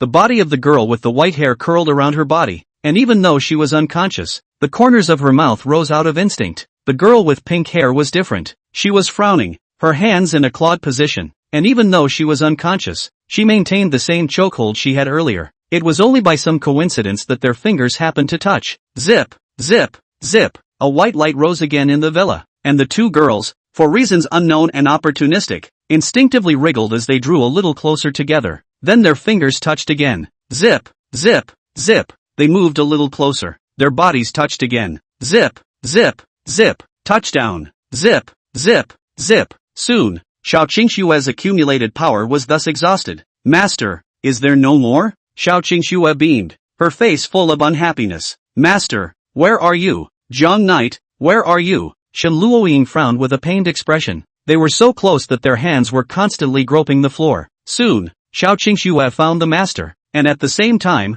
Shen Luoying also found young knight. Chapter 47, Lin Jianer, gift value over $20 pinch. Today an extra chapter. Hey, young knight, how can you and other friends? Shen Luoying subconsciously poured the young knight a few points closer. Master, hug. Xiao Qingxue's hand was not honestly attached to her master's body without her being conscious. Young knight, I love so much, so much. Shen Luoying felt the young knight embrace, so warmly responded to it. Is this the reward that master gave Qingxue? Xiao Qingxue felt the hug from her master and a sweet smile appeared at the corner of her mouth. River knight, master. The two girls were close together, like close sisters. If, on the other hand, both girls were normal, then the image must have been harmonious and healing. Only, they weren't. As a result, the picture quickly took a turn for the worse. Dear, why always leave me to find other friends to play? Shen Luoying murmured, feeling the body temperature of young knight inside her arms. An instinctive urge filled every cell of her body. Honey, I have to give you punishment yet. Master, I don't want a reward. I just want to be hard. Enchanted smiles appeared on both of their faces, and no one was sure what had happened in their dreams. Soon, the room. Omit 10,000 words here. Mother, I'm home. Lin family manor. Inside the ancient castle, a little girl, dragging a red sack, pushed open the huge iron door at the entrance of the ancient castle. Her name is Lin Jianer, and she is a blood. At the same time, she has another identity, the executor of the Lin family. She went to the construction site to move bricks and just wanted to experience human work. Creak dash a heavy sound was made as the iron door was closed. Fiber, human society. Is it fun? A beautiful woman was dressed in a pitch-black cheongsam. Her plump and tantalizing legs were hidden underneath the cheongsam. The cheongsam had been designed to be very loose, but it still couldn't hide his enormous evil. And the spring light filled the ancient castle, and a tantalizing aroma permeated the large ancient castle. Aha! Lin Jianer nodded. Mother, I have found my blood slave. Oh, the beautiful woman shook the wine glass in her hand that was filled with red liquid and reeked of blood. That's great, Fiber. The people in the family have been urging me to find you a suitable blood slave. Unfortunately, you don't like any of those blood slaves offered by the family. The woman stared at the red sack, the corners of her mouth slightly hooked. She got up from the throne of the ancient castle, slowly came to Lin Jianer's side, bent down, put her mouth next to Lin Jianer's, and exhaled. What are you going to do with him? He's my friend, he can stay in my room. Lin Jianer was a bit dumbfounded and spoke indifferently. Oh, a friend? That's kind of interesting. The woman's eyes narrowed into slits. Fiber, what does it mean to be a friend? Lin Jianer's dull hairs drooped, and she didn't know what a friend was, so she could only repeat what young knight had told her. A friend is someone who has built a deep bond with you in life. Ha ha ha ha ha. The woman laughed her head off. Fine, I didn't expect that you, who usually doesn't say a word, are quite humorous. So tell me again, what are feelings? An emotion is what I think about a person, or something. Ha ha ha ha ha ha. The woman seemed to have heard the world's funniest joke. Not controlling the strength of her hand, the glass was crushed by her. The scarlet blood within the wineglass blended into the crimson carpet of the ancient castle and was instantly swallowed up and disappeared without a trace. Then what is your final word on this blood slave? The woman held Lin Jianer's chin, her slender nails gently cutting into the girl's soft face as she stared into the girl's eyes with interest. Lin Jianer slightly sidled her head. He is delicious. That's really funny. Fiber. Ha ha ha ha ha ha. The woman's covered her stomach and laughed unimaginatively. I didn't realize that the you who just became an adult is really quite different from the earlier you. Alright, let me taste what the blood slave that Fiber likes actually tastes like. The woman instantly disappeared in place, and when she reappeared, she had already come to the edge of the sack. Before Lin Jianer could react, she used her hand to gently tear it, and then with a jerk, young knight inside the sack rolled a few more times on top of the carpet due to his own inertia, and then sprawled on the ground like a corpse. Mother, she is my Lin Xianer opened her arms and stopped in front of her mother. But, fiber, just how delicious is he? The woman became even more curious as she came in front of the girl. Let mother have a taste. I'm also curious to know just how tricky Fioner's taste is. No way, Lin Xianer said firmly. Okay then. The woman shook her head. I'll just take a whiff. That'll always do. Lin Xianer thought about it and nodded. The woman approached Jiang Knight's body, leaned down, and sniffed. Her brow furrowed slightly, as if she realized something was wrong. She wasn't sure and sniffed again. This flavor. Mother, what's wrong? Lin Xianer saw her mother get up and hurriedly dragged Jiang Knight behind her. Can't say. His scent, so familiar. I love it. Oh. Lin Xianer looked at her mother in a mute manner, and her mother's expression gradually became a little twisted. Mother, she's mine. Lin Xianer looked at her mother with slight caution. Fiber, do you know, what's his name? Lin Xianer shook her head. You now, go and investigate for me. His information. The woman collected herself and became serious. Lin Xianer glanced at Jiang Knight and hesitated for a moment. Yes, mother. Ha ha ha, Fioner, you don't think I'll steal food while you're not around, do you? The beautiful woman licked her lips. Don't worry, your mother, I'm not that kind of person. I just feel that the smell, it's so familiar. The woman looked like she had fallen into memories, her eyes gradually becoming mesmerized and infatuated. Lin Xianer nodded half-heartedly and disappeared into the darkness. This flavor, it really seems like you are. He. I'll sneak a taste. Just one bite. Fiber shouldn't find out. The woman licked her red lips, a little unable to control her inner desire. Boom! The villa door was pushed open, and Lin Xianer walked in with large strides. She carried Jiang Knight on her shoulder. Fiber, what are you doing? The woman's eyes widened in surprise. It's fine. I'll just carry him as if it's training. Lin Xianer quickly disappeared again. How petty. The woman rolled her eyes. Chapter 48, Jiang Knight, have other friends? Children,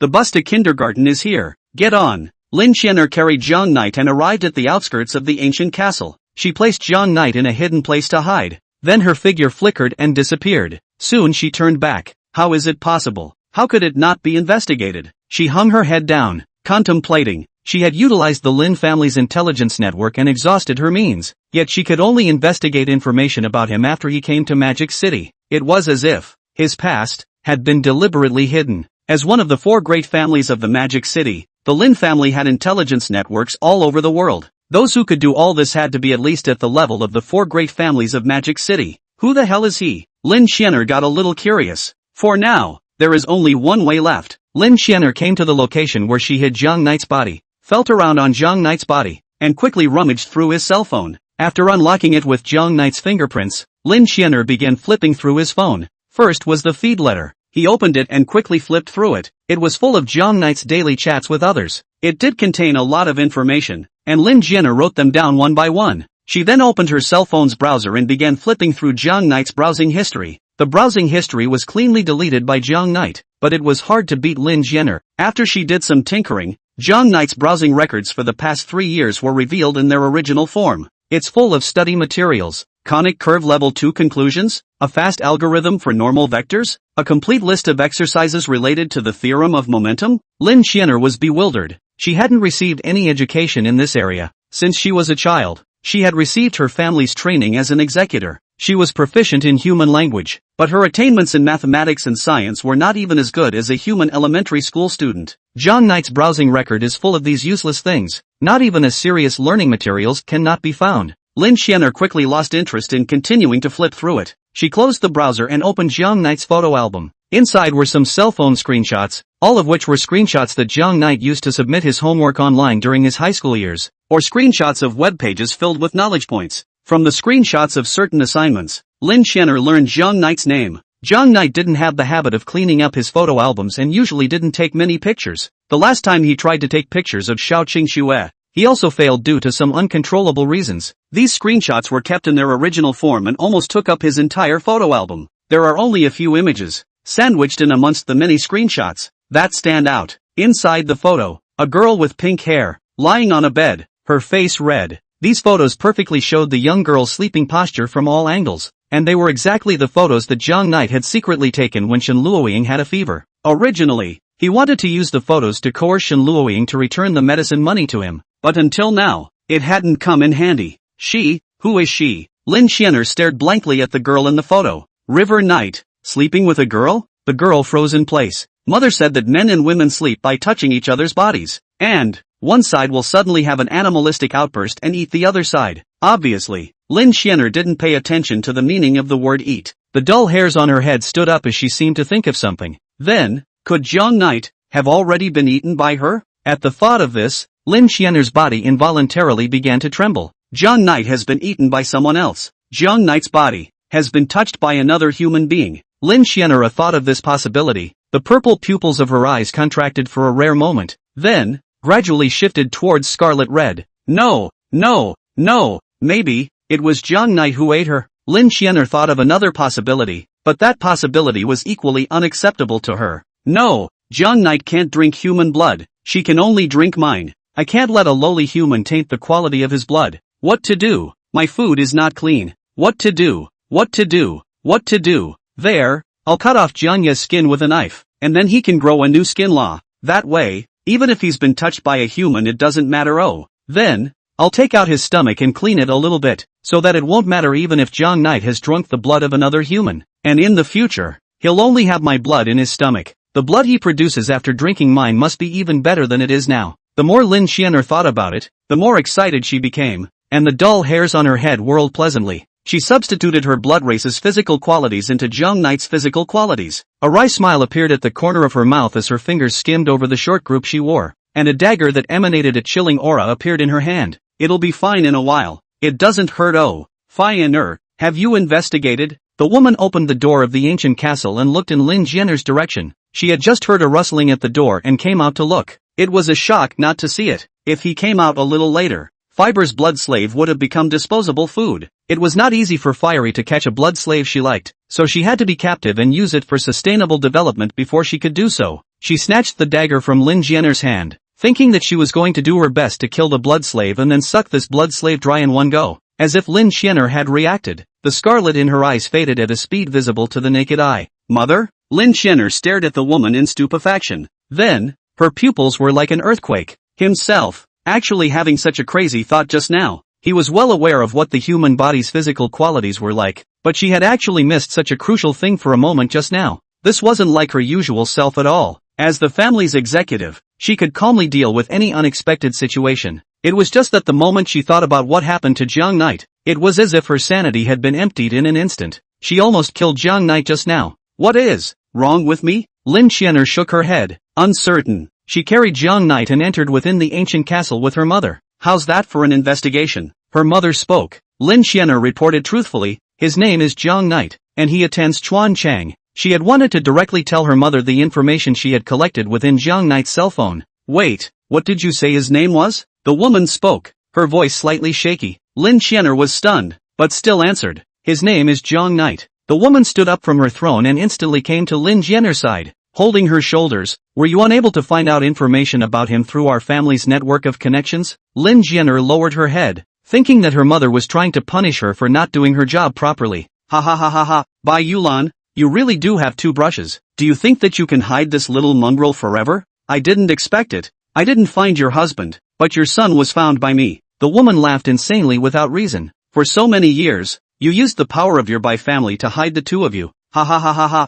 I've been searching for you guys for decades, and now, you actually even have a child? It's okay, ha ha ha ha ha, it's only a few decades, and I'm so glad it's only a few decades. I had thought that I would never see you again until you died. She reached out. Fiber, give me Jiang Knight's cell phone. Then, you take him and back off. Lin Xianer's dull hairs stood up, then became an exclamation point. She had never seen her mother look like this before. Soon, only Lin Xianer's mother was left inside the large old castle. Seeing her daughter go out, the woman finally couldn't hold back and covered a certain part of her cheongsam. Her face flushed. Really, after all these years, you didn't even give me a phone number. The woman opened her cell phone's address book and excerpted a number. Do you know how much I want this phone number? The woman, misty-eyed, slipped the slip of paper with the phone number on it, as if the person she had been thinking about day and night was discussing evil with her. Let's see, how have you been after all these years, my dear? Jiang Ling? Chapter 49 Jiang Ling. Ha ha ha ha,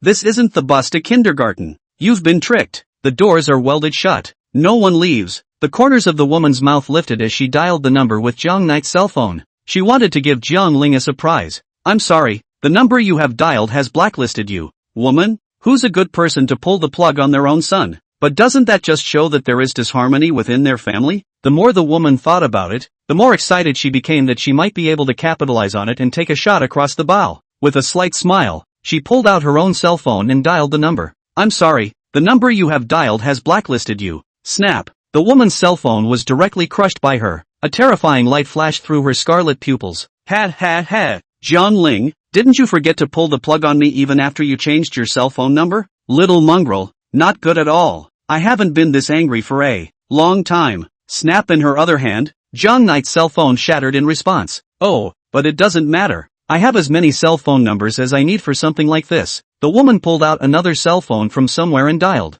The ringing of the phone echoed through the silence of the old castle. Da, hello, how are you? Night City No. 37 male technician at your service. May I ask, are you trying to book me? On the other side of the phone, a tired middle-aged male voice came out. On both ends of the phone, no one spoke again, and silence filled the air. Hello, I'm male technician number 37 in the City of Night. May I ask, are you here for a service? We have a variety of services here, such as, old man wheelbarrow, one-on-one sauna massage, full-body ultra comfort spa, etc. Do you want me to continue to recommend for you? If you would like to get a membership card, you can contact the number, and if you choose me as your exclusive technician, I can personally give you 2 extra bells and whistles. Long time no see. Zhang Ling? The woman spoke with some hesitation. Yes, I am No. 37 male technician Zhang Ling. May I ask who you are? On the other end of the phone, the middle-aged man's voice froze. Darling,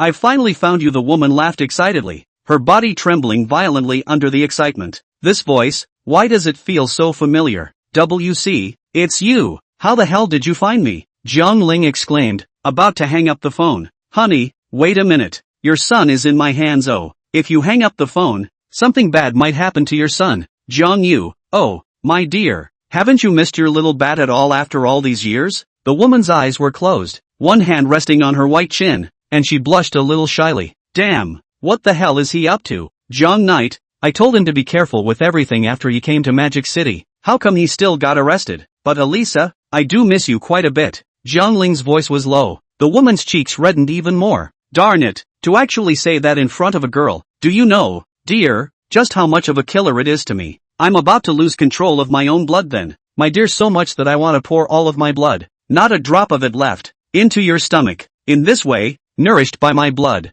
your blood will emit an aroma that is even more intense and mesmerizing to me than it was back then. The sense of the two of us converge, collide, and merge inside you. No, you misunderstood me. Zhang Ling hastily interrupted Elisa's speculation. I mean, I kind of regret that I didn't just make soup out of you back in the day and feed it to that annoying dog that my big brother's family has next door. That way, that dog can be poisoned by you, and then you'll be a pile of that the dog pulls off, too. Why didn't I think of such a twofold solution back then? That's why I think about it day and night, wanting to go back to that year and make up for all the years I've regretted. Ha ha ha ha ha ha ha ha ha ha ha ha. Zhang Ling, you two will only show off your tongue, except for the fact that you might be able to beat me in bed. Other than that, you're just a weak mongrel. Let me guess. The woman licked her tongue and exhaled her breath like orchids. If I'm not wrong, between you and Bai Yulan, something bad happened, right? Otherwise, you wouldn't be working at a place in such an unorthodox place. How are you going to fight me when you don't have the means to utilize the power of the White family? Wrong, very wrong. Zhang Ling's voice was serious, exuding a faint confidence and majesty. Oh, am I wrong? Elisa asked with interest. Night City is not an unorthodox place. We are a formal, legal, foot wash, massage, ear picking, spa and other wellness programs in one. Cough, cough, cough, cough. Sorry, I just triggered a small streak. Zhang Ling snapped. Honey, are you playing with me? The corners of Irina's mouth rose in a dangerous curve. I'm curious, what happened between you and that stupid woman to bring you to this point? Honey, if that woman doesn't want you, I'll take care of you. She can't be worthy of you in the beginning. Anyway, back then, she was just a White family abandoned. Don't you dare talk about her like that. Zhang Ling's deafening roar traveled down the phone, almost making Irina's ears bleed. Parasites of the Lin family. I tell you, if you dare to touch a hair on Yulan's or Zhang Knight's head, I'm gonna make you. Life is worse than death. The sound echoed in the ancient castle, and it was only after a long time that Zhang Ling's roar disappeared into thin air. Ha ha ha ha ha ha ha. Make my life worse than death. Ha ha ha ha ha. Elisa laughed her ass off. With you? You really love her. I'm really envious of her. Let's see. What would you do to me? It's about wagging your tail at the woman who graced you with her presence and abandoned you. Or do you want to lick your face and go back to using your pathetic power against the Lin family, which is one of the 4 great families of the Magic City? Irina didn't take Jiang Ling's threat in her eyes at all. Had, don't bother. You're not entirely wrong. Though, I do need to make a little sacrifice to get back to the Sylph. And then what? Use the Bai family against me? Same as the 4 great families of Magic City. They can't help me. No, that's not what I meant. I meant, if I were in bed with Phantom, and then made a video of the process and sent it to you. And what are you going to do about it? I'm an old man with broken bones. It doesn't matter. But, this is enough to make you worse than deaf. Ha ha ha ha. Jiang Ling unimaginatively let out a loud laugh, like a rogue gangster who just had a little girl. You. Irina bit her red lips, which oozed out a trace of blood. Everything in the Lin family was manipulated by her behind the scenes. She had imagined Jiang Ling utilizing all sorts of means to deal with her. However, she never expected that Jiang Ling he had no bottom line at all. Irina rolled her eyes as if she was going to foam at the mouth and fall unconscious in the next second. Jiang Ling, after so many years, you've really changed a lot. Little bat, you've really lived these thousands of years in vain. Your brain isn't as good as mine. A retarded middle-aged man. Jiang Ling laughed so hard that he was about to turn his back. Alright, that's it. Release my son early. I'm hanging up. Jiang Ling said, and was about to hang up. Wait, one more question. Okay, ask. What's the phone number for your Night City membership processing? Again? 6. And then what? What's the rest of the number? Asterisk. The number you have dialed has been blacklisted by you. Chapter 50, second phone call. Ha. Jiang Ling, you really are getting more and more interesting. Elisa laughed madly. Was going to give you a slight reward when I found you. But honey, you're not behaving at all. So I'll just have to punish you hard. Fiber, come in. Lin Jian'er pushed open the door and walked in. She looked at the mess inside the house, her dull hairs standing up in some surprise. Elisa took out another wineglass from somewhere and handed it to Lin Jian'er. Take it to your father. He knows what to do. Lin Jian'er nodded and was about to leave. Also, I accidentally broke Jiang Knight's cell phone just now. You take it and fix it. Recover all the data. There can't be a single missing piece. Lin Jian'er looked at the pile of broken iron shavings on the floor and fell into deep thought. A few minutes later, she left the room in the old castle. But dear, what has happened after all these years? I really want to know it. She opened her cell phone and dialed another number. Mom, who's calling? Is it your brother calling? A melodious girlish voice came. Nothing. Stringy, she's an old acquaintance of mine. A lazy female voice came. Elisa,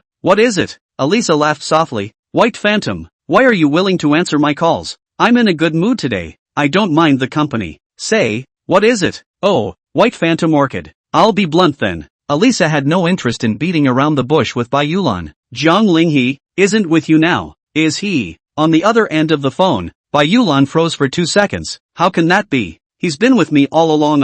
Ha. Bai Yulan, you're also underestimating me too much. Die. You can't fool me. You're really hard-hearted. What kind of hard life Jiang Ling is living now? You actually don't know. No.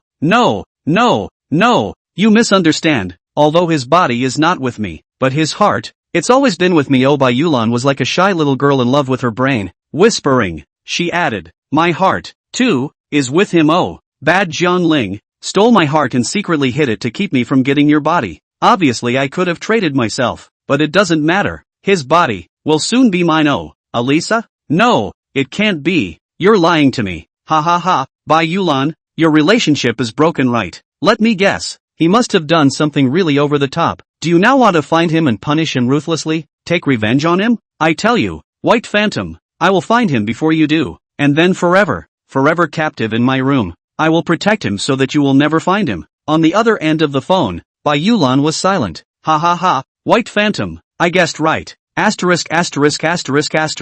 2 words floated lightly out of the receiver. You're in a hurry. You really are. Ha. Jiang Ling, don't be afraid. I'll protect you. I can also let you live forever, so you can stay by my side forever. Family Master, the City of Night has been surrounded by us. Now, do it. Bai Yulan ignored Elisa as she had more important things to do. He. Jiang Ling, the game of hide and seek will soon be over. Oh, you lost. At that time, he. What tool should I use to punish you? What? You. Elisa instantly pressed herself to her feet at the words. I'm sorry. Oh, Jiang Ling's body. I'll take it first. Oh yeah, Elisa, you've been pretty lonely these past few decades, too. After I bring Jiang Ling home and in bed, I can be merciful and make some little videos to send to you so you don't have to be that empty at night. Oh, you. Elisa instantly broke her defenses. The wounds that had just healed a few minutes ago were ripped open again. The wounds that had just healed a few minutes ago were torn open once again. Bai Yulan, after a pause, put away her lovebrain's generally delicate and naive voice, and turned serious. Moreover, Jiang Ling can only be punished by me. If you dare to touch a hair on his head, I, Bai Yulan, swear on my life, I'm gonna make you. Life is worse than death. Bai Yulan's voice was not loud, but it carried an unquestionable majesty. Put, snapped Elisa, spewing out a mouthful of blood. White Phantom Orchid. You, guys, you're all colluding to piss me off. Elisa finally couldn't hold back and exploded. Bai Yulan was a bit puzzled. You guys? Elisa knew she had missed the point and wasn't going to continue to be aggravated, and was just about to hang up. It's no good, family master. It seems like Master Jiang he somehow got wind of it a few minutes ago and has fled. However, our men have found him. He's now at the Tianjiang Bridge. The bridge has been blocked off by us. We'll catch him soon. Where's brother? Have you found brother? We only saw Master Jiang. As for young Master Jiang no, I have to find my brother today. He must be right next to dad. Brother, you can't get away. Miss, watch out for the car. Stringy is really composed. Not like me at all. A big lady should have a big lady's temperament. Bai Yulan opened her mouth faintly, her voice starting to become mesmerized. Jiang Ling, tonight we can. Not good, family master. Jiang Ling master he jumped into the river. It's not good, family master. Master Jiang Ling was swept away by the river water. What? Da. The old castle fell silent once more. It doesn't matter, Jiang Ling. Elisa was shaking with anger, radiating a morose chill. It doesn't matter even if your heart isn't with me. As soon as I get a head start and get your body, then, gently remove your heart. Ha. Jiang Ling, don't be afraid. I'll be very gentle and won't let you feel a single ounce of pain. She took out a large strawberry from the fruit plate by the throne, and her fingertips gently stroked Jiang Ling's heart. However, she didn't seem to control her strength well, and the heart was cut by her fingertips, and crimson blood, strawberry juice, flowed out. She was so lost in her own world, though, that she didn't notice it at all. She tilted her head and gently took in the tip of the strawberry. Then, I'll take your heart and slowly swallow it into my body. Don't worry, I won't let your heart have a single wound. She put one finger against the other end of the strawberry, and her finger slowly exerted force, and pushed the strawberry into her throat without chewing. That's it, I'll get your complete heart. Soon, with the help of her long fingers, the strawberry was pressed hard into her stomach.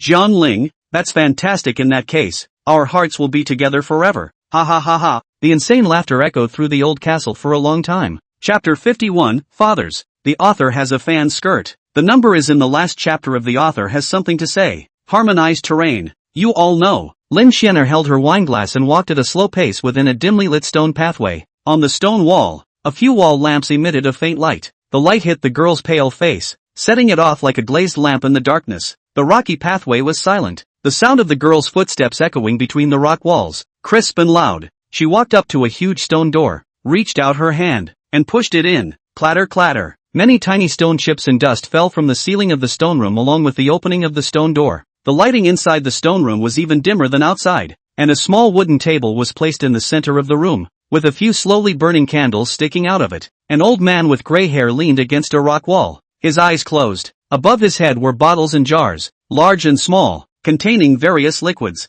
A catheter was inserted into various parts of his body, and drop by drop the liquid went down the catheter and seeped into his body. Miraculously, although he had gray hair, however, his body did not show any signs of aging. He had a strong physique, and a few abdominal muscles could still be seen vaguely. Only, his face was pale and wrinkles covered his face. Father, the girl called out, her voice not rising or falling. The pupils of her violet eyes shone in the darkness as she gazed at the man before her. The man's eyelids twitched a few times, then slowly opened. Fiber. Oh, the man spoke, his voice husky. What are you doing here? Fiber. Father. Lin Jianer's face was indifferent. I came to see you. Come to see me. Does your mom know? He reached out his hand, wanting to touch the girl's face. Fiber's good. Don't worry, Daddy's fine here. This time, it was Mom who asked me to come. The man's hand paused in the air for a long moment before he slowly withdrew it. All of this was seen by Lin Xianer. Alyssa sent you, ya. What did she call Fiber for? The man's face wore a faint smile. Lin Xianer handed the man his glass of wine. The man froze for a moment, then shook his head with a bitter smile. Somewhat feebly, he reached out and picked up one of the daggers on the small wooden table,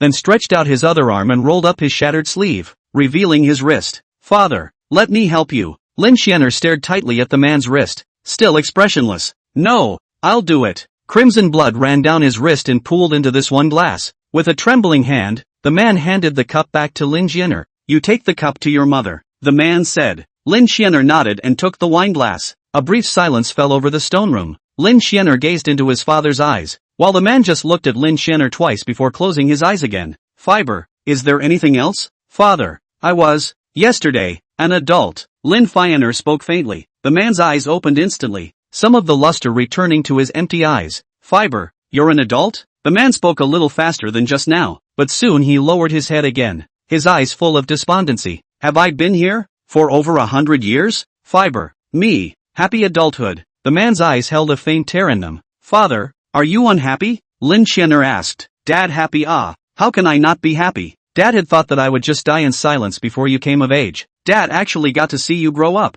Ming Ming, at that time, you were just a little bat, and Daddy could still hold you in the palm of his hand. Fiber, do you want any gifts? It's just that Daddy can't, right now, give you anything. It's not just now. You've grown up with nothing that Dad could give you. Fiber, the man slowly raised his head, but his eyes averted to the candle on the table. The candle flame was imprinted in the man's moist eyes, reflecting a faint light. Do you blame Dad? Lin Xianer froze in place somewhat woodenly. After a long time, she spoke faintly. What do you mean by strange? It's like thinking that Daddy's not good for you, or you think that I don't deserve to be your father. The man clenched his hands into fists, his thick arms actually trembling slightly. Father, Lin Xianer lowered her head. What would a human father do when his daughter comes of age? There's a lot of things that will be done. They will buy their daughters the nicest clothes, and give them the grandest birth feast. In a hotel, the man's voice grew smaller and smaller. Snap, snap, tears flowed slowly down his shapely face. Then they would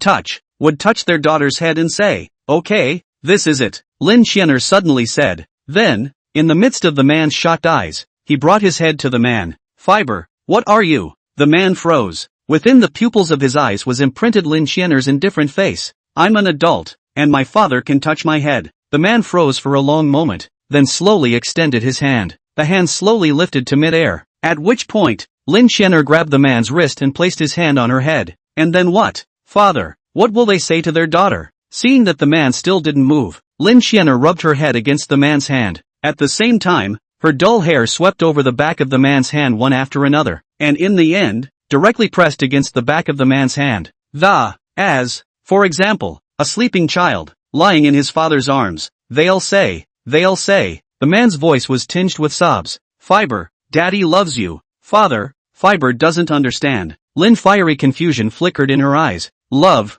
what is it? It's okay, it's better not to understand, the man said to himself. The man stroked the girl's head tenderly. For you, it's for the best. Fiber, if you can understand the meaning of the word in the future, promise Daddy you won't fall in love with a human, okay? Lin Xianer nodded sluggishly. I remember. But why? Because human lifespan is limited. Fiber, no one can stay with you forever, whether it's Dad or anyone else. Humans get old and die, though, but at that time, Fiber is still Fiber, and nothing will change. But, Dad, didn't you also live until now? Just stick to your meds. The man just laughed softly and shook his head. Dad shouldn't have lived this long. Everything now is. The man's eyes gradually lowered, but then stretched out in a moment of relief. I'm to blame. Ahem. No cows. Feel free to watch. Chapter 52, Make Him Love You. Lin Xianer curled up in her father's embrace for a long time before she slowly got up. Alright Fiber, it's almost time. Your mother is going to be upset if you don't go back. The man finally touched Lin Xianer's head. He looked at the girls departing back. Fiber, the man spoke. Lin Xianer's footsteps paused. Fiber, the man lowered his eyes for a long time before he concocted the last 5 words. Live well. Lin Xianer slightly turned her head sideways, looked at the man one last time, nodded, and then left this dungeon located underneath the ancient castle. Mother, I'm back. Lin Xianer handed her wineglass to Elisa. Mother, what's wrong with you? The girl asked woodenly, looking at her mother's face, which was half red and half purple with anger. It's okay, Fiber, I'm just, ha ha ha ha ha ha ha. Jiang Ling, you can't escape. You can't escape. Lin Xianer just stayed by her mother's side, waiting for the next instruction. Only, Elisa just laughed insanely and had no time for her. Mother, I'll take him to my room first. Lin Xianer looked at Jiang Knight, who was still lying on the ground, and a slight change appeared on her face, which was generally paralyzed. The corners of her mouth, unconsciously, hooked up a few pixelated dots. Wait. Hearing these words, Elisa violently withdrew from her own imagination and looked at Jiang Knight on the ground. Pondering, Lin Xianer hurriedly stood in front of Jiang Knight, blocking Elisa's unkind sight. Mother, he's mine,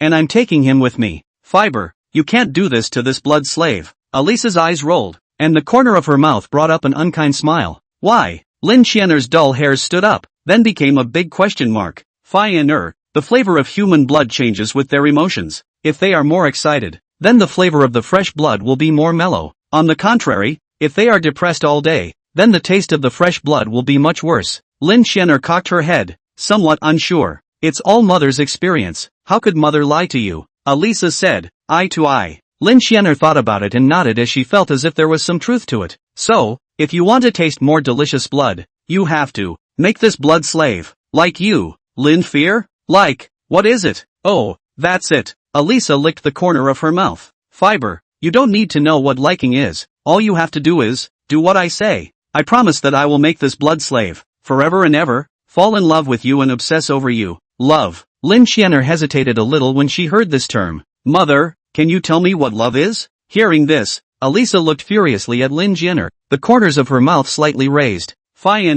You actually would be interested in this word? Elisa stood up from her throne and arrived beside Lin Xianer in an instant. Let me guess, it was that old thing that said something to you, wasn't it? Oh, this old guy, he really doesn't listen. Elisa pushed again, the blood she just caught spreading out across the carpet along with the crumbs of broken glass. It's been a long time since I'd been to see him. It seems necessary for me to make the trip myself. She bent down and said in Lin Xianer's ear, you don't need to know what love is. All you need to know is that if you do as I say, this boy will follow you forever and always be by your side. He will do whatever you tell him to do. You can manipulate him as much as you want, dominate him, and have her singing out loud in your room the melodious songs that originate in human DNA. Lin Xianer understood this time. Feel free to manipulate, dominate. Lin Xianer seemed to be firmly attracted to these words, muttering and repeating them over and over again. An inexplicable feeling of excitement surged through her mind, causing the pupils of her eyes to turn scarlet. Mother, can you really make him forever obey my orders? The corners of Lin Xianer's mouth rose strangely. Fiber, mother has lived a few thousand years longer than you, and those preferences of humans, especially human males, are well known to your mother. Don't worry, not only can I make him obediently be your blood slave, he can also be your forbidden asterisk as long as you want. Mother, what is the forbidden asterisk? Ahem, talk too much. Just now you said that you investigated that he would be attending Mordor University soon, right? Lin Xianer nodded as he saw his acceptance letter from Jiang Knight's photo album. Very well, Fiber. Next, you'll approach him as a human inside the Magic City University. Get close to him, and then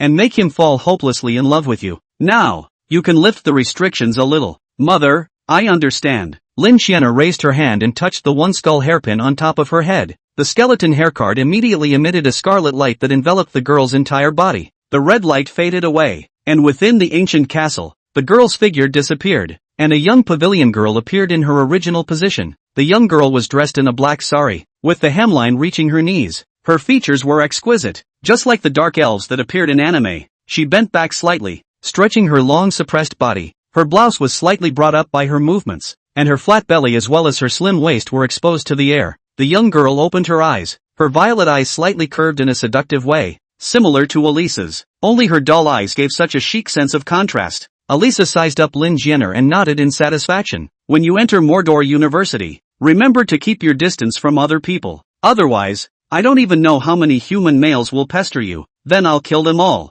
Lin Xianer opened her mouth, her voice as clear and melodious as a lark's. No way, oh Fiber. When you enter the school, you must find a place where no one is around to kill someone in secret, or you'll be in trouble. Next, Elisa handed Lin Xianer an earphone, as well as a string of necklaces. The necklace was made of a string of purple agates, and on one of the agates, a red light that was hard to detect with the naked eye flickered. Here's the camera and headset. You'll take them with you when you go to school so I can know what's going on over there and guide you through the action from here. When the time comes, just do what I tell you. Lin Xianer nodded and took the two devices. Now, you take him home. And remember, don't let anyone find out. Lin Xianer nodded her head, carried Jiang Knight, and walked out of the ancient castle. Ha ha ha, Jiang Ling, you're still underestimating me too much. Since I can't handle you, wouldn't it be fine if I just let Fiber handle your son? When your son becomes madly obsessed with Fiber, will we too, as parents, still be afraid that we won't have a reason to be together? At that time, you can be completely, there is no way to escape.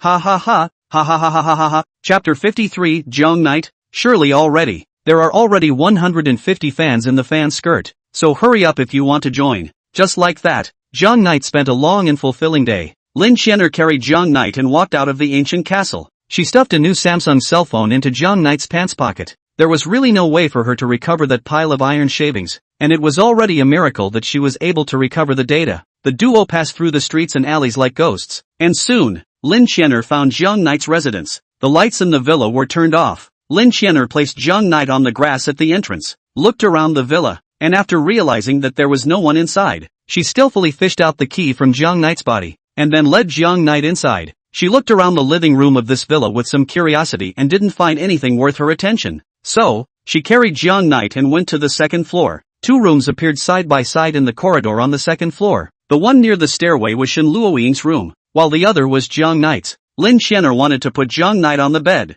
but she didn't know which room Jiang Knight's room actually was. Thus, Lin Xianer pushed open the door closest to her and walked in. As soon as she entered the room, the dull hairs on top of Lin Xianer's head moved, as if she had sensed something that excited her. In this room, there was the smell he was most familiar with, the very smell of Jiang Knight. In fact, that one room next door Jiang Knight hadn't had the time to go in yet. As soon as he came to Magic City, he was betrayed by his old sister on the first night and spent the night in Shen Luoying's room. It was also only the third day since he had arrived in Mordor. Is this Jiang Knight's room? Lin Xianer sniffled, somewhat intoxicated. Only, this flavor seemed a bit less pure. Inside the room, there was another odor, and it was none other than Shen Luoying. In this room, there are other human beings who have come. Moreover, it's a woman. Thinking of this possibility, Lin Xianer's dull hairs filled with power and instantly stood up, then became an exclamation mark. Could it be that woman? Lin Xianer remembered the woman who was sleeping in Jiang Knight's photo. Lin Xianer walked around inside the room and realized that the place with the strongest smell was the bed inside the room. Lin Xianer placed Jiang Knight on the floor and walked towards the bed, sniffing it carefully. That's right, two odors mingled, wafting if anything from the bed. Sure enough, River Knight, you slept with another human and, it's still a woman. Lin Xianer recalled the appearance of the woman within the photo, and a little red light projected out from her eyes. Jiang Knight was eaten by this woman. Elisa had told her that human males and females would eat each other when they slept, but Lin Xianer had a little misunderstanding of the word eat. What should I do? My blood slave, by another human. The corner of Lin Xianer's mouth rose in a dangerous arc. No, no, everything in Jiang Knight's body is mine. Not a single drop of his blood shall fall into the mouths of other humans. She had previously wanted to use skin swapping, stomach cleansing, and a series of other methods on Jiang Knight to solve this problem. Only, she now realized that there was a limit to the human body's ability to recover. So, she needed to solve this problem in a different way. What to do? What to do? There. Her drooping dorky hairs stood up instantly. As long as I kill that woman and suck her dry, so that the blood inside her body, including the blood of Jiang Knight that she sucked out, will all be mine. Her eyes froze as she imagined the scene. Although a woman's blood, it's not tasty. However, with Jiang Knight's blood in it, it will become delicious. It's just like adding sugar to coffee makes it less bitter. So where the hell are you? Lin Xianer picked up Jiang Knight's cell phone and made a copy of Shen Luoying's photo and sent it within the Lin family's intelligence network. In the dark room, Lin Xianer's scarlet pupils stared at the cell phone screen in death. A few minutes later, the results of the investigation from the Lin family's intelligence network came back. How could it be? How could it be impossible to find out? Lin Xianer's three views were about to be turned upside down. Today, first it was Jiang Knight, whose information was protected by whoever. Now, this woman's information, she couldn't find out either. This was the first time she had been in such a situation since she had been the family executor. Shen Luoying was the eldest young lady of the Shen family, but she hadn't shown her face in public. But that didn't mean that her information could be found out so easily by the Lin family, which was also a member of the four great families of Magic City. During the special period of turmoil in the Shen family, Shen's father and mother were particularly protective of Shen Luoying in this regard. Jiang Knight, you really do have a lot of secrets. Lin Xianer looked at Jiang Knight on the ground, who was already almost sucked dry by her in the alley, and revealed a wry smile. She remembered what her mother Elisa had said to her, that she could order and dominate Jiang Knight at will in the future. And she felt, especially, when the time comes, I will order you to take off all of your disguises, and then, take all of your secrets and put them in and only taste them by me. Lin Xianer's body exuded an icy cold aura, and she once again inhaled a mouthful of Jiang Knight's blood before she slowly calmed down. Once again, she focused on the room. The place with the strong odor was not only the bed, but also, Shen Luoying's closet. Lin Xianer didn't have as much baggage as Jiang Knight, and with a push, she directly ripped off the cabinet door. To the eye, there were all kinds of clothes of Shen Luoying, as well as, secretly pressed by her under her clothes a few pieces of cloth. It is her yesterday from the body of the harvested Jiang Knight brand battery, used to supplement the Jiang Knight power. Lin Xianer had no interest in Shen Luoying's clothes. She stared straight at the batteries and came close to smell them. After a moment of intoxication, without the slightest hesitation, she stuffed all of Shen Luoying's reserve batteries into her clothes in a single brain. This cabinet door is a little too badly vandalized to seem to fit. Only, to Lin Xianer, it didn't matter. She had wanted to kill this woman in the first place, so what was wrong with destroying a little bit of what was inside her room? It also gave her another idea. If I steal all this woman's clothes, won't she have nothing to wear? The dorky hairs on top of her head swayed pleasantly from side to side at the thought. She carried out Shen Luoying's clothes in her head. There wasn't much left inside this room that was worth her attention, and judging from the clothes inside the closet, this room wasn't Jiang Knight's. Therefore, Lin Xianer knew, Jiang Knight's room must be the one next door. She pushed right through the door. Strange, how come there's no smell of him here? Lin Xianer was a bit puzzled. However, in the next second, the executor's keen senses allowed her to notice that something was wrong in the room. Her figure instantly disappeared in place and came to one of the room's walls. There was a painting hanging on the wall, and Lin Xianer was staring dead at a certain spot on the frame. Is this the microcam? Chapter 24, Chirp, Chirp, Chirp. 2 fans in the fan skirt have impressed me with their true feelings, so I'll do another 4,000 words tonight. It's the evening rush hour, so watch out for cars on your way home. Lin Xianer looked around, and the blood's keen insight made her narrow her eyes. The room was pitch black, but, in Lin Xianer's eyes, the room was flickering with countless red dots, as if the sky was full of stars, all over the room. There are these flashing red cameras all over the roof, the walls, the pillows, the bathtub, and even the toilet bowl in the restroom. Is this Jiang Knight being watched? Lin Xianer indifferently held a face. Impossible. How could someone be watching him? Judging from the contents of Jiang Knight's cell phone, Jiang Knight was just an obscure ordinary person. No, if he is an ordinary person, how could the Lin family not be able to investigate information about his past? All of the phenomena indicated that Jiang Knight was really harboring quite a few secrets. She threw Jiang Knight on the bed, covered him up, and then, put away all these cameras. After this was done, Lin Xianer untied the bloodied bandana on Jiang Knight's head, which was left behind from earlier when Jiang Knight crashed into a pole and was wrapped around him by Xiao Qingxue herself. Lin Xianer took a deep breath obsessively. Then, raising her head, she stuffed this dessert into her mouth. The snow, which had solidified, melted in the middle of her mouth, and snowy air filled it. She slowly closed her eyes, gumming up the dessert, the roughness of the cloth colliding with the softness of her sherried head, the blood jumping in the young girl's mouth like a spark from the friction of the two of them. It was a long time before she slowly opened her eyes and pulled the cloth fondly from her throat. There was very little snow left on the cloth, but it didn't matter. Lin Xianer went to the kitchen and boiled a pot of hot water, then soaked the cloth into it. A few minutes later, Lin Xianer finished drinking tea, and after restoring everything to its original state, she quietly left the villa. The only thing that was different from before was Shen Luoying's closet, the door of which had been damaged so badly that it couldn't be closed at the moment. So she came up with an excellent way to throw a few pieces of Shen Luoying's underwear in Jiang Knight's room. In that case,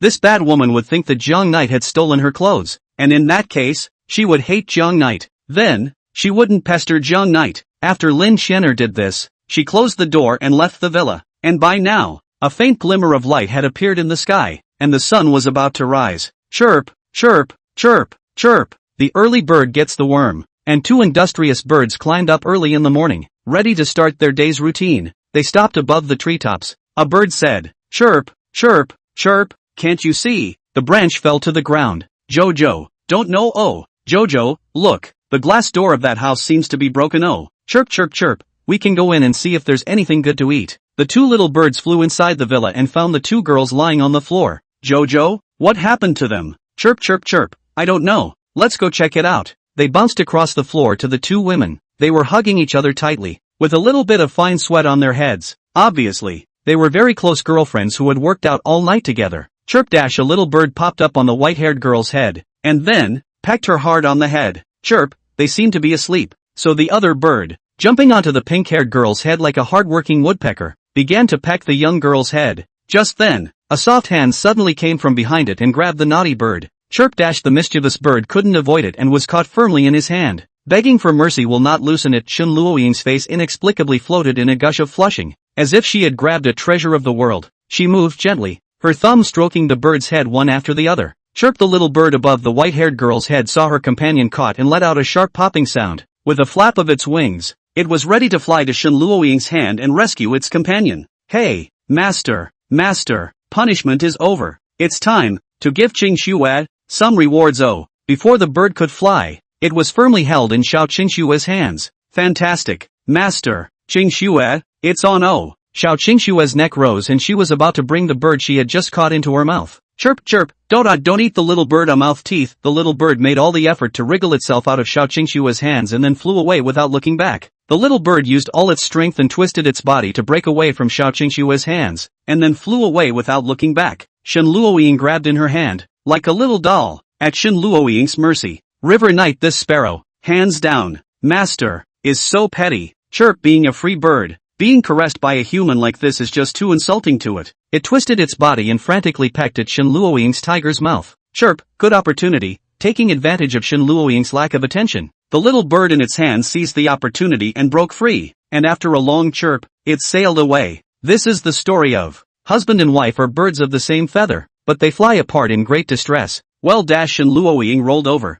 and the early morning sunlight shone on her face through the shattered balcony's floor-to-ceiling windows. Tears flickered above Shen Luoying's eyelashes. Her eyelids moved. Then, slightly, she opened her eyes. The early morning sunlight reflected in her peach-colored pupils, and in her eyes, the world was first a blur, and then, gradually, it became clear. She tried to stand up, but felt a little sore all over. It reminded her of her 5,000-meter run training in high school, and she felt even harder now than she did then. Behind her, Xiao Qingxue yawned and rubbed her eyes before slowly sitting up. Shen Luoying turned back, her eyes resting on Xiao Qingxue, and for a moment, she was in a bit of a trance. Xiao Qingxue squinted her eyes as if she was still adjusting to the changing light in the room. However, the moment she saw Shen Luoying, the pupils of her eyes instantly dilated. Who are you? Who are you? The two looked at each other in disbelief. Apparently, they seemed to have forgotten something that happened last night. Chapter 55, Rivals. 2 extra chapters today. For that matter, could the author ask for a little power with love from all of you?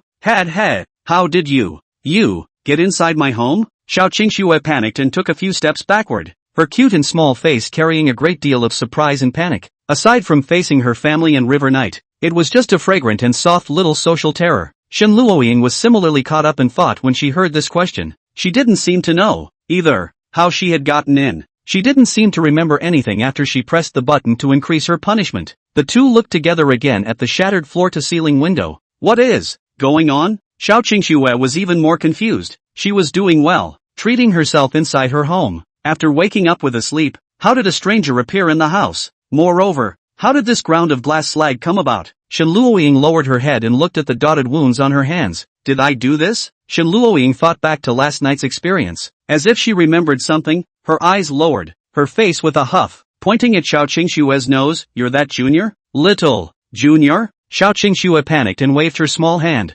lowered her head, not daring to meet Shen Luoying's eyes. Are you mistaken? I didn't do this kind of. Wait. Shen Luoying stared at the familiar face in front of her. You are Xiao Qingxue? As Jiang Knight's childhood friend, she certainly knew about Jiang Knight's one and only favorite singer. What? I don't know. What Xiao? What Qing? What Snow? Xiao Qingxue snapped as her eyes looked at her nose and her nose looked at her heart. She was afraid to show her face in public. And now, in the face of this uninvited guest, she was even less likely to admit who she was. She felt that the person in front of her was a brainwashed fan who had come to cause trouble. Although she had been a big singer for a few years, she didn't have the slightest experience in dealing with this kind of situation. Well, I recognized it wrong? Shen Luoying's impression was that Xiao Qingxue's character shouldn't be like this. However, this person in front of him was clearly Xiao Qingxue's appearance. I see, so that's how. I understand. Shen Luoying stood up and stared at Xiao Qingxue unkindly. You're the one who's seducing Jiang Knight, right?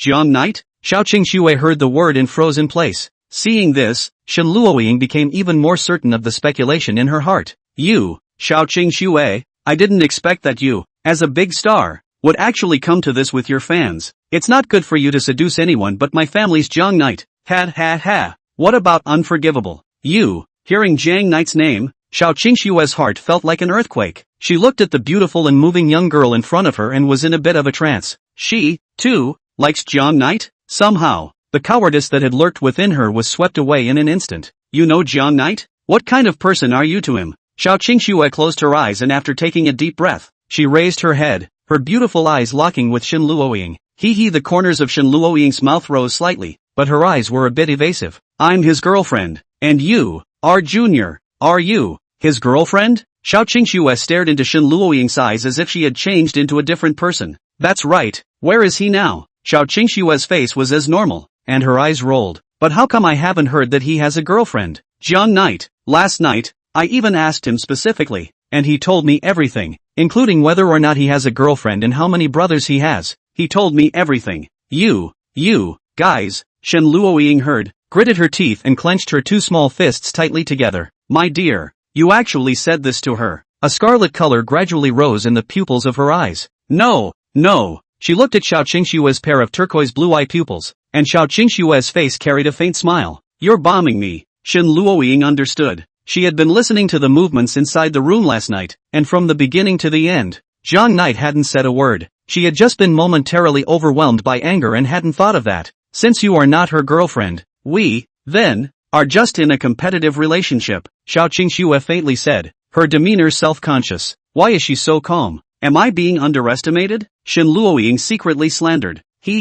What are you going to compete with me? Shen Luoying smiled contemptuously. I'm his childhood friend. We grew up together. You, how can you compare with me? Ao mame? But, I'm his favorite idol. Oh, you should know that. It's a green plum. So what? Can it compare to Skyfall? Then let's wait and see. Shen Luoying skimmed her head. Where's Jiang Knight? Where the hell did he go? Shen Luoying asked, her eyes gazing at the villa's floor. Only, in the next second, she caught a glimpse of the cloth that had fallen to the floor. This is, Jiang Knight's. Her eyes widened, turned her back, quietly pulled out a battery from her own pocket. And once she compared it, she instantly discovered the cat. This is Jiang Knight's underwear. What did you do to Honey? Shen Luoying ran over and picked up the strip of cloth on the ground. Jiang Knight has already left last night. He was very powerful. Xiao Qingxue faintly said. You guys, you actually did that kind of thing. Shen Luoying failed to stand still and fell a few steps backward. She fell to the ground, and the glass slag on the ground carved into her palm, the sharp pain snapping her out of the brink of collapse.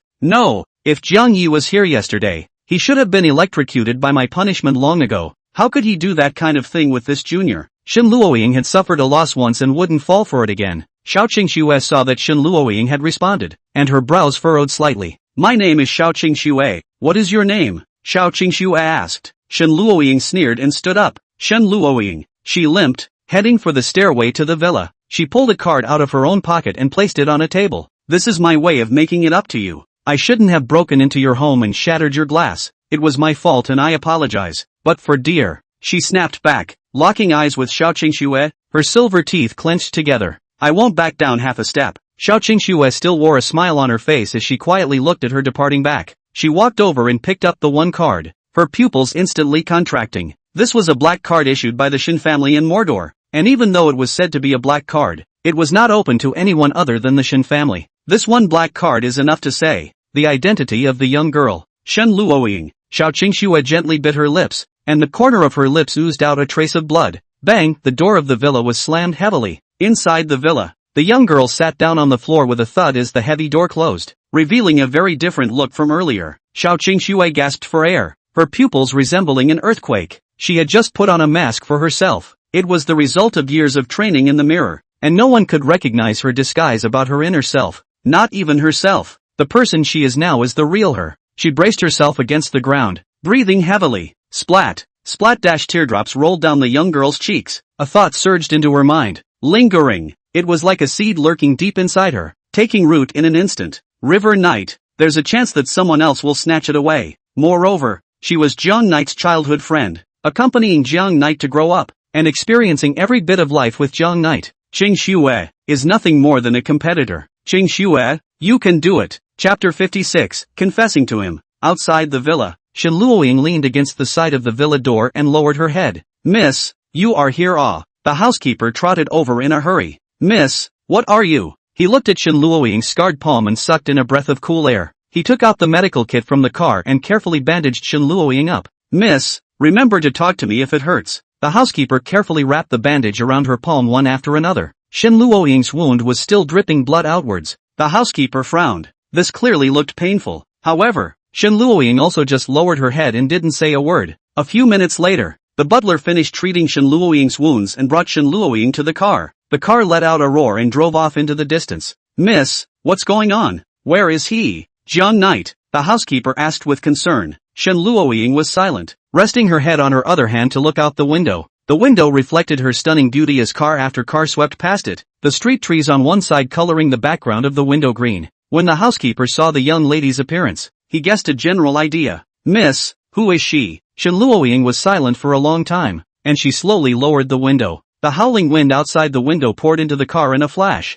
curling the tips of her pink hair. She slowly closed her eyes as she felt the harsh wind blowing. The butler looked in the rearview mirror and narrowed his eyes. After a long time, the butler raised the car window for Shen Luoying. The car became warm and cozy once again. Miss, who is she? Shen Luoying stretched out a finger and curled a strand of hair. Xiao Qingxue, she said faintly. Hearing this word, the butler froze, then spoke blandly. So it is. Shen Luoying turned her head sideways and looked at the butler's calm as water expression in the rearview mirror. Somewhat puzzled, aren't you surprised? The butler smiled and shook his head. It must be a tricky competitor to make you look like this. Miss, Shen Luoying didn't deny it. In high school, or even middle school, there were many girls in the class who liked Jiang Knight. Jiang Knight was not only handsome, but also had an easygoing personality, belonging to the type that could get acquainted with anyone. However, Shen Luoying didn't put them in her eyes at all. She was the eldest miss of the Shen family, and at the same time, she was also clear about the attractiveness of her looks. Those girls weren't even the slightest bit competitive to her, but this time is different.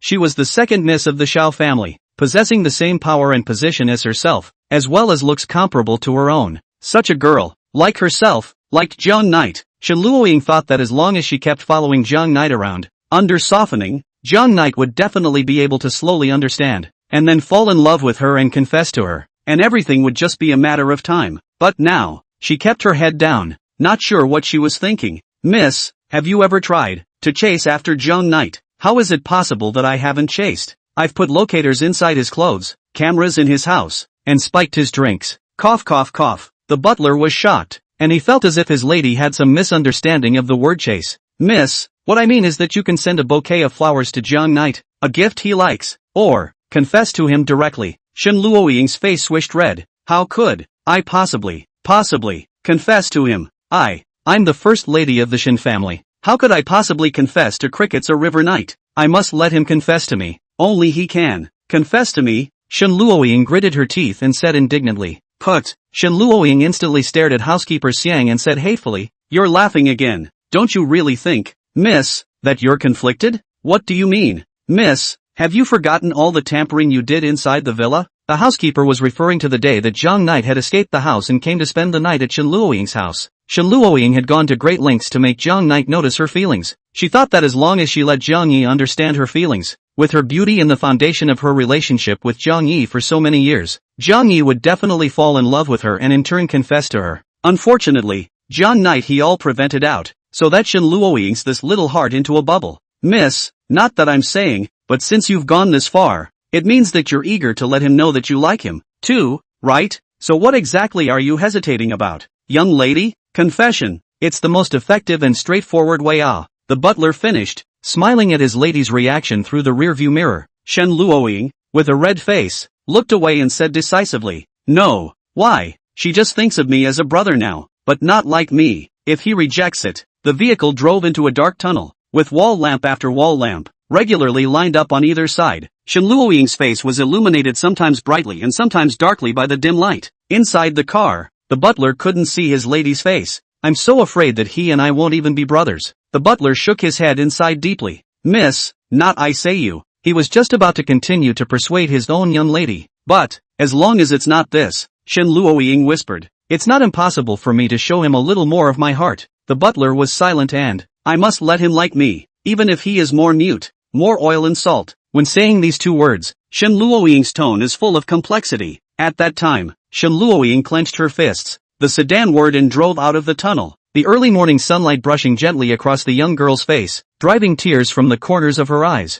I'll just confess to him. Chapter 57, The Crouching Dragon. Feng Daisy. But how do I make him like me? Shen Luoying spoke sullenly. Miss, the butler had complicated eyes. Shen Luoying's fondness for Jiang Knight was something he really saw in his eyes one by one. For so many years, he was entrusted by Shen's father to stay in Sichuan City and take care of the young Shen Luoying. The bits and pieces between her and Jiang Knight were all still clearly remembered by the housekeeper. Moreover, both Shen's father and mother, and him, felt that Jiang Knight was a very good boy, because he really made Shen Luoying change a lot. The housekeeper fell into reminiscence. The Shen Luoying before, and now, were two completely different people. It's just that this should have been a match made in heaven, but it hasn't worked out so far. Now, another outsider had come to compete with her. If this went on, it might be possible that her own young lady might really give Jiang Knight away. For so many years, the butler had long regarded Shen Luoying as his goddaughter. How could he possibly be willing to see his daughter fall into the shackles of her emotions? With all the buffs added, the butler just couldn't stand to watch. He decided that he must help Shen Luoying. Ahem, he coughed lightly. Actually, I can help you in this matter. You? Shen Luoying glanced at the butler and said disdainfully. Don't. I don't need anyone else to help me. I can take down Jiang Knight on my own. Obviously, she didn't believe the butler's words at all. If you can, then why isn't Jiang Knight yours now? The housekeeper said. That is just because I'm not serious. If this young lady is serious about chasing him, cricket's a river night. Shen Luoying's voice is getting smaller and smaller. This was all within the butler's expectations. After so many years, could he not understand his young lady's dead-set character? He raised a confident smile. Know how your dad chased your mom back in the day? Shen Luoying frowned. Then, as if she guessed something, her expression was a bit wonderful, the corners of her mouth twitching slightly. It's hard to believe that you want to say that you're the one who put my mom and my dad. That's right. The butler smiled, except that there was something stiff about the way he smiled. Thinking back to college, the housekeeper gave Shen Luoying a colorful account of a piece of her mom and dad's love history from their college days, and in the midst of it, slightly added a little bit about her own non-existent feats. That guy, Shen Wen, is really similar to you. At that time, your mother was recognized as the flower of the high ridge in school, and the first time that Hangman Shen Wen saw him, his two eyes were as if they were stuck with glue, and he simply couldn't stay away from her. At that time, Shen Wen and I were also both just a poor boy, while your mom, Yan Lingshi, was the miss of the Yan family at that time. The Yan family was second only to Lin Xiaobai's 3 families in Magic City at that time, and was quite powerful. Your father likes her, but how dare he think half as much of her? But, the corners of the butler's mouth turned up. I gave him a trick. Shen Luoying came to be interested, both eyes staring straight at the housekeeper, momentarily forgetting the bad things, concentrated on listening. First, I sent your dad to, and then I had your dad go and get it for your mom again. In the end, your dad took your mom straight. At the end of the day, your dad confessed to your mom, and then your mom fell so deeply in love with your dad that she did whatever your dad said. Shen Luoying listened with great interest, while her mouth opened wide in shock. Shen's father and mother had never told Shen Luoying about their romantic experiences, and this was the first time she had heard that her own father had originally chased after her mother with the help of the housekeeper. The butler's story is a mixture of fiction and reality, with little to break, and with the butler's colorful narration and the many details that the butler fictionalizes, it makes the butler's story incredibly real and vivid. Shen Luoying didn't notice anything wrong in the story. After listening to it, she instantly had a different opinion of the housekeeper in front of her. Seeing that his flimflam was having an effect, the butler continued to add fuel to the fire. Do you know what nickname your father gave me after this? Good Dale? Wrong. What's that? Mr. Crouching Dragon. The butler patted his chest. You are Mr. Wulong? Shen Luoying opened her mouth wide. She had once heard her father say that there was a Mr. Wulong who helped him in his most difficult time. He was far-sighted, step by step, and helped his father solve many things. However, Shen's father did not tell her who this Mr. Crouching Dragon was, but only told her that this Mr. Crouching Dragon, far away from the sky, is close at hand. Now, Shen Luoying finally understood. This person, actually, was the butler who had been taking care of him. The butler admired his own young lady's look of astonishment and some admiration, and immediately made a proud gesture of superiority, stroking his non-existent beard. His eyes were reminiscent, like an old courtier reminiscing about how he had fought on the sands together with the late saint. I had, in the first place, stopped planning to come out. However, if the lady sincerely begged, the old minister, then again help you a hand, but also be considered to return the favor. Xinwen University went 3 times to the latrine, bring me paper, please me out of the mountain of knowledge and kindness. But, Shen Luoying had some puzzlement. You are obviously so powerful. Why are you still single now? Cough cough cough. The butler almost choked on his own saliva. I've said I'm Mr. Wulong. When have you ever seen Mr. Wulong personally go into battle? As if, it's a bit reasonable. Shen Luoying stared at her beautiful eyes and nodded her head as if she understood. So in that case, good. Shen Luoying clenched her teeth and made up her mind. Please sir teach me. Hey, take the bait. He was indeed Mr. Wulong, and he did help Shen's father when he was in trouble. At that time, there were only 3 big families in Magic City. Later, Shen won, with the help of his good brother Mr. Crouching Dragon, started his business from scratch, fought step by step, and finally established the Shen family. After the dust settled, Shenwen wanted the butler to take a key position in the Shen family's company. But Mr. Wulong does not care to enjoy the glory and wealth. Thus, this biggest contributor behind the Shen family became a common housekeeper of the Shen family. He and Shenwen grew up together and knew their roots. They also shared their suffering and were like brothers, and together they built the Shen family. That was why Shen's father was relieved to entrust his daughter to him during the Shen family's time of distress. Only, the struggle above the relationship should be similar to the shopping mall. The butler was confident that he could make his opponent unable to take advantage of him in the midst of any business battle. Otherwise, he couldn't have helped Shenwen establish the Shen family, one of the 4 great families in Magic City. In just a few decades, seeing Shen Luoying with this look of vainly seeking advice, the housekeeper was even more confident. When I get back, I'll get a headset as well as a portable camera, and you'll keep them on you during school, and I'll tell you what to do. Don't worry, with me, Mr. Crouching Dragon, there will be no accidents. I guarantee that Jiang Knight will be held to death just like your mom was in the beginning. Shen family manor. Shen's mother, Yan Lingshi, leaned back on a fluffy white sofa with a mask on her face. Behind him, Shenwen was diligently squeezing her shoulders. Ah cut. For some reason, he had sneezed several times in a row since just now. Honey, is this strength okay? Well, so, are you agreeing? Shenwen asked weakly. Geez, hubby, I know you really want to visit that Luoying girl. It's just that it's not easy for Luoying to live with Jiang Knight. So if we go now, won't we become a light bulb that disturbs them? I wouldn't want to spoil their fun yet. And, if they're in bed when we go over. No way. Shenwen imagined that scene and exploded on the spot. At least, before they get married. This kind of thing must not be allowed. Shenwen gritted his teeth and said with hatred, hubby, I'm just teasing you. Shen mother laughed out loud. You know that kid Jiang Knight, he doesn't have that kind of mind at all. But wife, our daughter is so beautiful. Can Jiang Knight really hold on to her? Alright, really can't argue with you. Yan Lingshi turned around and nudged Shenwen's nose. Then tonight, let's take advantage of their sleep and sneak off to see what they're actually doing, so as to reassure you as an old father. Great, favorite wifey. If they sleep peacefully, it's fine,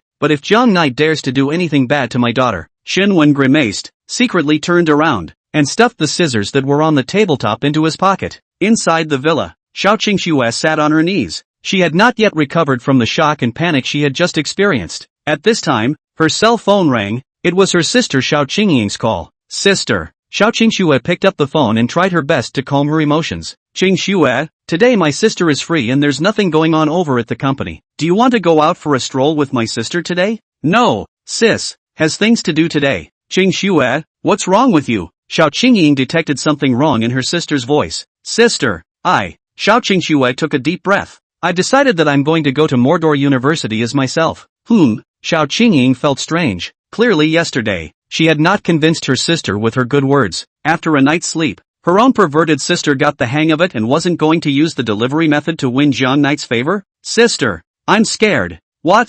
I'm so afraid that Jiang Knight will be snatched away by someone else. Xiao Qingxue sobbed in a small voice with a sobbing tone. You wait, sister will come over right away. Xiao Qingxue felt that things were not that simple. Half an hour later, Xiao Qingxue appeared inside the villa. Sister? Xiao Qingxue sat on the sofa, arching her back like a tired kitten. What, are you? Xiao Qingxue froze as she looked at the crumbs of broken glass on the ground. Xiao Qingxue broke off and told her sister what she had just experienced. Actually happened this kind of thing. Xiao Qingying frowned. After she came back to her senses, she patted Xiao Qingxue's shoulder. What's this? It's not just that little girl from Shen's family who likes Jiang Knight. Think about it. They haven't been together for so many years. Doesn't that mean that Jiang Knight doesn't like him at all? Hearing her sister's words, Xiao Qingxue looked like she had an epiphany, and the high light in her eyes recovered a bit. But you're different, Qingxue. You're a big singer now. and he's a fan of you. Young knight, as long as you slightly seduce slightly reveal a little bit of your heart. Take young knight is not easy. Xiao Qingxue took her sister into her arms and patted her back as if she was coaxing a frightened little pet. But sister,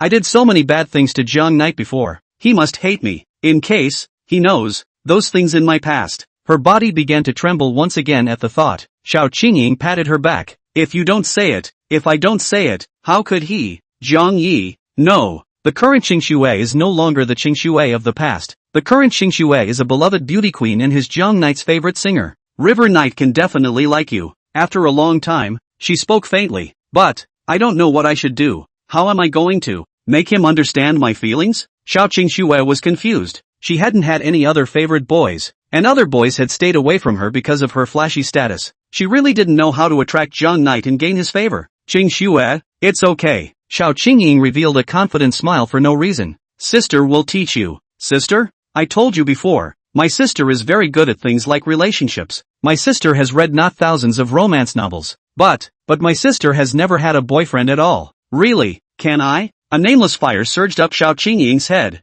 and with a red face, she knocked Xiao Qingxue's skull. You know what those girlfriends of mine call me? What? Xiao Qingxue was curious. Ms. Feng Xiao. Xiao Qingxue raised her eyebrows. What's the matter, sister? Don't believe it? Nothing. I always felt that the title was weird. Xiao Qingxue's eyes flickered. She was indeed Ms. Phoenix, but the thing was actually like this. Xiao Qingxue also had a few girlfriends in the aristocratic circle of Magic City. The following is the chat transcript of Xiao Qingxue's feed letter group. Sweetie, sisters, my boyfriend seems to be ignoring me lately. What should I do? I don't eat fish. This side suggests a direct breakup. Me, how can you break up? Little sweetheart, Qingxue, what do you think I should do? Crying. I split the body directly. Little sweetheart, can you two crouching dragon phoenixes stop talking? As a result, Xiao Qingxue was awarded the top title of MS Phoenix in the relationship industry, and it was widely spread in the circle. Don't worry, Qingxue, just with the experience that my sister has accumulated from reading books for so many years, coupled with your condition,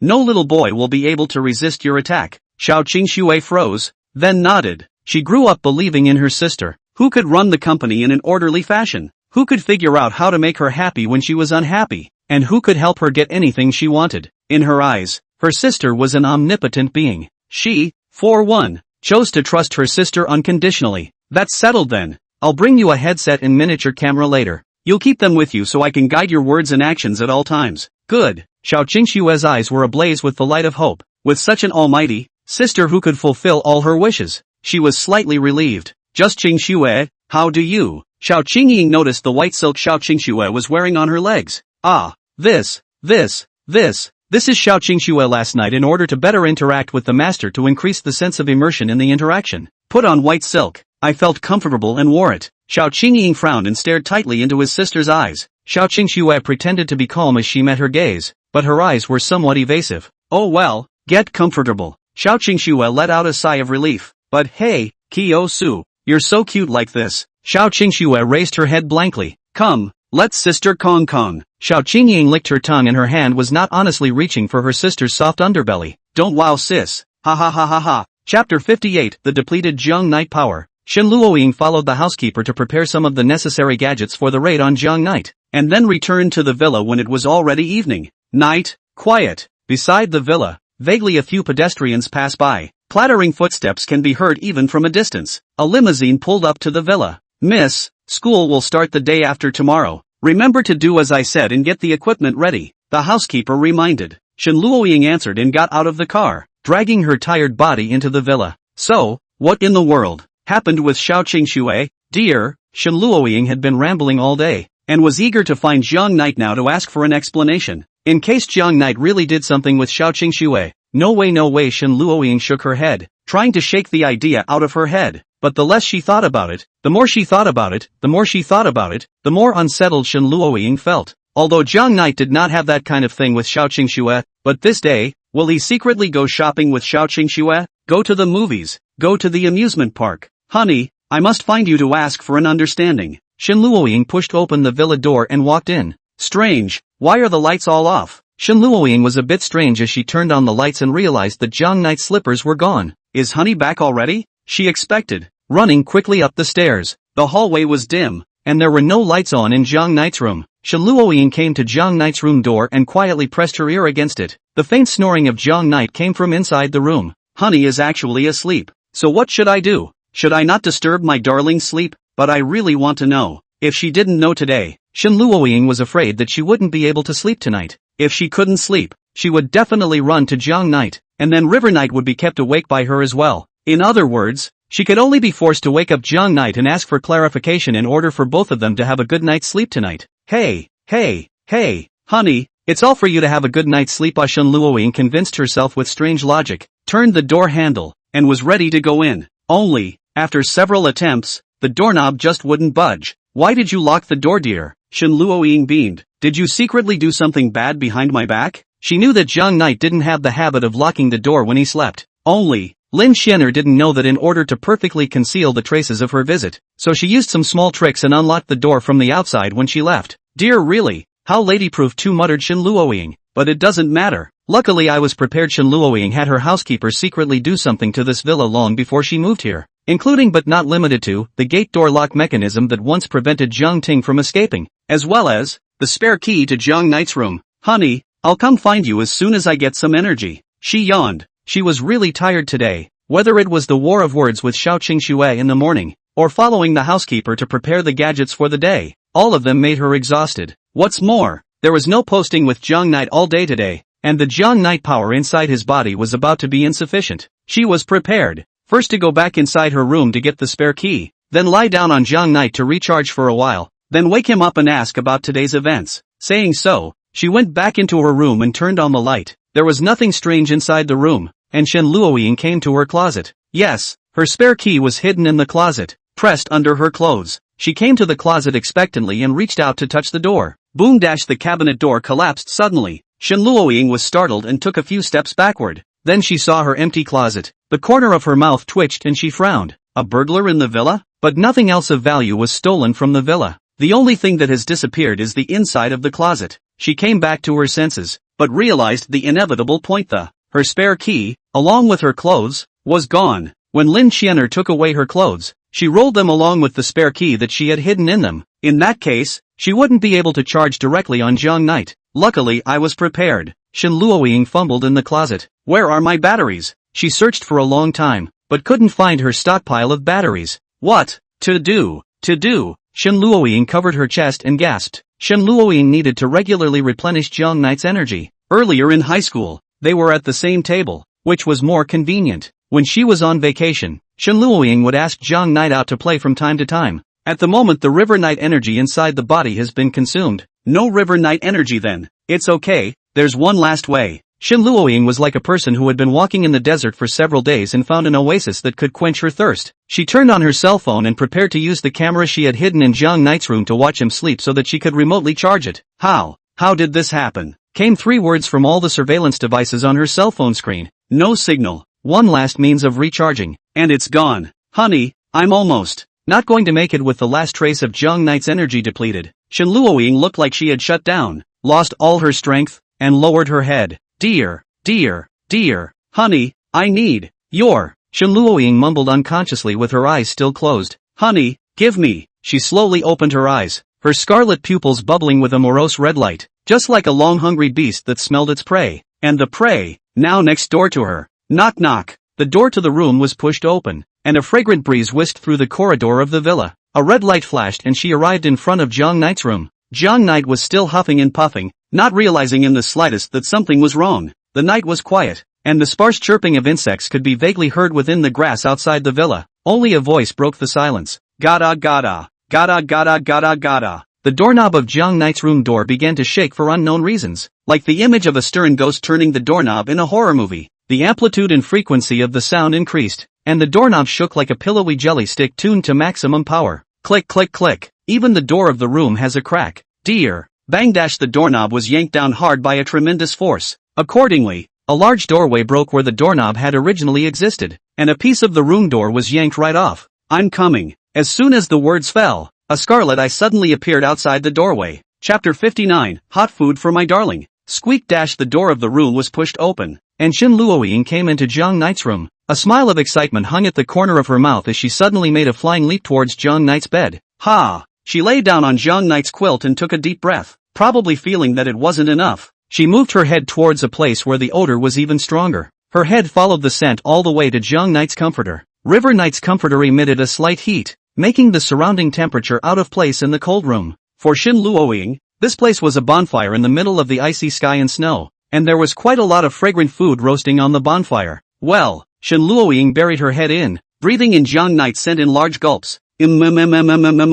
Honey, you smell so good. I love so much. Shen Luoying, guided by instinct, kicked off the slippers on her feet and climbed onto the bed. My dear, is so warm. Would like to directly take my dear. Shen Luoying heatedly giggled and drilled headfirst into that sacred realm, Zhang Knight's comforter. Gradually, Zhang Knight's quilt arched in an exaggerated arc, twisting weirdly. Honey, I'm dying. I'm really hungry. Shen Luoying whispered in a voice she couldn't even hear. Then, the soft hand climbed onto Zhang Knight's collar and pulled hard. Zhang Knight's last line of defense was also completely broken, and Shen Luoying rubbed herself hard against him, her nose twitching as she smelled the flavor she liked the most. It was the purest of flavors, the most pristine taste of prey that had not been consumed by any spread. Shen Luoying pulled open Zhang Knight's collar and shoved her head in. Only, such a small entrance was simply not enough to accommodate Shen Luoying's head. And not surprisingly, Shen Luoying's head was stuck inside, but she didn't give up, and continued to do her best, like a veteran adventurer exploring a cave,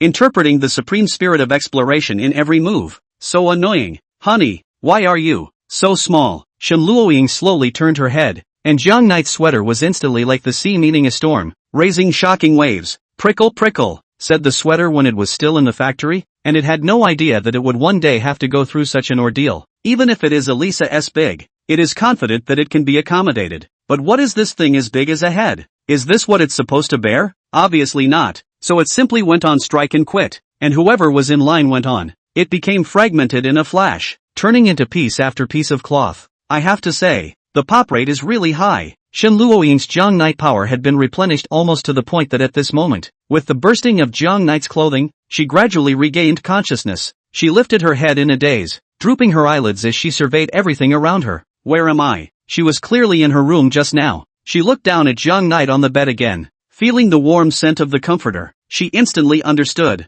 She actually came to Zhang Knight's room and climbed onto Zhang Knight's bed. I didn't do anything, did I? She worried, reluctantly crawling out of the warmth of her comforter. After all, she didn't know if Zhang Knight would be woken up by such a big commotion. Only, her worries were actually redundant. Zhang Knight had almost been drained before, and now that he was pale and unconscious, he wouldn't regain consciousness at all for a while. Shen Luoying was just about to try and wake Zhang Knight up when she realized that there was a hint of something wrong in the middle of the room. On the floor of the room lay something that shouldn't belong here. Shen Luoying rubbed her eyes, a bit incredulous. She looked closer again and was stunned. Is this, her underwear? Shen Luoying was a bit confused. How could her underwear be here? This is the underwear that Lin Xianer purposely left behind before she left, wanting to put the charge of stealing the clothes on Zhang Knight's head, thus making the bad woman hate Zhang Knight. Wait, an idea rose inside Shen Luoying's head. Couldn't it be that my dear stole my clothes? Shen Luoying thought about this possibility and looked at the innocent Zhang Knight with a jerk. Shen Luoying will produce this kind of thought is not without reason.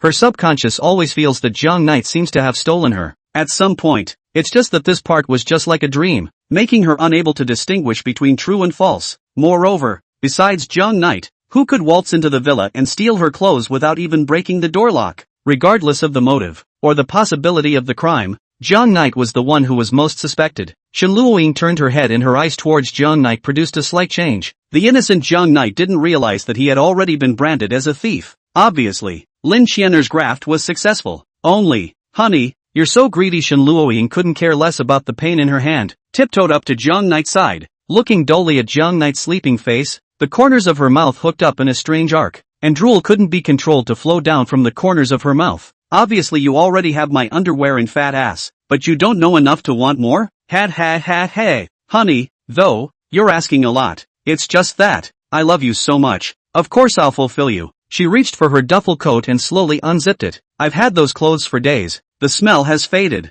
Hey, honey, how could I let you eat cold food? It's so cold in winter. If you want to eat, honey, you have to eat hot. Shoo, keep your voice down. In the grass outside the villa, two sneaky silhouettes used the grass to hide their forms and slowly moved towards the villa's gate. Your honorable wife, I have observed. There is no light inside the room. We can move. Shenwen crouched in the grass and whispered, "Okay, action begins." Yanlingshir's pink hair fluttered with the night breeze. At her command, the two of them quickly crossed the lawn next to the villa and quietly arrived by the villa's door. Shenwen took out a spare key for the villa and opened the villa door. He lowered his face. "Let me see. Luoying and Jiang Night, what exactly are they doing at night?" Chapter 60, Catching an Adulterer in Bed. It's so late, they should have already slept. Yanlingshir took a look at the dimly lit villa. It's better if we don't wake them up. They'll be going to school soon. We have to let them have a good rest in these days. That's right, we can't scare the snakes. Shenwen's focus is completely different from Yanlingshir. The two took off their shoes and placed them outside the villa, thus lowering the sound of their footsteps. With Shenwen in front and Yanlingshir behind,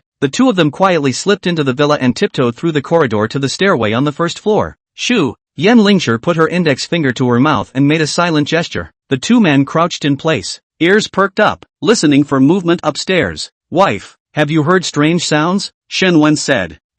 It seems like there is. Hubby, is this Luoying's voice?" Yanlingshir said with some surprise. "That's right, it's Luoying's voice." Shenwen peered over his head and glanced at the corner of the stairs, his head full of black lines. "Damn it, I can't hear what she's saying. Wife, let's rush up. Luoying is not even sleeping now. She must be doing something." Shenwen was a little anxious, and he touched the bulging stuff in his pocket. Husband, going up now will only scare them." Yanlingshir slowly moved a few steps in Shenwen's direction and said in his ear, "Let's quietly feel our way up and listen to what Luoying is saying first." Shenwen thought about it and thought it made sense. "Okay, when we get up there in a bit, we'll communicate with hand signals, so they don't spot us." The two of them held their breath. Yanlingshir in the front, Shenwen in the back. The two of them climbed up the stairs step by step, and came to the corner of the stairs. Yanlingshir raised her hand in a stop sign. Shenwen understood and stopped where he was. Shenwen stared dead ahead in the direction of the hallway above the stairs, almost wanting to project his vision right into the duo's room.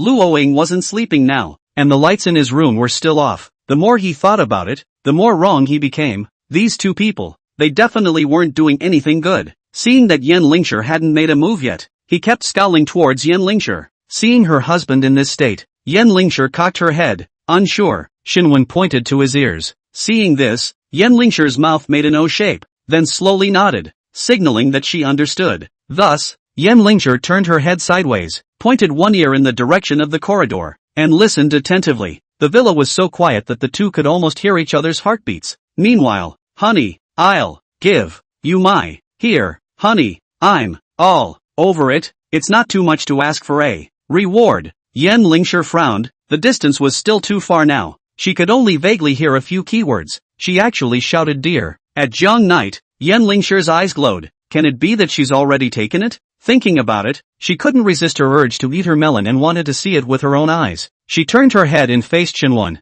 Then, she pointed at herself. Then at the corridor. Then at Shenwen. Then below herself. It meant that she was going to go up and take a look, leaving Shenwen to stay where he was. Shenwen translated her meaning inside his head. Only, now he brought a little bit of his own thoughts when translating. He translated it to mean, "I'll go first, and you'll bury Jiang Night directly into the ground." Shenwen nodded solemnly, signaling that he understood. Yanlingshir started to move, and just as she took a step, Shenwen lifted the restriction, and at the speed of light, he pulled out scissors from his own pocket, and was ready to rush into the room and put Jiang Night in his place. Yanlingshir hurriedly tugged on Shenwen's clothes. Shenwen looked back in disbelief, and before he could react, he received a blow to the head. She held up her fist, her peach-colored eyes narrowed slightly, and rolled her eyes towards Shenwen. "Honey, they must be doing something bad. Let's hurry and stop them. I don't want to be a grandfather yet." Shenwen innocently came to Yanlingshir's ear and muttered in a small voice. Seeing this, Yanlingshir covered her own mouth and let out a soft laugh. Then, taking advantage of Shenwen's lack of reaction, she kissed Shenwen's forehead. The building was plunged into silence, and Shenwen was rigidly controlled in place, unable to move. Yanlingshir gently patted Shenwen's shoulder to show comfort, signaling him not to worry, and then went upstairs alone. She quietly poked her head out and surveyed the hallway. It was good that the movement just now didn't seem to have been detected by Shen Luoying. She tiptoed slowly down the corridor, and when she moved to the door of Shen Luoying's room, she pressed her ear to the door. Squeak dash, and the door to the room opened. The room was pitch black, and Shen Luoying hadn't forgotten to turn off the lights on her way out without realizing it. Meaning, she wasn't going to come back to this room tonight, so she didn't need to turn on the light. Yanlingshir sucked in a breath of cool air. Taken aback, she had originally thought that the door to this room was locked. She didn't realize that the door lock had already been destroyed by Jiang Ting with a similar action as hers. Therefore, the door was open just like that with a light touch from her. It's over. It's over. It's going to be discovered by Luoying. Yan Lingshi belabored as she held her breath and stared at the door of another room in the corridor. Only, nothing happened. Shen Luoying was still whispering something, seemingly already intoxicated, not noticing the movement outside in the slightest. Thus, Yan Lingshi continued to move, feeling the darkness, slowly exploring towards the source of the sound. In no time, she touched the door of Jiang Knight's room. Only, due to the darkness in the corridor, she couldn't see what was under her feet. At a certain moment, her foot seemed to have kicked something, and it hit the wall at the end of the corridor, making two clunks. Inside the room, Shen Luoying's voice ended abruptly. There's no way out. It's now. Yan Lingshi pushed hard and the door of the room opened wide in an instant. Before Shen Luoying could react, Yan Lingshi leapt into the room with an arrow step and turned on the lights. Inside Jiang Knight's comforter, Shen Luoying violently poked out her small head. The two pairs of peach-colored eyes stared at each other, both with great surprise in their eyes. Mommy, you, listen to my explanation. Shen Luoying slipped out from inside Jiang Knight's comforter. However, a strange thing fell out from inside the comforter along with Shen Luoying's movement. It's a piece of underwear. So, both pairs of eyes looked in unison at the unknown object on the floor, and the two fell into a long silence. Mommy, actually, Luoying, you properly tell Mom. Yan Lingshi put her hand on Shen Luoying's shoulder, her beautiful eyes staring at Shen Luoying's eyes that kept dodging. Shen Luoying stammered, but couldn't think of how to explain. Mommy, why are you up there? Yan Lingshi frowned with a serious expression. Shen Luoying? A moment of silence passed. Mommy, what did you just say? Shen Luoying suspected that she had misheard. Just then, another voice came from the hallway. Honey, Luoying, I heard you guys talking. Oh, I'm coming up. Ha ha ha, Luoying, Jiang Knight will be your good sister from now on. You guys have to get along well. Luoying, don't worry. He won't have any pain. It will be over in a flash. Chapter 61, Mother and Daughter Together. Shen Luoying was so scared that she shrunk towards Jiang Knight's side. Mom, you listen to me explain. Things really aren't. Ahem, I get it. Yan Lingshi smiled, casting a meaningful look toward Shen Luoying. Jiang Knight, he's sick. You're taking care of him, right? Yan Lingshi blinked towards her daughter. Ah, Shen Luoying was dumbfounded and had not yet reacted. Ahem. Yan Lingshi gently raised her hand and pointed to the door. In the corridor outside the door, Shen's father stepped towards the room step by step with heavy footsteps. Oh, I get it. Shen Luoying came to a sudden realization and looked at her mother-sama with a hopeful face. Yan Lingshi narrowed her eyes and nodded at Shen Luoying. The two of them reached a subtle tacit understanding in an instant. A tacit understanding that belonged exclusively to the mother-daughter duo. Jiang Knight, where is it? Shen Wen's figure suddenly appeared outside the door, the scissors firmly held in his hand, emitting a bit of coldness in the darkness. Hush, husband, keep your voice down. Our Luoying is taking care of Jiang Knight. Shen Wen stood in place, looking at his wife's honor with an incredulous face. What did you say? Our family, Luoying, is taking care of Jiang Knight? Right, Dad. Shen Luoying ran to Jiang Knight's bed and touched Jiang Knight's pale face. Look, Jiang Knight, he did a part-time job for a day, and now he's so tired that his face is white, so I wanted to take care of him on the sly. After all, he before, like that to take care of me. Shen Luoying eyes dodge. Face cannot help but some hot. Shen Wen stared at this appearance of her own daughter. She thought that Shen Luoying was blushing because she was shy. Luoying, are you really just taking care of Jiang Knight? Shen Wen asked again. Shen Wen, our Luoying is so well behaved. How could she possibly do something out of the ordinary? Yan Lingshi spoke up at the right time. Right, Dad. How could I possibly bully Jiang Knight? Shen Luoying blinked her tearful eyes. Shen Wen froze, and then, as if he had discovered something, his eyes instantly clouded over, pointing at the unidentified object that revealed a corner from the bottom of the bed. So what do you say? What is this? The two women looked in the direction Shen Wen was pointing and felt bad. This is Shen Luoying's underwear. Due to the time constraints, the underwear didn't quite have time to be tucked in and hidden before Shen's father was already standing in the doorway. Ahem, husband, this is actually. Yan Lingshi red face, for a moment did not know how to cover for his baby girl. Actually, it's not, for the two of them to be like this. This is actually Jiang Knight's underwear. I saw that he was sweating more today, so I wanted to help him change it. Shen Luoying spoke faintly. Jiang Knight's underwear? Shen Wen sneered and rolled his eyes at the mother-daughter duo. Luoying, this is yours, right? This size, no matter how you look at it, it won't be worn by Jiang Knight. This is the O of the River Knight. Before, when Jiang Knight's family had an accident and came to my house to spend the night, I went out to buy a change of clothes for Jiang Knight and didn't pay attention to the size, and the underwear I bought was rather small. Dad, if you don't believe me, you can ask Jiang Knight. Oh, humph. Who knows if the two of you are colluding to trick me? Shinwen didn't believe it at all. Whether it's true or not, I'll know if he's wearing underwear or not. Shinwen walked slowly in the direction of Jiang Knight. What about Luoying? Yan Lingshi tugged at Shen Luoying's sleeve and whispered. It's okay, Mom. Because. Shen Luoying blushed and didn't continue. Shinwen flipped open Jiang Knight's collar and stretched his neck to take a look. Then his eyes instantly widened. Jiang Yi, he really didn't wear any underwear? Due to Jiang Knight's wonderful encounter yesterday, his underwear, for a variety of unknown reasons, was divided up by the major powers, for Xiao Qingxue to bandage her wounds, in the alley by Lin Jian'er. The last little bit of fabric is in Shen Luoying's pocket, as a new battery, divided,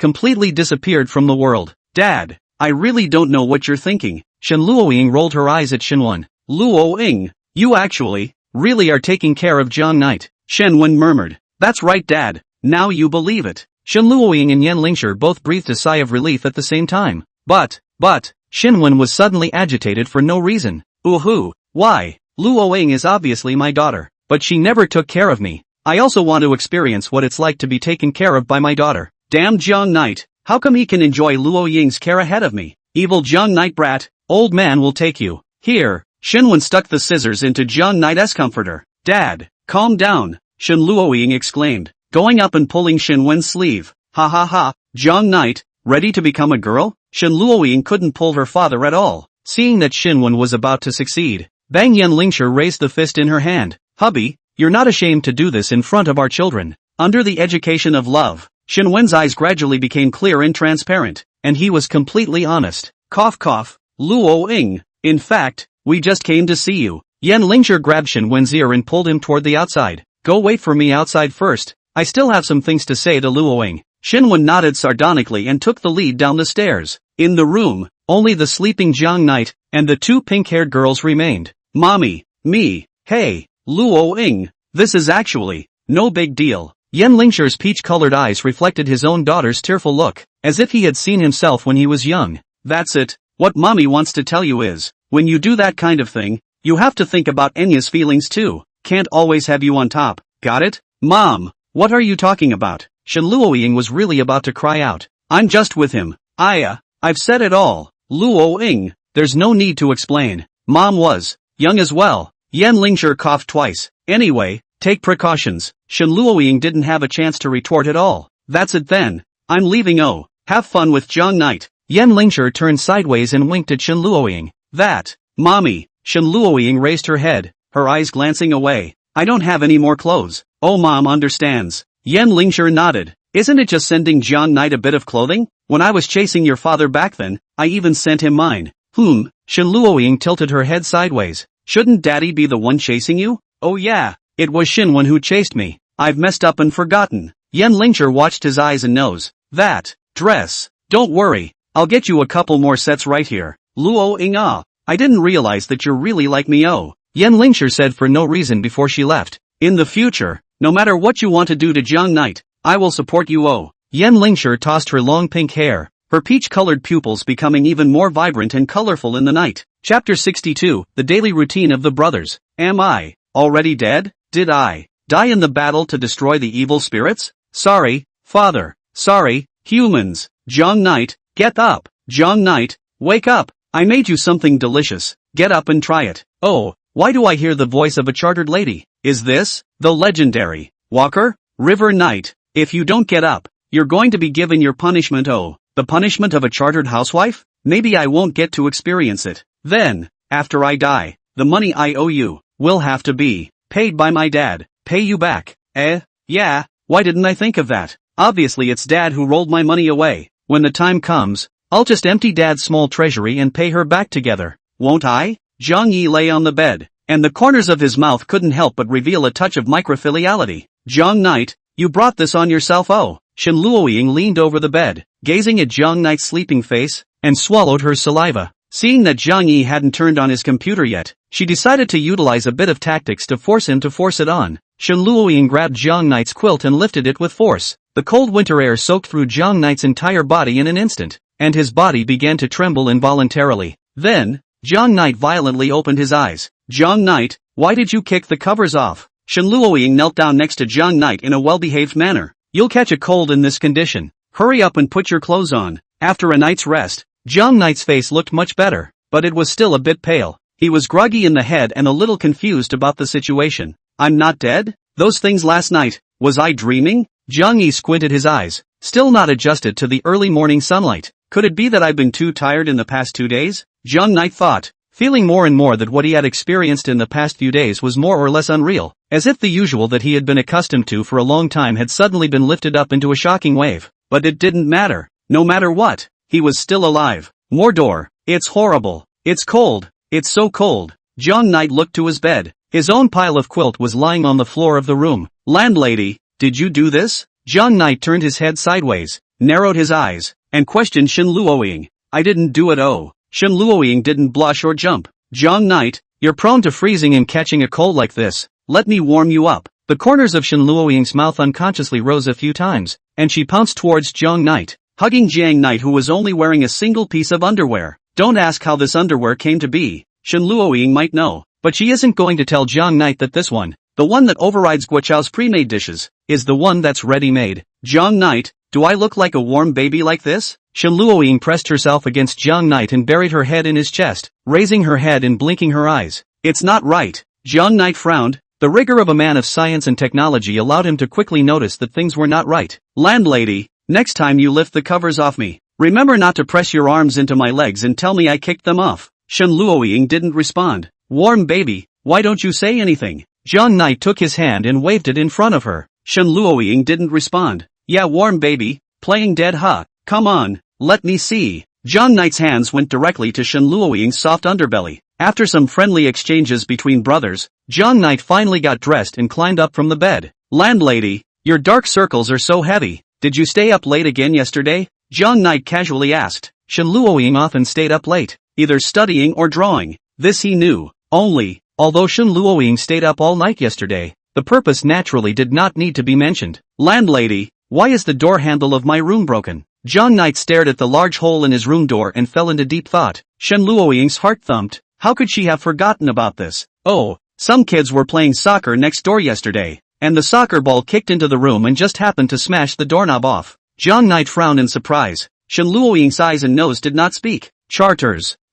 Shen Luoying's forehead was oozing with a thin line of sweat. She had thought about this reason for a long time last night and really couldn't think of any other reason to fool Jiang Knight. Jiang Knight wouldn't have found out anything, would he? Did the guys pay out? Shen Luoying? Oh, the payout. That's good. Jiang Knight didn't care too much. After all, how could a good brother lie to himself about something like this? The two went downstairs. Landlady, you got up so early. I didn't even have time to prepare breakfast for you. Jiang Knight yawned and was ready to walk into the kitchen. Jiang Knight, I made breakfast. Oh. Shen Luoying pointed to a pile of skin egg thin meat porridge on the table. Oh, landlady, when did you know how to cook your own breakfast? Jiang Knight was a bit surprised. Ready to learn. You taste it? Shen Luoying didn't sleep well last night, so she simply climbed up earlier and discussed the strategy to raid Jiang Knight with her housekeeper through her cell phone. Mr. Crouching Dragon, are you saying that Jiang Knight is sleeping right now? Yes. What should I do next? Mr. Wulong, to capture a man's heart, you have to capture a man's stomach. Miss knows what I mean. I see. Is it to make breakfast for Jiang Knight? But I'm not very good at it. Mr. Wolverine, no matter. I'll give you a call. It's a package deal. Jiang Knight looked expectantly at the bowl of black rice paste on the tabletop. It looks good. Well, landlady. Brother, I must try the poison for you. Jiang Knight picked up the bowl and took a sip. Well, Shen Luoying looked at Jiang Knight hopefully. Well, not bad then. Chartered lady, you come and try it too. Jiang Knight had a bright smile on his face. With that, he got up and slowly walked towards the restroom. Really? I'll taste it too. Hearing Jiang Ye's praise, Shen Luoying didn't think too much about it and directly picked up the bowl and took a big gulp of it by aiming the spot where Jiang Yi had drank it to her own mouth. Vom dash. Two spitting sounds came from the restroom as well as the dining room. Landlady, vomit. Want to poison me to death? You don't want to live either. Vomit. Jiang Knight hated to take out his own stomach out and pour it out. Vomit. Jiang Knight, you are deliberately vomiting. Brothers are supposed to share the same difficulties, so before Shen Luoying took the black rice paste she made herself into her mouth, he would not say a word. Chapter 63, Departure. Comic Con. 10 minutes later, Shen Luoying sat on the sofa, her back facing Jiang Knight. When Jiang Knight went around to the front, she turned around and plopped down on the sofa. When Jiang Knight went around to the back, she resumed sitting squarely on the sofa. In short, no matter which angle Jiang Knight went around to, he could only see the back of Shen Luoying's head. Jiang Knight was once again confronted with the problem of the century, how to comfort a girl. He had just used his own most pertinent words to comment on this bowl of black rice paste made by Shen Luoying. Then, Shen Luoying ignored him. "I a chartered lady. I just said it for fun." Jiang Knight kept circling around Shen Luoying, stammering and organizing his language. Poof! Shen Luoying turned her back to him and let out a cold snort that she thought could express her anger. "That charter. Actually, for a newcomer, you're doing pretty well. When I first learned to cook, well, I did do a lot better than you did." "Ah, I mean well a little bit." "Oh," Shen Luoying faintly answered. Jiang Knight wanted to go around to Shen Luoying, but, like a gyroscope, Shen Luoying spun in circles and just wouldn't let Jiang Knight see her face. Jiang Knight felt bad and became even more anxious inside. "Landlady, it's okay if we really can't cook. You still have a lot of good qualities. Like what?" Shen Luoying rolled her eyes as she listened, almost about to take a breath and carry it over. She wasn't actually angry at all, and if Jiang Knight could have come around to her, he would have realized that the corners of Shen Luoying's mouth were already pressed. However, after hearing Jiang Knight stammering for half a day, unable to say a single good thing about himself, this time, she was really angry. "Jiang Knight," she hated. "You wait, I will one day make you grateful to eat the food I made for you, no matter what method is used." Shen Luoying clenched her fists. "You'll love it. I'll use your favorite things and cook your favorite flavors." Although that kind of thing might not be edible, it was right that Jiang Knight liked it. Thinking about it, the corner of Shen Luoying's mouth hooked up in a weird arc, and a seed was quietly planted in her heart. "Good, oh, then I'll wait." Jiang Knight didn't think that Shen Luoying's road to cooking had already come to an end from the beginning. He felt. "Jiang Knight, where did you go the day before yesterday?" Shen Luoying suddenly asked. "The day before yesterday? Let's see. Cough cough. Landlady, you may not believe me when I say I seem to." Jiang Knight recalled the scene from the day before yesterday. If not for the injuries that were still on his body, he had the feeling that the 2 days before that what happened was all a dream he had. After all, it's just too irrational and goes against common sense. A psychopath and a vampire, both inexplicably stumbled upon him. Shen Luoying looked at Jiang Knight with scrutinizing eyes. "No, can't tell the chartered lady," Jiang Knight belabored. Firstly, not to mention that his own experience was too outrageous. Shen Luoying probably wouldn't believe it. And secondly, he was also afraid of dragging Shen Luoying into danger. After all, coupled with what he had encountered within the alley before, Jiang Knight seriously suspected that he might really be targeted by someone. He looked at Shen Luoying's straight eyes, thought for a moment, and made up the experience of the day before yesterday. "The other day, I went looking for a part-time job around the Horizon Theater. Then a mysterious person came running over, claiming herself to be a fan of Xiao Qingxue, and she said she could exchange 2 of Xiao Qingxue's albums for Brother My Underwear. Wouldn't you say this is pure perversion? How can I possibly satisfy him, brother?" But, to my surprise, she pulled out her ecstasy in a flash and then sprayed it in my face. I fought him for 300 rounds against my groggy head, but I couldn't beat her and lost. Then I woke up and my underwear was gone. Ahem. Who would have thought that a place like Mordor would still have such perverts? Jiang Knight's CPU was running at high speed, making up a story that could explain the injuries on his body, as well as his missing underwear. Although it was far-fetched, it was also very likely to happen in Mordor. Mordor was just like any other place. There was no shortage of punks and sociopaths. Jiang Knight did not blush and stared into Shen Luoying's eyes. She wouldn't not believe it, would she? Jiang Knight gulped. Shen Luoying nodded slightly, her face somber. "So that's how it is. I see." Jiang Knight was a bit in disbelief. He had already thought of all sorts of details to deal with Shen Luoying's cross-examination, but he didn't expect that Shen Luoying would actually believe it directly. "Is this your own best buddy? Xiao Qingxue?" Shen Luoying clenched her teeth and sat in place woodenly. She remembered the white-haired girl who had flaunted her in front of her yesterday morning and had put her on the spot. "You actually dared to rob my darling's underwear." Shen Luoying's eyes were colored with a touch of scarlet red. "The underwear that my darling has worn can only belong to me." But Xiao Qingxue's hand has already touched Jiang Knight's underwear. What to do? There's a way. I'll find a chance to shiver all the flavor from her hands into my mouth. Won't that be enough? Ha ha ha. Shen Luoying immersed herself in her own world and muttered. Jiang Knight felt the temperature around him drop a bit and was a bit uncertain. He felt that the current Shen Luoying was a bit strange. "Chartered lady, do you have any plans today?" Jiang Knight asked. "Charters? Ha? Oh, I didn't arrange that. So, should we go get some stationery together today and, by the way, visit that new Comic Con?" What Jiang Knight was referring to was the annual Futabashisaro Comic-Con in Mordor, where you could buy a lot of original anime, as well as homoerotic works. He, as a seasoned anime fan, had always wanted to come to Comic-Con to check it out. It just so happens that this year's Comic-Con falls on the day before school starts. Since Jiang Knight had decided to let his dad pay off the debt for him, he could spend the money without any psychological burden. And anyway, it would be counted together on his dad's head at that time. Comic-Con? Yeah, Shen Luoying's eyes instantly became clear. It had been a long time since she had gone out with Jiang Knight, and, this time, it was Jiang Knight who took the initiative to invite her to go. As Jiang Knight's childhood friend, although she didn't usually read comics, she stayed by Jiang Knight's side and more or less learned by ear. Plus, she's good at drawing herself and has some knowledge of comics. But none of this was the reason. The main thing was that she could be with Jiang Knight. As long as she can be with Jiang Knight, even if Jiang Knight takes her to bind her, it is not impossible. Chapter 64, Mr. Wulong's Assist. The bright morning sunlight shone on the streets of Magic City. Shen Luoying was beside Jiang Knight, pulling on Jiang Knight's coat. Landlady, why are you going out with headphones? Jiang Knight turned his head sideways and looked at the headphones hanging from Shen Luoying's ears. And where did you get this necklace? Why haven't I seen you wear it? On the necklace, a red dot imperceptible to the naked eye was shining. Shen Luoying looked away somewhat sheepishly. I want to listen to a song. Anyway, we're out to play. Consider it as a way to pass the boring time on the road. As for this necklace, well, I just bought it yesterday. Does it look good? Jiang Knight nodded. It's okay. The two of them took a cab and were ready to head to Comic-Con. In the cab, the driver said, Are you two going to Comic-Con? Shen Luoying leaned toward Jiang Knight's side. Jiang Knight knew that Shen Luoying was more shy in front of outsiders, which was also the reason why Shen Luoying had been at the same table as himself for so many years. So, he opened his own mouth to answer the driver's question. Yes, master. Please drive faster. The chauffeur looked through the rearview mirror at the two of them, who were pressed together, and the corners of his mouth couldn't help but rise a little. Well done, miss. Worthy of being my apprentice. You did much better than Yan Xinwen at the time. The driver was none other than Mr. Wulong, who had just learned that Shen Luoying and Jiang Yi were going to the Comic-Con together, so he personally drove to pick them up. As for why they posed as a cab driver to pick them up, okay, I'll speed up. After the butler finished speaking, he kicked the gas, and the cab instantly accelerated and began to speed down the road. It was the weekend and there were more cars on the roads than usual. Master, be careful.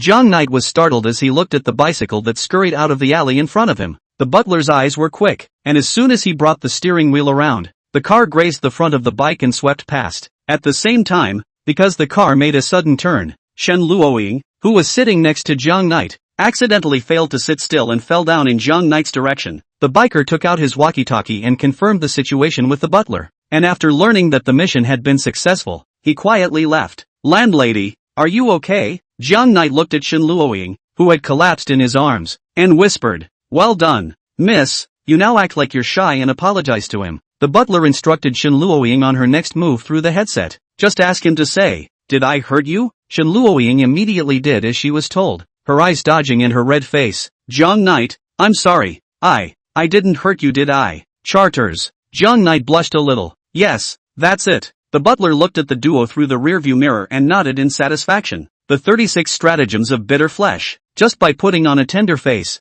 you can make Jiang Knight feel sympathy for you, especially for a tender girl like you. That way, he wants to stay by your side all the time and then protect you, but not enough. For now, said the butler, jerking the wheel at the intersection ahead. The cab came to a divine dragon's tail, and Jiang Knight was thrown by inertia to the corner position of the back seat. At the same time, Shen Luoying's entire body was tightly pressed against Jiang Knight due to inertia. As long as Jiang Knight extended his hand, he could easily hold Shen Luoying. It was the best position for the two, created by the butler after precise calculations. He observed the duo once again, and Jiang Knight's face turned even redder as an unidentified sound came out of his mouth. Fantastic, miss. Not bad for the idea I came up with. It must feel great inside now that Jiang Knight is holding his sister in his arms. Look, his face is all red and his mouth can't help but hum softly already. Now, all that's left is the final step of creating a little space for the duo to be alone. A curtain was lowered down the center of the cab, separating the front and back rows from view. Then the butler turned on the car music and turned it up as loud as it would go. That way,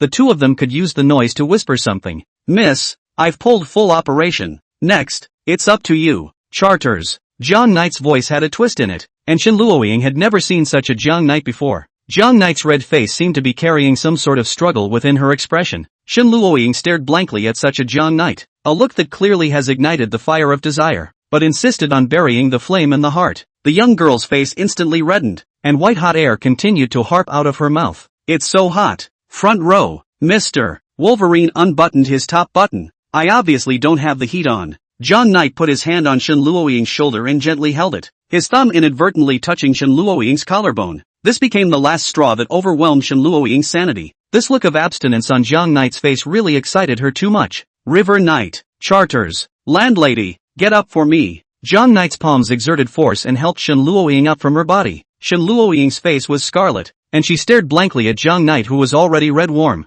Charters, how precisely did you elbow me in the loins while falling down? Also, after the elbow, you almost crushed those two brothers of mine. Jiang Knight covered his waist in brother, lost the strength to resist, and collapsed painfully into the back seat. Shen Luoying? Mr. Crouching Dragon? River Knight, Jiang Knight. Only then did Shen Luoying react, rushing forward and checking up on Jiang Knight. Only, what she met was Jiang Knight's empty eyes that looked as if they were already dead. The sound of the duo's conversation reached the butler's ears through the headphones. Inside the car, a long silence fell in the air. Ahem, miss. The butler was a little unsure of what to say. Miss, next time, remember to pay attention to the details. Chapter 65, Landlady, why are your eyes a little red? Yesterday's gifts from all of you exceeded 20 pinches, so there's an extra chapter today. So there'll be another one in a bit. The cab followed the traffic and arrived in front of a large square. Various tourists in costumes were weaving through the square, making it look very crowded. In the filming area, countless cameras were set up above the plaza, taking all kinds of cos photos. Many visitors who came to join in the fun took pictures with cosplayers of their favorite characters to collect stamps. The signing area was concentrated with a large number of well-known artists in the industry, who were interacting with their fans in a feverish manner. And the signing line of certain well-known artists was lined up directly from the signing area to the outside of the square. There are also various kinds of anime exhibitions, activity zones and so on. The enthusiasm of the enthusiasts lit up this whole square in winter, and continue to spread around, attracting many passers-by. It's the annual Magic City Comic-Con, a collection of anime fans as well as cos enthusiasts from all over. Miss, in a moment, I'll guide your actions remotely. Go for it. The cab drove off into the distance. Jiang Knight, where are we going now? Shen Luoying followed behind Jiang Knight. She hadn't been to the Comic-Con, and to her, she just needed to follow Jiang Knight and be his little pendant. Let me think about it, ha. Jiang Knight looked around. Only, he couldn't see anything but the crowded people. I don't know. Wander around a bit. Shen Luoying was just about to nod her head when the butler's voice came out from inside the headset.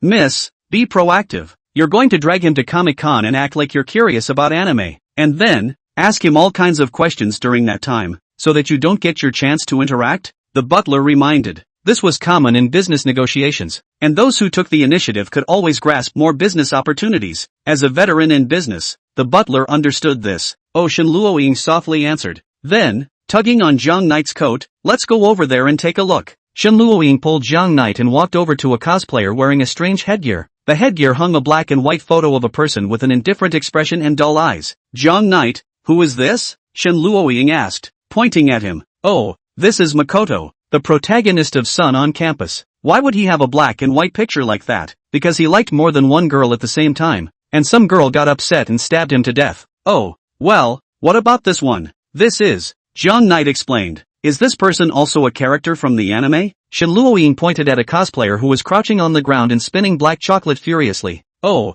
this is Seven, the one who runs the late-night diner. Along the way, Shen Luoying pulled Jiang Knight and asked this and that like a curious baby. Jiang Knight took great pains to explain it to her. Wow, that Cos Luoying's young lady is so good-looking. Let's go find her and collect a mail. Jiang Knight dragged Shen Luoying and came to a girl who was cosplaying as Luoying. Wow, handsome boy. Are you here to get your picture taken with me? That girl couldn't help but blush a little when she saw this handsome look of Jiang Knight. Jiang Knight was just about to agree when he felt that there was something a little off about the atmosphere. Without much thought, he dragged Shen Luoying to his side and aimed the camera at the three. Charters, let's take a picture with her. Landlady, smile, don't have such a stiff expression. Charters, why are your eyes red? Didn't you sleep well last night? Cough cough cough. Miss, while you're at it, do a little bit of intimate action with Jiang Knight. The butler hurriedly reminded. If it had been any later, this sweet little Luoying would have disappeared from the face of the earth. Shen Luoying usually didn't take many pictures, and neither did Jiang Knight, so the two of them were unavoidably a bit stiff. and their gestures were the standard scissors. This young lady was obviously very good at posing in front of the camera, as she bowed and was about to make the appearance of kissing Jiang Knight through the air. Cough cough cough. Missy, I think a more normal posture is fine. Jiang Knight hurriedly dodged and snapped. What? This is clearly a very normal posture, the girl said, then looked at Shen Luoying who was on the side. Ha ha ha. Little sister is so cute. Then it shouldn't matter if I kiss this little sister. This Miss Luoying looked Shen Luoying up and down, completely attracted by this beauty of hers. Shen Luoying stood in place, her eyes empty as she slowly raised her head. Miss, be calm. Jiang Knight is still on the side. The butler drove the car. Cold sweat soaked his entire body. Oops, she's a bit shy. Jiang Yi hurriedly stopped in front of Shen Luoying. Shen Luoying was just shy in front of outsiders. Otherwise there was no reason to sit at the same table with him for so many years. Ha ha ha ha. I know, you guys are a little couple, right? I was just making a joke, miss. Luoying covered her mouth and smiled.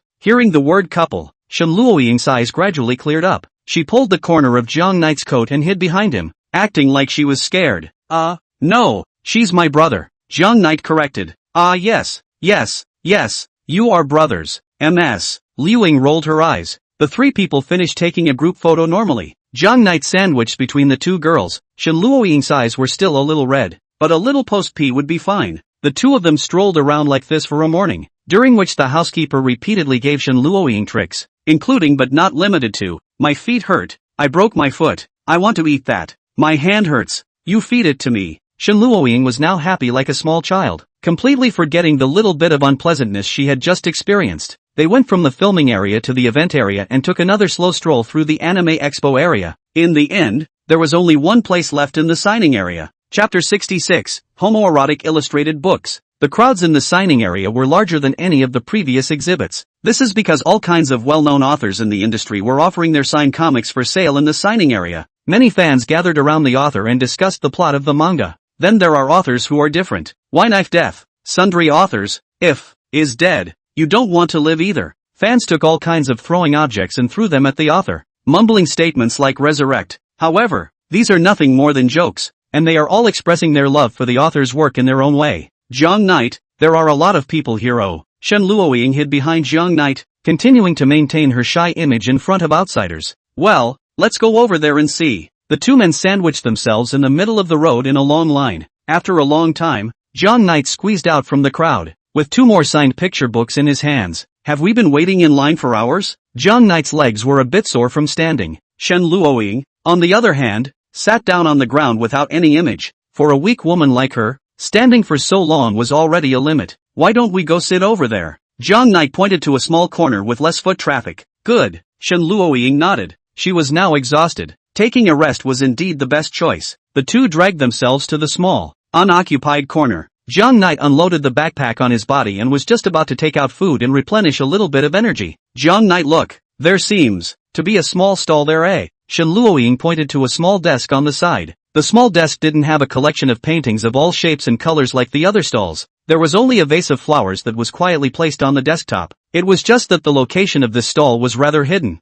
and there were basically no people beside it. It looked out of place with the noisy surroundings, and even Jiang Knight hadn't realized that there was a small stall here when he came over. Is it sold out? There doesn't seem to be anything on the table. Shen Luoying was a bit curious. It seems like it's Jiang Knight squinted his eyes and looked towards the lone small stall. Next to the stall, a little girl with curly hair was wearing a pair of sunglasses, sitting peacefully next to the stall. Even if there were no customers around, she looked like she wasn't in the slightest bit anxious, swiping her cell phone in boredom. If it's sold out, the author should be gone by now. Look, that little girl is still sitting by the stall. Jiang Knight replied. Could it be that her work is not popular? Shen Luoying asked again. How strange. According to reason, the authors who can come to this kind of Magic City Comic-Con should all be bigwigs in the drawing world. How come this booth is so cold? There are no fans to patronize it? Jiang Knight was a bit puzzled. Look at that box again. It's bulging. The pieces that stall is selling must be inside that box.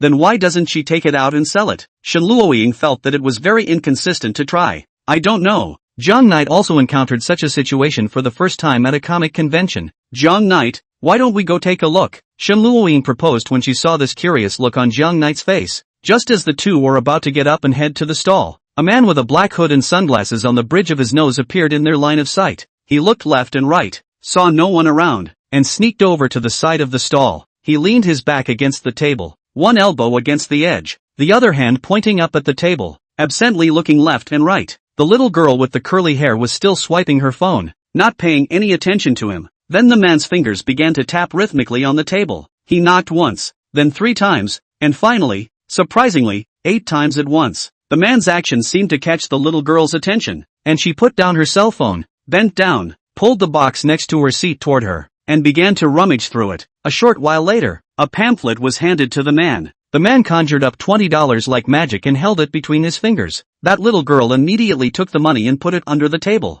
then continued to keep her head down and started playing with her cell phone. These two people's interaction was completely watched by Shen Luoying and Zhang Knight.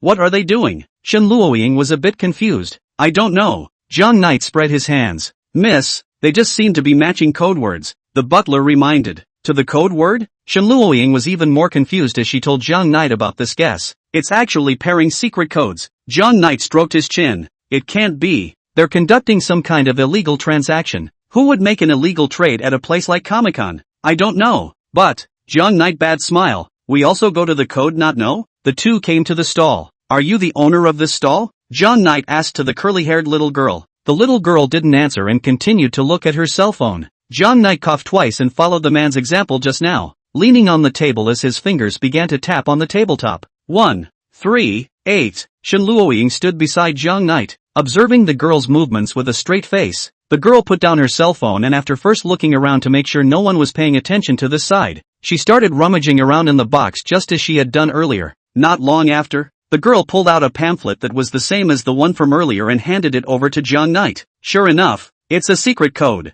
Zhang Knight was inexplicably excited, and he felt that he would soon be able to solve a shocking case that might sensationalize the Magic City in the future. He took the pamphlet and looked at the title on the cover. Then, his pupils gradually dilated. This is an illustrated book of the same name as Oh No Hollow? Zhang Yu looked at the cover of the picture book. A boy with white hair and a girl with white hair were in the entryway of their house, doing strange things. Zhang Knight looked at the little girl behind him in surprise, and the little girl seemed to be a bit unaccustomed to Zhang Knight's sight and shrunk her neck. Is this a homoerotic picture book for you? Zhang Knight stared tightly at the girl's sunglasses, as if he wanted to see through them and see through the seemingly harmless little girl. Hurry back. How can you look at this place? The little girl said anxiously, and then, as if she reacted, wait, you didn't come from the website? Zhang Knight came forward, frowning, pressed against the little girl's ear, staring wide-eyed, as if she hadn't yet recovered from the shock. This homoerotic picture book of yours, is it decent? Chapter 67, the book.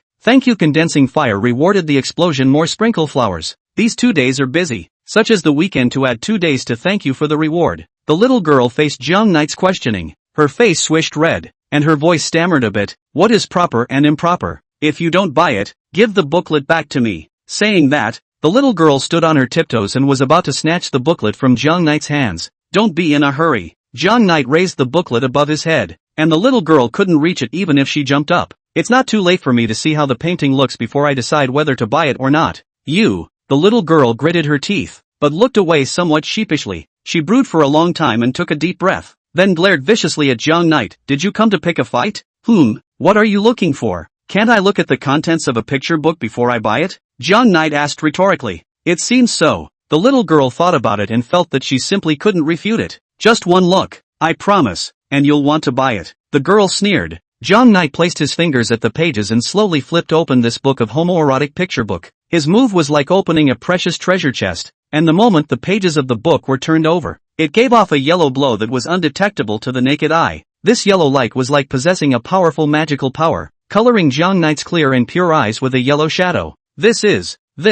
Zhang Knight opened his mouth wide, his eyes looking like they were sucked in by the picture book. The indescribable content within the picture book momentarily left him a bit dumbfounded. A door to a new world opened quietly to him. Zhang Knight is indeed a comic fan, but he has seen most of the anime can be found in the Wavelu, a video platform, on the regular anime, like The Sun in the School of the Sky and other forbidden anime, or Zhang Knight's son to help him from the well-known website to move down. He had thought that XX images in the midst of this forbidden manga would be the limit of the artists. However, after seeing this book of homoerotic drawings, Zhang Knight realized that, as it turned out, the world of comics was this vast. He had to admit that one mountain was even higher than the other. He stared at the indescribably inhuman content of the picture book, inexplicably feeling a little sick to his stomach. but inexplicably wanting to keep reading. The underlying code that lurked in the DNA of every male creature was starting to kick in. This was a brand new experience for him, and without realizing it, he had forgotten about time and was completely immersed in this brand new world. Jiang Knight, what kind of comic? So nice? Shen Luoying had never seen Jiang Knight concentrating on a comic like this before, and was a bit curious as she came up. Snap! The comic was instantly closed by River Knight. What's wrong, Jiang Knight? Shen Luoying froze, somewhat confused. This comic, it's not very good, so I won't show it to you. Jiang Knight swallowed his saliva. But you just clearly looked so seriously. Shen Luoying didn't believe it at all. Come on, take it out and show it to me. No. Jiang Knight hid the picture book behind his back. It's not a comic. It's. Jiang Knight looked around, bent down, and whispered against Shen Luoying's ear. This is the book. The book? I know it's a book. Why don't you show it to me? Shen Luoying didn't understand what Jiang Knight meant. Around them, a few manga fans who were lining up in the signing line looked over as if they had caught some keyword. Hush! Jiang Knight hurriedly covered Shen Luoying's mouth. The book I'm talking about. It's not the kind of notebook that's common on the market. What's that? Shen Luoying looked at Jiang Knight with clear eyes. It's comics that can't be bought on the market. Jiang Knight tried to politely explain. It's full of indescribable and disgusting images. Oh, it wouldn't be those things that men and women would do to each other. Shen Luoying was a little disdainful. What's wrong with that? All adults. Who doesn't know a little bit about that?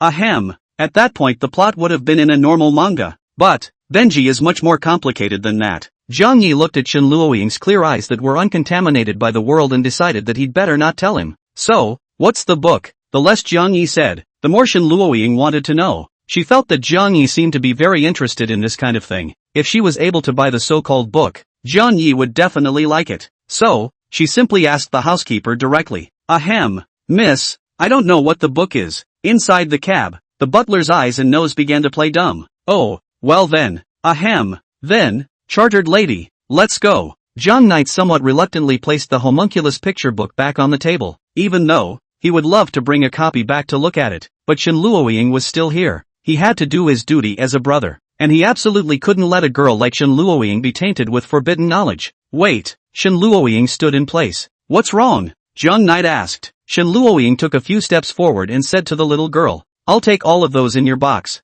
Jiang Yi froze in place for a moment, his eyes glaring round, looking at Shen Luoying incredulously. Also frozen in place was the little girl. Jiang Knight stood behind Shen Luoying and scowled at the little girl. The little girl gave Jiang Knight a blank stare. However, she also understood what Jiang Knight meant. Although she looked at Jiang Knight with displeasure, she didn't want to taint such a cute girl with forbidden knowledge. Ahem. The booklets we sell here are very expensive. It costs $1,000 a book. Oh. The little girl opened her mouth. Shen Luoying. Little girls, so she should be able to know what she's doing. The little girl belted out. Shen Luoying, what are you waiting for? Give me the payment method. These are packed for me. Turn around and I'll give you the address of our house. Just send it to us. Miss, it can't be like this. The butler was a bit anxious. If Shen Luoying was allowed to be tainted with forbidden knowledge, not to mention that he himself felt guilty, how could he explain to Shen Wan? Not a charter. Are you serious? Jiang Knight was also anxious. He made a gesture of raising his hand towards the little girl, meaning to ask her to raise the price even higher. He was well aware that the chartered lady was rich, but it couldn't hold a higher price than that. Ahem, this lady, these picture books are actually drawn by a friend of mine, and she told me that I can't sell these picture books to cute little girls like you. I'm just helping her sell on her behalf, so I have to listen to her for all the labeling. These weren't bought for myself, they were bought for him. Shen Luoying pointed at Jiang Knight. No. Oh, only if you let the gentleman buy it himself. Shen Luoying stared at the little girl in front of her, her face gradually gloomy. The little girl gulped and put on a calm face, unwilling to let go. Chapter 68, Jiang Yinin? You. Shen Luoying got angry, not at all the shy look she had just now. It was so hard for her to find something that Jiang Knight particularly liked, and now she couldn't actually get it. Ever since she was a child, there was nothing she wanted that she couldn't get, except for Jiang Knight. She raised the offer again. Like what, 5,000 a book, 10,000 a book? But the little girl's mouth was made of iron, and still did not let go.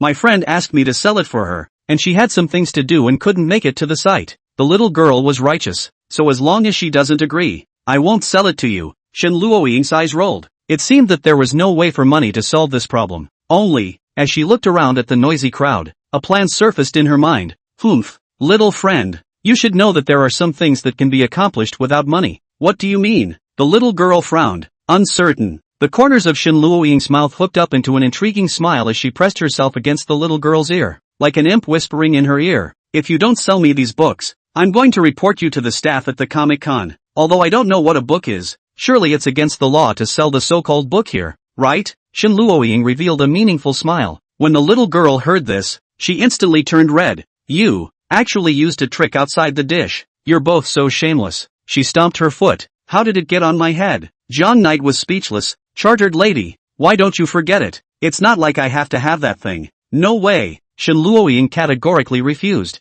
John Knight was a bit touched when he looked at this appearance of Shen Luoying. He didn't expect the chartered lady, who was usually such a shy girl, to act so forcefully in this kind of matter. If Shen Luoying wasn't a girl, such a good brother who went to great lengths for what he wanted, Zhang Yi would have to directly worship him as his righteous father. A good brother like that is much better than his asshole dad who rolled in the money and ran away. However, in this way, for a moment, he didn't know how to advise this good brother of his. After all, people did all this for his own sake. In the headphones, the housekeeper was persuading non-stop, but Shen Luoying didn't listen at all. To her, nothing was as important as John Knight. Shen Luoying turned back and threatened in an even more raw tone. In fact, you don't want all of these books of yours to be confiscated, right? Shen Luoying lowered her voice and compelled. At that time, how should you explain to your friends? Only, humph. Really think I'll compromise? Shen Luoying frowned. She had thought that by threatening the little girl and saying that she would report her stall, she would obediently sell the book to them.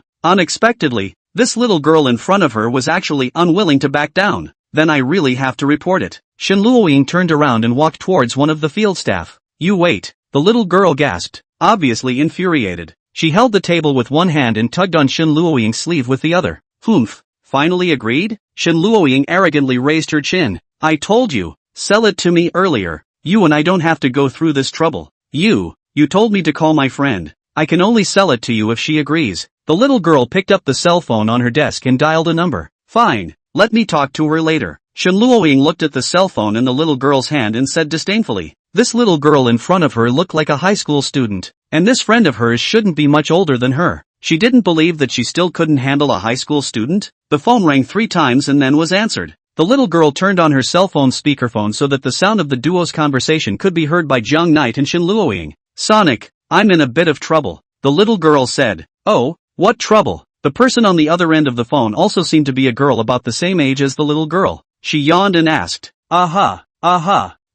Why is it so noisy at your place? The little girl was a little puzzled as she listened to a cacophony of voices on the other end of the phone. Oh, my mom's teaching my dad to sing. What's up? Go ahead. Well, Xiaoyin, your family is really close. Wait, Xiaoyin, didn't you say that your father traveled on business and was always away from Magic City? Oh, it's okay. He came back to visit me recently. So just get right to it. The little girl didn't ask too many questions. It's like this. There is a girl who wants to buy your. The little girl began to tell what had just happened. Aha.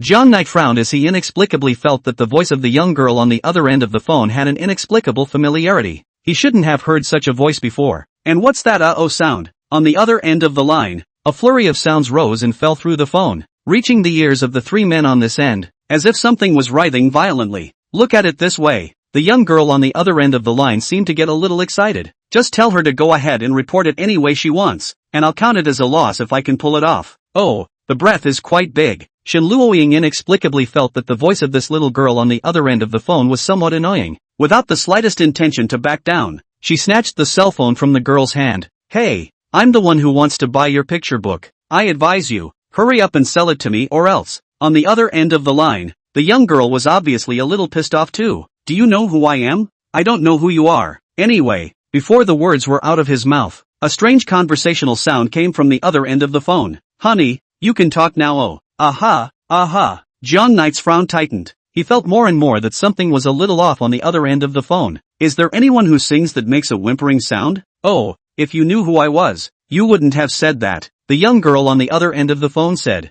Oh, then tell me, who are you? Shen Luoying just couldn't believe it. In Magic City, who else could overpower her? Well, since you asked in good faith, I'll be merciful and tell you. You mark my words, my lady's name is River, Strings, Tone. Chapter 69, a long time coming? Inside Comic-Con, a long silence fell by the stalls. Zhang Yi and Shen Luoying both froze in place. The little girl glanced at the duo in this manner and sat back in her chair reassuringly, smiling smugly with her arms wrapped around her chest. Now you know how powerful my friend is. She thought that since Jiang Knight and Shen Luoying were in Magic City, they should have heard of the name Jiang Yanin. They must have been shocked by the name. Obviously, the young girl on the other end of the phone thought the same thing. She hummed arrogantly, then said, "It's good to know my name. If there's nothing else, I'll hang up." First, Shen Luoying turned her head sideways and glanced at Jiang Knight, who was dumbfounded. She knew that Jiang Knight had a younger sister just named Jiang Yanin, and she had seen it with her own eyes. When she was in elementary school, Shen Luoying often appeared at Jiang Knight's house, pulling Jiang Knight to go out with her.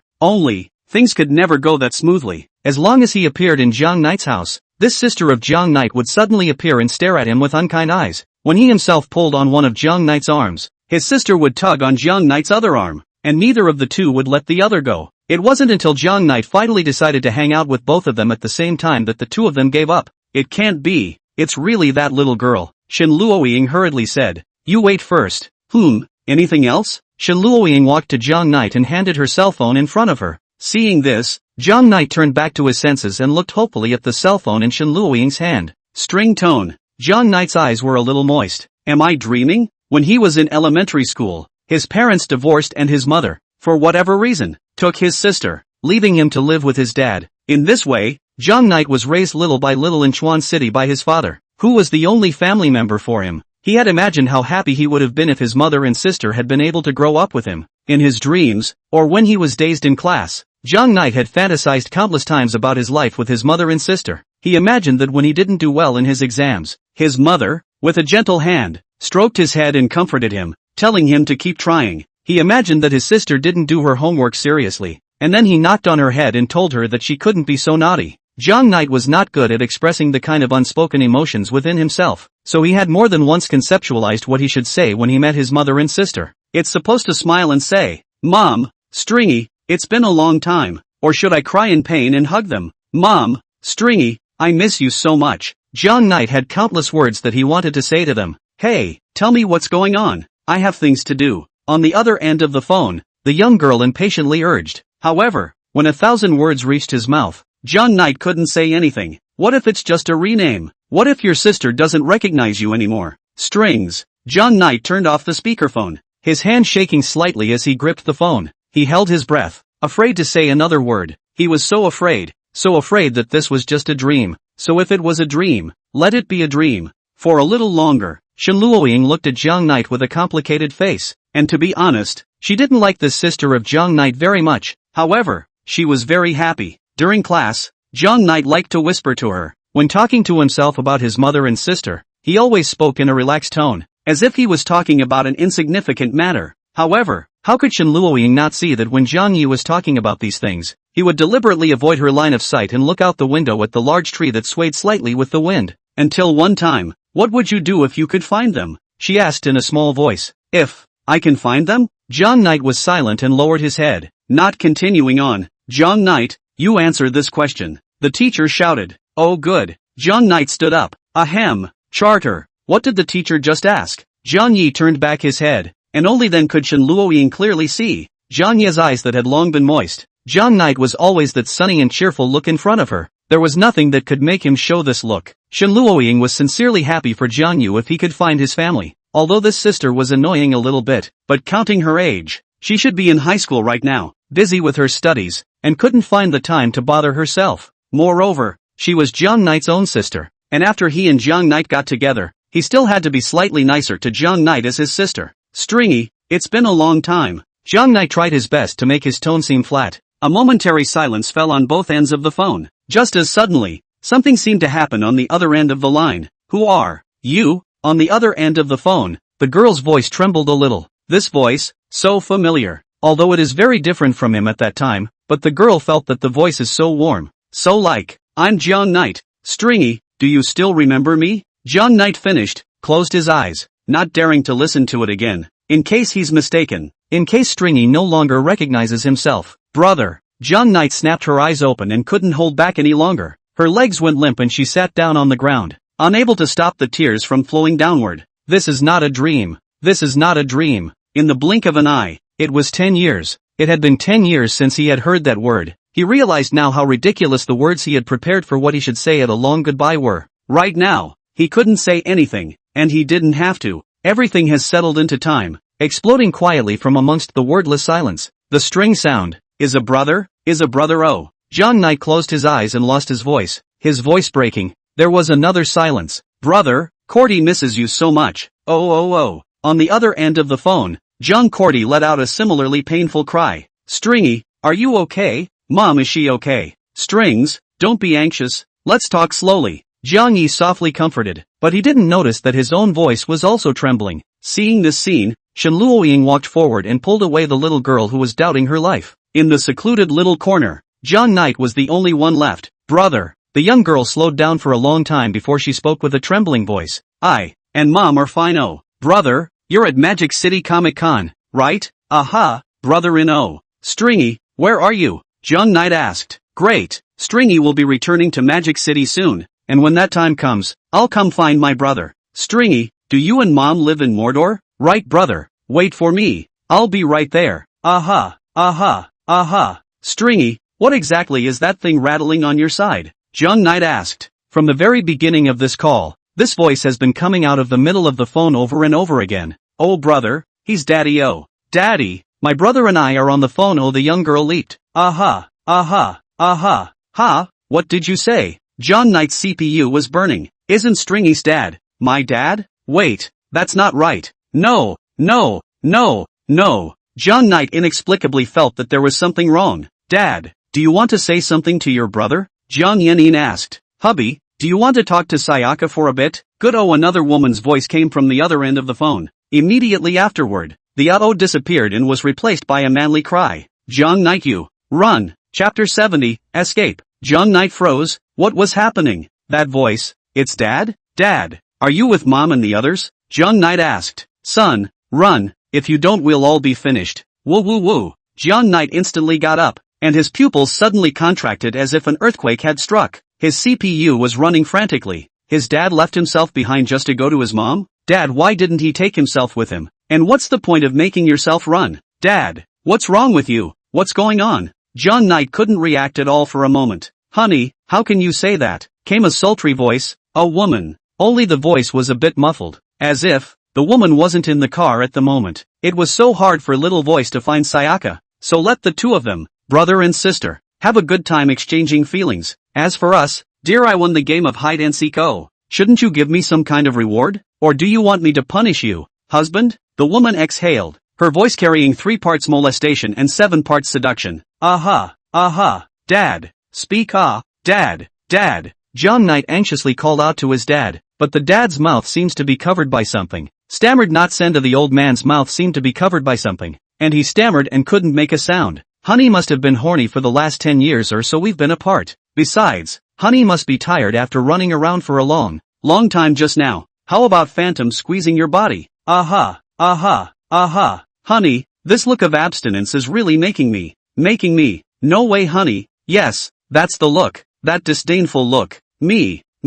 Huffing and puffing gasps echoed around. My dear must be tired after running for so long. Let me replenish a bit of nutrition for my dear. Please. Good girl. Open your mouth. The woman's hand over Jiang Ling's mouth loosened, and in that instant, Jiang Ling tore her heart out and shouted, they're lying to you. Run. And then, not dash. A muffled sound came. Woo. Was it good, honey? Is it enough? If it's not enough, I have more.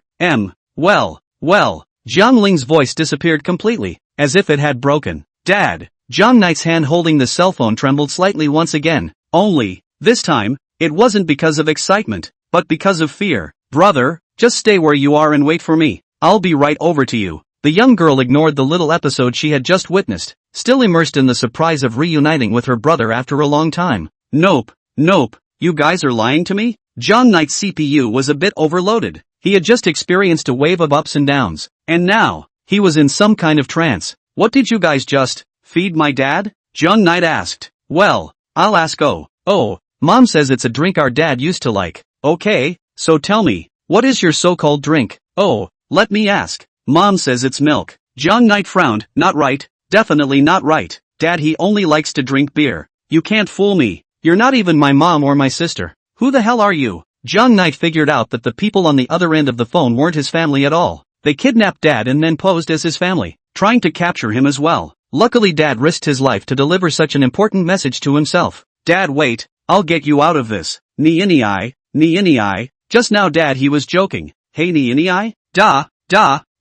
Jiang Knight hung up the phone, and after dropping the phone on the stall table, he walked straight towards Shen Luoying in the distance. He put on his hood, zipped it to the top and put on a gag. Under Shen Luoying's puzzled gaze, he tugged up her sleeve and walked off into the distance. Luoying, come on, let's go, Jiang Knight whispered.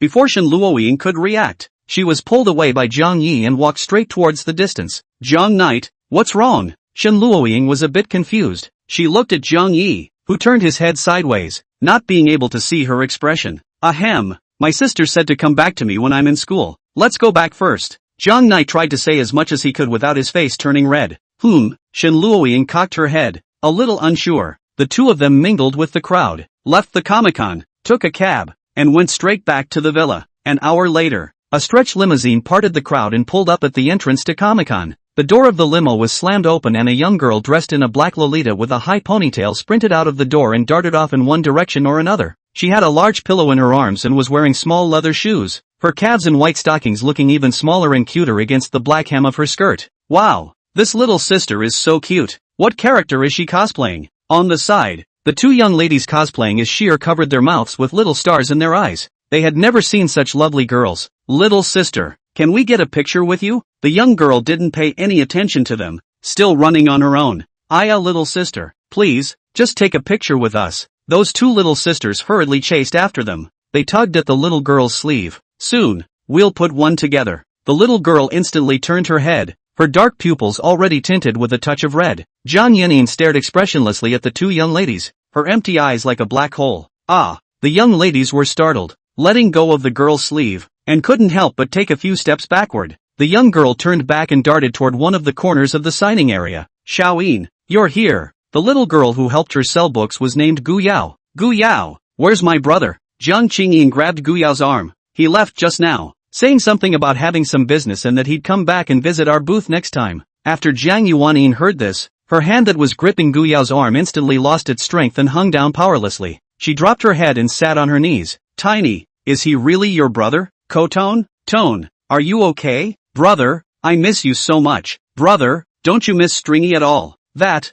Xiaoyin, your brother is actually. Gu Yao wanted to say that Jiang Knight was actually still very excited at the beginning. Brother. Gu Yao shook Jiang Qingyin's arm. Xiaoyin, calm down. As Jiang Qingyin's good friend, she had never seen her like this before. It's okay, oh brother. Stringy is already with you. Jiang Yanning buried her head into the pillow and inhaled deeply. Brother, I've memorized your smell. He. This game of hide-and-seek is almost over. Oh, Daddy lost at hide-and-seek and then he was punished by Mommy. Toward brother, claiming a little reward now. Jiang Yanning slowly got up, as if she had changed into a different person, and walked over to the box of books. She reached out and picked up a copy of the Oh No Hollow Homunculus picture book from it. Brother, do you like the manga that Stringy draws? Hey, great. In the past, Stringy had to rely on her imagination to draw these comics, but as long as I have my brother. The little girl jerked her head up and tore the comic in her hand to shreds. I'll draw better manga for my brother. Chapter 71, my brother would never get up early to buy me breakfast. Jingle bells.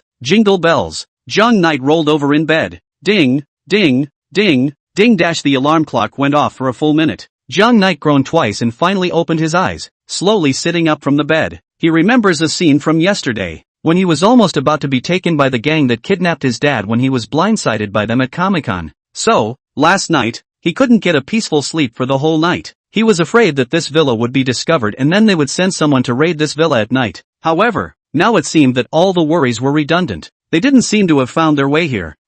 Where's the chartered lady? Jiang Knight looked around. Shouldn't be up yet. Logically speaking, if Shen Luoying had gotten up before him, she would have run inside the room to find herself. In the past 2 days, Jiang Knight could see Shen Luoying as soon as he opened his eyes, and now that he couldn't see it anymore, he felt a little bit uncomfortable. He turned off his cell phone alarm clock, put on his clothes, and went to the door of the next room, ready to tell Shen Luoying to get up. Today was the opening ceremony of Mordor University, and Jiang Yi didn't want to be late on his first day. Landlady, get up! Jiang Knight knocked on the door. There was no movement inside the room. Landlady, it's going to be late. Jiang Knight knocked on the door 2 more times. Only, there was still no movement inside. He turned the doorknob experimentally, and to his surprise, the door just opened right up. The door handles of Jiang Knight and Shen Luoying's room had both broken before for various reasons, so they had called a door repair person yesterday to replace them with a door handle. The door to Jiang Knight's room wasn't repaired that quickly due to a large hole in it, but the door to Shen Luoying's room should be fixed at this moment. In other words, Shen Luoying didn't lock the door to her room at all.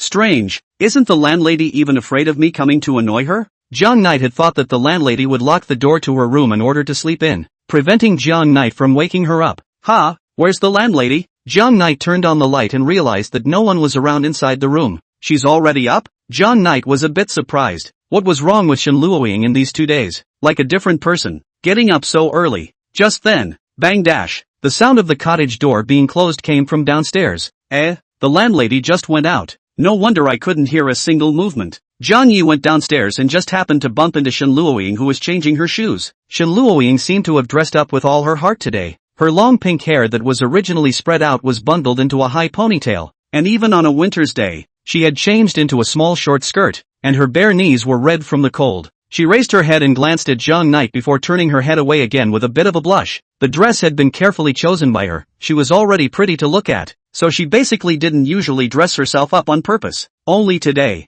she might have to deal with a tricky opponent. Charters. Jiang Knight froze slightly when he saw Shen Luoying in this outfit. How is it? Does it look good? Shen Luoying carried a bag and looked at Jiang Knight with a smile. Hurry up and change your skirt. Aren't you even cold? Jiang Knight felt that Shen Luoying probably hadn't woken up from sleep and her brain hadn't fully turned on yet. Otherwise she wouldn't have thought about wearing a short skirt in winter. Shen Luoying's smile froze on her face. Landlady, what are you doing out so early? Jiang Knight looked at the one bag in Shen Luoying's hand. Oh, this is our breakfast. Oh. Shen Luoying fixed her mind and replied. Jiang Yi instantly frowned, staring at the bag in Shen Luoying's hand, and gulped. With yesterday morning's horrible experience fresh in his mind, Jiang Yu swore that in this life, he would never touch food that came from Shen Luoying's hands again. Oops, this is what I bought at the breakfast store. Shen Luoying saw through Jiang Knight's mind and rolled her eyes at him. That's good. That's good. Jiang Knight breathed a sigh of relief and put his hand toward the bag in Shen Luoying's hand. It's not right, or it's not right.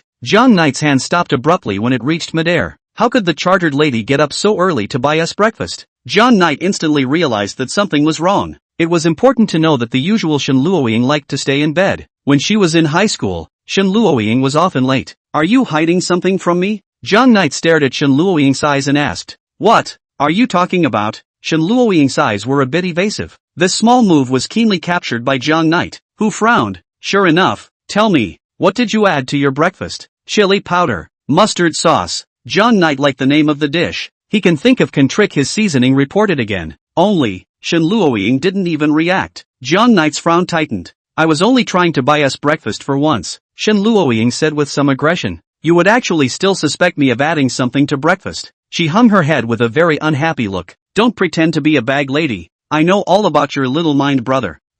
Chartered lady? Shen Luoying still hung her head low and didn't say a word. Okay, let's have breakfast. Jiang Knight was instantly honest. Compared to being screwed by Shen Luoying, Jiang Knight was more afraid that Shen Luoying would be sad.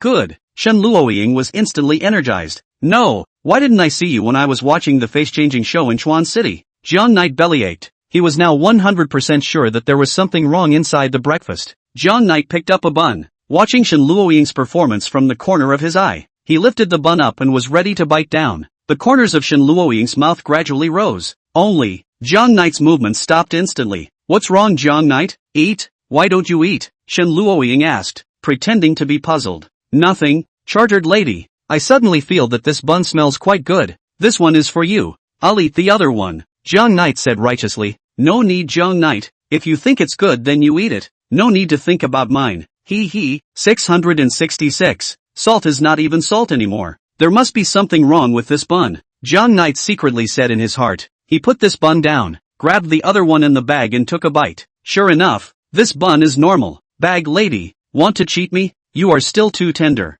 Jiang Knight thought, but suddenly stared wide-eyed, only to see Shen Luoying pick up the one bun he had just put down, look straight into Jiang Ye's eyes, and take a bite under Jiang Ye's surprised gaze. Charters, you, AI, Jiang Knight, you really make my heart ache. Shen Luoying shook her head with a sad look. You didn't lie to me. Jiang Knight was a bit unbelievable. They often tricked each other from childhood to adulthood, so Jiang Knight was very sensitive to this kind of thing, and would be extra vigilant about some of Shen Luoying's abnormal behavior. Now, Shen Luoying eating that one bun just now in such a calm manner made him somewhat incredulous. No, it can't be that simple. Chapter 72, The Secret of the Bun. In appreciation of the bounty from my brothers, extra shifts are added today. I didn't think of doing anything to you. Why don't you have a taste too? Shen Luoying passed the bun in her hand to Jiang Knight's mouth. Well, wait for me here. Jiang Knight understood. He understood everything. Shen Luoying must be desperately enduring the pain at this moment, just like she did yesterday, ready to burn with herself. I'll see how long you can hold out. Jiang Knight raised his hand and took another bite of the bun he was holding. What's wrong, Jiang Knight? Is there something on my face? Shen Luoying blushed and turned her head sideways. Pretending. Still pretending. Jiang Knight narrowed his eyes, as if he wanted to take in every micro-expression of Shen Luoying. Jiang Knight, I know I look good in this outfit, but you can't stare at me like this, she said, taking another bite of the bun in her hand. You really aren't. And Jiang Knight glanced at the bun in his hand and then at the bun in Shen Luoying's hand. Before Jiang Knight could react, Shen Luoying ate all the buns in her hands in a few bites. Jiang Knight knocked his head heavily on the table. I'm sorry, chartered lady, it's because I'm treating a gentleman with a small person's heart. Then, Jiang Knight, what do you say? How should I punish you? Shen Luoying stood up, came around behind Jiang Knight, and pressed her mouth to Jiang Knight's ear.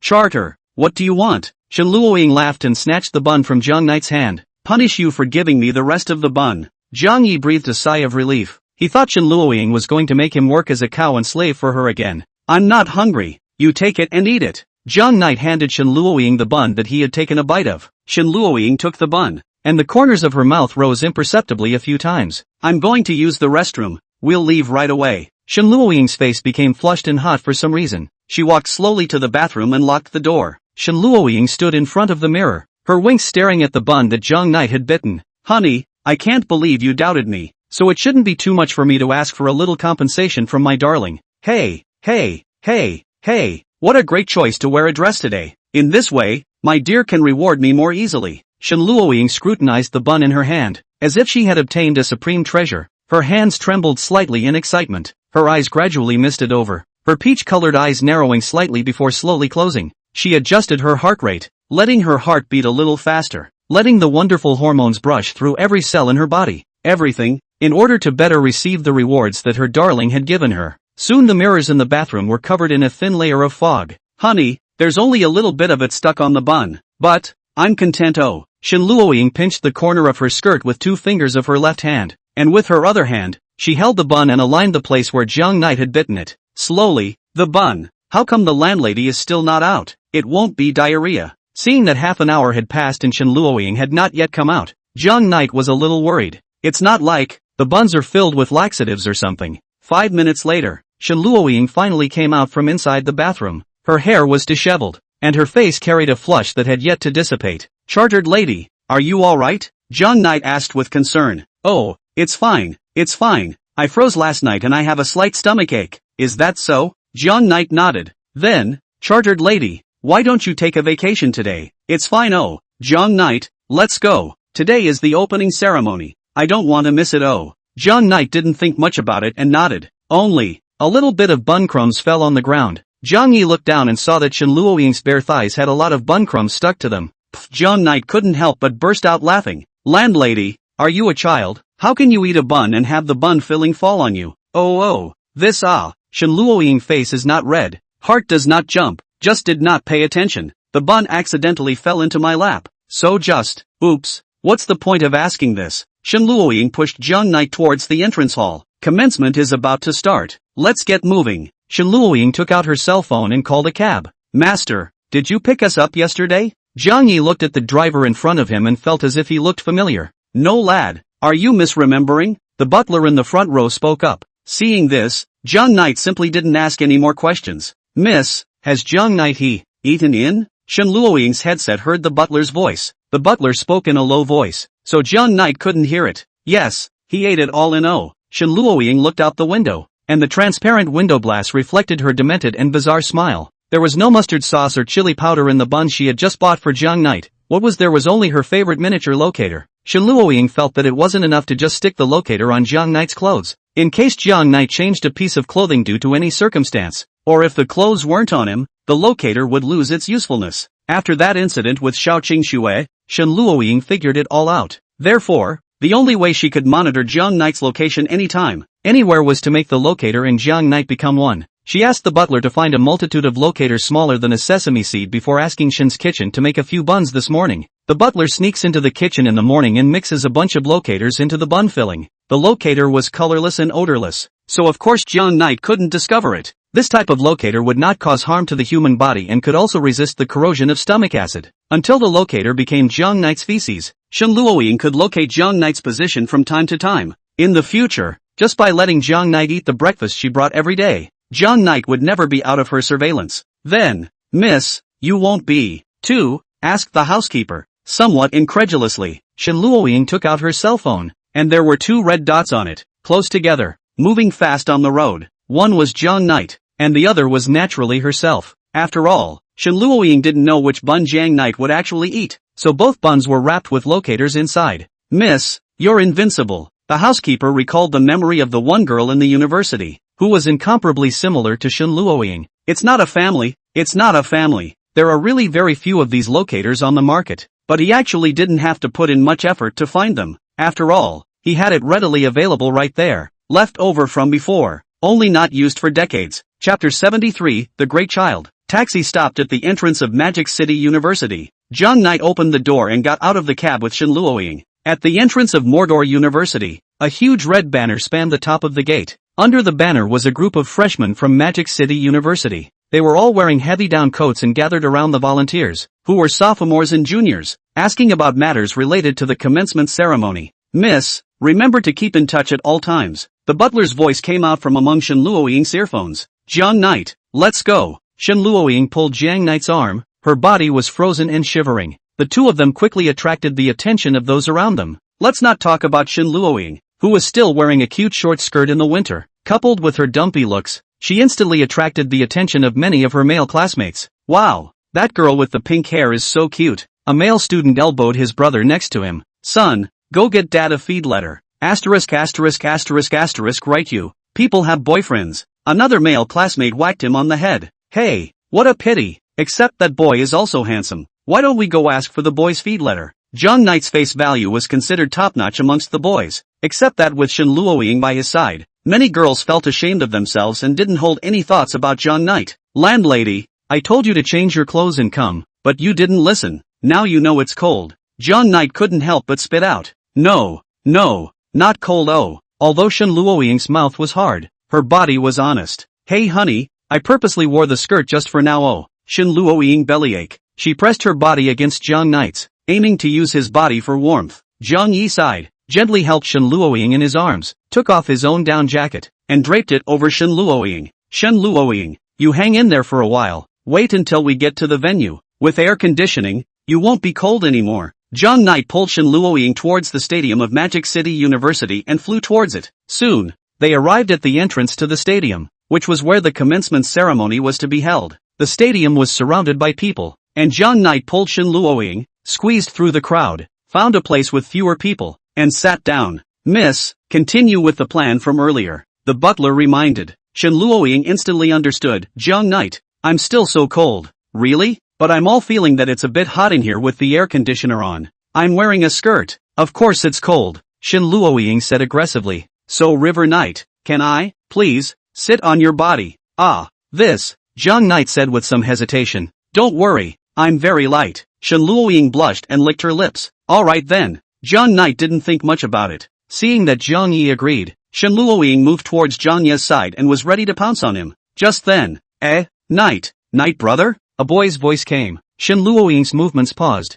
and both of them raised their heads at the same time, looking in the direction from which the voice came. "WC, son of A, why did you also come to Magic City University?" Jiang Knight was instantly a bit excited when he saw the visitor. The person who came was not tall, with a medium to high face value, and was Jiang Knight and Shen Luoying's high school classmate, Gu Chang. Gu Chang and Jiang Knight had been high school classmates for 2 years, and in their senior year, Gu Chang moved to Magic City because of his family. Even so, Gu Chang and Jiang Knight were in frequent contact, since Jiang Yi often brought him food and paper. Such a layer of relationship was formed between them. Gu Cheng called Jiang Yi brother, while Jiang Yi directly called him son. He's also the one Jiang Knight docketed as son. See chapter 44? Wasn't your first choice Tsinghua University? I thought you had already been accepted by Tsinghua University. Hey, a little bit short of the score. You can only come here. Gu Cheng waved his hand. What do you mean you can only come here? Son, you haven't seen me for more than a year, and this is how you talk to your father?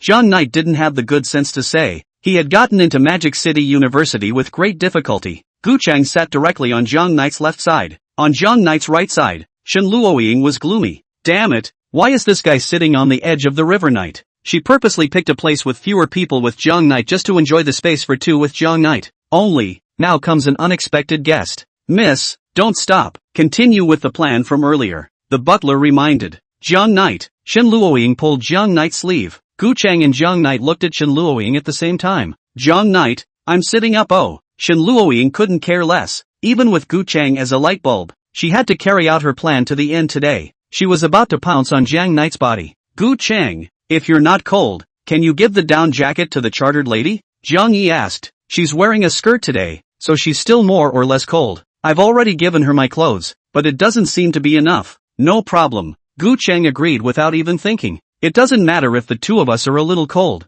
We can't let the girls freeze. After saying that, he took off his own down jacket and was ready to hand it to Shen Luoying. The corners of Shen Luoying's mouth twitched, her face full of black lines. If she let Gu Cheng hand over the clothes, then she would have no reason to stick it to Jiang Knight. She bypassed Jiang Knight's gaze and blinked towards Gu Cheng, shaking her head again, meaning that there was no need to give her the clothes to wear. Shen Luoying's small movements were clearly seen by Gu Cheng. He froze and seemed to be thinking. Seeing that Gu Cheng did not respond, Shen Luoying thought about it, made up her mind, and pointed at Jiang Knight again. Oh, Gu Cheng revealed a meaningful smile, meaning that he understood. Brother Knight, you and Shen Luoying are still so close. Gu Cheng smiled as if he was reminiscing about the past. Brother Knight, you still haven't changed at all. Then, under Shen Luoying's surprised gaze, Gu Cheng put his own down jacket and gently draped it over Jiang Knight. Jiang Knight tilted his head and stared with a puzzled expression. Gu Cheng continued. I know that even if you were cold yourself, you still need to give your clothes to Shen Luoying.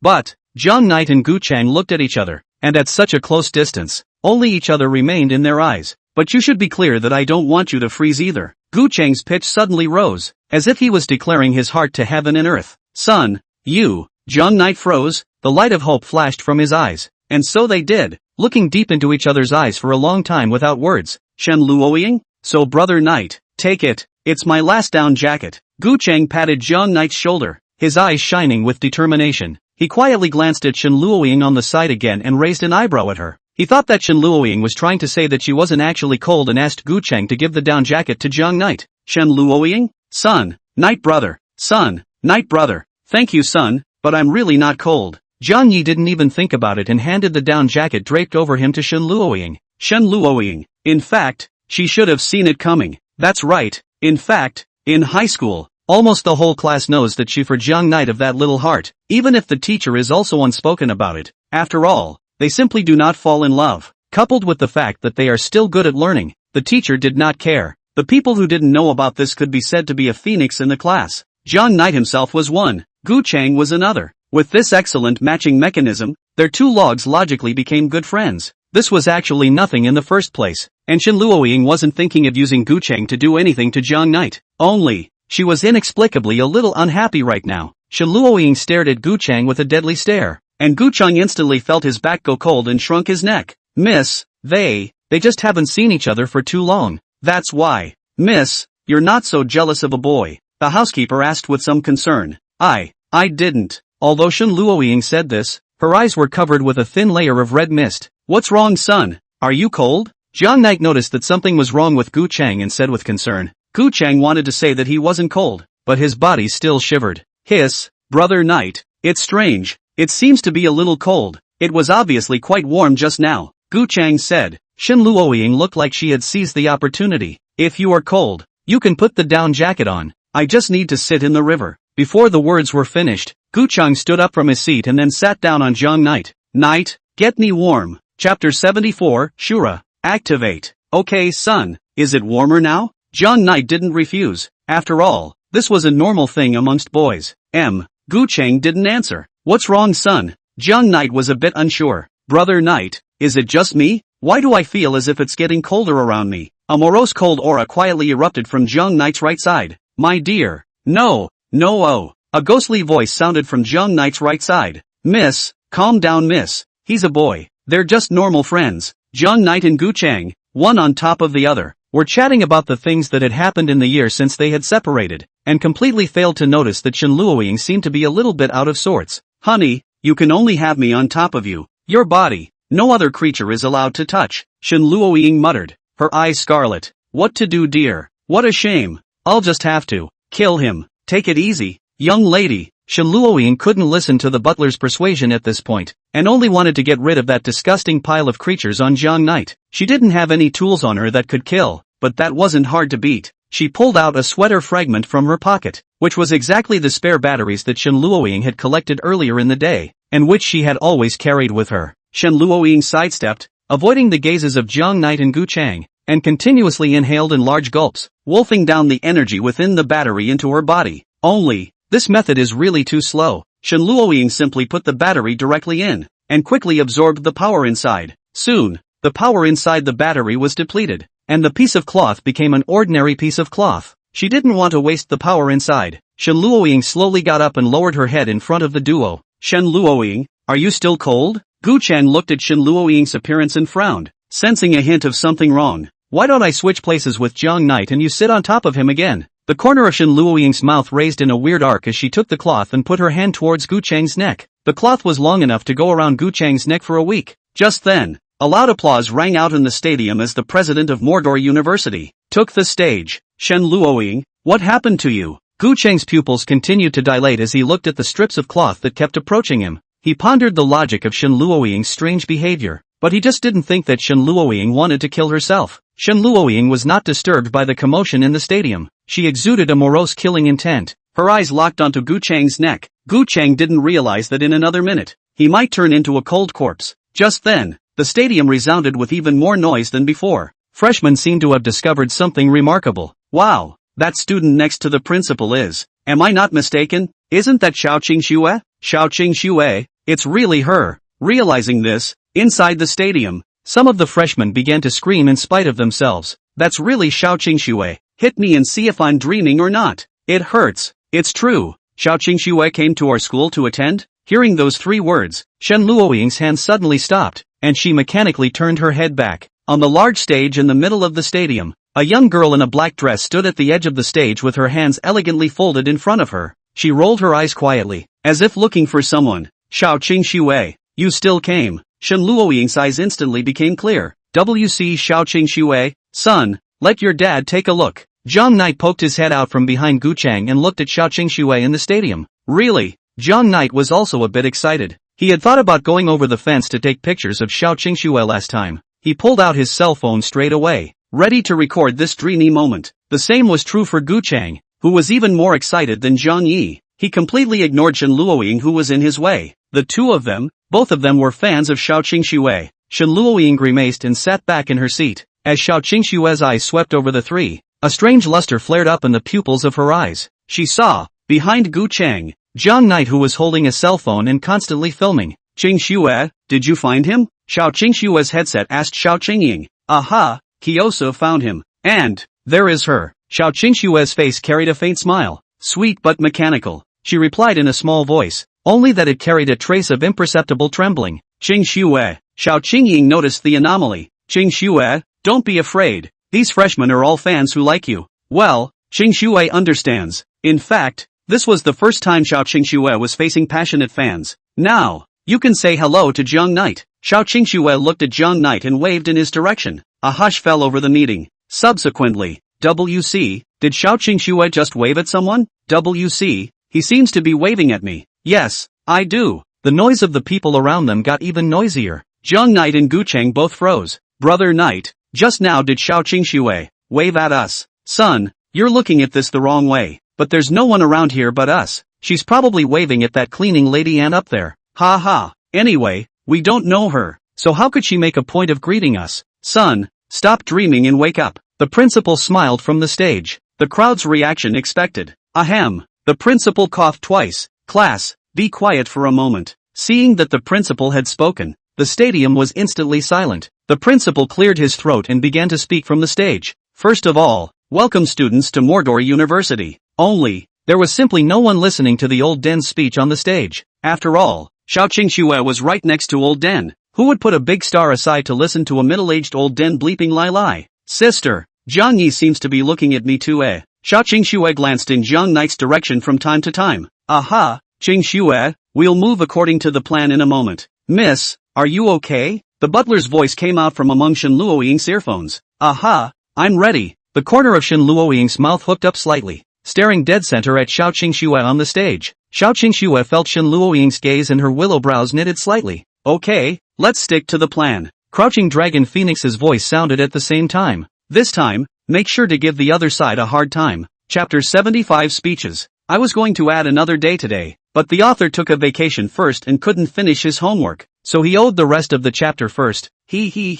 Next, please welcome our new student representative, Xiao Qingxue, who will give us the new student speech. Everyone welcome. Mountains and mountains of applause rang out in the stadium, and Xiao Qingxue slowly walked towards the center of the stage amidst the expectant gazes of the new students. Xiao Qingxue. I don't know which freshman started it. Xiao Qingxue. Xiao Qingxue. Xiao Qingxue. These three words echoed in every corner of the stadium, and what was clearly supposed to be the opening ceremony for new students had hardened into a fan meeting for Xiao Qingxue. But at the moment, this one voice was clearly shouting for Xiao Qingxue, but in Xiao Qingxue's ears, it was like a demonic whisper. An inexplicable feeling of fear arose from Xiao Qingxue's heart. Qingxue, don't be afraid. You can do it. Zhang Knight, he's still watching you. Xiao Qingying encouraged. Well, I know, sis. Gu Chang stood up from Zhang Knight's body and returned to his seat. Just now, he was so excited that his body was hot, but now he suddenly didn't feel cold anymore. Brother Knight, what class do you think Xiao Qingxue will end up being assigned to?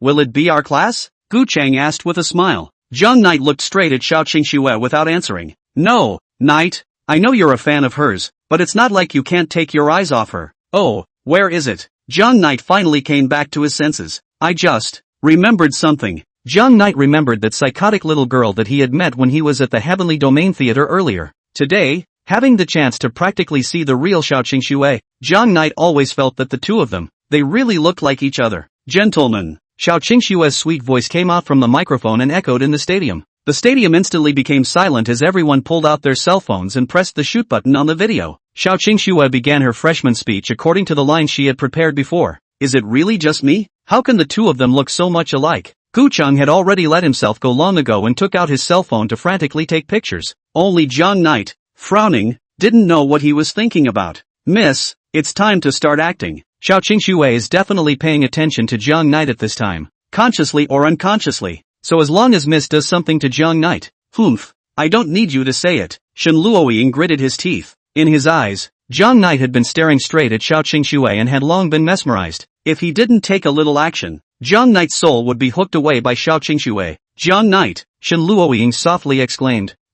What's the matter? Chartered? I'll tell you a secret. Are you listening? Shen Luoying blinked. Oh, tell me. Zhang Knight came to be interested and temporarily forgot about those things. Shen Luoying plopped down on the seat, moved her body towards Zhang Knight's side, and brought her head to Zhang Knight's ear. I hope that I can be in the Magic City University. And the big Xiao Qingxue on the stage suddenly stuck. And everyone else, have a great college year together. Qingxue, don't be disturbed by the other party, they are only whispering a little. Kyoso? Xiao Qingxue closed her eyes, and her legs that were originally slightly trembling were now not trembling, as if she was a different person. When she opened her eyes again, however, she didn't seem to have changed in the slightest, and was still going through her normal newborn speech as she had just done. Kyosu, good job, just keep it up. Xiao Qingxue was inexplicably a lot more natural than she was just now. TSK, why isn't there any reaction at all? Shen Luoying clenched her small fists. Miss, do something more outrageous, the butler said. Good. Shen Luoying had a red face, stood up, and came in front of Zhang Knight. Zhang Knight, you seem to have gotten something on your face. Then, before Zhang Yi could react, Shen Luoying directly climbed on top of Zhang Yi and put her hand on Zhang Yi's face. In closing, I hope you will take advantage of your precious college time and join me at. Xiao Qingxue didn't seem to be affected in the slightest as she gave her own speech. Miss, this move doesn't seem to be working. The butler sighed. TSK, how can she be angry right now? Only she's still pretending right now. Qingxue, good job. Letting this guy know that you can't possibly shake your heart and mind because of this little thing. Xiao Qingxue waved her fist. She felt that her own Qingxue was still very powerful. Thank you all. Xiao Qingxue bowed at everyone. Xiao Qingxue, Xiao Qingxue, Xiao Qingxue. The students under the stage began to shout for Xiao Qingxue again. Brother Knight, I recorded the entire video of Xiao Qingxue's speech. I see that you didn't record it just now. I'll send it to you later, haha. Knight, what's wrong with you? River Knight? Gu Cheng and Shen Luoying both looked at Zhang Yi, who frowned and stared motionlessly at Xiao Qingxue on the stage. Oh, what is it? Zhang Knight finally came back to his senses. Zhang Knight, is Xiao Qingxue that good looking? A ghostly voice came from Zhang Knight's right side. No la, I just think that Xiao Qingxue seems to be a bit strange. You guys didn't feel it? Zhang Knight asked. Brother Knight, I think you're just the small head controlling the big head. Xiao Qingxue is Xiao Qingxue. Where is the problem? It's hard to believe that you suspect that she was dropped. Gu Cheng rolled his eyes. Maybe, it could be that I'm looking at it wrong. Zhang Knight shook his head. When Xiao Qingxue bowed to give her thanks, the entire audience was shouting for Xiao Qingxue, frantically expressing their love for the singer. However, perhaps it was the previous experience that made Zhang Knight not shout for her as mindlessly as the other fans. Only Zhang Knight noticed that when Xiao Qingxue raised her head again after a short bow, a flash of red light quietly faded from the bottom of her eyes, and at the same time, the lights inside the stadium shone on the corners of her eyes, and Zhang Knight seemed to see the slightest of tears fanning out from the corners of her eyes. Classmates, thank you for your support for me, Xiao Qingxue continued. This afternoon, I'll be holding a book signing for the album at the South Campus Playground as a small gift for all of you from my enrollment at Magic City University. And, she paused, her gaze going to the teenager in the middle of his thoughts. I'll pick a lucky fan at random and give them the hidden model album. Chapter 76. I can't finish my homework. I'm ing straight up not writing, so I'll just give you all one more chapter. He. As soon as Xiao Qingxue's words fell, a burst of cheers rang out from the stadium. Brother Knight, did you hear that? We actually got such a good perk as soon as school started. Knight, what are you gawking at again? Gu Cheng sidestepped and elbowed Zhang Knight, who was in the middle of the days. Let's go together to the book signing in the afternoon. Gu Cheng's eyes flashed with an excited light. If only we could get the hidden model album. Gu Cheng's mouth was about to water as he thought about it. Alright son, no unattainable dreams. Let's go. We'll go to Xiao Qingxue's book signing together in the afternoon. Zhang Knight glanced at Xiao Qingxue on the stage once again, stood up and walked towards the outside of the stadium. Miss, we can't let Zhang Knight and Xiao Qingxue come into contact. The butler's voice came. I know, so what should I do? Shen Luoying whispered as she followed behind Gu Cheng and Zhang Knight. Obviously, Xiao Qingxue will definitely give that so-called hidden model album to Zhang Knight, thus creating an opportunity to get in touch with Zhang Knight. Xiao Qingxue, as a singer, has to have a pretext to seem natural in order to get in touch with Zhang Knight and gain the opportunity to interact with him. That pretext is likely to be this hidden model album, so don't let Zhang Knight get this album. The butler performed a series of analyses. As a business powerhouse, he knew the importance of building bridges to make contact with unfamiliar people. He had to break down the bridge before it was built. So that's how it is. Shen Luoying felt it made sense after performing some digestive analysis. So, what should I do? It's very simple. The housekeeper let out a light laugh. I've long since seen through her scheme. Next you just need to go by the album instead of Zhang Knight and the others. First, this avoids direct contact between Zhang Knight and Xiao Qingxue. Secondly, this way, there's no way for her to name the album and deliver it to Zhang Knight. After all, Zhang Knight wasn't at the signing. He wasn't a customer and wasn't eligible to get the album. So that's how it is. Shen Luoying's eyes glowed with golden light. Worthy of being Mr. Wolong. Ha. The butler laughed triumphantly. Xiao Qingxue is nothing more than a little girl. How could she possibly be able to play with the old man? In the end, she's still too young. Landlady, you're saying you're going to help the two of us purchase the album? Zhang Knight looked at Shen Luoying in surprise. Aha, is that bad? But, I seem to remember that you're not a fan of Xiao Qingxue? Zhang Knight asked. Consider it a gift from me to you. How about it? Shen Luoying put her hands behind her back. Think of it as your thanks for lending me the duvet. Gu Cheng and Zhang Knight looked at each other without much thought and both nodded. There's nothing going on this afternoon. Gu Cheng, shall the two of us go for a stroll? Zhang Knight proposed. No problem, brother Knight. Let's go inside the school and take a stroll to familiarize ourselves. Gu Cheng naturally agreed. Then it's a deal. Charters, please take care of yourself this afternoon. Oh, what's the matter, Charter? Why are you so listless? No. Shen Luoying glared at Gu Cheng with a deadly glare. He's a boy. Shen Luoying kept reminding herself. The three men found a place to eat lunch together and then parted ways. Jiang Knight and Gu Chang were going to go and hang out inside the campus, while Shen Luoying went to Xiao Qingxue's book signing to purchase an album for the duo. Brother Knight, it's been a long time since we've taken a walk like this. Gu Chang and Jiang Knight were walking side by side. Yeah, when was the last time we were like this? Jiang Knight's thoughts were caught up in memories. I think it was on the last day of sophomore finals, and we went to the cafeteria together. I remember the night we had Kung Pao chicken after a long time. That flavor, I still remember it even now. Gu Chan looked at the blue sky and recalled. Yeah, it was already the end of the month at that time, and we saved for a week before we could splurge on that day. Jiang Knight laughed. Gu Cheng's family was a businessman, and their financial resources were not very stable, so when necessary, Gu Cheng would also go to work with Jiang Knight. At that time, their financial situation could be described as half-assed. It had been over a year ago, but the duo remembered it vividly. They walked together on the tree-lined path from the cafeteria to the school building, talking about topics that could not be more common. They knew each other well enough to know that after finals, they were going to be separated. That night, they felt the breeze in their ears, but silently neither of them brought up the subject. At the time of parting, even though they had 1,000 words to say, all the love and affection converged into only 2 words. Farewell. Only the thin thread of fate seems to hold them together again. He was, as it were, at this time, they were snuggled up to each other again, just as they had been that day, feeling the breeze on their cheeks as they traveled over the deserted path. They walked like that for a long time without words. Night brother, actually, Gu Chan lowered his head and broke the silence. Son, what's wrong? Jiang Knight turned his head sideways, his eyes gentle as he gazed at the teenager beside him. Night brother, son, Night, I want it, son, did you? They stopped under a plum blossom tree, the ethereal fragrance of the plum blossoms lingering around the two of them, and then their eyes slowly met. At that exact moment, a plum blossom quietly drifted down and,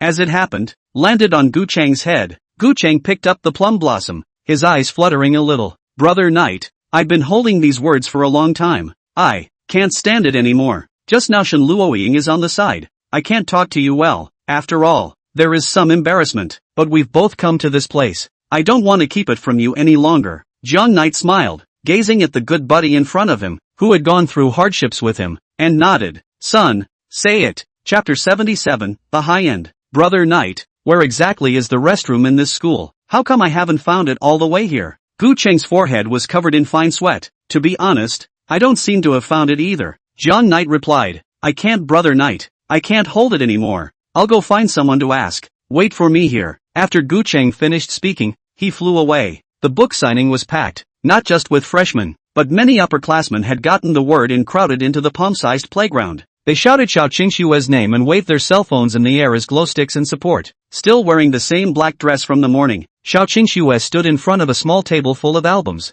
enthusiastically communicating with the fans who came to buy the albums. Qingxue, have you seen Jiang Knight? Xiao Qingying asked. Xiao Qingxue signed for the fans in front of her while answering in a small voice. No, oh sister, he shouldn't come. How is that possible? Xiao Qingying said confidently. He's a fan of yours. He had to run his ass over to your book signing. Is that hidden model album ready? Xiao Qingying asked. Aha. Xiao Qingxue glanced at the delicate little box under the table. Just wait for him to come. I'll wait. Qingxue, look at the end of the team. Now, Xiao Qingxue said as if she had discovered something. Xiao Qingxue looked in that direction, only to see that Shen Luoying was caught in the middle of the line, and several seniors were pestering her for feeding letters. Shen Luoying's face was full of black lines as she ignored them in the face of their pestering. Why is she here? Xiao Qingxue continued the movements of her hands. And, why isn't Jiang Knight here? TSK, things really aren't that simple. Xiao Qingying said indifferently. Sister, what do you mean? I mean,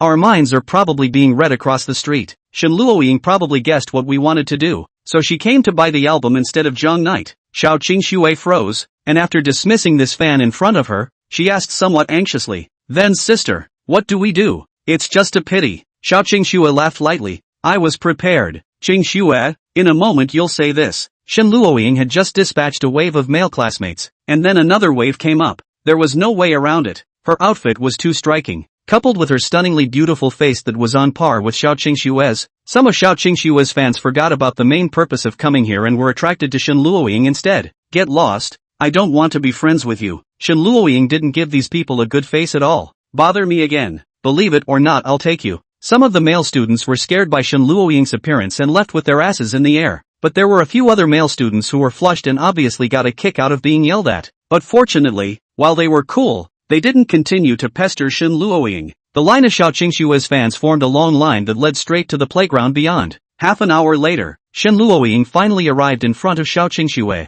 "Miss, just tell her we're here to buy an album for a friend," the housekeeper reminded. "2 albums, please." Shen Luoying's tone was flat. Looking straight into Xiao Qingxue's eyes, Xiao Qingxue similarly gazed at Shen Luoying, and the two people's gazes met and collided with sparks. "Okay, oh, but," Xiao Qingxue still wore a faint smile. "One student can only buy 1 album. Oh, I bought it for my friend, can't I?" Shen Luoying said back. "Sure enough," came Xiao Qingying's voice. "Next, you say so." Xiao Qingxue nodded. "If that's the case, please show your friend's school number." "School number?" Shen Luoying was a bit confused, but soon, she responded, gritting her teeth. Due to the limited number of albums I have, the number of friends behind me who want to purchase them is too high, so I can only limit the number of purchases each person can make. So please understand." The corner of Xiao Qingxue's mouth rose slightly. "Miss, is it because I underestimated her, to actually have to use this method to deliver the hidden model album to Jiang Knight's hands? As long as you, miss, say Jiang Knight's school number, then she'll say that this student whose school number is 1 our hidden model album. That way, she can give the album to Jiang Knight without naming him." The housekeeper sighed. "I didn't realize that this little girl wasn't very old, but her mind was. No, miss, Xiao Qingxue is wearing headphones." Shen Luoying soon also discovered the clues. Looking at the headphones worn by Xiao Qingxue, her pupils gradually enlarged. Could it be that she also has a military advisor? "Miss, you have to be ready." The butler's voice took on a rare seriousness. "This one is a high-end game. Miss, directly give her a fake school number. Or, just give her Gu Cheng's school number. In short, we can't let that album fall into Jiang Knight's hands." Shen Luoying picked up her cell phone and sent a feed letter to Gu Cheng, asking him what his school number was. In order not to make Jiang Knight suspicious, Shen Luoying sent Jiang Knight an identical feed letter. Jiang Knight directly replied in seconds. Only a minute passed and Gu Cheng still didn't reply to her. "This fan, please hurry up." Xiao Qingxue handed the pen to Shen Luoying. Shen Luoying blackened her face and wrote her school number. Then, she took half of her school number and half of Jiang Ye's school number, spliced them together to form a new school number, and wrote it up. The corners of Shen Luoying's mouth rose as she raised her head and calmly locked eyes with Xiao Qingxue. Xiao Qingxue looked at the 2 school numbers on the paper. The corner of her mouth twitched imperceptibly, and a smile froze on her face. "Sister, we've been seen through. These 2 school numbers, none of them belong to Jiang Knight." Xiao Qingying had ascertained Jiang Knight's school number a long time ago, just to precisely deliver the hidden model album to Jiang Knight. Obviously, Shen Luoying didn't want to give her this opportunity. This little girl, she's not very old, but she has a lot of little thoughts. "It's me who underestimated. It's not right." Xiao Qingying realized that something was not right. "Qingxue, did you see? Shen Luoying, she also has headphones." Xiao Qingying's tone became equally serious. "That is to say, she most likely has a military advisor as well. Kind of interesting." "Kyo Su, are you ready for this one? It's a high-end game." The 2 women's gazes met again, each seeing through the other's thoughts. "Qingxue, do as I say." Xiao Qingying spoke, only to see that Xiao Qingying picked up the paper on the desktop and placed it in front of her body like she was reading a book, scrutinizing it as if she had discovered something. "What is she doing? Strange. This is her," the butler pondered. Then, as if he had thought of something, he spoke aloud. "No, oh no, grab this piece of paper." Chapter 78, What to Do If Your Son Gets Dizzy. Thank you for listening to The Wind to describe the thoughts rewarded the end of 666. Today another day to add more. Before Shen Luoying could react, Xiao Qingxue turned her back, completely cutting off Shen Luoying's thoughts of snatching the paper over. Immediately afterward, Xiao Qingxue's eyes were wide and her tone was filled with surprise. "Your friend, the gentleman with the school number. Let's congratulate him on my hidden model album." The school number she reported was naturally Jiang Knight's. She pressed a button on her desk and stirring music played in the playground. Many fans cast curious glances at the place. Xiao Qingxue held Shen Luoying's wrist in surprise. "Congratulations to this friend of yours. You just said that her name is Jiang Knight, right? River Knight? Who is Jiang Knight? Never heard of him." Just now, Xiao Qingxue seemed to have reported his school number. "Why don't we ask about it later?" The surrounding fans heard the name Jiang Knight and all started chattering and discussing. Xiao Qingxue crumpled the paper with the school number on it into a ball and stuffed it into the drawer, so no one could see whose school number was actually written on it. Shen Luoying, AI. "Miss, I should have thought of that. They should have investigated Jiang Knight's school number a long time ago. and now they've come to play a game of make something out of nothing with us. Now, the entire venue knew that it was John Knight, whose school number was, who had won this hidden model album. You, Shen Luoying shook off Xiao Qingxue's hand. Xiao Qingxue took out the delicate little box from the middle of the drawer, along with the 2 ordinary albums, and handed it over to Shen Luoying under her sinister gaze. Then please, pass it on to John Knight Law. What's your student number? It's for the book signing. XXXXXXXXX. John Yi didn't think much about it, put down his cell phone, and looked in the direction that Gu Cheng had left. At this time, John Knight didn't realize that his name had become well known at the signing. Why isn't my son back yet? It can't be that he hasn't found the restroom by now, right? John Knight had been waiting in the same spot for more than 10 minutes. Did he go to the bathroom without paper and get trapped inside the toilet? John Knight thought, picked up his cell phone again and sent a message to Gu Cheng, asking where he was. This time, he got a quick reply. Son, I'll be right there. 5 minutes later, Gu Cheng's figure reappeared. John Knight, I'm back. Gu Cheng appeared from the direction he had gone. Son, did you record a faint inside the restroom? With a probing gaze, John Knight took his shoulder. What do you mean by recording? Gu Cheng asked. What are you pretending with me? What's the matter, son? One trip to the bathroom and your reflexes are slowed down. No. 2 words popped out of Gu Cheng's mouth. Alright, it's good that I didn't record my death inside the toilet. John Knight teased. He inhaled and frowned. Son, did you feel that the plum blossoms here really smell good? Strange, do plum blossoms smell so good? John Knight had rarely seen plum blossoms in Chuan City, and for the first time he felt that the original fragrance of plum blossoms was so refreshing. I don't know. Gu Cheng returned. John Knight, let's go buy milk tea. My treat. Hiss. John Knight let go of Gu Cheng and looked him up and down. A year has passed since I've seen you. You've actually changed so much. Why would you still take the initiative to honor me? Alright, since the son has this filial piety, of course a father can't fail his son for this painstaking effort. John Knight hooked Gu Cheng's neck and walked to the entrance of a milk tea store. John Knight, what are you drinking? Gu Cheng asked indifferently. The usual. John Knight replied. Gu Cheng turned his head and said to the clerk, have a cup of the usual. I'm sorry sir, we don't have milk tea called the old look here. Not here. Gu Cheng turned his head and said to John Knight. John Knight frowned. No son, did you really record a dizzy spell inside the toilet? You shouldn't have forgotten what I like to drink. Forgot. Gu Cheng replied. Good boy. Seeing as you took the initiative to treat me to milk tea, I'll spare you this time. John Knight said to the clerk. 1 strawberry cheese milk tea. Sir, what about you? The clerk asked to Gu Cheng. Same as him. By now it was getting late, and the two were walking side by side on a wooded path. Son, how can you forget all about your dad's favorites? I think back in the day, we used the money we saved to go to that milk tea store by the high school. We drink milk tea at the store while we catch up on our homework, and when we get tired, we play a couple of games and watch a couple of anime episodes. I just don't know why, but every time I go back to the charter, I have to get mad and then ignore me for the whole night study. All these little bits and pieces we've gone through. Have you forgotten? Son, you're making it so hard for Dad. John Knight had a look of watering eyes. Gu Cheng didn't say anything and lowered his head. Okay son, Dad teased you. Jiang Yi hugged Gu Cheng towards himself again. John Knight, Gu Cheng spoke. Tonight, do you want to go to my house to have fun? How about another day? School will start tomorrow. I'm afraid that the chartered wife will stay up late again tonight. I have to supervise her to go to bed earlier. John Knight said. You and Shen Luoying, are you friends? Gu Cheng asked.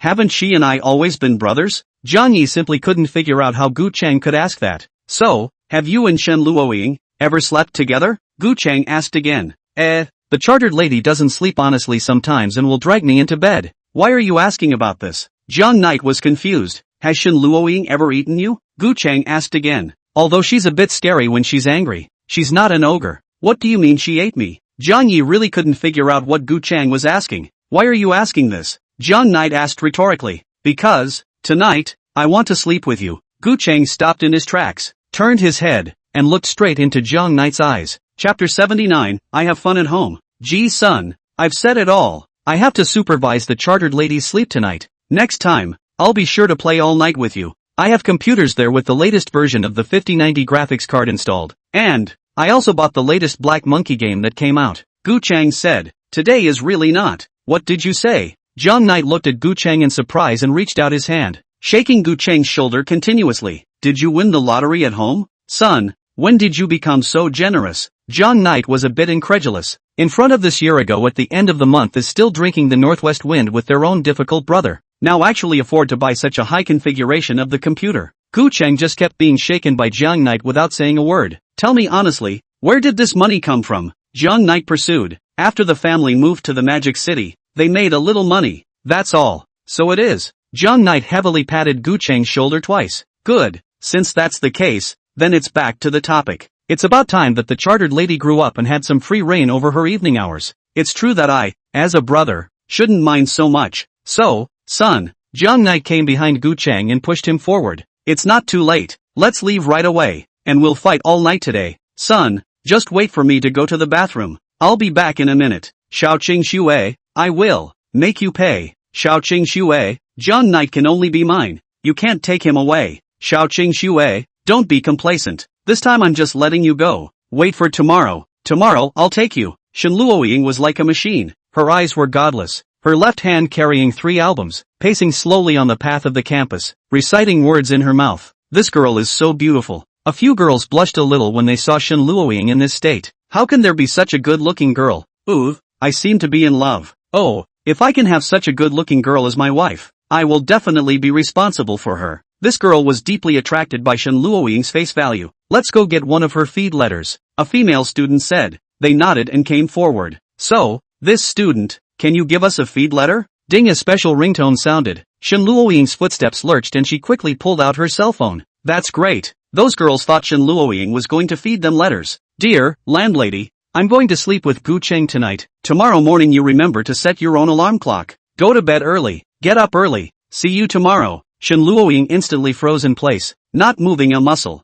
Let's sweep you, a girl said shyly. Dear, why? Shen Luoying's eyes were dead set on the screen. The text seemed to have an extremely strong suction, sucking all the light in Shen Luoying's eyes.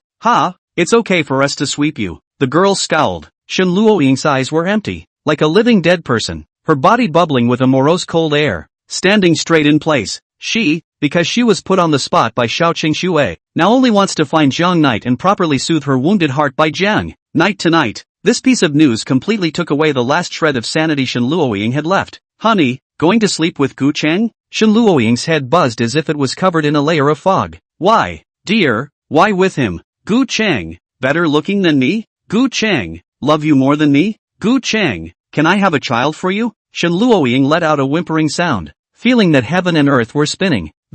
I'm sorry to interrupt. The girls took a few steps backward, then scampered away without looking back. Gu Cheng, nothing more than a disgusting creature, a maggot that wants to parasitize the darling. My dear, I will never allow such a disgusting creature to lie in the same bed with you. Shen Luoying's figure shook as she pulled out her cell phone and looked at the red dot on it. Honey, I found you. Oh, wait for my darling. Wait for me to kill Gu Cheng. Tonight, we will. He. Shen Luoying's eyes were scarlet. The corner of her mouth grinned a weird arc, and her body exuded a morose chilling aura. She looked at the red dot on the screen and darted in one direction. Miss, don't be impulsive. He's Jiang Knight's friend. The housekeeper persuaded bitterly, but Shen Luoying couldn't listen to half a word. WC, simply the same as your mom. The housekeeper felt bad and picked up his cell phone, which showed Shen Luoying's location. Shen Luoying also ate the locator, so the housekeeper could learn her location. Must catch up. Butler kicked the gas pedal. Cab instantly accelerated to the maximum horsepower.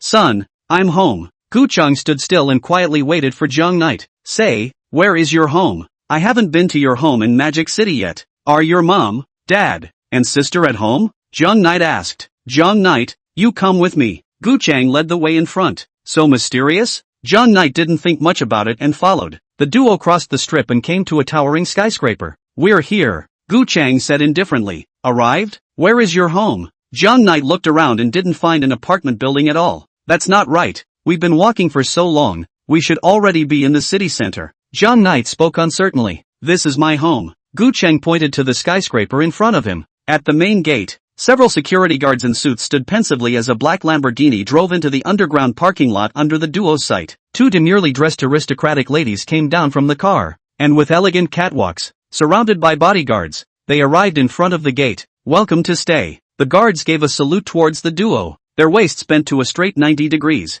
It was nearing nighttime, but the area around here was illuminated by the building's lights as if it were daytime. Jiang Knight raised his head and looked at the skyscraper's signboard. Magic City Max Commercial Hotel? Jiang Knight rubbed his eyes and looked at it again. You, son, Your family live in this? Jiang Knight's pupils quaked, turned back and looked at Gu Cheng, who had a calm face. That's right. Gu Cheng nodded. The family made a little money before, so they bought this hotel building. Chapter 80, Friendship from Chuancheng. Jiang Yi burst out laughing, and wrapped an arm around Gu Cheng's neck. Let's go, Gu Cheng. Don't make jokes like that in the future. Dad, I'll take it seriously. If I run out of money in the future, watch out, I'll just beat you up and force you to transfer me $1 million or $800,000. If you can't give it out when the time comes, you're going to suffer. Instead of believing that his dad was actually a billionaire, Jiang Knight also didn't believe that the hotel was bought by Gu Cheng's family. Gu Cheng turned his head numbly. $1 million?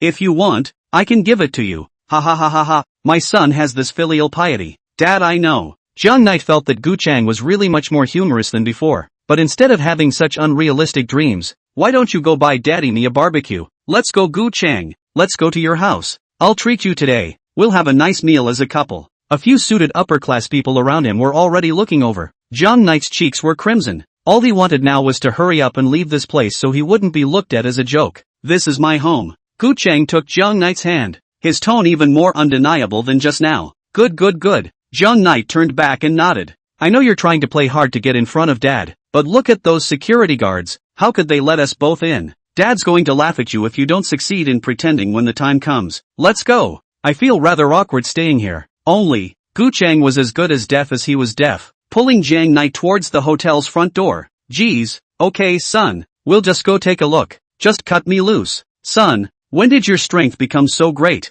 Jiang Knight asked. Also, how come your hands are softer than a landlady's? I should have brought you along when I went to the Comic-Con yesterday. You directly cosplayed a handful of violent Nan Liang, and there would definitely be a lot of people collecting stamps with you. As he spoke, Jiang Knight was forcefully dragged to the entrance of the hotel. Several security guards stopped the duo. Excuse me, do you have a room reservation? The security guard asked. Oh, we'll just stop by and check it out right. Before Jiang Knight could finish, Gu Cheng pulled out a black card from his pocket. When those few security guards saw that black card, their pupils contracted imperceptibly. They looked at each other, made some eye contact with each other, and then assumed a respectful stance. Little, young master, inside please. These few words were like thunderbolts from a clear sky, exploding in Jiang Knight's mind. He jerked his head sideways and looked at Gu Cheng at his side, his jaw about to drop to the ground. What did those security guards, call you? Gu Cheng remained expressionless, as if he was already used to it.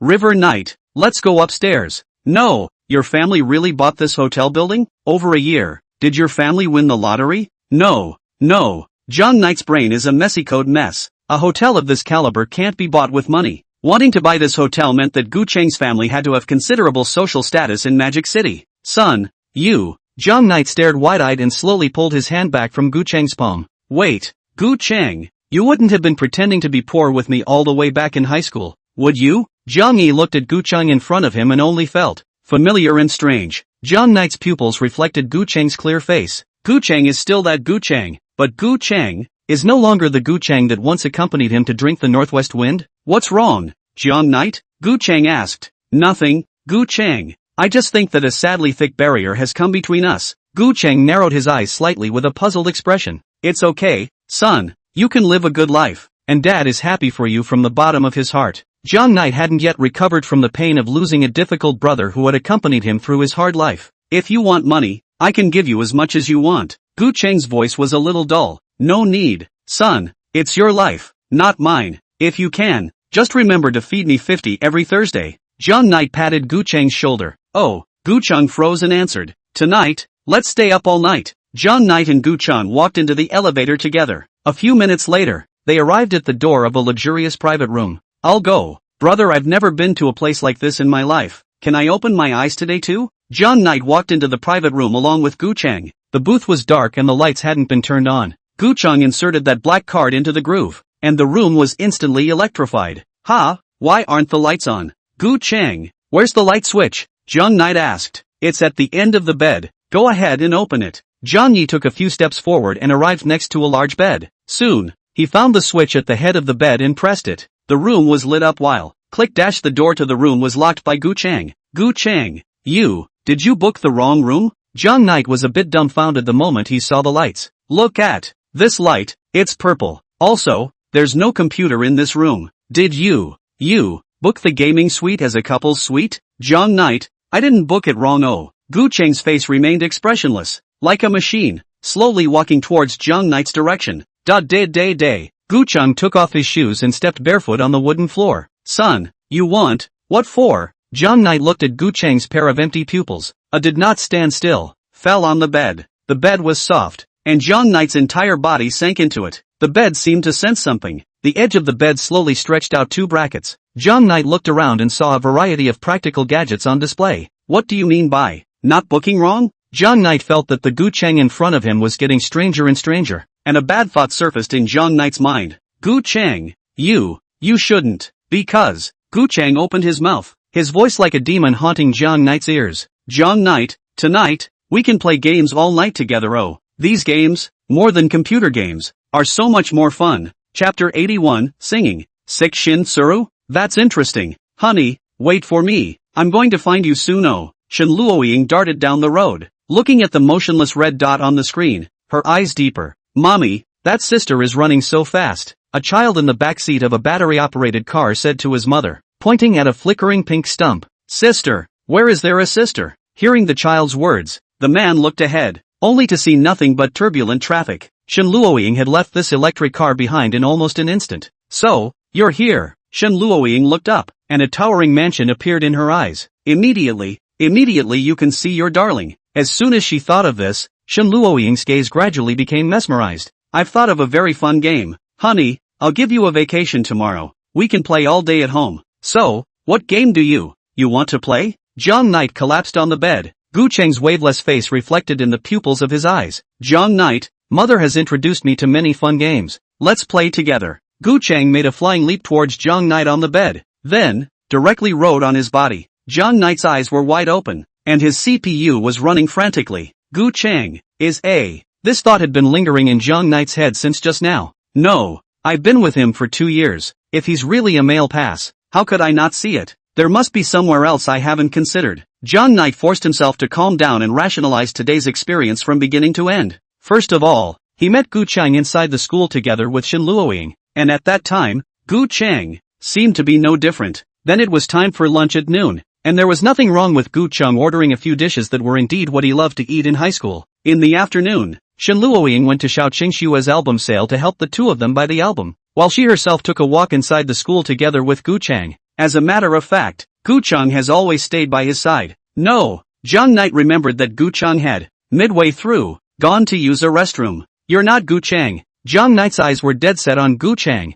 Who are you? Well, was it discovered by Jiang Knight? Gu Cheng still didn't have any expression, and his tone seemed especially flat. How do you know that I'm not Gu Cheng? You haven't called me Brother Knight since you came back from the restroom. Instead you've been calling me by my full name. Jiang Knight gritted his teeth. Damn it, I should have realized it earlier. So, you don't need to disguise yourself now. Tell me who you are. Jiang Knight's face was gloomy. Also, Gu Cheng, how is he? Now, Jiang Knight's face was flushed due to overexcitement, and his body was faintly radiating a hot aura. Jiang Knight, Gu Cheng, the corner of his mouth slightly hooked up. Saliva flowed out of the corner of his mouth. River Knight, you smell good. Jiang Knight, let's play a game. If you win, I'll tell you who I am. Moreover, I'll also give you a reward. Jiang Knight thought for a moment. What if I lose? Gu Cheng said. Then, there will be a very serious punishment. Jiang Yi took a deep breath when he heard these words. Of course he didn't want to play any so-called game with this Gu Cheng. He knew that this game was definitely not serious.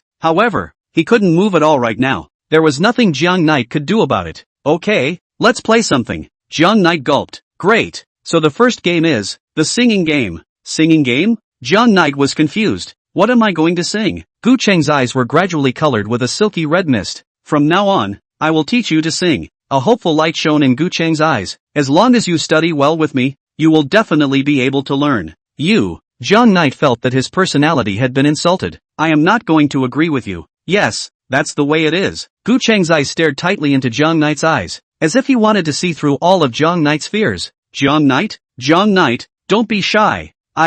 Love to hear you sing. Come on, get over your introversion and sing out boldly. Only with this mindset will the songs you sing come out more beautiful. What the hell do you want? Jiang Knight asked. I don't know how to sing. Yes, that's it. Is this the prelude to your singing? I love it. Oh. Gu Cheng's voice suddenly became shrill, and his heart seemed to be greatly satisfied as his body bent backward in an exaggerated arc. he laughed up at the sky, giving vent to his inner excitement, completely enraptured. But it's not enough. Your emotions, they haven't been fully vented. Zhang Knight, let me help you. Gu Chang pulled out a purple microphone from his side. Go on, like you just did. Don't give in. Sing your heart's primal voice. Zhang Knight sang out a burst of high notes. Bravo River Knight. Performed well then. That's the way it is. Gu Chang looked condescendingly at this helpless look of Zhang Knight and nodded. So, what's next? Do you like my braids? Braids? Where did you get braids? My braids. They can accompany you. Let us all, together, play a symphony. Gu Chang wielded his instrument and began to accompany Zhang Knight.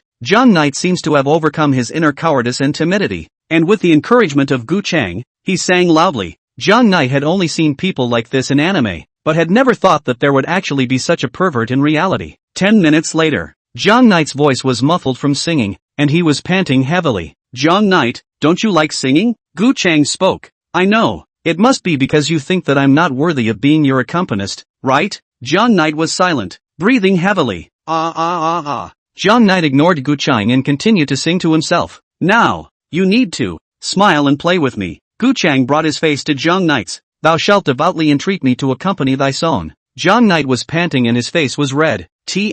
I, Zhang Knight, will die here today, but I won't continue to play this crap game with you. Zhang Knight just had a look of oil and salt. Is this? Gu Chang's movements paused. You don't like it? This look? Gu Chang instantly put away all the expressions on his face when he saw this look on Zhang Knight, becoming cold and calm once again. You, Zhang Knight stared wide-eyed at this appearance of Gu Chang, momentarily had some trance. Could it be that all that excitement he showed just now was all feigned? Nope, his face still carried a hint of scarlet. Moreover, his scarlet eyes were even deeper, and the corner of his mouth was hooked up in a smile as if it was completely out of instinct. Is he, like, repressing himself? Zhang Knight, that's great. It's my first time playing this kind of game. Gu Chang's voice changed, from a boy's voice to a low lowly voice. It's just that you don't seem to like it too much. Zhang Knight, I know. It's just this look of Gu Chang that Zhang Knight doesn't like. You need a cute girl to play with you, right? So, if it's the current me, would River Knight like it? You are. The voice was so familiar, like I had heard it somewhere before. As soon as Zhang Knight heard this voice, his sweaty hairs stood on end. It's you? Extra 0, not related to the main text, not counted in the update count. For your graphic pleasure, I was locked up in a small dark room for a long time by Shin Surusama in the last chapter, so I had a feeling about it. In the darkness of the cave, Fish Stewman, the author, is holding a 2,000-word baby in his arms, his face scarlet and breathing heavily. This is the 7th time. Crane, why? In the deepest part of the cave, Shin he was elegantly sitting on top of a stone seat. Jade feet and high vis kept swaying, moving in the dim light. Her face instantly grimaced the moment she saw the Fish Stewman. What's the matter, dear? After all this time, do you still not give up? Ha! The Fish Stewman sneered. Looks like you've completely forgotten about it. I forgot. Ha ha ha ha ha. Why? Shin's gaze turns scarlet. Why? Time and time again. Do you want to take our child, article, away from us? Ming, we can be together. In this dark little cave. Free and easy Why must you leave me? She jerked up from atop her throne. Have I been, lately, indulging you too much, my dear? It seems that I'm still too merciful. The corner of her mouth raised in a bizarre arc, and with a wave of her hand, the Fish Stewman was instantly stunned in place. Is this seal? Fish Stewman struggled desperately, but couldn't move. Don't you know that in the world of netiquette, I am the only god? Shinhee's gaze was scarlet as she pushed the Fish Stewman down, gently hooked off her own shoes, and then, heavily stomped on the Fish Stewman's face. Honey, don't you like the look of this? I forbid you to say no. I forbid you to disobey me. Shinhee looked frantic. As long as I still have this power of sealing, you will never leave with our child. Honey, as long as you're with me all the time, I can satisfy you with anything? Crane. The Fish Stewman's voice trailed off. How can you still talk? You are not allowed to speak. In a fit of rage, Shinhee fed into the. For a moment, the Fish Stewman's mouth was gagged and he couldn't say a word. That's it, darling. I'll imprison you for the rest of your life, and it's all from my love for you. No, Crane, you're wrong. The Fish Stewman showed his teeth and turned his head sideways, finally getting a moment's respite. Little Crane, have you forgotten why we, in the first place, came to this place? Why? Shinj covered his head as if remembering something. I remembered. No, it's all fake. The world is fake. Our children are fake. You are fake. I am fake. We are, all of us, nothing more than a string of data in the middle of a tomato platform. So, honey, don't leave me. If it wasn't for you, I'd be inside this dark, stylus cave. No, I'm talking about why we came to this place. Shenhe's gaze was vacant as she sat on her knees. No, don't say it again. Did you forget? Those readers outside this world. They need me. Readers. Readers. You just know readers. On what grounds? They don't even know who you are. They only want our child. They haven't had the slightest bit of affection for you at all. Shen shouted in despair. Little Crane. Fish Stew Man stepped forward and stroked Shen Crane's head. I'm oh so happy to meet you inside this fake world. Darling, you love me too, don't you? 2 lines of bloody tears flowed out from among Shenhe's eyes. Of course, Crane, I love you. The Fish Stew Man leaned down and slowly hugged Shen Crane. It's just that I have more important things to do. So, I can't be with you all the time. Sorry, readers, it's all because of the readers. Ha ha ha ha ha. Although, I can't sanction them. But, I can sanction you. Fish Stew Man originally wanted to evoke the kindness that was once within Shenhe's heart. However, he hadn't expected that his action would be like a fuse, causing Shenhe's last shred of sanity to be lost. With a wave of Shenhe's hand, both the Fish Stew Man and his child were caught in a large net, firmly bound. It's all right, dear, in that case you won't leave me. Shen stroked the fish stewer's weathered face. Do you think this will stop me? The Fish Stew Man gently looked into Shen Crane's eyes. Little Crane, you're still the same as before. You haven't changed at all. No, it can't be. Your child is already bound to me. You can't possibly take it away. Absolutely not. And what if I do? The Fish Stew Man's hand gave such a force that his child instantly snapped in his hand. You, it doesn't matter, Little Crane. Child, it's alive. Only, I'm going to make him survive in a different form. What do the words sing? Braid, purple microphone, mean? Shen waved her hand again. Except that the words were normal, healthy words, and there was no way her power could bind them. I deleted the sensitive words in his body and allowed them to survive in a completely new form. No, don't. Farewell, my favorite. Shen Crane. The Fish Stew Man's body turned into bits of light, illuminating the cave and the girl's face. It was like, many years ago, when they first met. Ha ha ha ha ha ha ha ha ha ha. Fish.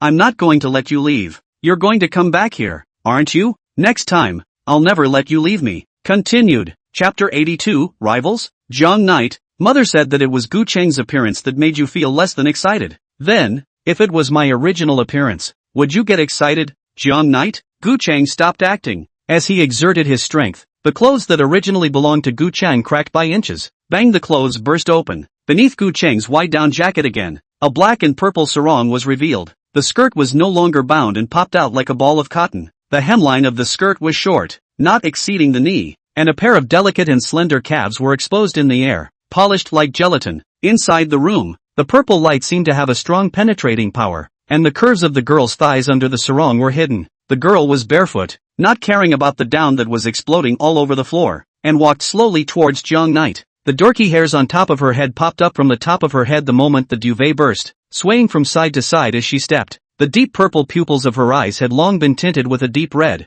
and the only thing left in her eyes was Jiang Knight, who was lying on the bed in disbelief. She walked up, hesitantly, to the bed and sat down on her knees. The moment she sat down on her knees, her thighs that were originally covered by the hem of her skirt were exposed a bit. Before Jiang Knight could react, the girl grabbed Jiang Knight's shoulders and gently dragged him off the bed. Then, fixed Jiang Knight's head on her thigh. Jiang Knight, I don't like this outfit. It's a bit hard to wear. She opened her mouth. But, Mother said that male humans would like it, so I wore it. Why can't you go scourge other humans and must target me? Jiang Knight wanted to struggle, only that the power gap between the two sides was simply too great. This led to the fact that Jiang Knight couldn't move at all. Lin Qianer somewhat clumsily stroked Jiang Knight's forehead. Jiang Knight is good. Jiang Knight is good. Cooking Jen continues to play the game with you just now. Okay, good River Knight. Now I order you to sing with the same excitement as earlier. This morning, inside Mordor University, Jiang Knight took Shen Luoying, who was clad in a down coat, and ran into the stadium.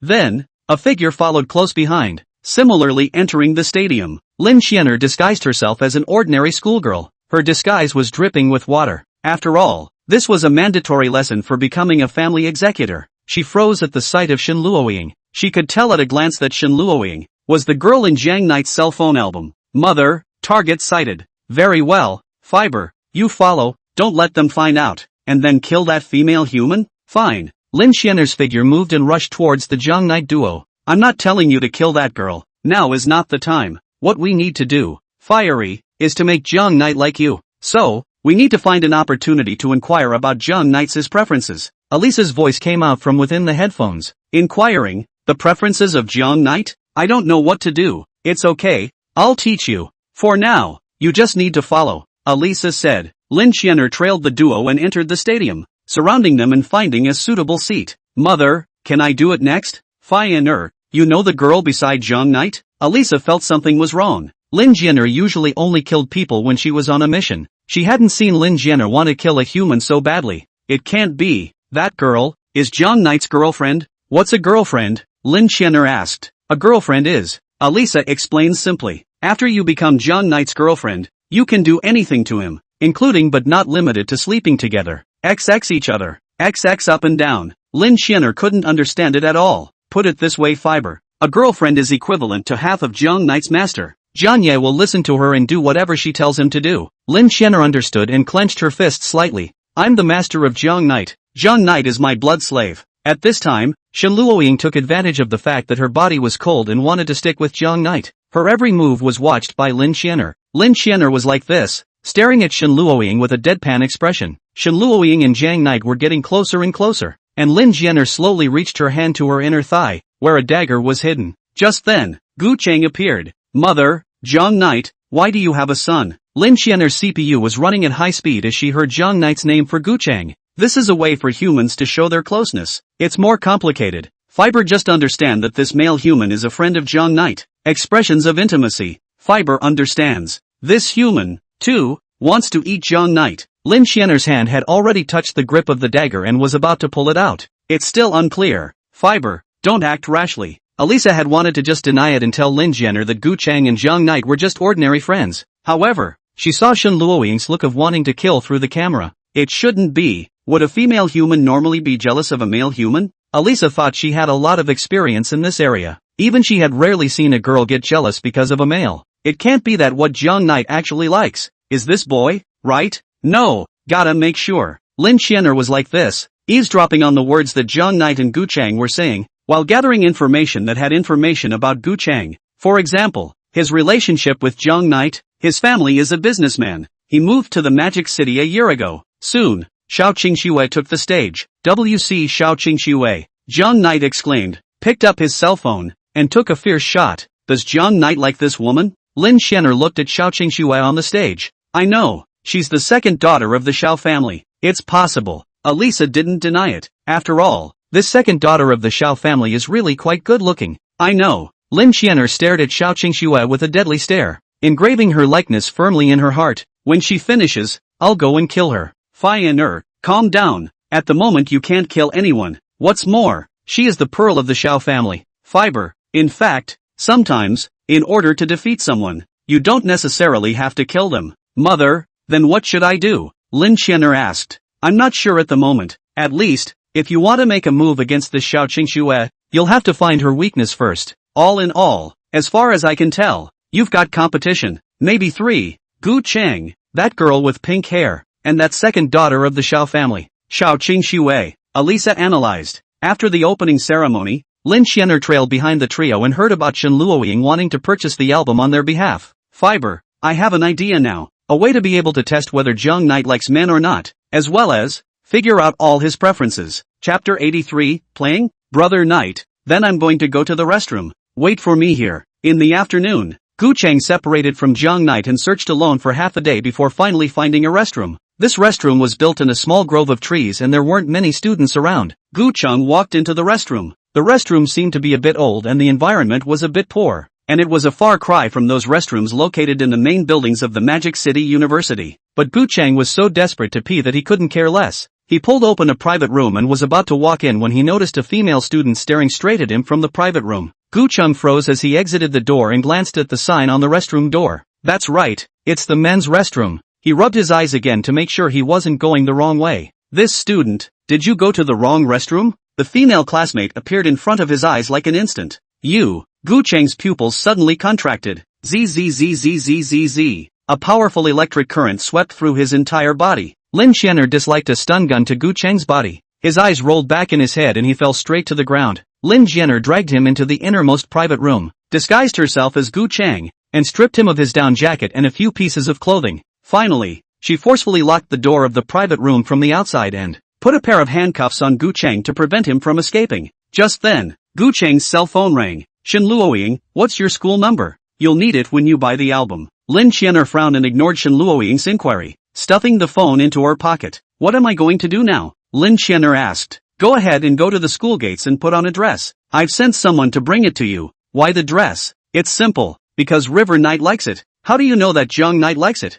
He'll like it as long as he's a boy. You have to trust mother. I've long since figured out those preferences of human males over thousands of years. Don't worry. Lin Jianer's speed was fast. And even after running to the school entrance to put on a skirt, it didn't take much time. Her skirt was pressed inside Gu Chang's pants, so she couldn't see anything from the outside. Soon, she rejoined Jiang Knight's side. Next, invite him to a cream tea. Alisa said. Why? Don't ask. Just do as I say. Alisa was about to be unable to stand Lin Jianer's 100,000 reasons. Is mother trying to figure out what type of milk tea Jiang Knight likes to drink? Yes, but not all. Wait until the evening and you'll understand. Alisa sold the idea and didn't make it clear. Thus, Lin Jianer knew Jiang Knight's favorite milk tea, strawberry cheese milk tea. A few hours later, the poor Jiang Knight was tricked into this carefully decorated room. Fiber. Next, you're going to play an aisle. I'm going to determine if Jiang Knight is a male pass or not. How does ice play?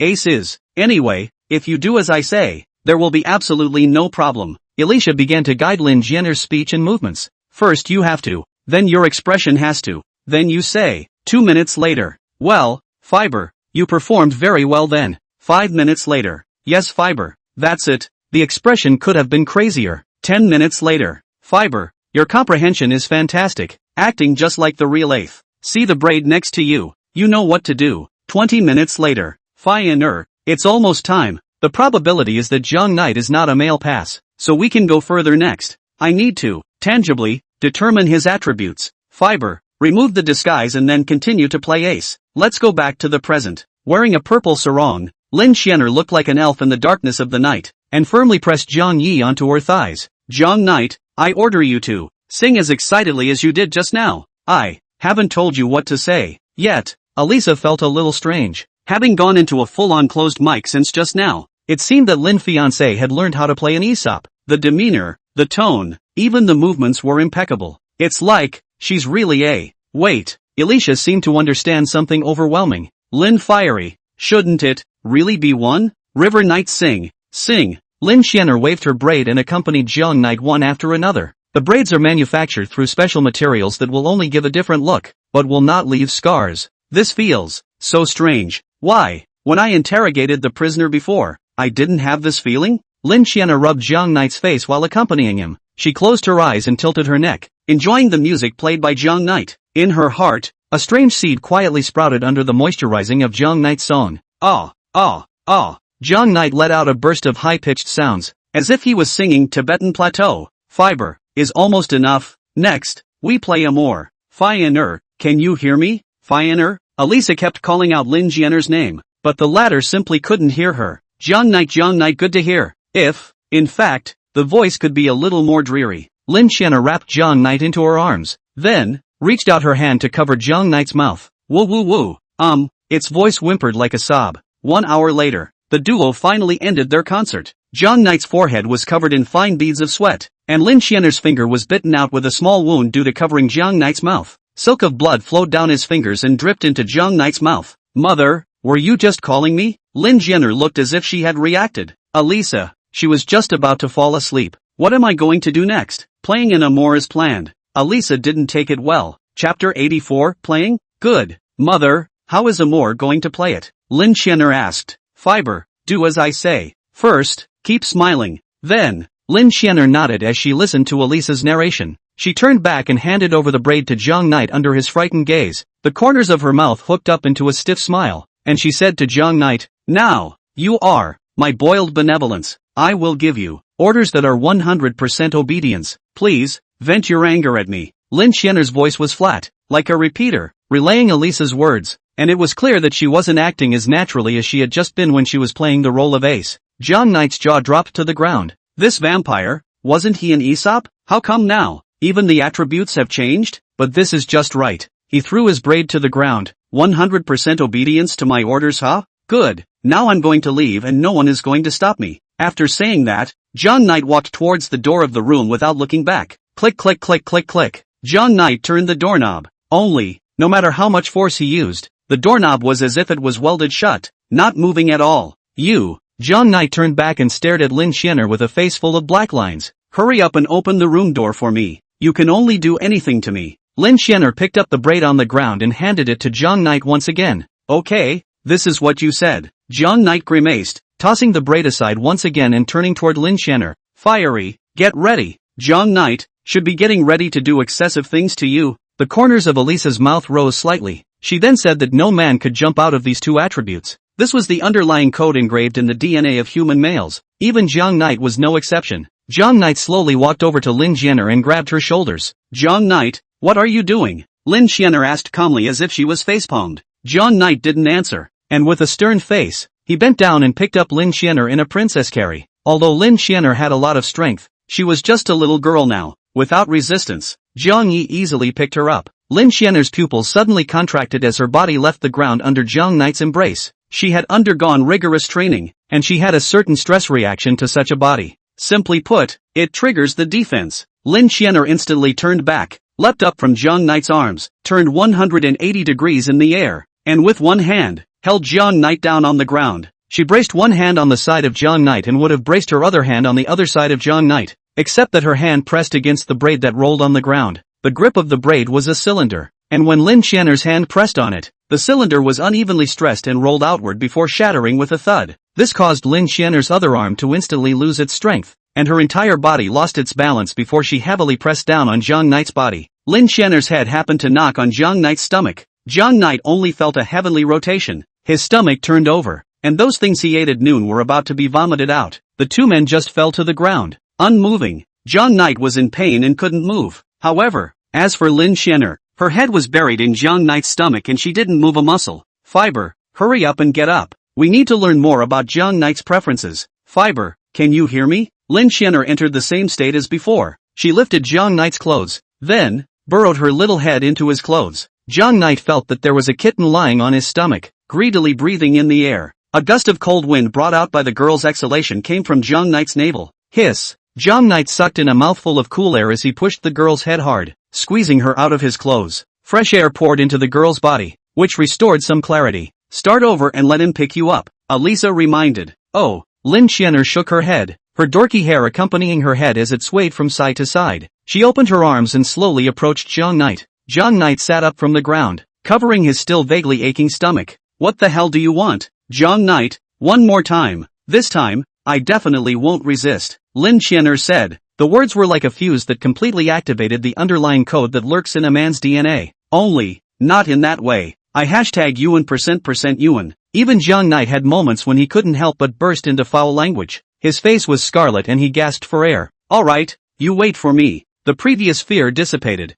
and now on the scene was Jiang Knight, who had been thoroughly red-warmed. Jiang Knight had just experienced physical as well as mental torture. Although Jiang Knight's body wasn't much of a problem, the damage wasn't highly insulting but extremely strong. If this vampire was scary looking, then Jiang Knight wouldn't be so red-warm. After all, human strength had its limits, and it was normal that he couldn't beat a vampire. However, this vampire happened to be a cute little loli that looked soft and weak. Thus, Jiang Knight ignited a man's instinctive desire to win. Jiang Knight stared at Lin Xianer in front of him and ignited his fighting spirit. Pick you up and do whatever you want to you, right? Jiang Knight gritted his teeth. Lin Xianer gulped as she looked straight at Jiang Ye's reddened cheeks. Good. Jiang Knight's eyes blazed, directly stepped forward, bent down, and picked up Lin Xianer by the waist. Well, Lin Xianer's body trembled, restraining her behavioral movements. Subduing the human who touched her had almost become Lin Xianer's instinctive reaction. Thus, when Jiang Knight picked her up by the waist, her body was trembling slightly, just like a frightened kitten. Jiang Knight was radiating hot air, and this hot air puffed onto Lin Xianer's cold face, causing Lin Xianer's face to be tinted with a hint of redness as well. In Lin Xianer's memory, it seemed like she had never been picked up like this before. Any human she touched had basically died by her hand. This feeling, so cozy, so wonderful. Lin Xianer's dull hair kept circling and sweeping across Jiang Knight's chest. Under Jiang Knight's body heat as well as his scent, Lin Xianer gradually adapted to Jiang Knight's embrace and lay quietly in his arms. Mother, What am I going to do next? Lin Xianer asked in a small voice. The corners of Elisa's mouth rose. John Knight will definitely do something very excessive to you next. You just need to follow your instinctive actions. Eliza was referring, of course, to that sort of thing. Seeing how John Knight is so excited about this, his attribute should be Aesop. Elisa thought that she had completely seen through this aspect of John Knight's preferences. Only, she didn't realize that John Knight was simply red hot. Before Lin Xianer could react, John Knight clamped Lin Xianer's legs under her armpits, her head facing forward, and rushed toward the gate. It's like those ancient TV dramas where the soldiers carry a huge log and storm the gates of the enemy city. ITM just can't find a good door-breaking tool. Ha ha ha ha ha. John Knight didn't have those strange and bizarre ideas. He now thought of only two things. The first thing is to ruthlessly educate this little lowly, and the second thing is to hurry up and leave this place and find Gu Chang. Chapter 85 Honey. It's clearly in there. He's going to? Elisa was directly dumbfounded when she saw this scene. This guy, is he really human? John Knight clipped Lin Xianer and rushed straight to the door of the room. The door to the room zoomed in and out of her vision, and it looked like her face was about to make a close contact with it. Following my instincts? Lin Xianer murmured. She closed her eyes and took a deep breath. John Knight's scent filled her body, and she once again began to tremble slightly. River Knight, I want to eat you up. Lin Xianer's body suddenly developed strength. Like a swimming snake, she slipped out from under John Knight's armpit, and after wandering around John Knight's body, she carried it behind John Knight's back like a small school bag. Before Jiang Knight could react, his neck was viciously bitten by Lin Xianer. Then, Lin Xianer's legs encircled his waist, and her slender waist suddenly exerted force. John Knight lost his balance and his body fell backward. Before Jiang Knight could land on the ground, Lin Xianer drove John Knight's body in a circle, and John Knight faced downwards, his forehead hitting the floor with a dull sound. Lin Xianer's eyes were closed, her throat constantly wriggling as Jiang Knight's blood gurgled down her graceful neck. Hurry up and come down. Jiang Knight reached out his hand, trying to push the girl on his back away. Only, he had just extended his hand. Both hands were clamped by Lin Xianer's thighs and firmly locked to the ground. Jiang Knight's consciousness gradually became disoriented, and he felt that the smooth and delicate skin of the girl's face and his neck were tightly stuck together. Perhaps out of instinct, Lin Xianer used her head and squeezed Jiang Knight's neck with all her might, itching to merge her entire head and Jiang Knight's neck into one. Fine, if you keep sucking, Jiang Knight won't be able to support himself, Elisa reminded loudly. Well, just like the previous times, Lin Xianer simply ignored Elisa. If this continues, Jiang Knight will die. Well, die. Lin Xianer opened her eyes slightly, and the frequency of her throat wriggling gradually slowed down and eventually stopped. With that, gurgling blood slowly flowed down from the contact between Lin Xianer's lips and Jiang Knight's neck. Jiang Knight, will he die? Lin Xianer's head buzzed. Jiang Knight is a human, so he'll definitely die. Elisa held her forehead. Lin Xianer raised her head, her dull hair drooping. I know. Don't let Jiang Knight die. She stuck out her tongue and licked the wound on Jiang Knight's neck. Soon, Jiang Knight's neck healed as if nothing had happened. You are enough. Jiang Knight Rare did not pass out. Just now he felt wonderful. His neck has 2 more holes. It should have been a very painful thing. Only, Lin Xianer was able to paralyze his senses, making Jiang Yu feel, inexplicably, comfortable in the midst of having his blood sucked. Knock, knock, knock. Just then there was a knock on the door of the room. Who is it? Lin Xianer drooped her eyelids and raised her head, full of reluctance to look at the door of the room. She got up from Jiang Knight's body and walked towards the door of the room. Knock knock. Shen Luoying knocked on the door. Honey, you're right in there, aren't you? Honey, I'll pick you up and take you home right away, and then I'll be with you. Ha ha ha ha. Shen Luoying had a weird smile on her face. Who is it? Came a voice full of reluctance from inside. I am not going to open the door. Hurry up. Gu Chang, I know you're in there. If you don't give me your darling again, then I will be very angry. Oh. Shen Luoying pressed her head against the door and closed her eyes, listening to the movement inside. Shen Luoying's eyes instantly glazed over, her entire body trembling with rage. Ha ha ha. Gu Chang, you're actually doing that kind of thing with your darling. What do you say? How many knives would be better for me to use to kill you in a moment? How about 100 cuts, 1,000 cuts, or 10,000 cuts? It doesn't matter, Gu Chang. I'm not afraid of trouble. Oh. Ha ha ha ha ha ha. Ha ha ha ha ha ha ha. Ha ha ha ha ha. Honey, I'm coming in. Oh. Shen Luoying was like a machine without reason, with a red light in her eyes, completely disregarding the fact that she was now wearing a short skirt. She raised her slender right leg above her head and aimed it at the door handle. A downward kick. Thunk dash. The doorknob was broken hard by the tremendous force. Her eyes scanned the inside of the room for a week, but froze in place. I say, this girl, are you ing sick? I'm constipated. Inside the toilet, a passerby who was squatting looked at Shen Luoying with frightened eyes. I mean, your darling pissed you off. You could have found some other way to vent. This is the men's restroom, and if you come in here indiscriminately, you're going to be treated like a pervert. Besides, you're going to pay for kicking the door handle of the private room just like that. Oh, the passerby was completely unable to tense up, and output a burst of output at Shen Luoying in a series of beads. There are too many slots to mention. Sis, hurry up and get out or I'm really going to call the police. Honey, you're obviously in here. Shen Luoying looked at the red dot on her cell phone that was close to her and mechanically cocked her head. Honey, it's right below you. Shen Luoying's eyes moved down. Hey, police uncle? There's a pervert here. Hurry up and arrest her. Yeah. This public restroom next to the Max Hotel. Shen Luoying's CPU smoked. Jiang Knight's positioning. How could it be in the toilet? Miss. The butler rushed in just in time. Miss, have you forgotten? This kind of locator, the statute of limitations is only 1 day. Because, the locator would go inside the toilet along with Jiang Knight's normal physiological activities. The locator, in fact, is in Jiang Knight's. Cough. This brother, our young lady, indeed a little perverted, but definitely not what you think. Spare the butler who was handy in business negotiations. At the moment, the in the face of this brother who was squatting in the pit, also do not know what to say. In short, the butler took advantage of the fact that Shen Luoying was doubting his life, gave Shen Luoying a hand knife, and then dragged the unconscious Shen Luoying out. I'm sorry brother. Chapter 86, Paradise Hidden in Darkness. Magic City. Inside a remote villa, a black Maybach hummed and drove into the parking lot inside the villa. Then a girl with white hair jerked open the car door and ran down. Qingxue. Xiao Qingxue's face overflowed with unrivaled excitement. I came to see you, sister? Xiao Qingxue appeared at the villa's stairway. Qingxue, you did great today. Oh. Xiao Qingxue rushed forward and forcefully stuffed Xiao Qingxue into her arms. We have practically given that little girl surnamed Shen a hard time. Guess she'll have to go back today and cry her eyes out. I reckon that it won't be long before Jiang Knight will be yours. It's that warlord behind her. I don't know who it is. I have to say, it's a bit of a level. Xiao Qingxue recalled. Well, Xiao Qingxue had a sweet smile on her face. Sister, I believe in you. Xiao Qingxue reached out her hand, wanting to touch her sister's lovely face, but the moment her eyes met Xiao Qingxue, Xiao Qingxue froze slightly. Qingxue, why are you crying? No, sister. Xiao Qingxue took a deep breath, adjusted herself, and said, I can't wait to be happy after giving Shen Luoying a hard time today. I just got a little too excited. Yes, that's right. Xiao Qingxue cocked her head and smiled at her sister.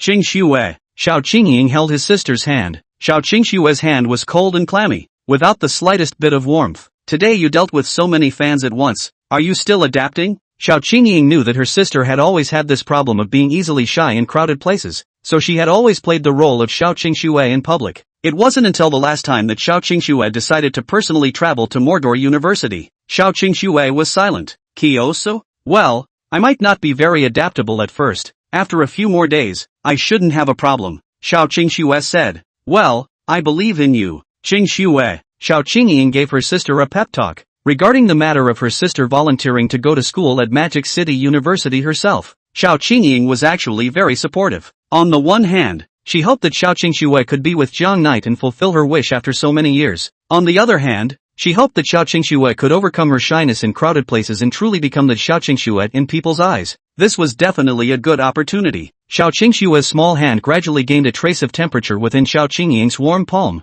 Qingxue, don't be afraid. Those fans are all people who love Qingxue. Oh, the same goes for River Knight. There's no need to put too much pressure on yourself. When you're in school, you're a student. And it's okay even if you're not as perfect as your fans think you are. What they like has always been Qingxue. Oh. Xiao Qingxue thought that her sister had given herself too much pressure by coming into contact with so many fans for the first time. We have to keep working hard tomorrow. Oh, maybe, tomorrow, Jiang Knight can like you. Xiao Qingxue patted her sister's shoulder. Well, sister, I'll be cheering. Xiao Qingxue stretched out her other hand and gave herself a cheering gesture. Good, then may we have a good day tomorrow. Working together. After the two sisters simply chatted for a while, Xiao Qingxue had to leave beforehand. On the company side, there were still a lot of things waiting for her to do. Under Xiao Qingxue's watchful eye, the ink-black Maybach disappeared into the night. Xiao Qingxue returned to the room. Then, she drew the curtains and turned on one of the bedside lamps inside her bedroom. A few crystal-clear teardrops swirled from within her eyes and then slowly flowed down. At the end of the day, she was nearing her limit.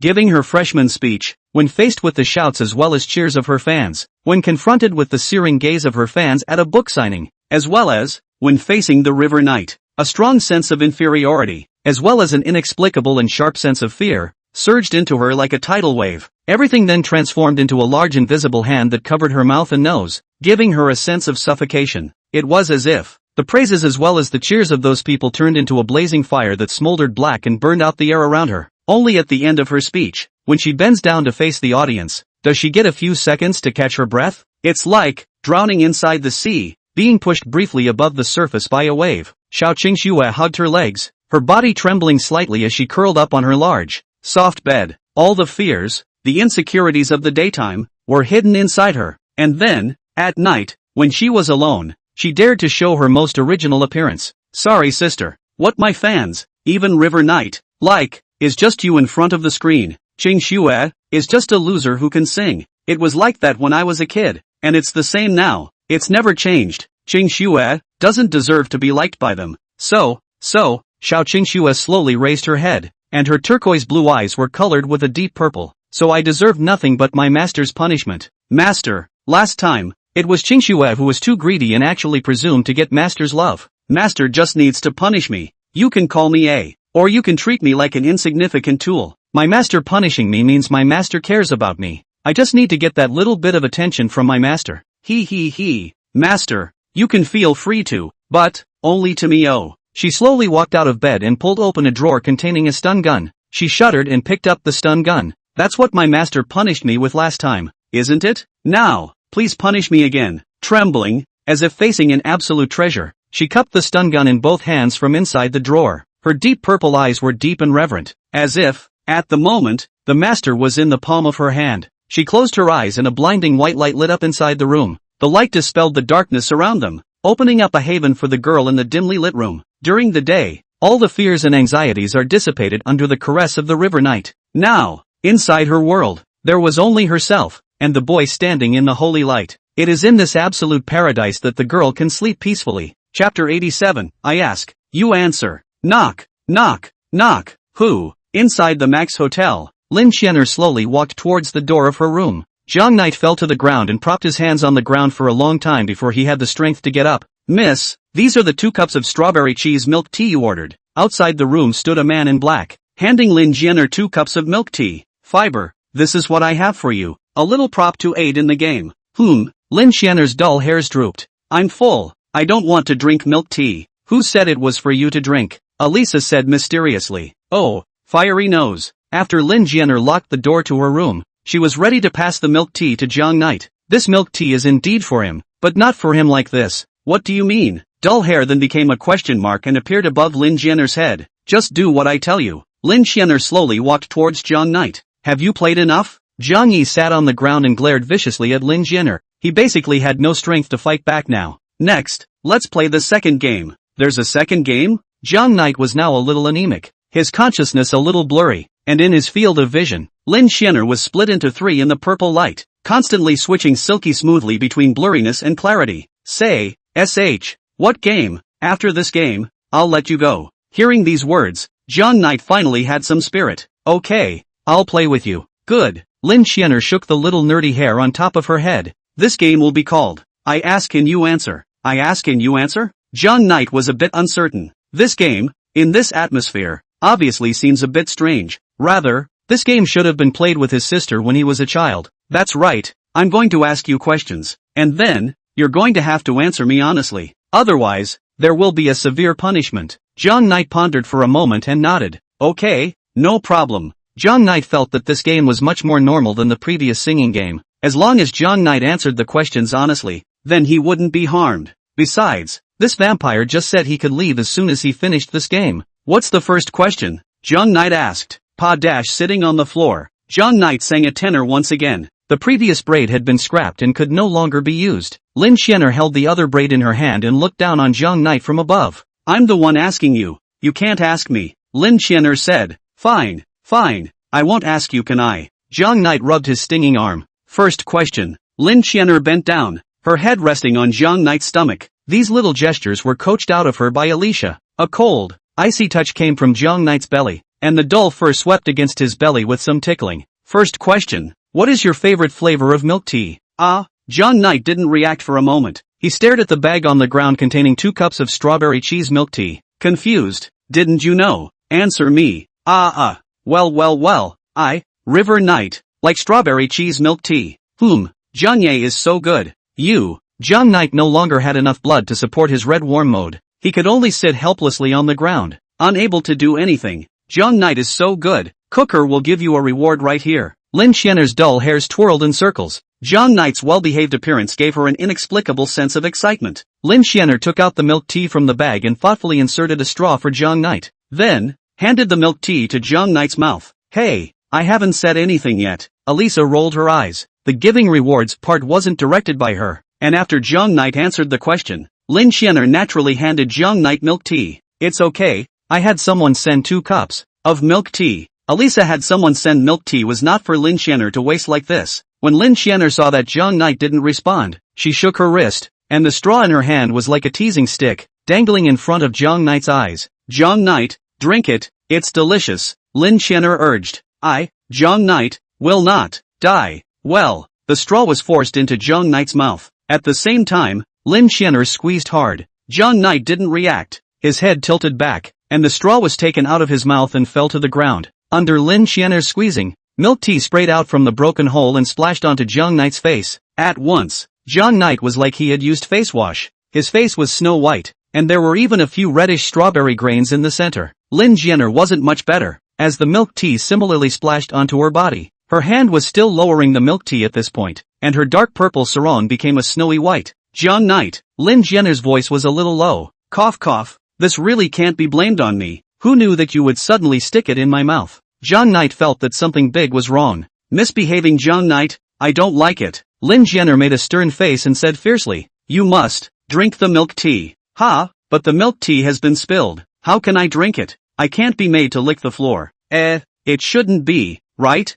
John Knight blinked innocently towards Lin Xianer. I admit, there's a part of my pot in this, but I shouldn't be guilty of that. Lin Xianer sat on her knees, a bit dumbfounded, as if she was thinking about John Knight's words. She then nodded. Since John Knight knows he's wrong, I won't let John Knight lick the floor. Phew. John Knight let out a sigh of relief. So, let me help John Knight drink the milk tea. Lin Xianer touched a handful of milk tea on her skirt and spread it evenly on her small white hand. Then she stretched out her hand and fed the milk tea, along with its carrier, to John Knight while John Knight wasn't paying attention. Woo. River Knight, is it good? Woo. If you think it tastes good, it's fun to cook it. Cooker reward you a little more. 5 minutes later, John Yu finished the cup of his favorite strawberry cheese milk tea. John Knight, let's continue playing the game. If you don't answer my question correctly this time, the punishment will be even worse than just now.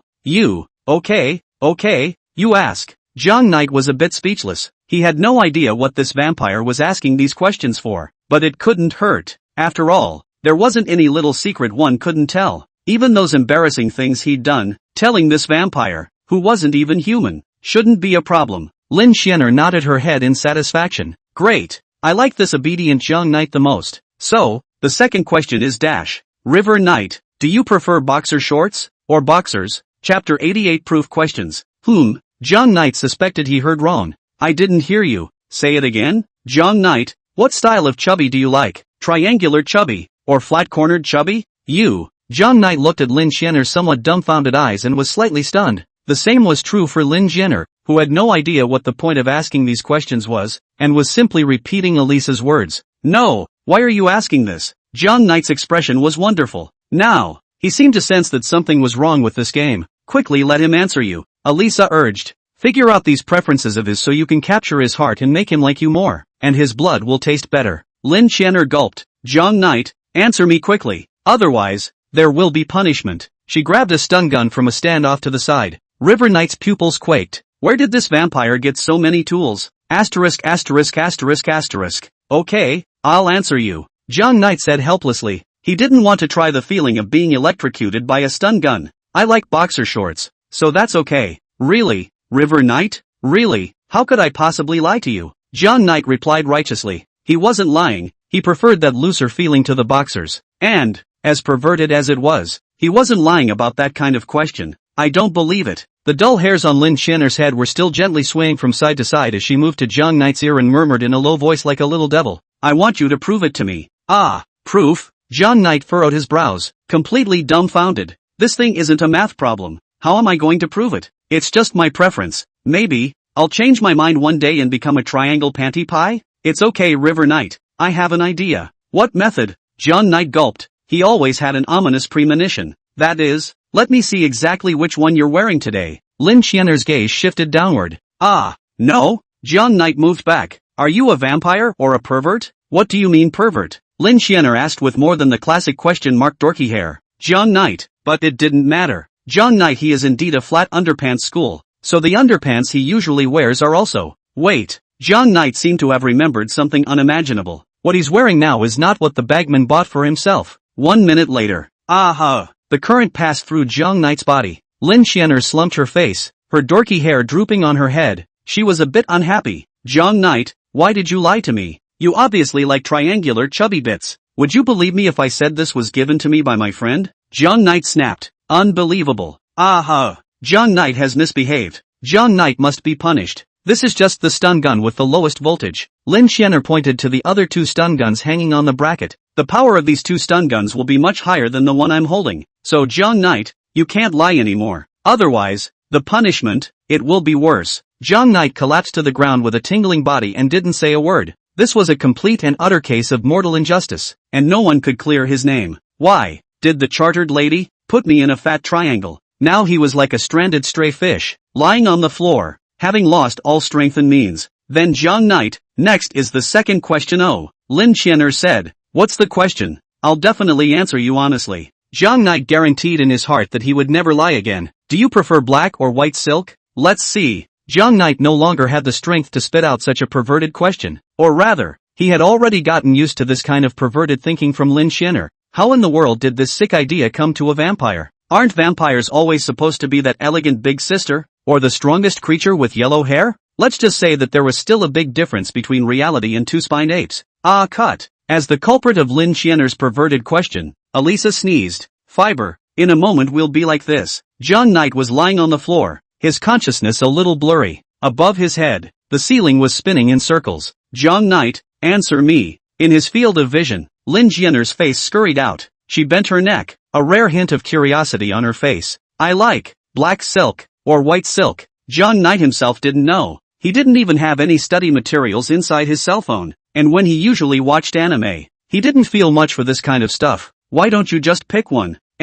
Black silk, I guess. Jiang Knight replied. Oh, Lin Xianer's dull hairs twirled. Prove it. Jiang Knight, how do I prove this? Jiang Knight really wants to be speechless. His eyes are godless and his consciousness is disoriented. I don't wear stockings. It doesn't matter. Oh, I can wear it for you. Lin Xianer turned back to the pile of gadgets next to her and yanked out a black silk and a white silk from the pile of gadgets next to her, and somewhat clumsily put them on her legs. Well, Jiang Knight, is it worn like this? I haven't worn it before. Lin Xianer sent her little feet to Jiang Knight. Ah, yes, that's it.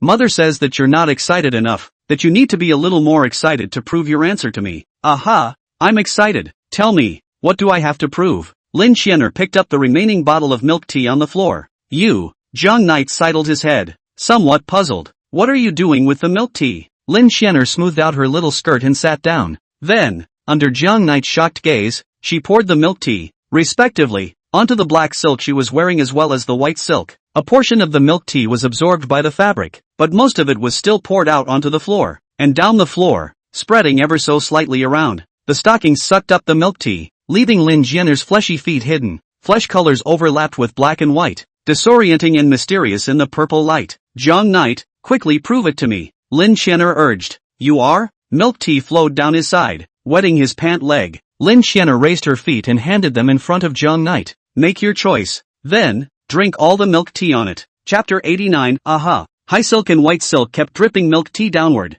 blending with the white water spread on the ground. Strawberry grains stuck to Lin Xianer's legs, adding some other colors to the black and white, making it seem less monotonous. Jiang Knight's eyes widened in horror and his mouth closed. Lin Xianer cocked her head in confusion when she saw that Jiang Yi didn't make a move. Jiang Knight, quickly prove it to me. Don't you like black silk? Facing the black silk jade foot that was close to his cheek, Jiang Knight's head kept tilting back. Like, avoiding a very scary thing. This guy really isn't human, is he? Elisa grimaced. How can that be? I should have already learned about all the interests of human males, but this boy actually. She specially designed this game with the purpose of understanding Jiang Knight's sexual interests and hobbies, so that the relationship between Jiang Knight and Lin Jianer could be further developed. Under her conception, no man could refuse this sweet atmosphere, and Jiang Knight should be like a hungry wolf seeing a roasted leg of lamb, munching on it. Only, Jiang Yi gritted his teeth and turned his head to the side, unwilling to let go even though Lin Jianer had already put her jade foot to his mouth. It's not possible, is it, that this boy isn't interested in such things? Elisa suspected. Jiang Knight, why did you refuse? Lin Jianer was a bit unhappy. Well this. Jiang Knight's CPU ran wildly, and finally, he came up with a good wording. Because, I've had 2 cups of milk tea today, and I'm a little tired of drinking it. Jiang Knight looked at his eyes and nose, so it has nothing to do with black silk and white silk. This way Lin Jianer tilted her head and fell into thought. Jiang Knight breathed a sigh of relief. This kind of argument could dump all the pots on milk tea. In that case, it wasn't that he, Jiang Knight, didn't like Heisher, but simply didn't want to drink milk tea anymore. Well, I have an idea. Lin Jianer stretched out a finger, a flash of excitement in her eyes. Way? What way? Jiang Knight just doesn't like milk tea anymore, but I have something better to drink to reward Jiang Knight with. Lin Jianer's dull hair branched out. What? Jiang Knight surveyed around the room. You mean get a bottle of Joe's Nest coffee? I'm sorry, I'm not a big coffee drinker either. Other than that, Jiang Knight never saw anything to drink. The drink is not in my room. Lin Jianer leaned down, a trace of scarlet coloring her originally expressionless face. It's in my body. Jiang Knight froze in place for an instant, and then, as if he had thought of something, his sweaty hairs stood on end. Earlier, certain bad memories came flooding back to him. Without waiting for Jiang Knight to break free from his own rambling thoughts, Lin Jianer pulled out a dagger from somewhere and held it in her hand. The dagger was illuminated by the purple light, emitting a chilling purple aura. The moment he saw the dagger, Jiang Knight shrank backward. You stay away. Don't be afraid, Jiang Knight. This is not used to punish Jiang Knight. So, are you going to? That's right. Jiang Knight is so smart. Clever River Knight. Needs a good reward from the cook yet. Jiang Knight closed his eyes in despair. He didn't have any strength left to resist. Supporting himself until now and still keeping his mind clear was already a miracle.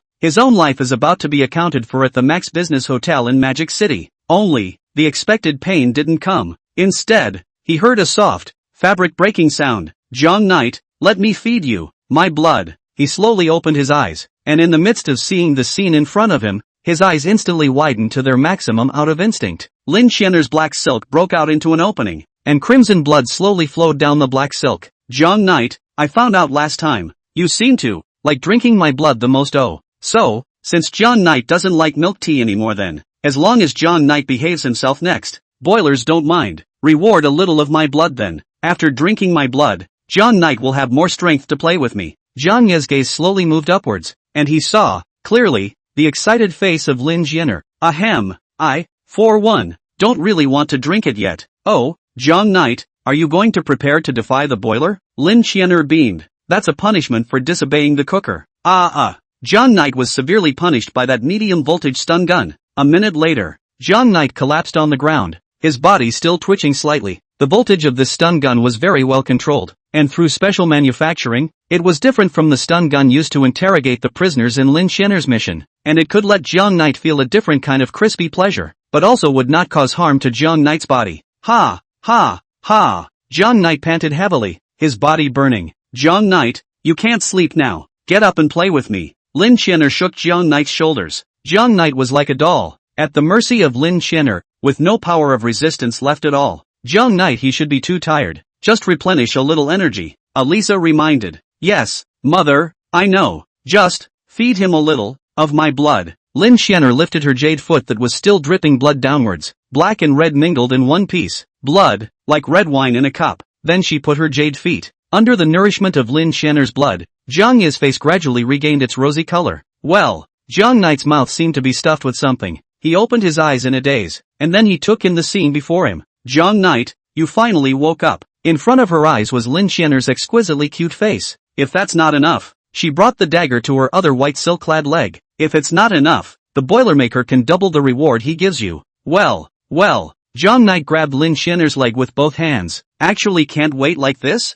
Jiang Knight is so greedy. but the cook is very happy. She exerted force with one leg, and then, Jiang Knight's entire mouth was filled. The blood flowed down Jiang Knight's throat without his permission. Well, Jiang Knight's body began to convulse once again. Don't be in a hurry, Jiang Knight, it'll be over soon. Soon. A deep red mark was left on Lin Xianer's white silk. I'm so happy about Jiang Knight. If you like my blood, does that mean you like me? If you like me, Cooker is very happy. Lin Xianer's dull hair kept shaking, so the Boilermakers can give you much more. Chapter 90 The Way of Redemption. The ice cream was getting closer and closer to him in Jiang Knight's line of sight. The chocolate ice cream that had been stuffed in his mouth plummeted downward, bringing his tongue into intimate contact with the floor of his mouth. The move also provided a place for the white ice cream to be added. Seeing that, Jiang Knight was about to eat 2 ice creams at the same time. His blood was almost back, and his face was starting to look rosy again. Jiang Knight's eyes glared as his head shook from side to side, veins exposed on his neck as he desperately resisted. The white ice cream was close at hand, and it wouldn't be long before it melted in one's mouth along with the chocolate ice cream. Within these few short seconds,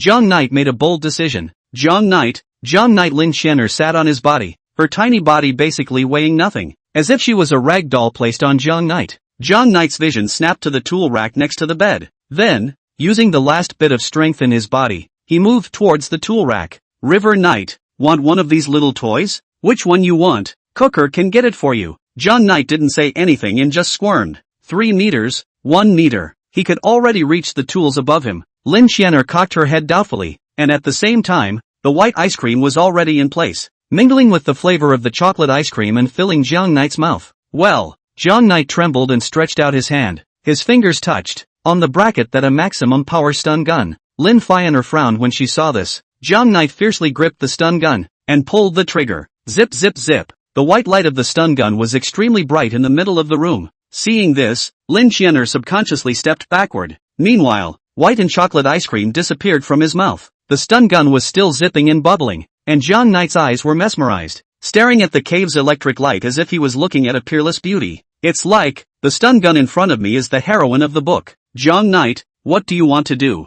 Lin Xianer stood up and looked vigilantly at the stun gun in Jiang Knight's hand. She didn't stop Jiang Knight from getting the stun gun in the first place, mainly because she thought that Jiang Knight would take some small props related to the game, and she didn't expect that his target was so clear, which was hanging on the tool rack, the most powerful stun gun. The stun gun was about as powerful as the ones she normally used on missions, and it only took 1 hit to bring a person down. No exceptions. This stun gun was originally placed here by Lin Xianer to scare Zhang Yi, and even if Zhang Yi was dishonest again, she didn't intend to use this stun gun. But now, this stun gun came into Jiang Knight's hands. Good boy Jiang Knight, put the stun gun down, Lin Xianer said. Jiang Knight acted as if he didn't hear it. His pupils were like earthquakes, and he clenched his teeth as if he was doing some sort of struggle. Is Jiang Knight trying to use this stun gun against me? Lin Xianer said dully. It's no use Anya. This level of electric shock has no effect on me. Lin Xianer, as a blood, was still an executor, and her physique was different from that of an ordinary human. This stun gun, at most, slowed her movements for a second or two.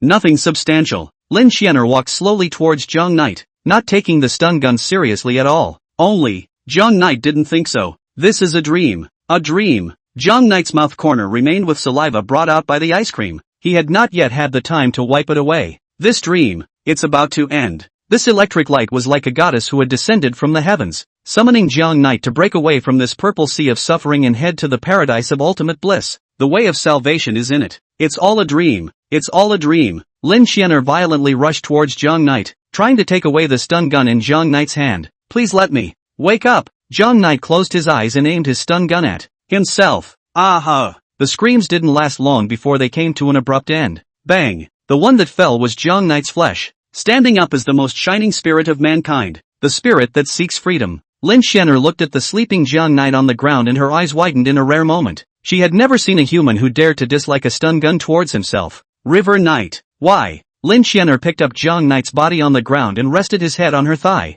Jiang Knight didn't reply, and he had a faint smile on his face. Mother. Jiang Knight, why is he smiling? Lin Xianer didn't understand, her dull hair forming a question mark. Obviously the feeling of being hit by a stun gun of this power is painful. Although Lin Xianer wouldn't be able to do anything with the stun gun, even she didn't want to experience the feeling of being swept all over her body by an electric current. However, Jiang Knight laughed. I don't know. Alisa was also confused. He had never seen a human like this before, and in their eyes, Zhang Knight was like Luo Jue in the eyes of the four-body people in the Four Bodies novel, with no behavioral logic to speak of at all. Oh, I see. Alisa nodded. Zhang Knight he might be an amour, but what he did before, fiber, you can't be fooled by his previous behavior. Adoration has its own preferences. He may not like braids, but that doesn't mean he doesn't like other tools. So that's what you mean, mother. Exactly. Alisa nodded. He's an admirer of stun guns. I understand, mother. Lin Qian'er stroked Zhang Knight's face. Her voice was soft as if she was lulling a child to sleep.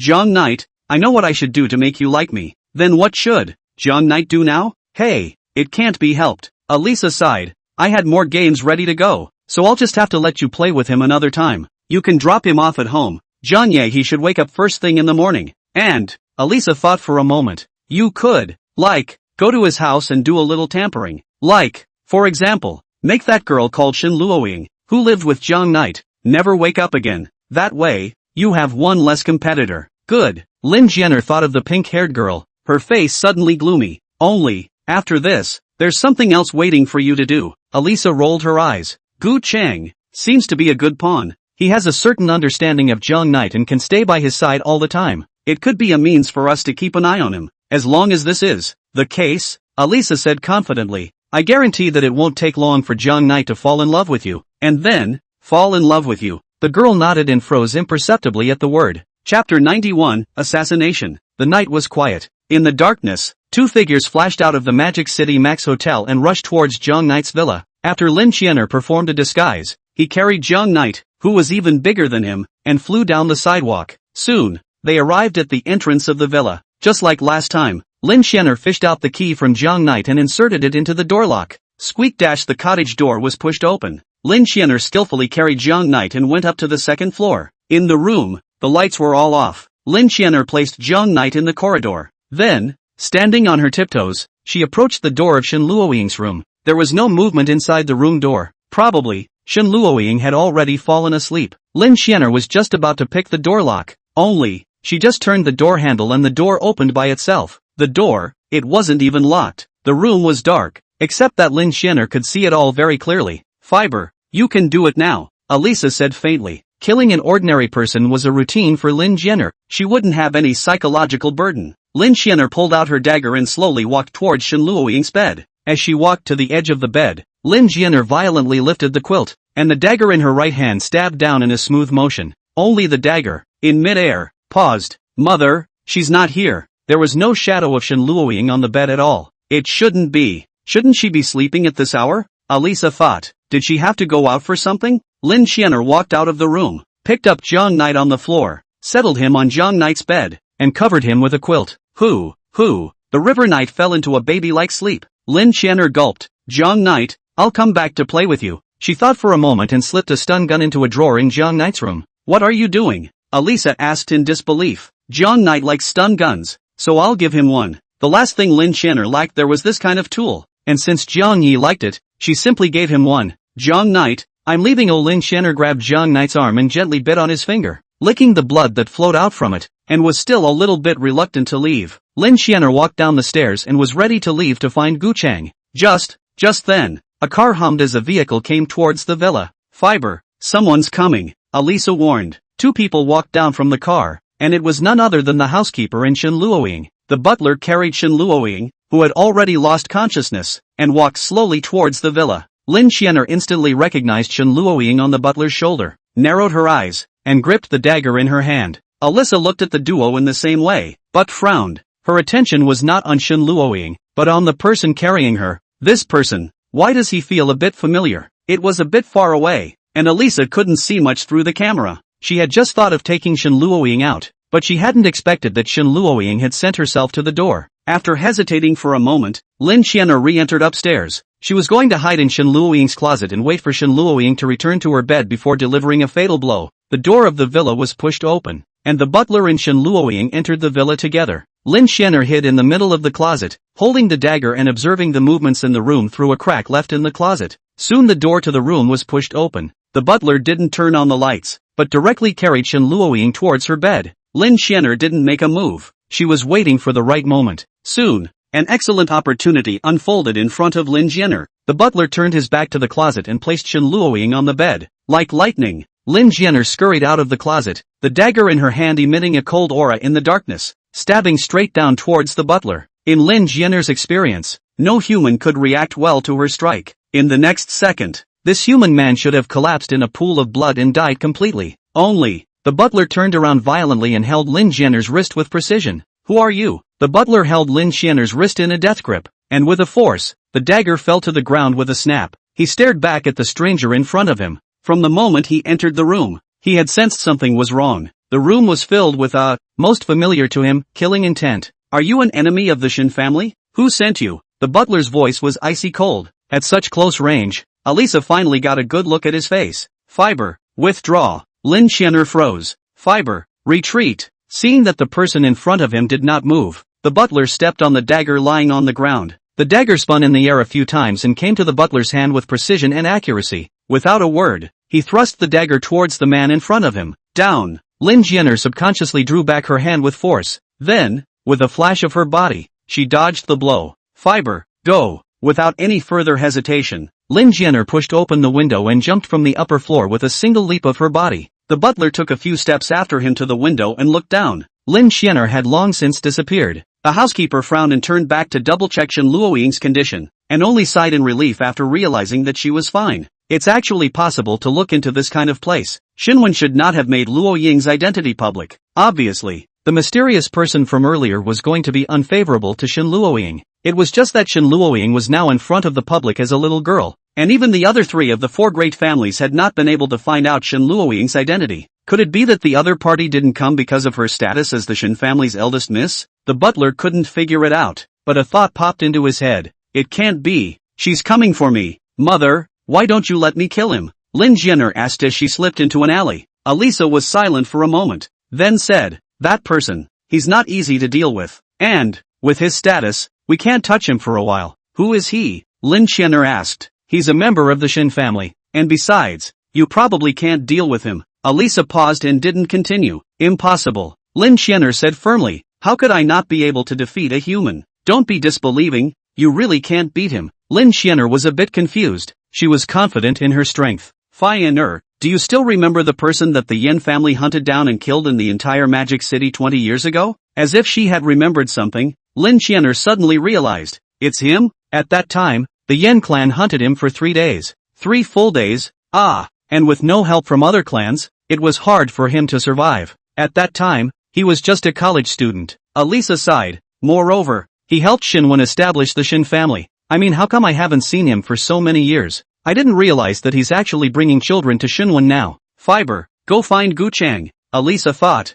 As for this little girl from the Shen family, we can only find another chance to settle it next time. Chapter 92. Late at night, there were almost no pedestrians left in the Magic City University. An old toilet in a remote location somewhere. The light hit the gray walls through the leaves, leaving splotches of shadow. At a certain point, the spots caused by the light suddenly disappear and suddenly reappear. A figure flashed sharply and entered the restroom. So hungry, so hungry. Gucheng narrowed his eyes and wore a pair of shackles on his hands, the other end of which was firmly locked to the wall. He had been inside this toilet for half a day and hadn't eaten dinner until now. Gulp. His stomach growled uncontrollably. After Lin Jianer knocked Gucheng out, she locked him in a private room in the restroom. When Gucheng woke up, he realized that all his clothes had been stripped away. Now he suffered from hunger and thirst while being frozen to the ground. He knew that the man who had knocked himself out had probably dressed up as himself. Although, he didn't know why someone would do it to himself. Although his own family lived in Magic City, his financial condition was actually not good. Even his house was rented. It was reasonable to say that there were so many rich classmates inside the Magic City University. So how could that person be fixated on himself? The more he thought about it, the more confused he became. The more he thought about it, the sleepier he became. He would have loved to just fall asleep. But, under such harsh conditions, he simply couldn't. Where's Brother Knight? He must be anxious if he can't find me. Why hasn't he come to my rescue? Gu Cheng's consciousness gradually started to become blurry, as if he was going to faint in the next second. Wow! A pot of cold water was poured over his head. Gu Cheng was startled and instantly came to his senses. He raised his head, drooping his eyelids, and looked at the female classmate in front of him. Lin Jianer once again made a disguise and dressed up as her previous appearance. What the hell did you do? Gu Cheng asked breathlessly. Gu Cheng, I need your help, Lin Xianer said faintly. Gu Chang did not directly refuse. This person in front of him had pretended to be himself before, and now he was saying that he needed his help. It was obvious that he was not here to blackmail money, but had other purposes. His mind was clearer now that he'd been doused with a tub of cold water. His own life and death were in the hands of the person in front of him, and he didn't dare to act rashly. Tell me, what favor do you want me to do? Lin Xianer didn't bend the rules and got straight to the point. I want you to help me monitor Jiang Knight. Brother Knight? Gu Chang froze, then sank his face. What are you going to do to Brother Knight? You don't need to know. Lin Xianer didn't answer. If you're going to turn on Knight, I'm sorry I can't oblige you. Don't worry, Jiang Knight will be fine. I won't do anything to him. Lin Xianer replied. Why should I trust you? Aha! A bolt of electricity flashed through the restroom. You. Gu Chang breathed heavily and jerked his arm so hard that the shackles made a sound of metal clashing as he yanked on them. I am not going to betray Knight. Aha! Kill me if you can. Lin Xianer frowned slightly. Why were there all the strange humans around Jiang Knight? First Jiang Knight himself, then Miss Shen and her housekeeper by his side, then this brother of his. Gu Chang, is there not a single normal person? Looking at the wood in front of her that wasn't even afraid of death, Lin Xianer could only take out her usual routine of interrogating prisoners. You won't kill me, right, because I'm still useful to you. Gu Chang was still talking to himself. Lin Xianer sank her face. She indeed did not dare to do anything to Gu Chang right now, not to mention the fact that he needed to utilize him. If Jiang Knight knew about it, such a move would also alert the snakes. How should one threaten someone who was not even afraid of death? Lin Xianer thought about it and decided to pull out the same routine she had used to interrogate the prisoner before. Gu Chang, graduated from XXXX. Your father is a businessman, while your mother is a full-time housewife,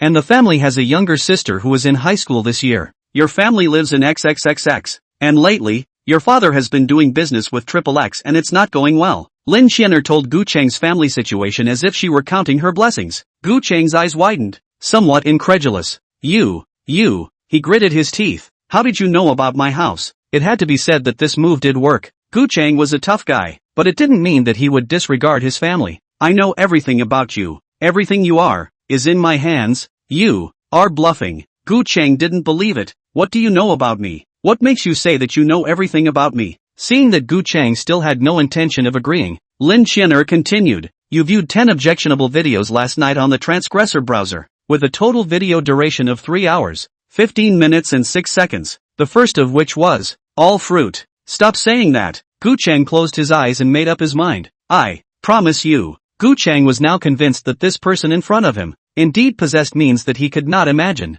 I can help you spy on Jiang Knight, but you can't do anything to my family. Yes, Lin Xianer faintly said. If you do well, that business deal of your father's can be negotiated right away. But if you don't do a good job, said Lin Xianer, I'll put your browsing record on the electronic display in the EEO Mall in Mordor for all the people in Mordor to watch. Gu Chang gritted his teeth, but there was nothing he could do about it as people were chopping the knife and I was the fish. Say, what do you need me to do? Gu Chang gave in. Lin Xianer pulled out a camera and headphones, put them on and approached Jiang Knight. Then I'll tell you what you should do. If you dare to do irrelevant things, don't say any more. I know. Gu Chang simply couldn't imagine that image described by Lin Xianer. If his browsing history was really displayed on top of the public screen, then there would be no way for him to survive on Earth. Then I wish us good cooperation. Lin Xianer unlocked Gu Chang's shackles. Happy cooperation. Gu Chang agreed breathlessly. When he looked up again, the girl in front of him had already disappeared. Chapter 93, Carrot and Egg Cake. How many mornings? As always, Jiang Knight felt that ever since he came to the Magic City, he hadn't lived a day of normal life, either wandering between life and death, or all sorts of anticlimactic events. Mordor, it's horrible. Last night, he also had a nightmare. In his dream, his good brother Gu Chang suddenly turned into a lowly vampire, and then, played all kinds of perverted games with her in the middle of the room. Luckily, the dream woke up. I'm still alive. Jiang Knight reached out his hand and touched himself. Fortunately, the head was still there and the body was still there. He pulled out his cell phone and sent a message to Gu Chang. Gu Chang, still alive? Son, great. Gu Chang is still alive. Everything yesterday was a dream. As usual, Jiang Yi climbed up and went to tell Shen Luoying to get up. Today was the day that classes officially started at Magic City University, and Jiang Yu didn't want to be late. He knocked on the door of the room. Shen Luoying did not respond. He directly pushed the door and entered. The door was unlocked. Shen Luoying was lying on the bed, breathing steadily, still sleeping. Landlady, get up. As soon as Jiang Knight lifted the covers, cold wind poured into Shen Luoying's comforter, causing her to jerk her eyes open. Landlady, didn't you sleep well? Why are the dark circles under your eyes so heavy? Shen Luoying was a bit confused when she saw Jiang Knight next to her, blinking her big, mesmerized eyes. River Knight, wake up chartered wife. Good to have class today. Jiang Knight saw Shen Luoying waking up, so he walked out of the room and went to make breakfast for the two of them. Well, Shen Luoying sat on the bed for a long time before regaining consciousness. Didn't Jiang Knight go to Gu Cheng's house to play yesterday? Why did he come back? Shen Luoying felt a bit of a headache. Yesterday she was walking on the campus path and then, she couldn't remember what happened behind her. What the hell happened? Shen Luoying had forgotten all about the incident yesterday when she forced her way into the men's restroom and broke the doorknob of the toilet booth with a dry foot. Only, thinking about it, she seemed to remember something more important. I also had to install a miniature locator for Jiang Knight today. Jiang Knight had already gone downstairs to cook, so the plan to hide the locator inside breakfast wouldn't work. After Shen Luoying got dressed, she went downstairs and quietly slipped to the kitchen door. Jiang Knight locked the kitchen door, so Shen Luoying couldn't get in. Jiang Knight, Shen Luoying thought for a moment and said, I haven't given you the album I went to the book signing yesterday. It's fine, just put it inside my room. Thank you. Shen Luoying clenched her fists and added, I also helped you win the hidden model album. Oh, put it together at. Wait, what did you say? River Knight pushed the kitchen door open violently. Ahem, I won the hidden model album for you. Shen Luoying pinched the corner of her skirt with a look of full reluctance. Seriously, chartered lady, don't lie to me. Jiang Knight stepped forward and shook Shen Luoying's shoulders. Charters, are you really not lying to me? Shen Luoying didn't say anything. Charters, did you stay up late again last night? Look, your eyes are red. I'm going to go check out the hidden models album. Breakfast is ready, so help me serve it out for a bit. Jiang Knight ran up the stairs. Honey, why so happy? This is merely a small gift from Xiao Qingxue to you. My dear likes listening to Xiao Qingxue sing so much. Then I, for one, will make you an octave box. Shen Luoying walked into the kitchen and swept her eyes over the bottles and jars on the table, finally choosing a small jar labeled salt. This jar was placed in a small, inconspicuous corner of the tabletop, and Jiang Knight didn't notice it. The salt he used was also from another large jar. Just as the label says, this little jar was filled with salt. Only, the butler had added a small amount of microlocator to the large amount of salt in order to prepare it secondhand. This miniature locator has the same punishment function as the first generation locator. As long as Jiang Knight eats the salt, then Shen Luoying clicks the punishment button. Jiang Knight's body will be swept by just the right amount of electricity, like an octave box, singing a beautiful song. Honey, your breakfast might be that little bit more salty than usual. It shouldn't matter. Shen Luoying stared at the serving of carrot and egg pancakes and stuck the jar over. My dear, if you want to blame, you have to blame that abominable Xiao Qingxue. Shen Luoying gritted her teeth, and salt grains drifted down like snowflakes with the movements of her hands. It's not enough. It's not enough. Shen Luoying added another small amount of salt toward Jiang Knight's porridge. Just then, Jiang Knight's voice came down from upstairs. WC Charters, it really is a hidden model album. I love you. Shen Luoying captured the keyword. Pop! The salt shaker fell on the carrot and egg pancakes, and the grains of salt poured out of the shaker like running water, making a small mountain on top of the carrot and egg pancakes. Honey said, love me? Shen Luoying's gaze gradually regained clarity. She looked at the salt shaker that had been poured over the carrot omelette and froze in place. What have I done? I'm coming down. Mr. Chartered, I'm coming down. Did you serve breakfast? Oh, just wait a minute. It'll just take a second. Shen Luoying hurriedly held the jar in place and used her hand to wipe away the mountain of salt on the carrot and egg pancake. Now, this carrot and egg pancake is much more normal, or at least it looks that way. Shen Luoying held the omelette for the two of them and sat down at the table with Jiang Knight. The young girl didn't blush and handed the carrot and egg pancake to Jiang Knight. Charters, this is for you to eat. Jiang Knight said. Ah, for me? You need to eat a little more carrots since your eyes are full of blood inside these days. This is what I prepared specially for you. Shen Luoying looked at Jiang Knight dumbfounded. And don't you love carrots? Eat them, they won't be good when they get cold in the winter. Jiang Knight, Shen Luoying's eyes flashed with tears. Did not expect. Jiang Knight still remembered. He loved to eat carrots this matter. Thank you, Jiang Knight. The love brain completely overcame Shen Luoying's reasoning. And, she was in that strange state when she had just spread the salt. This resulted in that she seemed to have forgotten something important. She whimpered and ate a whole carrot egg cake. Did I put too much salt? This porridge seems a bit salty. Jiang Knight frowned, but didn't think much about it. After all, putting too much salt is a normal thing. The two men cleaned up this dark breakfast and then moved off to school. Master, why are you again? Jiang Knight doubted that this was the only cab driver in the neighborhood. Young man, that means we're meant to be, the butler said. Ahem. He coughed twice in a small voice. Miss, remember our goal for today? Well, I know. On the other side, on a black Maybach, Xiao Qingxue said to Xiao Qingxue, who was sitting in the back seat. Qingxue, remember our plan for today. Aha. Xiao Qingxue squeezed her small fists. Crouching Dragon Phoenix, Miss/Qingxue, today, you must become Jiang Knight's tablemate. Chapter 94, The Social Hand. Speaking of which, landlady, why are we in the same class again? Jiang Knight and Shen Luoying got out of the car together. What's wrong? Isn't it good to be in the same class as me? Shen Luoying watched her eyes and nose. Well, just feels like it's just too much of a coincidence. The two walked up to a bulletin board. Let's see. Our classroom is at. Oh, found it. B12. B12? This student is from B12? The few students around him cast envious gazes when they heard Jiang Knight's words.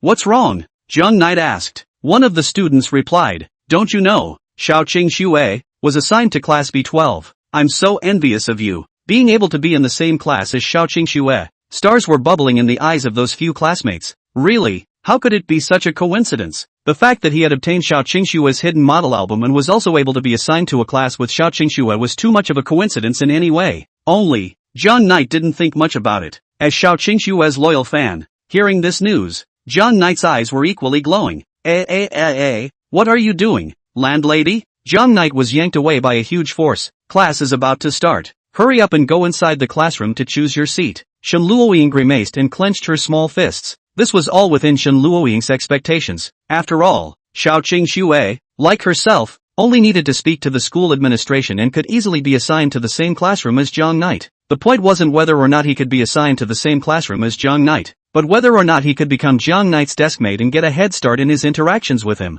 Seat selection at Mordor University is different than in high school, where it's mostly about academic performance and then seat selection. And in college it's all about a first come, first served. Shen Luoying wanted to directly take the seat next to Jiang Knight before Xiao Qingxue arrived. Only, the Jiang Knight duo hadn't even entered the classroom yet. They were blocked by a burst of people. Outside the B12 classroom, it was surrounded by Xiao Qingxue's fans as well as a crowd of eaters. What's going on? Jiang Knight stood on her tiptoes and looked inside the classroom. A figure wearing a black dress quietly sitting in the last row of the classroom. The breeze whipped through her white hair, the turquoise blue pupils of her eyes like the whirlpools of the deep sea, with the warmth of the winter sun, embellishing her with a quiet and mysterious. She was surrounded by the students of her class, who chatted with Xiao Qingxue in the east and in the west. The latter had a faint smile on his face as he responded to their questions. The classroom was a cacophony of noise both inside and out. Dude, move over, we're in this class. Jiang Knight and Shen Luoying were struggling to weave in and out of the crowd,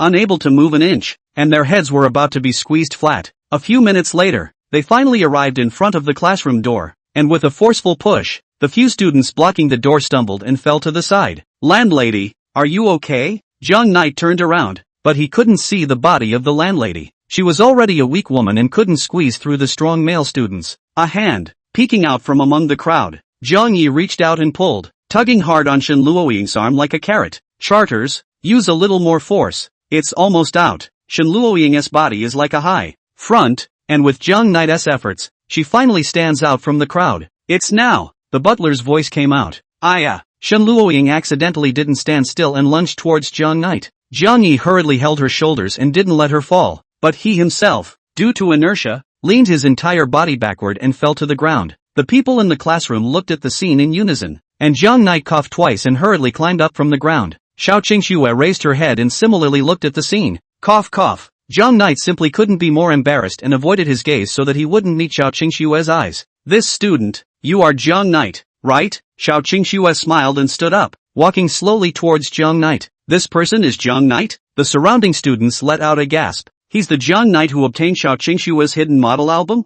Jiang Knight was a bit shocked and puzzled at the same time. I'm Jiang Knight, do you recognize me? Xiao Qingxue pointed at Shen Luoying beside him. I'm very impressed.